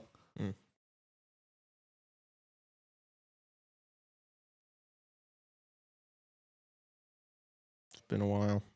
It's been a while. But I've been on every single stream. Yeah. In the background. He's a voice actor. Just put on my Stars jersey. The comeback starts now. Take it off. I need this. I need this three-way money line.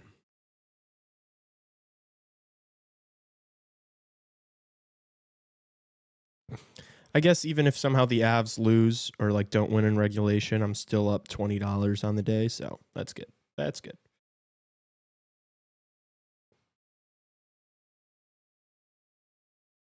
Makes me happy, makes me smile.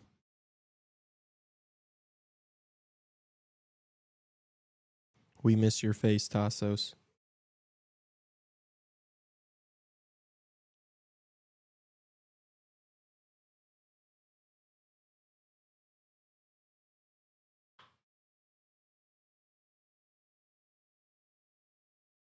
I miss your guys' faces.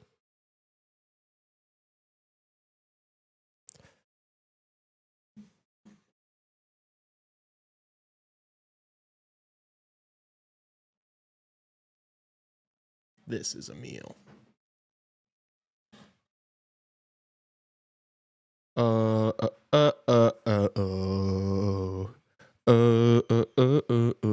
we at hour 10 yet? No. Not quite. There were people saying, Elias said he did not believe that this was going to happen. He did not believe we could do it. I'm not going to lie. I woke up this morning when my alarm went off. I was like, I'm not going to be able to do this. But here we are. 2 periods to go. How many periods have we watched today? 3, 6, 9. Plus a couple overtimes, but we won't count them. We're 10 periods in, 2 to go. 10 out of 12 periods down.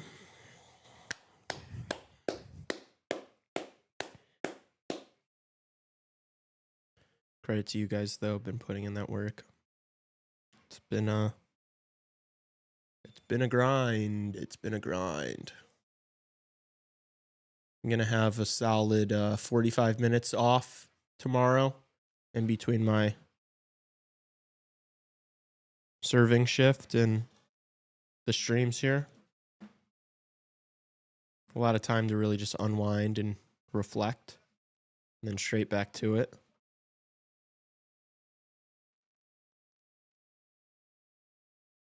Ooh, an Aperol Spritz sounds delicious. Any fans of Aperol Spritzes in here?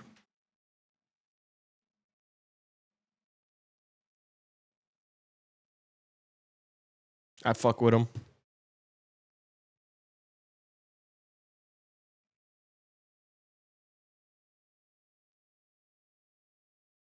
I should start looking at the slate tomorrow. Seeing what I like, what I'm going to take tomorrow. How did we go from 40 to 39 likes? That's crazy. Somebody unliked. That's criminal. Do I DoorDash you food? No, I already did. I ate it on that last break. Sitting right in front of me.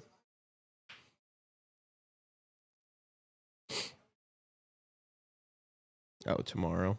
No, you don't have to do that. What kind of monster wouldn't like an Aperol Spritz? Fair enough.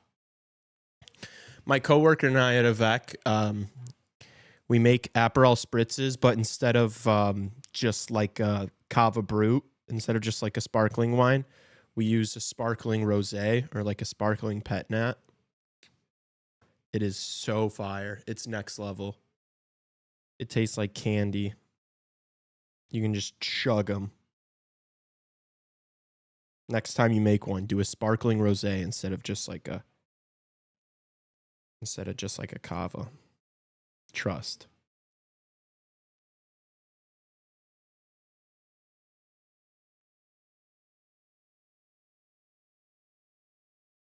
What was that? Biz barking. Was that Biz barking? Yeah. What a freak. He's been at it for 10 hours now, too. Yeah, true. He's starting to go a little crazy. I literally did the exact same thing after McKinnon scored. I also was barking. So I can't blame him. Washington wins tomorrow, right?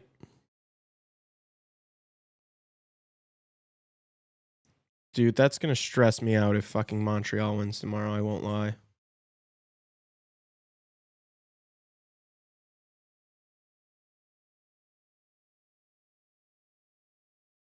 It's really going to stress me out. Montreal sucks, dude. They're so bad.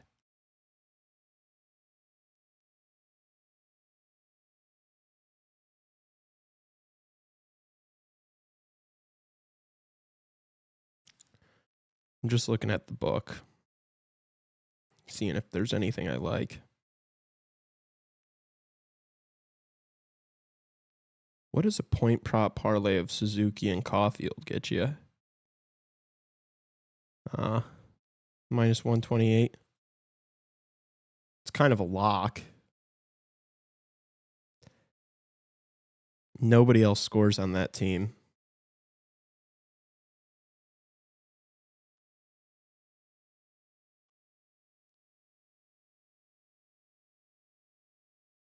On my life, if Montreal wins the series, Carolina has a chance to make the cup.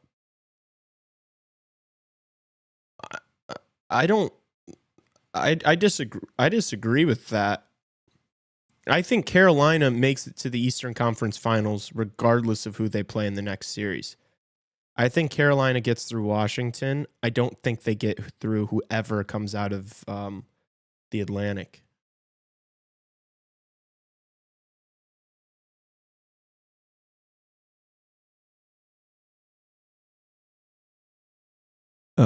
I see I see the Carolina Hurricanes in the Eastern Conference Finals, like regardless of who they play in the second round.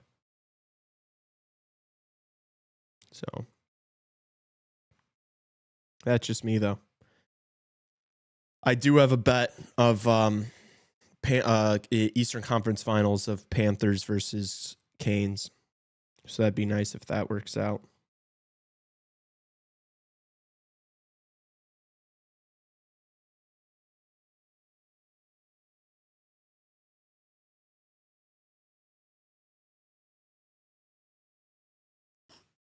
Plug Tassos while we're at intermission here. I will mention too, for those of you that were also a listener of our post-game series during the Blackhawks regular season, would have gone through into the playoffs had they qualified for the playoffs. But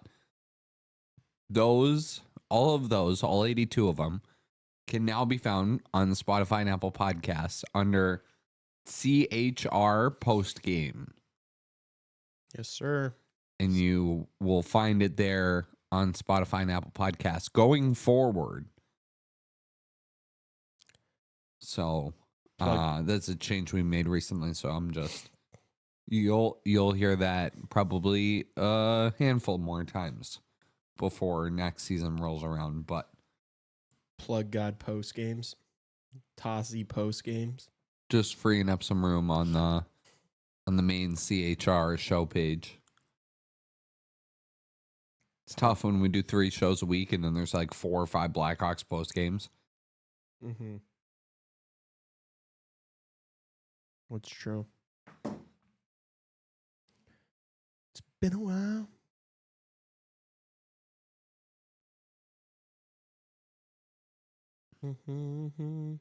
Hit follow on that page though, and be sure to, be ready for next season.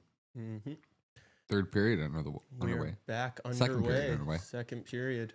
Getting ahead of ourselves a little bit, understandably so. Wishing it was the third period. Yeah, me too. We have been here for 9 hours and 45 minutes. Oh, also, what's going on with the UFC card? Actually, I don't think Evan's here. I know Evan is our resident UFC fan.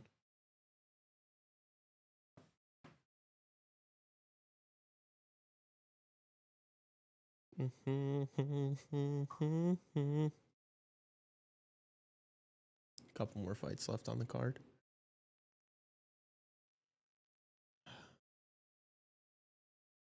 Dallas has got to start somewhere. Start chipping away. It is the most dangerous lead in hockey. Surprised Trevor hasn't pointed that out yet. Oh, you're watching, Trevor?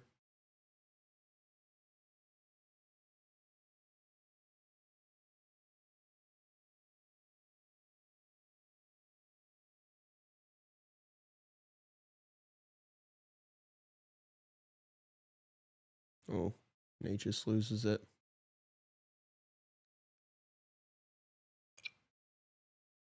Here comes the Nate dog. Oh, gosh, he's just so quick. Oh, Johnston. Broken ankle. Most dangerous lead mentioned. Yeah, it's normally you mentioning it. I beat you to the punch.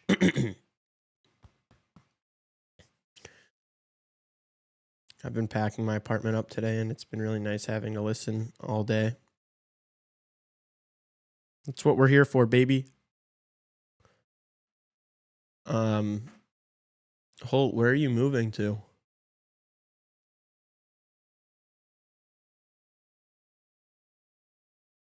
Are you just did you just find a different spot in Kalamazoo or?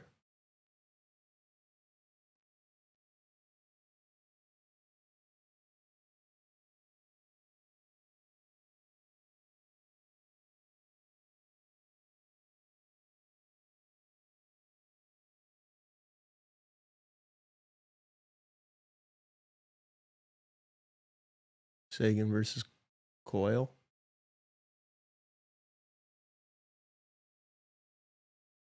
Avs win the draw. They get it out of the zone.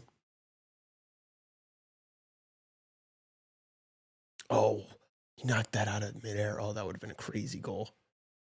Druin just batted that thing out of midair.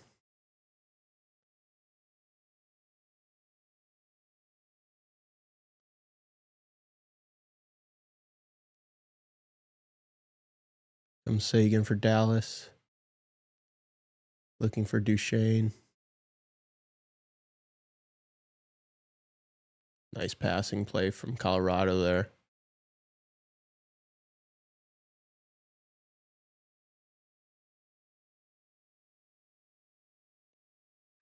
It's going to be icing here on Dallas. Staying in Kalamazoo. I'm just moving into a house with my buddy. They host concerts in their basement, so I'm pretty excited for that. That's sweet. Having a brownie and a glass of milk. Using my Midwest Coast brewing glass we got from the live show. That's sweet. I know that brownie and milk's hitting like crack right now. Couple of souvenirs. Drinking milk out of like a beer glass just makes it like so much better. Or like a nice glass. Some ice cold milk. I love milk. It's like a cold take to have nowadays. Everybody drinks like oat milk and shit. I just love me a tall glass of 2%. Oh, shot from the point by Dallas. Blackwood got a piece of it and it goes out of play. Yeah, I didn't even know that was like a thing. Joke's on you guys. They didn't buy him. Ryan just stole 2 mugs. He just put them in his CHR drawstring and walked out. Does that make us an accomplice to theft? Use the bag we gave him. Should have bought a CHR mug.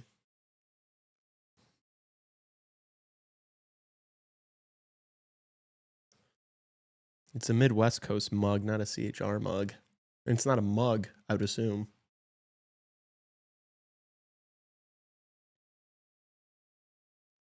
You got that thing? Oh. Blackwood does not know where it is.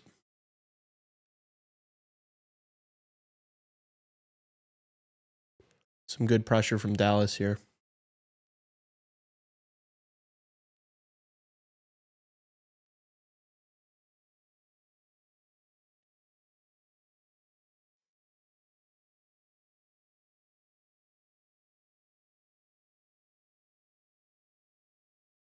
Kelly hits Lindell. Dallas gets it out. 2-on-2. Good defensive work from Colorado. Nelson loses the puck, though. Nichushkin over to Nelson. Oh, he was looking for that pass, that shot pass back to Nichushkin. Hint, hint.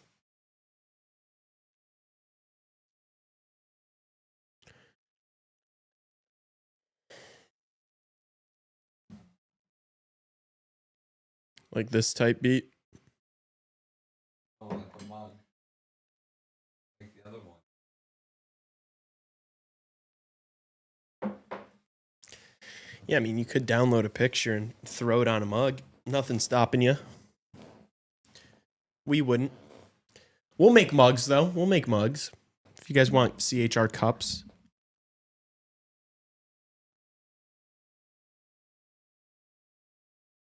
It's definitely a next year thing. Oh, McKinnon. The drop pass. McCarr. Oh, what a move. Oh, McCarr is so good. That was a dangerous rebound, too.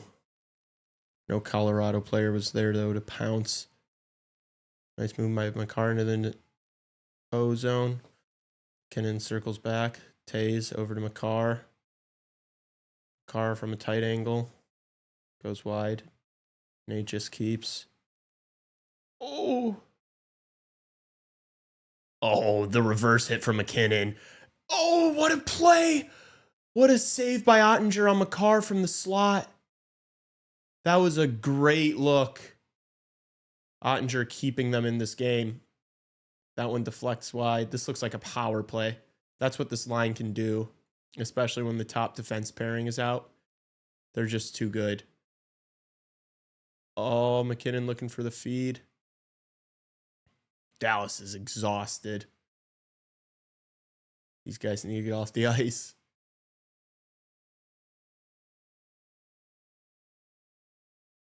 McCarr just kind of wrists one. The Colorado players are going to go for a change. He threw it away. Dallas is going to get off.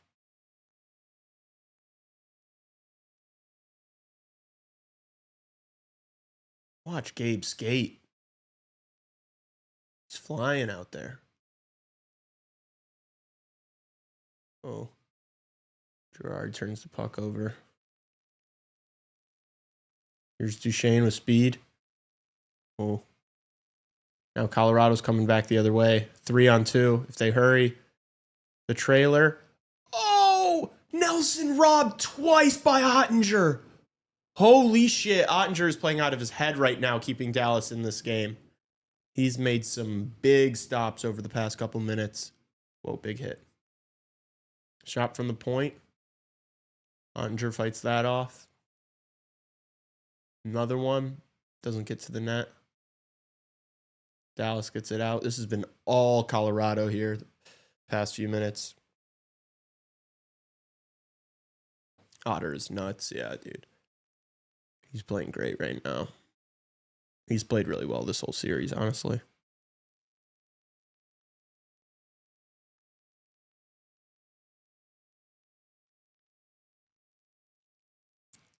Avs hoisted out of their zone. You got that thing, sir?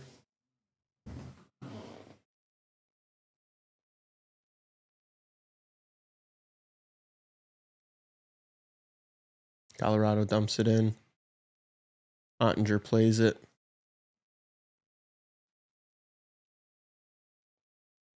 Thank you.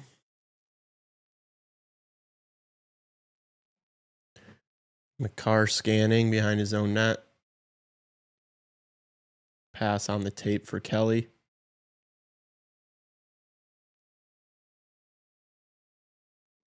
Hoist mentioned. This has been one of the best goalie battles of the first round. It has been a good one.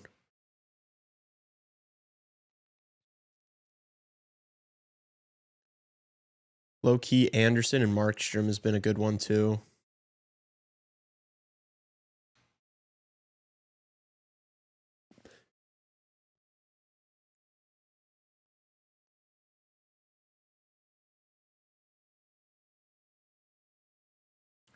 Oh. Ottinger's just a brick wall right now, man. Look at all these stops.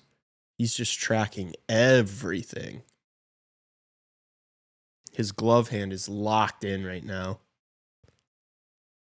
He's stopping everything.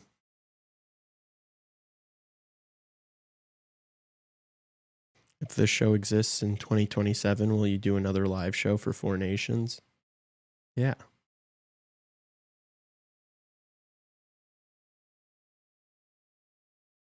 How about next year for the Olympics? Yeah. This series has been so good. It's crime that this is the first round. Yeah, true. Helly versus Binner should have been better. Well, so should Bob and Vassy, but they've kind of just taken turns having stinkers.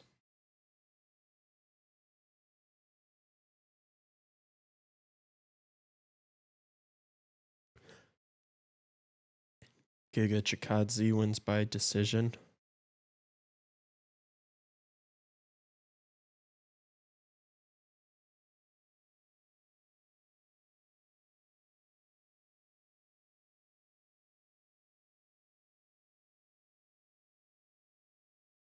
Canada versus USA was better than Jets versus Blues. The sky is blue, the grass is green.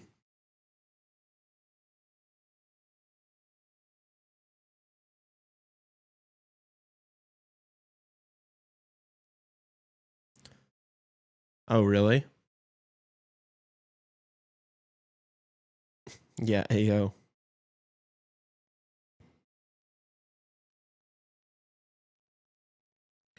Damn, really? Giga, you mixing in the wrestling? Normally he's a striker. I'm surprised by that. I hope Ian Gary gets knocked out. Just for the memes.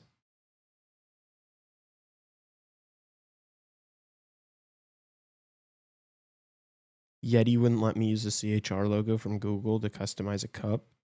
Said it was copyrighted. Damn, shout out to Yeti. Protecting our IP. Oh, these refs again, they got me. Oh my God. They got me. They got me good. They baited you. Unbelievable.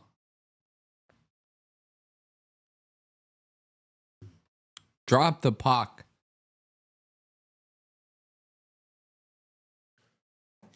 We're going to make shirts and all they say on them is drop the puck. Drop the puck. Drop the effing puck. That would be a crazy t-shirt idea. It says drop the effing puck and then it stripes like a referee shirt. That'd be hard bodied.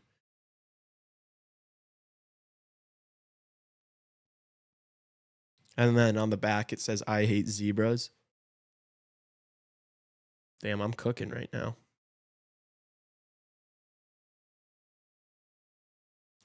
I didn't know it was. I don't know how that works. You can't just like screenshot it and just upload it. How are they going to know? So funny at K-Wings, the refs fake out our sound guy all the time. He'll stop the music and then we just have to sit in silence until the play starts. It's gutless. There we go. That's how you do it, 58. Way to drop it, buddy. No funny business.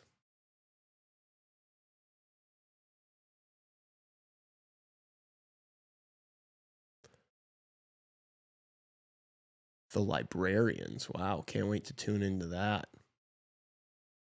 Sounds like my cup of tea.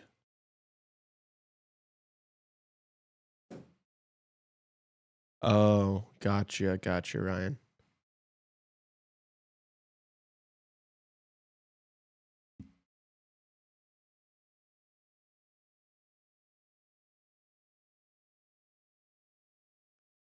Nice pass from a car. Here's the Nate dog. Oh, another great save from Ottinger.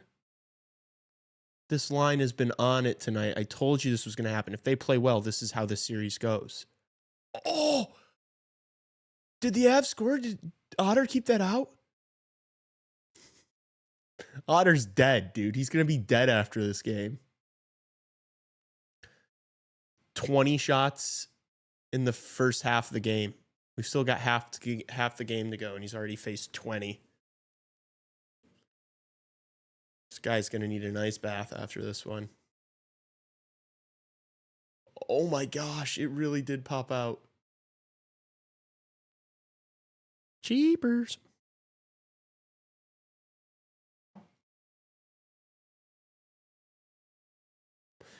Using my copyright avoidance tools. Bro has copyright avoidance tools. It's crazy. Dallas Moneyline Live plus 830. Worth a stab, anyone?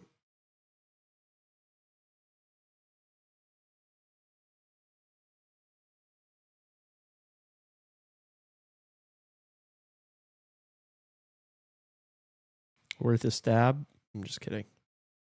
I would stab that money line. I'm not. I already got Avs 3-way.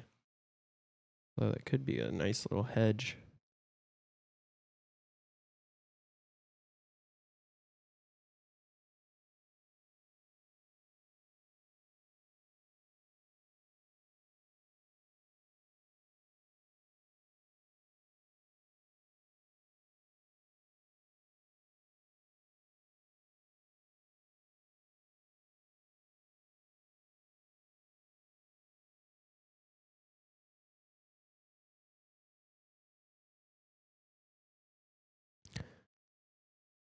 I said it's Been a while. Pair it with Jamie Benn point. Random. I wonder what that hits for. Let's check it out. It probably doesn't move the odds too much. But I guess we'll check. Oh, you can't even parlay him on FanDuel. So, whatever. I'm not live betting this game. I'm riding out my Avs 3-way and letting the cards fall where they may, or letting the chips fall where they may. Whatever is going to fall where it may.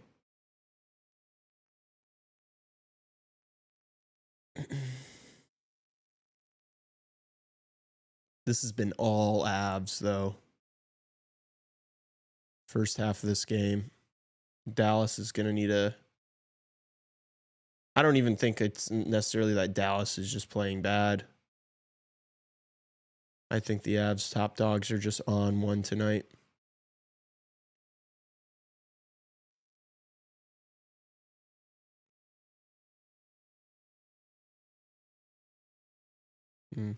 Marchman isn't able to get anything on that behind the net.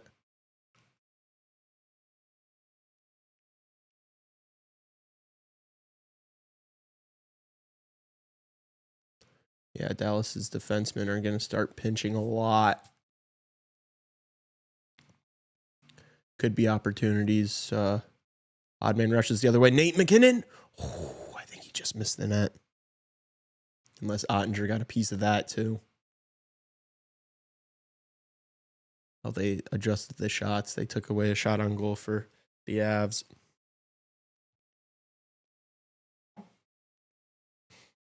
Ottinger's saves was at 27.5. I think he's going to go over. I just didn't want to touch it because I did that game 1 and got absolutely screwed, remember, on that parlay. That was my last leg and it hurt me.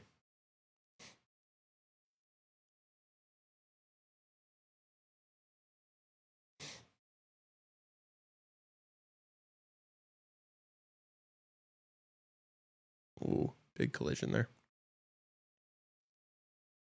Avs keep it in.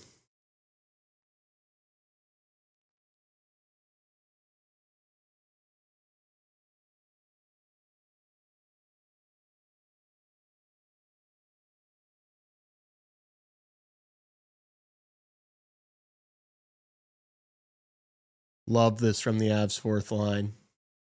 Just mucking it up.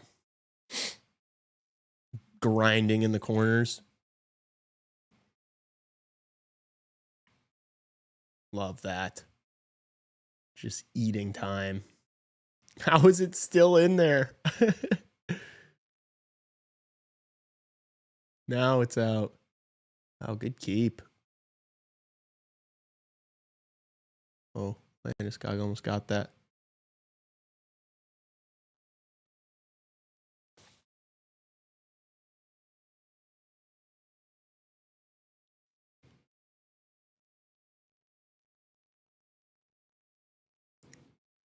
Still been all Avs, man.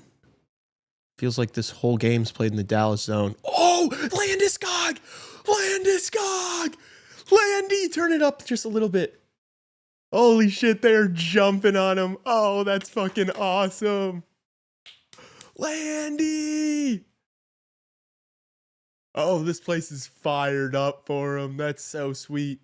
The first hockey player ever to come back from that injury.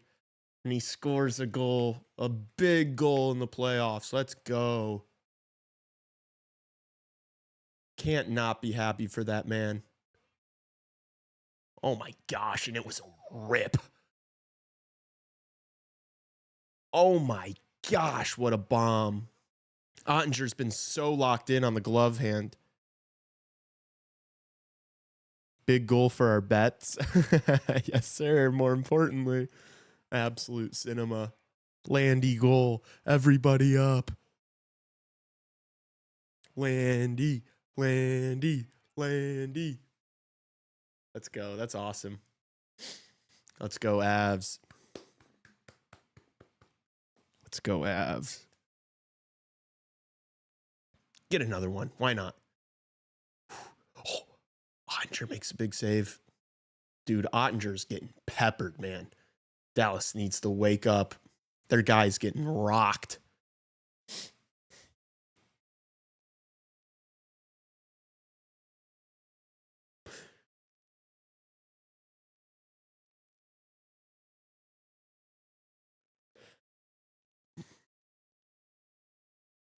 How's everyone doing? Good, Russell. Caught a second wind. We are officially over 10 hours into this live stream, so going a little nuts, but that fucking Landeskog goal just got me absolutely juiced. Got me absolutely fired up, boys. I won't lie. That's why we watch.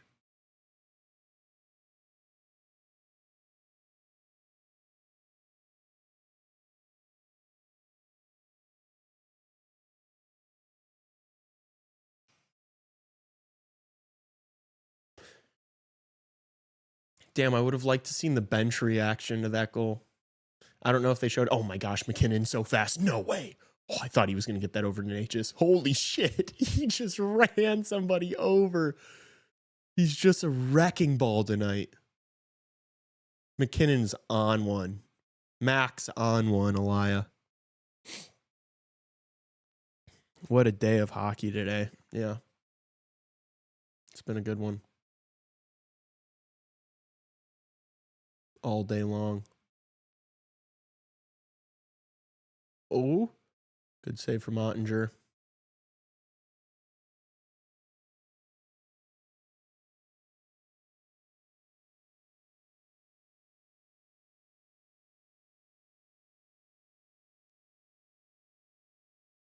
I'd argue this is one of the best Saturdays of the hockey year so far. Yeah, probably. Only Top L was three, Vegas winning, top five. but at least Lee hit with it. True. Yeah, I agree. I think top 5. I mean, also, I can't think of I can't think of the Other others. Saturdays. Yeah. There But were it- some good Saturday slates, I remember. Yeah.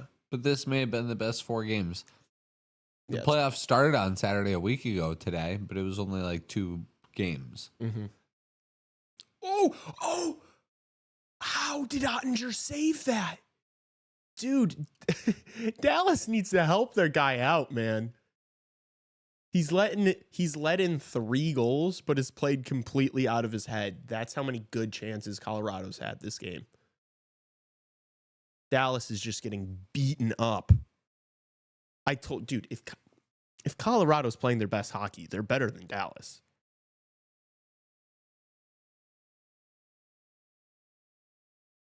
You don't have to PayPal me, Trevor. I'll just do a bet on that game. My bet on this one's looking good, so I'm gonna be up like $50 on the day, I think, after this. So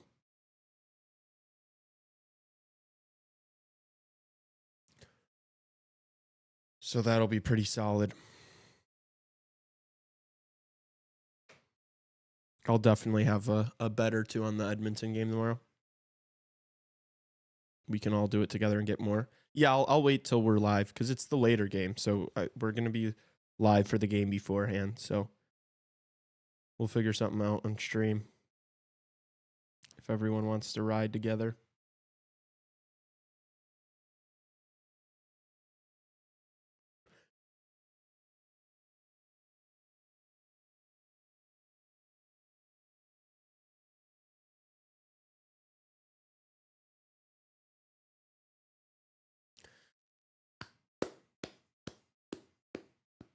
This is one of the best 3-goal performances from a goaltender I've ever seen. Dude, literally. He's getting lit up. He's made some unreal stops. He's just getting negative help.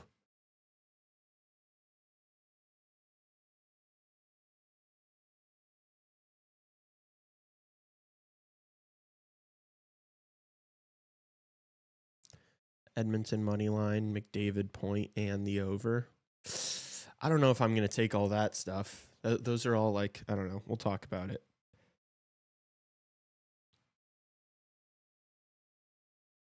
These are kind of square bets, TBH. But we'll see.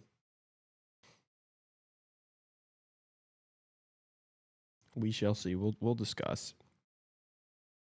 I'll watch Andy Francis's video tomorrow. See what he's liking.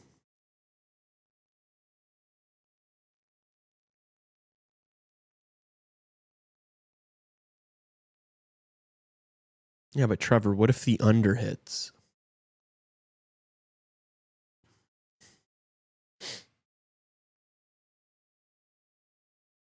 Tomorrow might be an under. It might be an under kind of day. No penalty on that. Refs glazing Dallas.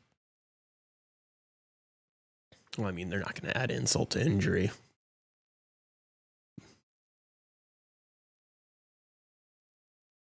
They're getting carved by a one-knee Gabe Landeskog right now.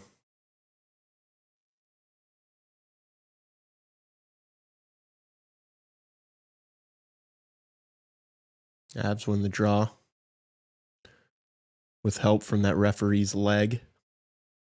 I want to see Landeskog score again. Gets a hat trick, imagine.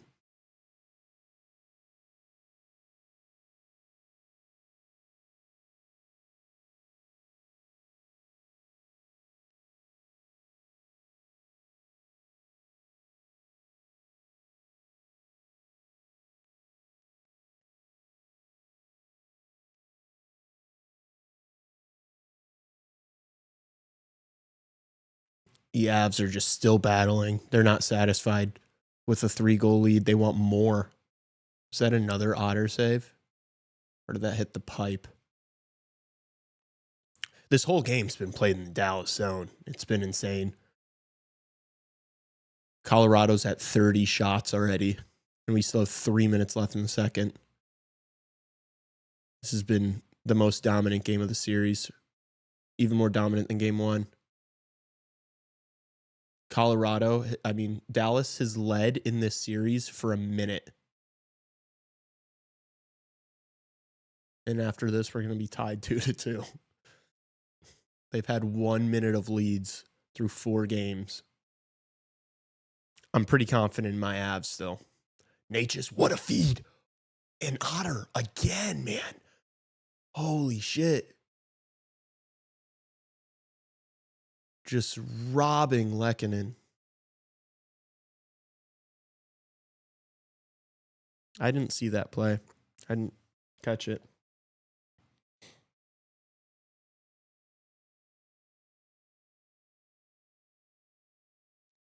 It's been a while since I saw you. Come home.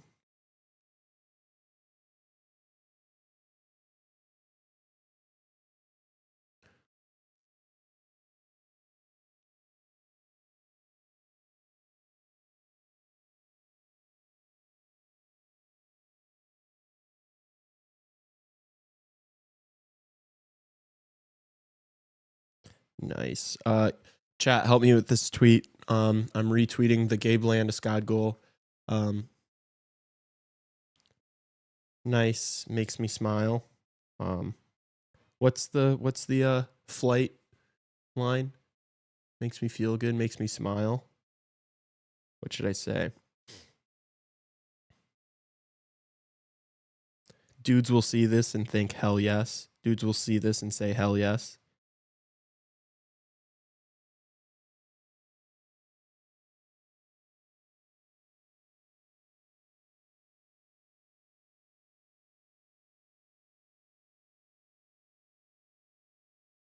Why'd you just say LeBron?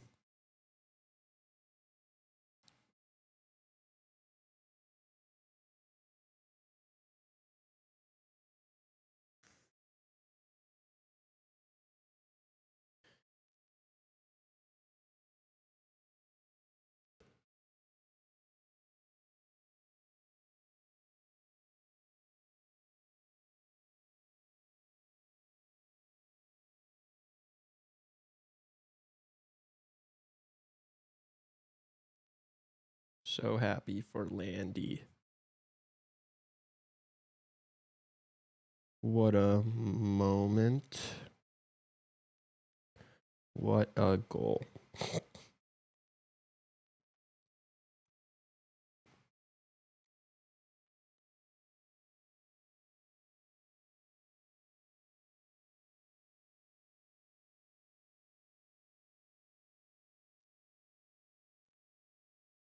Tweet.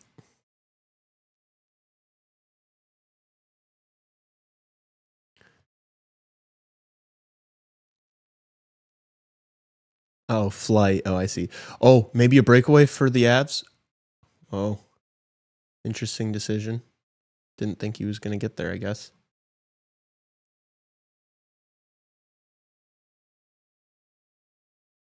Taze. Holy shit, my car's just dancing. What a fun game this would be to be at if you're an Avs fan. Just an all-out offensive blitz. Your captain, who has been out for 3 years, scores a goal.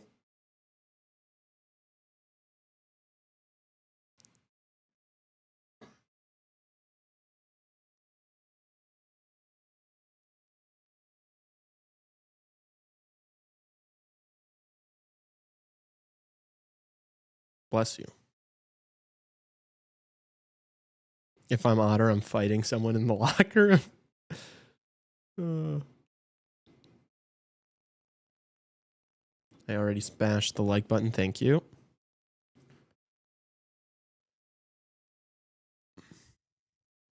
Taking off a helmet's roughing. Back pocket information. We move.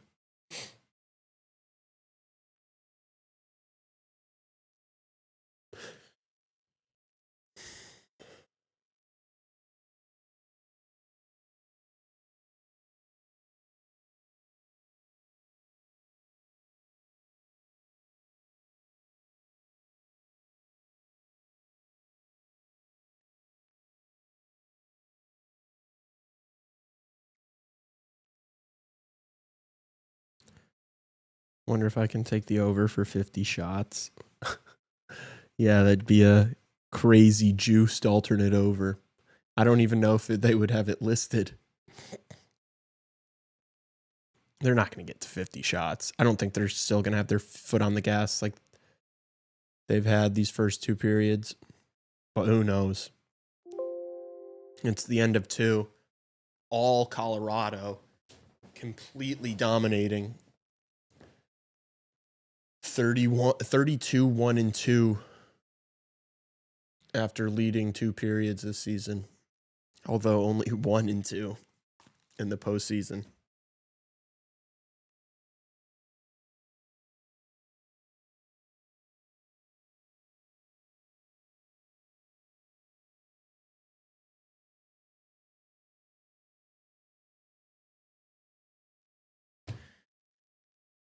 Oh.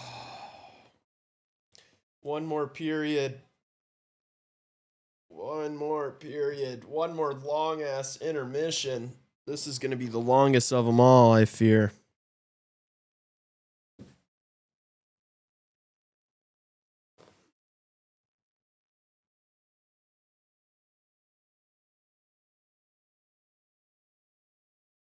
CHR nap stream. Nap stream. Nap break. Everybody take a nap. Nap time. Should I just go live when I get home and just film myself sleeping?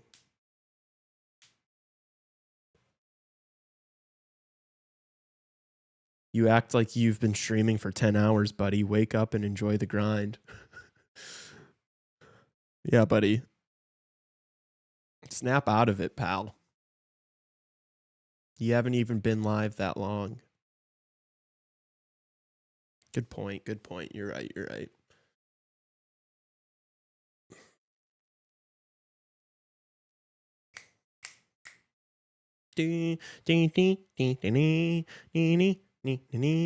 I hope I'm not getting sick. I hope I'm not getting sick. If I have a sore throat in the morning tomorrow, I'm going to punch a hole in the wall.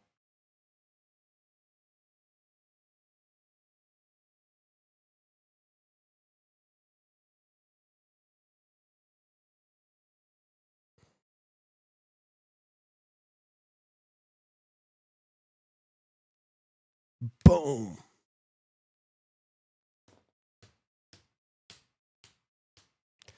Chat, want to play rock, paper, scissors? Ready? On shoot.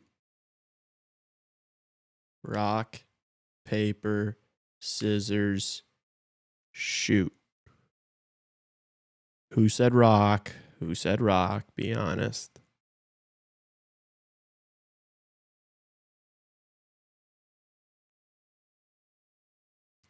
Me.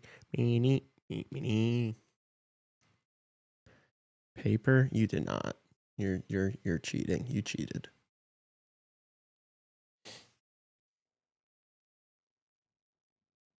Oh man. I'm starting to hallucinate, I think, a little bit.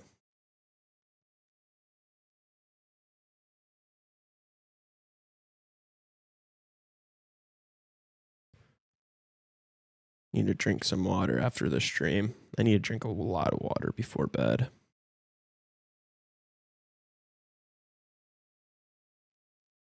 Anybody want to take Dallas Moneyline live? Plus 4,000. Worth a stab, anyone? $10 to win 400. We taking it, boys and girls? Grab some Zycam on the way home. What is Zycam? Zycam. Oh. Some cold and flu remedy.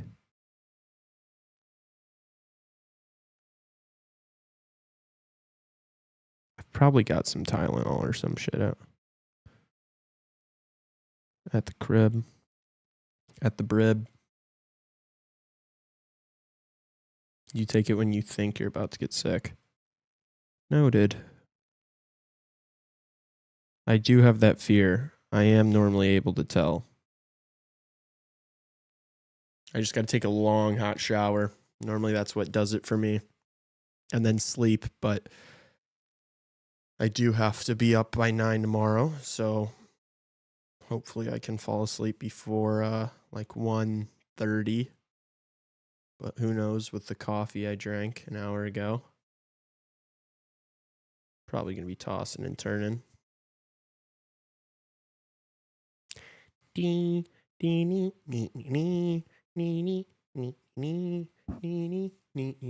Fucking Biz with the Landeskog jersey. All the boys are just so happy for him. That is so sweet, dude. That's why we watch. That's why we love the game.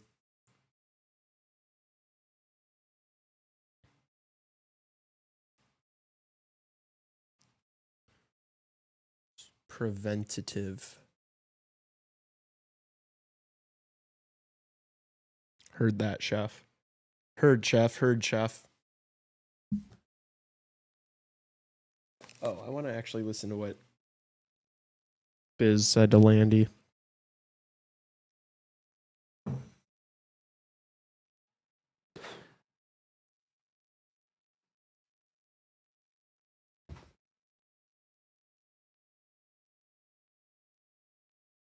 Oh, Biz said, I think you're getting one tonight.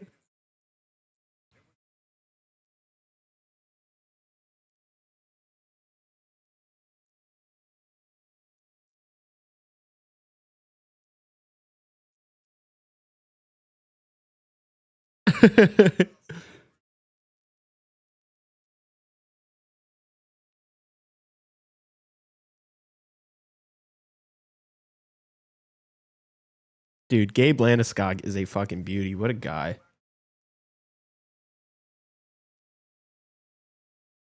Dude, Biz said, I think you get one tonight, and he fucking scores. It's pretty electric.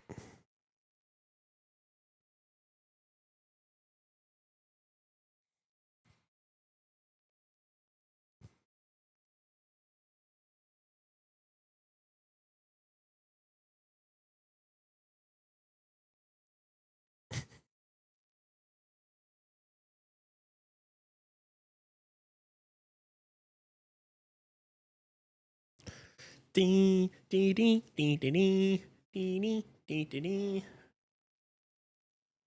How's everyone's brains doing? Anybody else's brain rotting? Just me? Just me?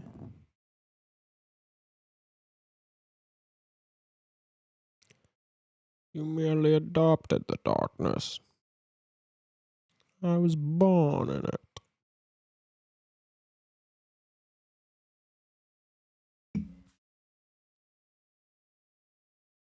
This is going to be the longest intermission of the night, isn't it? We're actually only 2 minutes into it. I know you think we've been here for a little bit. It's only been 2 minutes. A little bit. I definitely should have gone outside today. What even is that? Going outside? Yeah, right. Could not be me. Hockey rink burned in my eyes. Yep. The way I like it. Your face is burnt in the back of my fucking eyelids.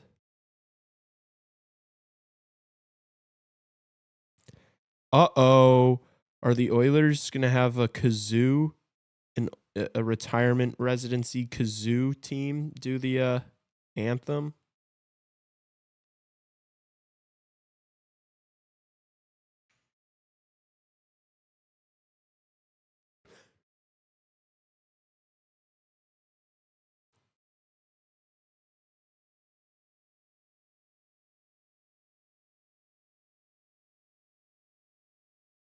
I didn't realize Rantanen said, "Welcome back, you big fuck."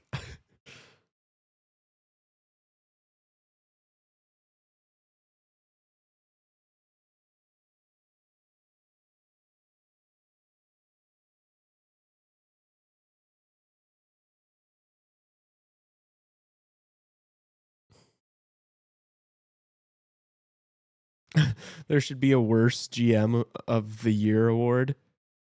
Would go to Stan Bowman. Stan Bowman's just always catching strays.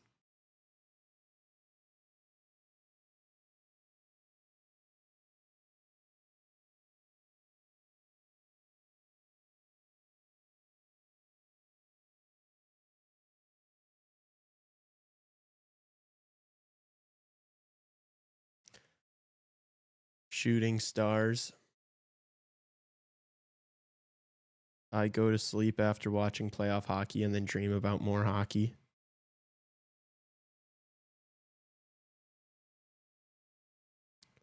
You're looking for the song that I'm humming? Wait, what song? Oh, dee dee nee nee nee nee nee nee nee nee nee nee. Deserves Stan Bowman slander? Yeah. Yeah, I don't feel bad about disparaging comments towards Stan Bowman. I don't care.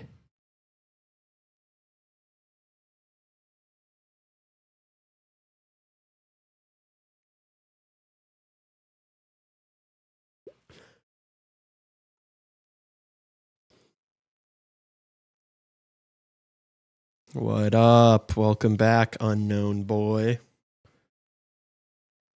One more period. One more period. One more period.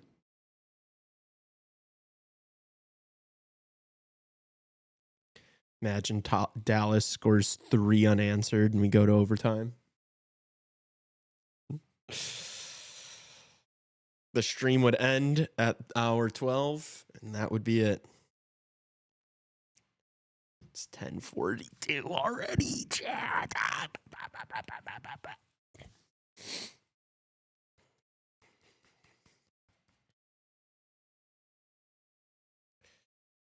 might post something about this on my Instagram.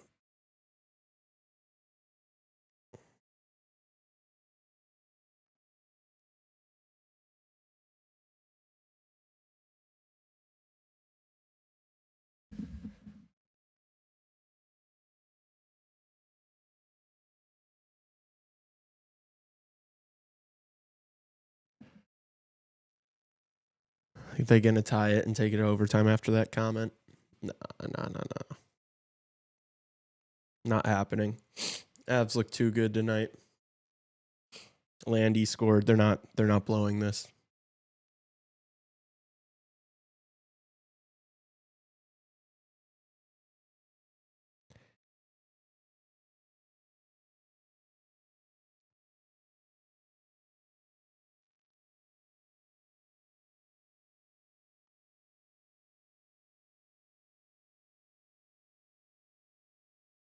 What was that song called? Shooting Stars?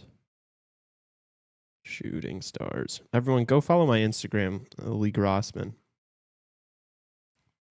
Plugging myself. All right, copyright. That's all you get.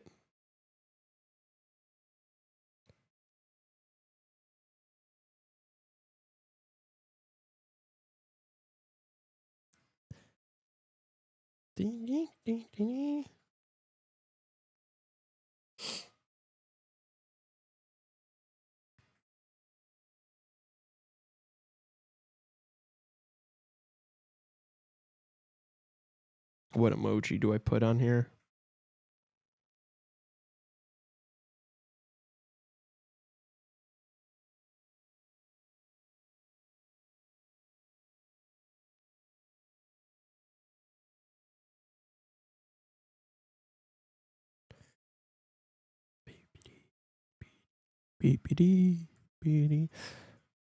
Say what you want about CHR. You can't say that we're not committed, that we're not dedicated.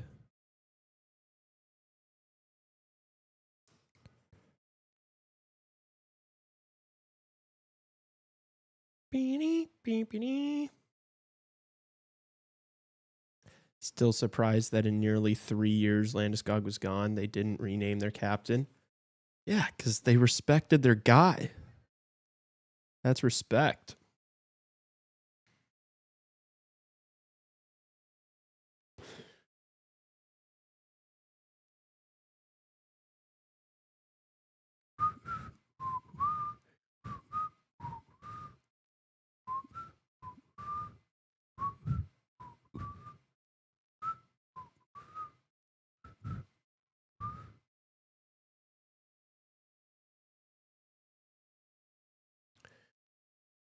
Dude, this intermission, man, it's never going to end, is it? It's been a 30-minute intermission, I think. I'm pretty sure.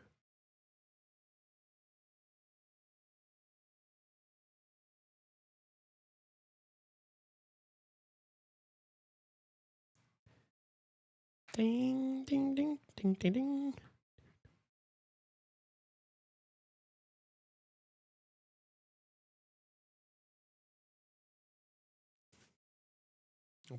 Pulling up the Ian Gary fight. Why not? Simulcasting. Some playoff puck and some UFC scraps. Why not? Hey, Lee, this game somehow goes to OT. You will have to end stream. Okay, Trevor. Thank you. Hey, Trevor. Thank you. This game's not going to overtime.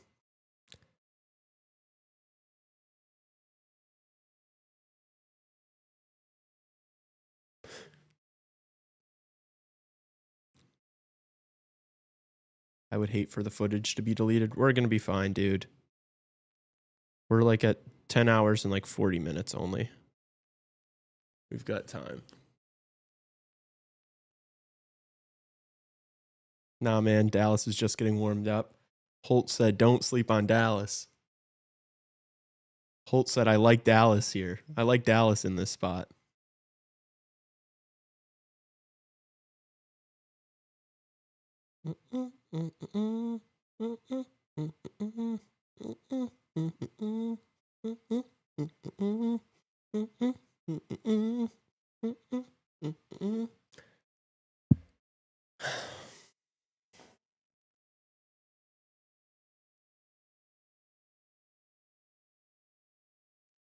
All right.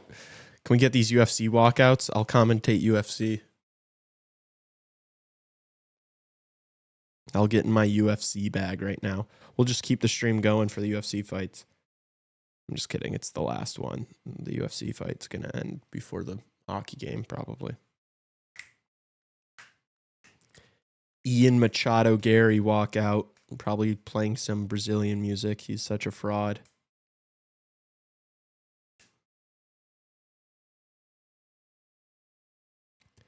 Bro took his wife's last name and reps Brazil. That does not count, G. This UFC fight is going to slap. Yeah, it's going to be a banger. Gary is either going to piece this dude up or he's going to get chinned. No in between. No in between. Hey, I was just at a police versus firefighter boxing fight night. It's kind of electric. Period started? No, it didn't. Not yet. Tassos. Yeah, you see him over there. Dallas pulled Otter? No way. Holy shit, they put Casey DeSmith in. Fucking Otter's been getting beaten up on. I mean, good, honestly. I would do the same thing if I was the coach. I'd be like, you guys think I'm putting this guy back out there? You've screwed him. You've done nothing for him. Yeah. I don't hate that move at all. Why would you put your guy back in net in a game like this? You're getting absolutely ragdolled. You're going to like risk his confidence. Yeah. It's been all abs. I would yank him too. That's not a bad decision at all. I completely support that. Otter was probably like, yep, get me the fuck out of here. Colorado starts the period with a shot on goal in the first 20 seconds. Now it's DeSmith's turn to get pieced.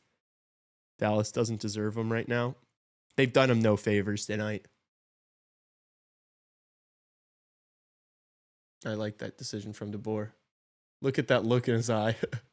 He looks just like me right now. We have that same empty stare. That 1,000-yard stare. But yeah, they're basically admitting the game's over. It is. The way they've played tonight, like, that's one where if you're the coach, you go into the locker room and you're like, this is fucking pathetic. Otter, you're out. Smith, you're in. You guys need to fucking reflect on what just happened. I'm going to leave the room. You guys can discuss.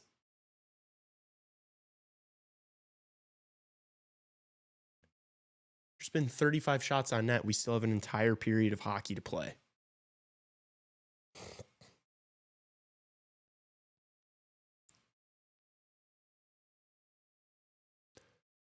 I am not against the decision to take Otter out at all. It sends a message to the room. I mean, there's no bigger message to send than taking out your stud goalie after only 3 goals.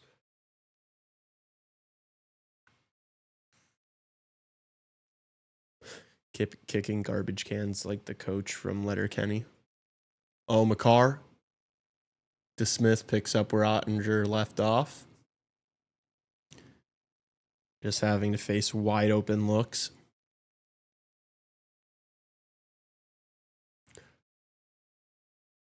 Dude, Otter is just staring into the void. What's going on in his head?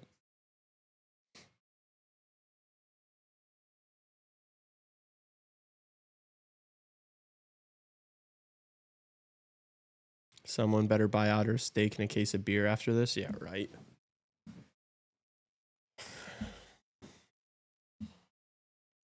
Poor guy. Hope he doesn't overthink his own performance. I don't think he's going to. I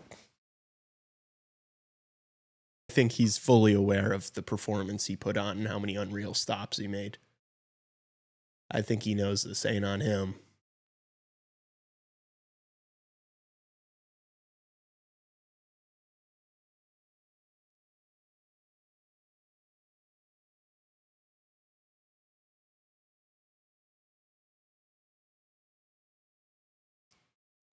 DeBoer better have pulled him to this side and let him know. I'm sure. If you think that that was like a slight on Ottinger, I think you're completely wrong. It's a message to the team. It has nothing to do with Ottinger.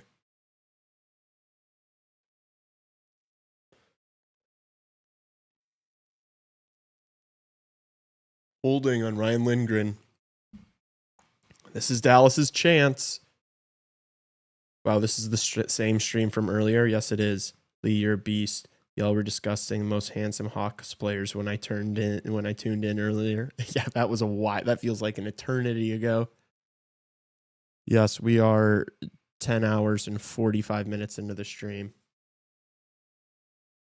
I definitely think he announced it in front of the whole team and blamed everyone else. Yeah, I agree. It's pretty funny that Dallas is the team they gave up a 3-goal lead in 1 minute, and they're essentially giving up now. I really don't think they're giving up. Like, I think there's no bigger wake-up call. There's, like, pulling Otter is better than any sort of pep talk he could have given them. Like, I do think that you got to assume they're going to, like, wake up after that. Not that they're going to come back, but, like, at least play with some integrity. Like, this has been a gutless performance from them. They've shown no life. This is the most ozone they've had all game. Ozone time.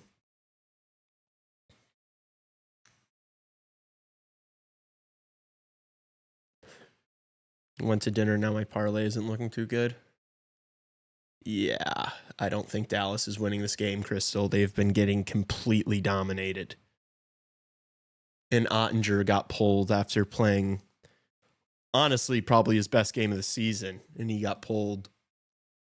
Dallas is kind of cooked. Oh, here they are, though. Blackwood makes the stop. 38 seconds left on the Dallas Peeper.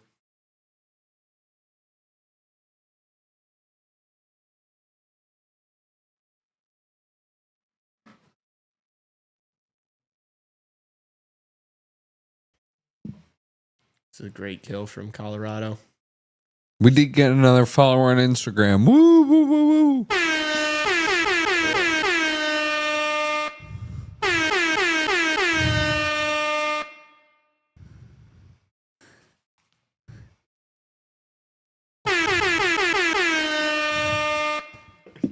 You bastard. Follow Chicago Hockey Radio on Instagram. Tell a friend to do the same so we can hit the horn a few more times before we part ways after what's been a beautiful day of hockey. Wake Ryan up. Yeah, just the horn going off in the guy living room.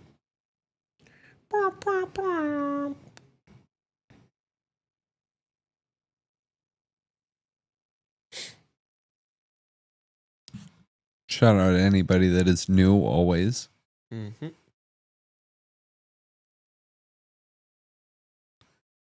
Oh. Now that the Dallas power play is over, it's back to Colorado dominance. Good to see. Good to see. Makes me happy. Makes me smile. Oh. Can you find the pass? The person that followed also commented on our most recent reel and said, I'm here for Tim. Hashtag Tim. Hold on. I'm here for Tim. Hashtag Tebow. Love that dude. Love that dude. Fire exclamation. Fire emoji. Applause emoji. It's funny. Follower. Hit it. Are you serious? Unless they followed, unless it was. No, you're so right. Oh. Let's go. Let's go. So zeroed in on that. Fuck. The clock. At even 5 minutes into the period. Oh, I'm muted. I'm not anymore. That's Tim's burner. Yeah, it probably is Sully's burner. Just glazing himself on a Saturday night. Ooh, is that an elbowing? Got away with it. Manson just Rocked him. DJ Khaled voice. Another one.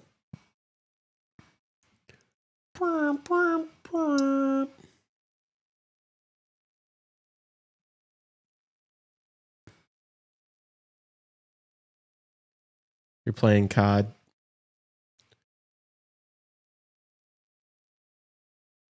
How's the KD looking?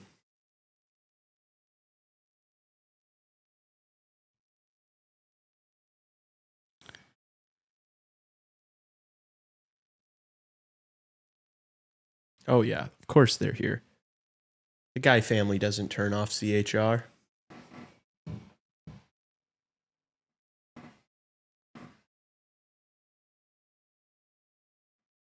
Oh!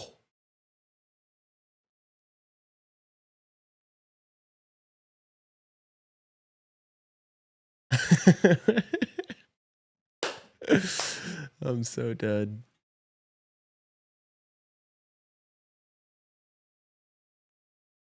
Andrew Holt, like your story. Thanks, Holt.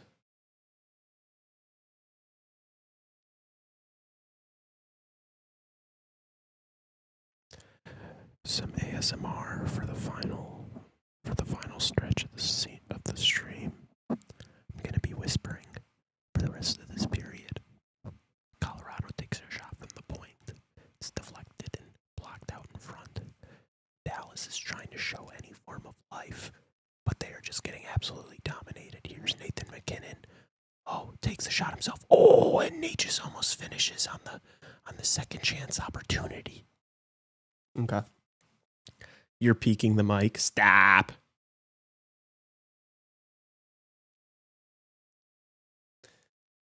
Man. We're so close, chat. We're so close. Ooh. Head kick from Ian Gary lands. We're doing UFC talk. Oh my gosh. Oh, I thought Landeskog was going to get another there. I want a Landy Hattie. ASMR is gross. I completely agree.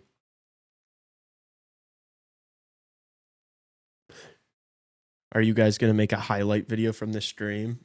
It's just me going crazy.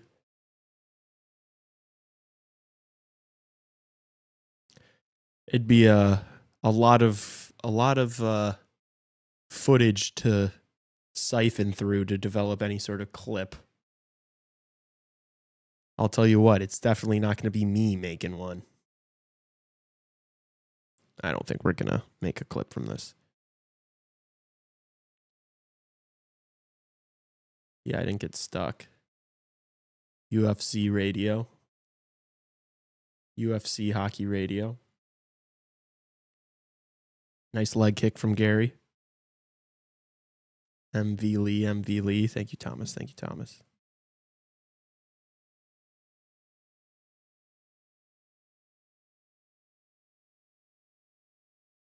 Oh, Prata's swinging for the fences.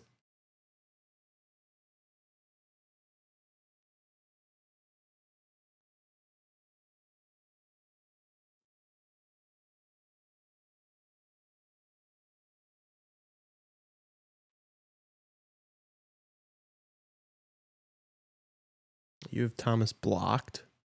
No. He didn't say it in chat. He DM'd me. He replied to my story saying that we've been live for 10.5 hours.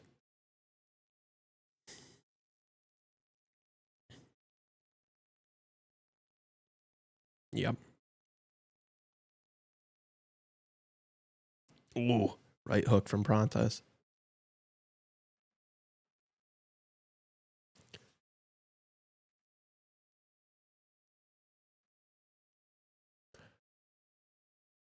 Oh, my heart does not feel happy with me. It's pinching.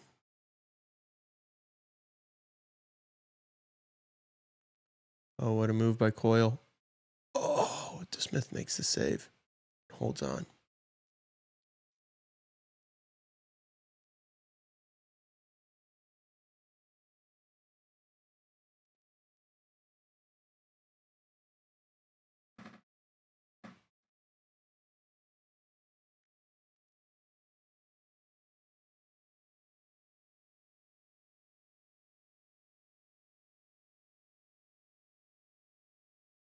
Holy shit.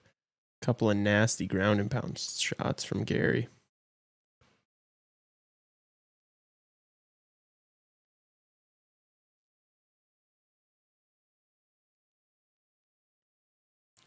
Ooh, someone in Colorado just blew a tire. It's Nelson.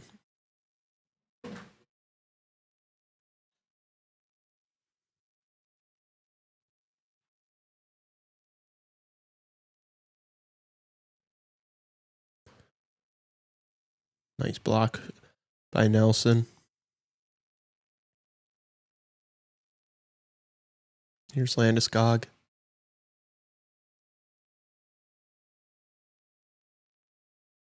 To Nelson. Back to Tays. McCarr with a nice move. Wrists one. To Smith makes a save and a second save on Landeskog.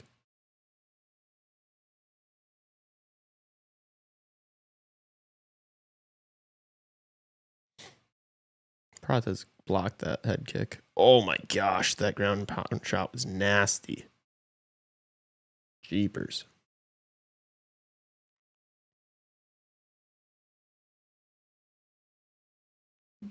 Back to the hockey game.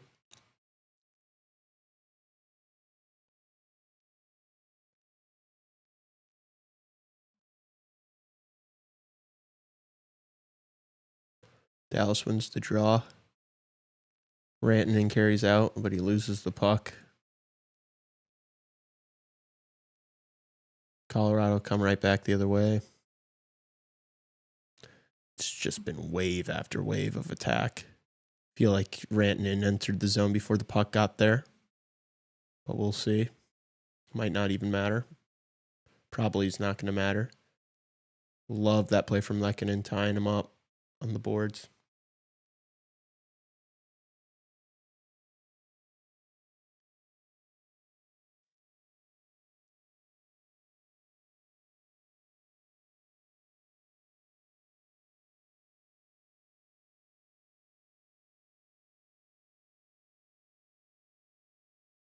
Oh, big hit.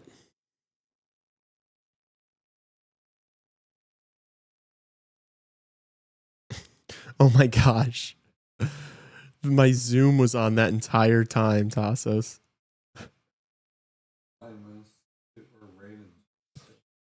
It just said that the thing ended. That's so funny. Yeah, I think you might be right, Trevor.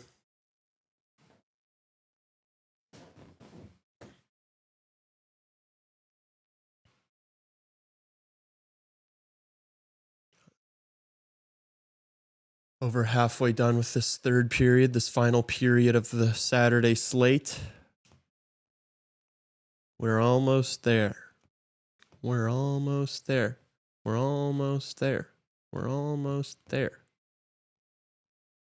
We're almost there.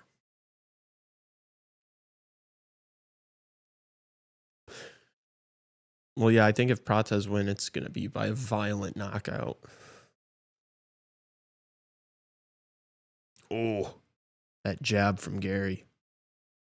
Oh my gosh, Colorado scores again. Did Landeskog get a piece of it? Tell me it's a Landeskog goal. Tell me it's a Landeskog goal. Oh my gosh, these Colorado fans are hyped. Oh, it's Gerard's goal. Wrister from the point. Yeah. Smith just didn't really see it. He reacted so late to that. It was a beach ball. Damn, game's over. Now the game's over. I think the game was over a while ago. The game was over before it started. This is probably the most dominant game of the playoffs I've seen. I mean, there was never a sign of life from Dallas tonight.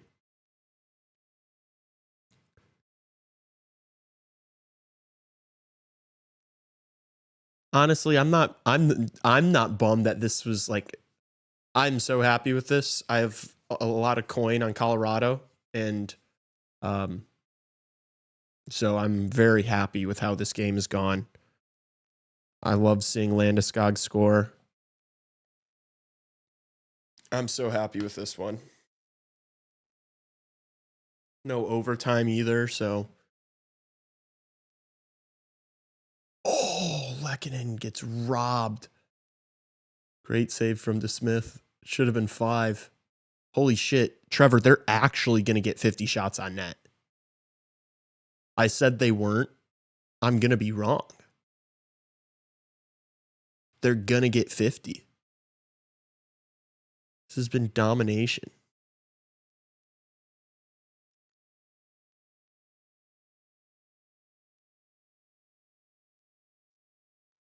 Hey, I try to tell Crystal it's Colorado in the under. Don't say I didn't try.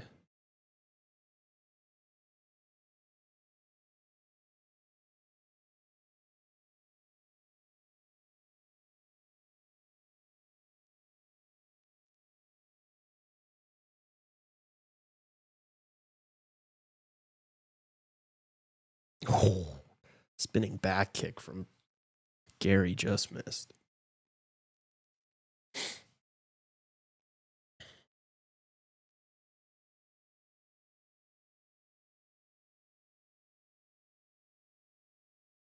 Oh, we're officially at 11 hours, chat. 11-hour stream. 11 hours.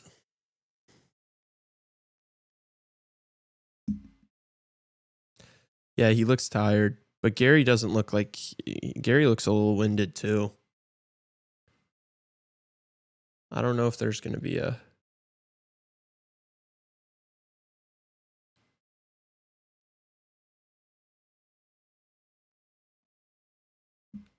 What do you mean I missed it? Gonna be a good overtime check. Yeah. That shit's gonna slap for sure.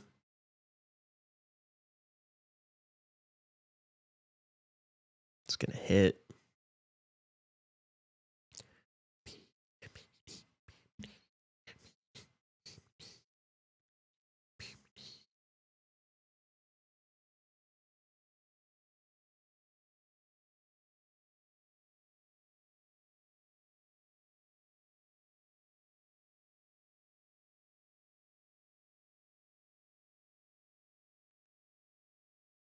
Oh. Shot goes just wide. Oh my gosh, they are peppering these guys. They have not let up at all. It's just pure domination. This Dallas team is cooked, dude. I don't know how you come back from this. If they bounce back with a win in Game 5, Dallas, I'll be very impressed with their mental fortitude. This is like a series-ruining game where you just get completely dominated. Oh, that just hit the pipe. Jury with the post there.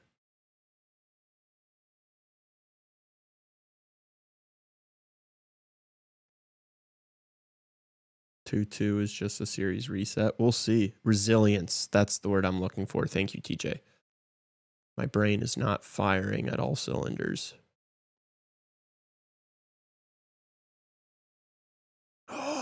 Jury scores. How? Wait, that didn't go in?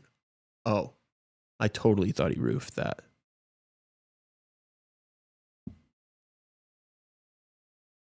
Oh my gosh. This is an onslaught. I've never seen anything like this. They're going to have over 50 shots. This is domination. This is complete destruction.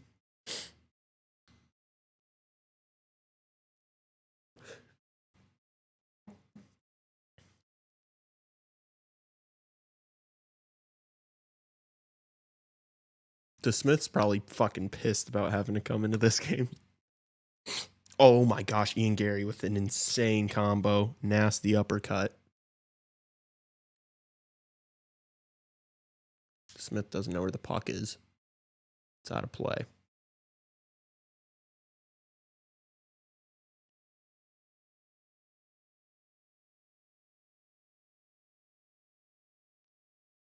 Dallas just needs to start fighting people, take some from this game instead of just lying down and dying. I agree.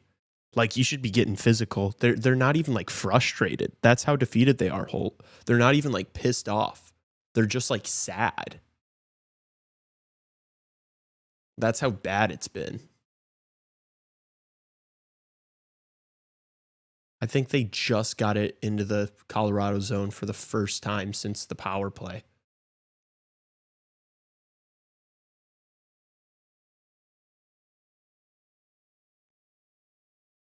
You can't just fight for no reason. Yes, you can. Tell that to the Florida Panthers.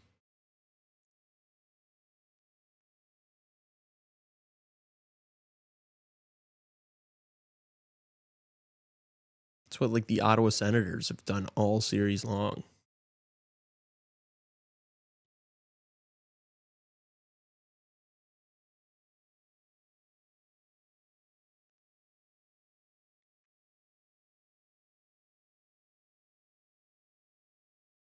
Still over 5 left. Oh, they took a shot away, so they're at 47. Marchment's bleeding from the face. I don't think he's getting a call, though. Sorry, buddy. Do better. You don't get those calls when you're down 4-0. Sorry. Oh, I would hate for Colorado to throw away the shutout.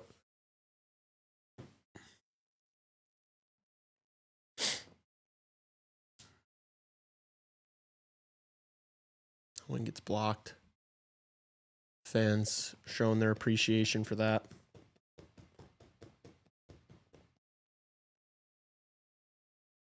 Yeah, the Habs and Caps had a fight on the bench yesterday. Surely Dallas can be more physical than this. Literally, dude. That's what I'd expect, but deserved after he got away with the interference and several embellishments this series. True. I love how much of a rat he is, though. Oh, that's maybe a trip.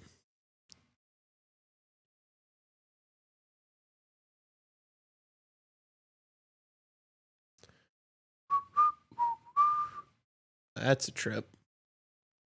No, it's not. Never mind. Old man Ben. Get on your feet, big boy.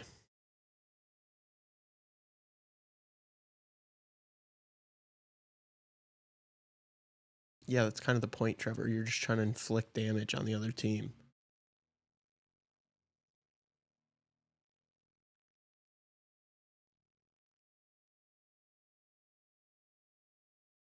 A 2-on-1 for Colorado, maybe. Oh, no.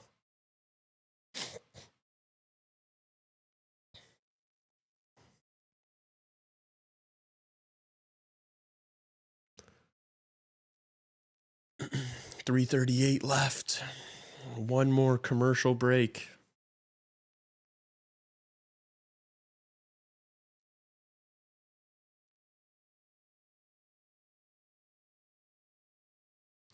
Ian Gary kind of dominating this fight. The NHL didn't even explain the bagel suspension good. No, they explained it very, very bad. Very bad explain.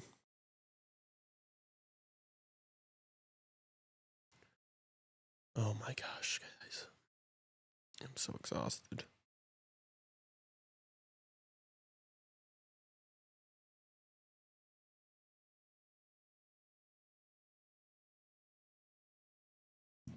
Fourth round of the Gary and Pratas fight.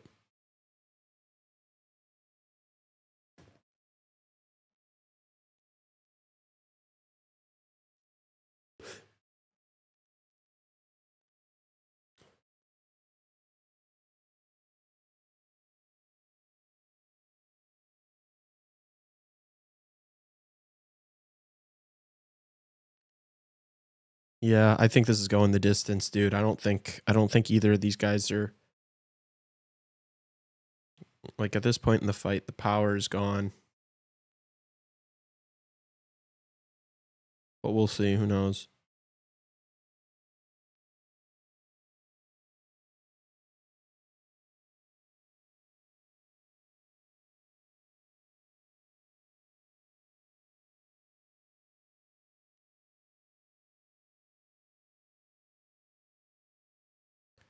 Is he, though?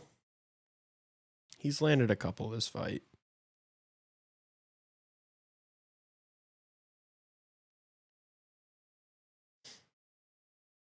Oh, this is the Landeskog goal. Boom.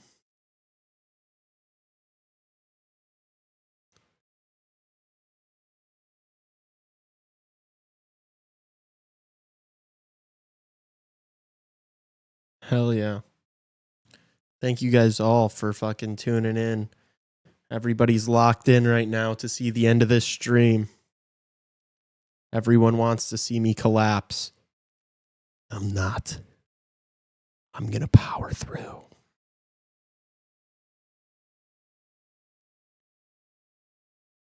Imagine there was another game after this. The midnight puck drop. Fuck it. Will you stay for the end of this UFC fight? No, definitely not. We are getting off right when this game is over. I have to wake up in the morning for work. Oh, is Dallas going to get their consolation prize goal? Their participation trophy? Sorry, Trev. I'm just dead inside. And this fight has been kind of mid.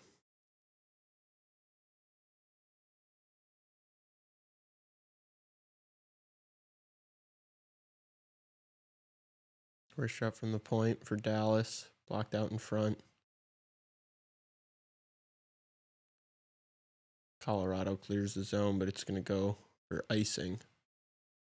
2:09 left in the third.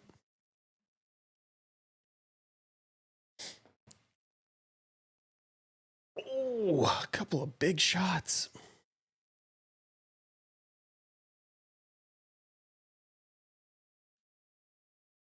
Nice shot from the body to the body from Prates. Gary shoots a double leg. Good takedown defense from Prates.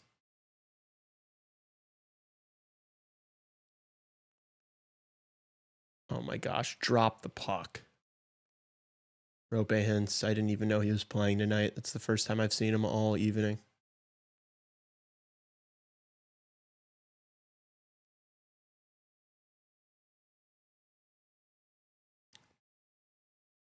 Oh, Prates starting to land some big shots.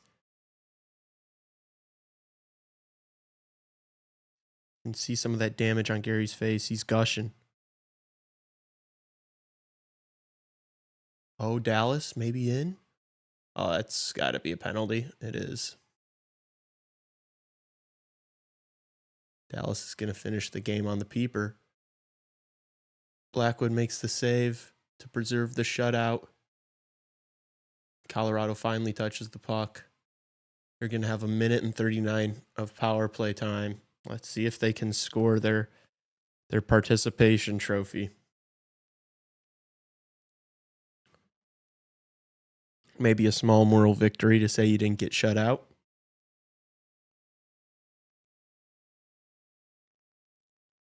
The cut on Gary's right cheek was there before the fight, so it kind of just got reopened.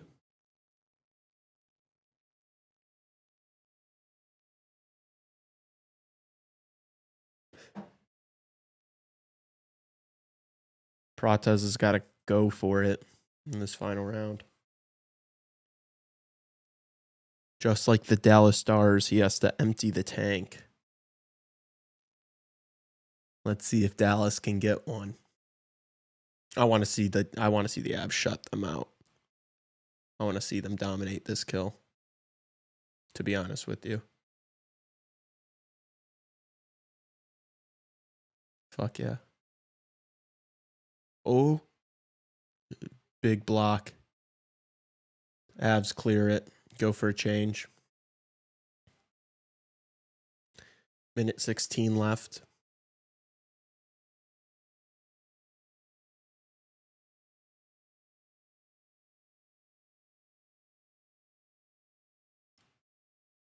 Dallas haven't been able to get set up yet.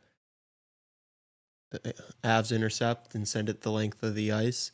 Yeah, Avalanche fans should be on their feet right now. You should be on your feet for the entire final minute of this game to applaud the effort from your team tonight.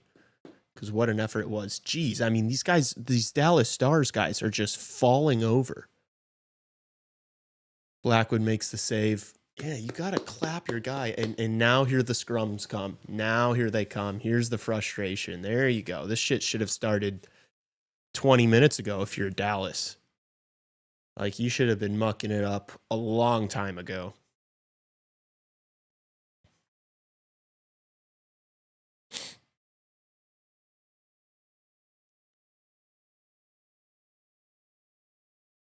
Finally, Dallas showing the slightest bit of physicality. Yeah, I'm completely in agreement with you, Holt, on that. They should have been doing this a while ago. They waited until 38 seconds to show some grit and frustration.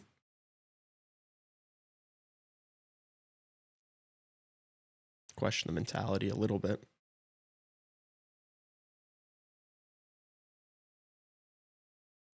Boom.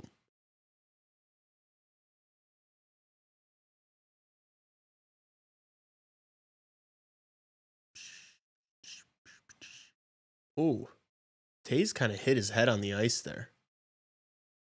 Hopefully he's fine.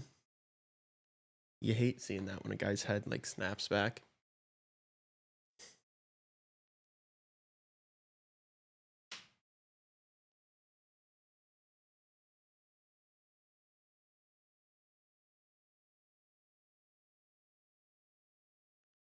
Oh, and Johnson gets sent to the box.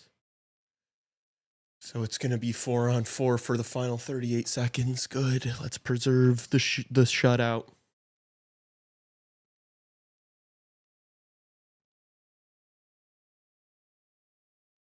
Oh my gosh. They're trading bombs in the UFC fight. 38 seconds. 38 seconds till bedtime. 38 seconds till bedtime. Avs snap the drawback. They get another shot on. DeSmith makes the save. 48-23 for the shots on goal from this game. Absolute domination from the Colorado Avalanche. They're going to beat this Dallas Stars team just as I predicted. And yeah, very happy with how tonight went. Time's running out here in Colorado. Thank you guys all so much. If you were here for 5 minutes or if you were here for 11 hours, we appreciate you nonetheless. We will be let back live for the final 2 games of the slate tomorrow. Yeah, thank you. If you're new here, make sure you are subscribed to the channel. You tell a friend. Tell a friend about the show. Tell multiple friends. Tell 3 friends minimum about the show. Follow. What's maybe 10 friends 10 maximum? Friends, max friends. Yeah, maximum 10, minimum 3. Don't tell any more than 10 people though. Yeah. Otherwise, we got to keep it a little. We got to keep it a little low key. Don't. But Yeah. That's some great reverse psychology. Don't tell too many people about our show. Don't tell too many people. Yeah, guys, be careful telling too many people about our show. But definitely tell some. But yeah, we appreciate you. We will see you tomorrow. What are we at as far as time goes? Show Monday, Wednesday, Friday. Guests all week. 11 hours and 20 minutes. Oh, man, I'm a dead man. Any more subs? Any more horn? Should we just play the horn? Oh, no. Should we just...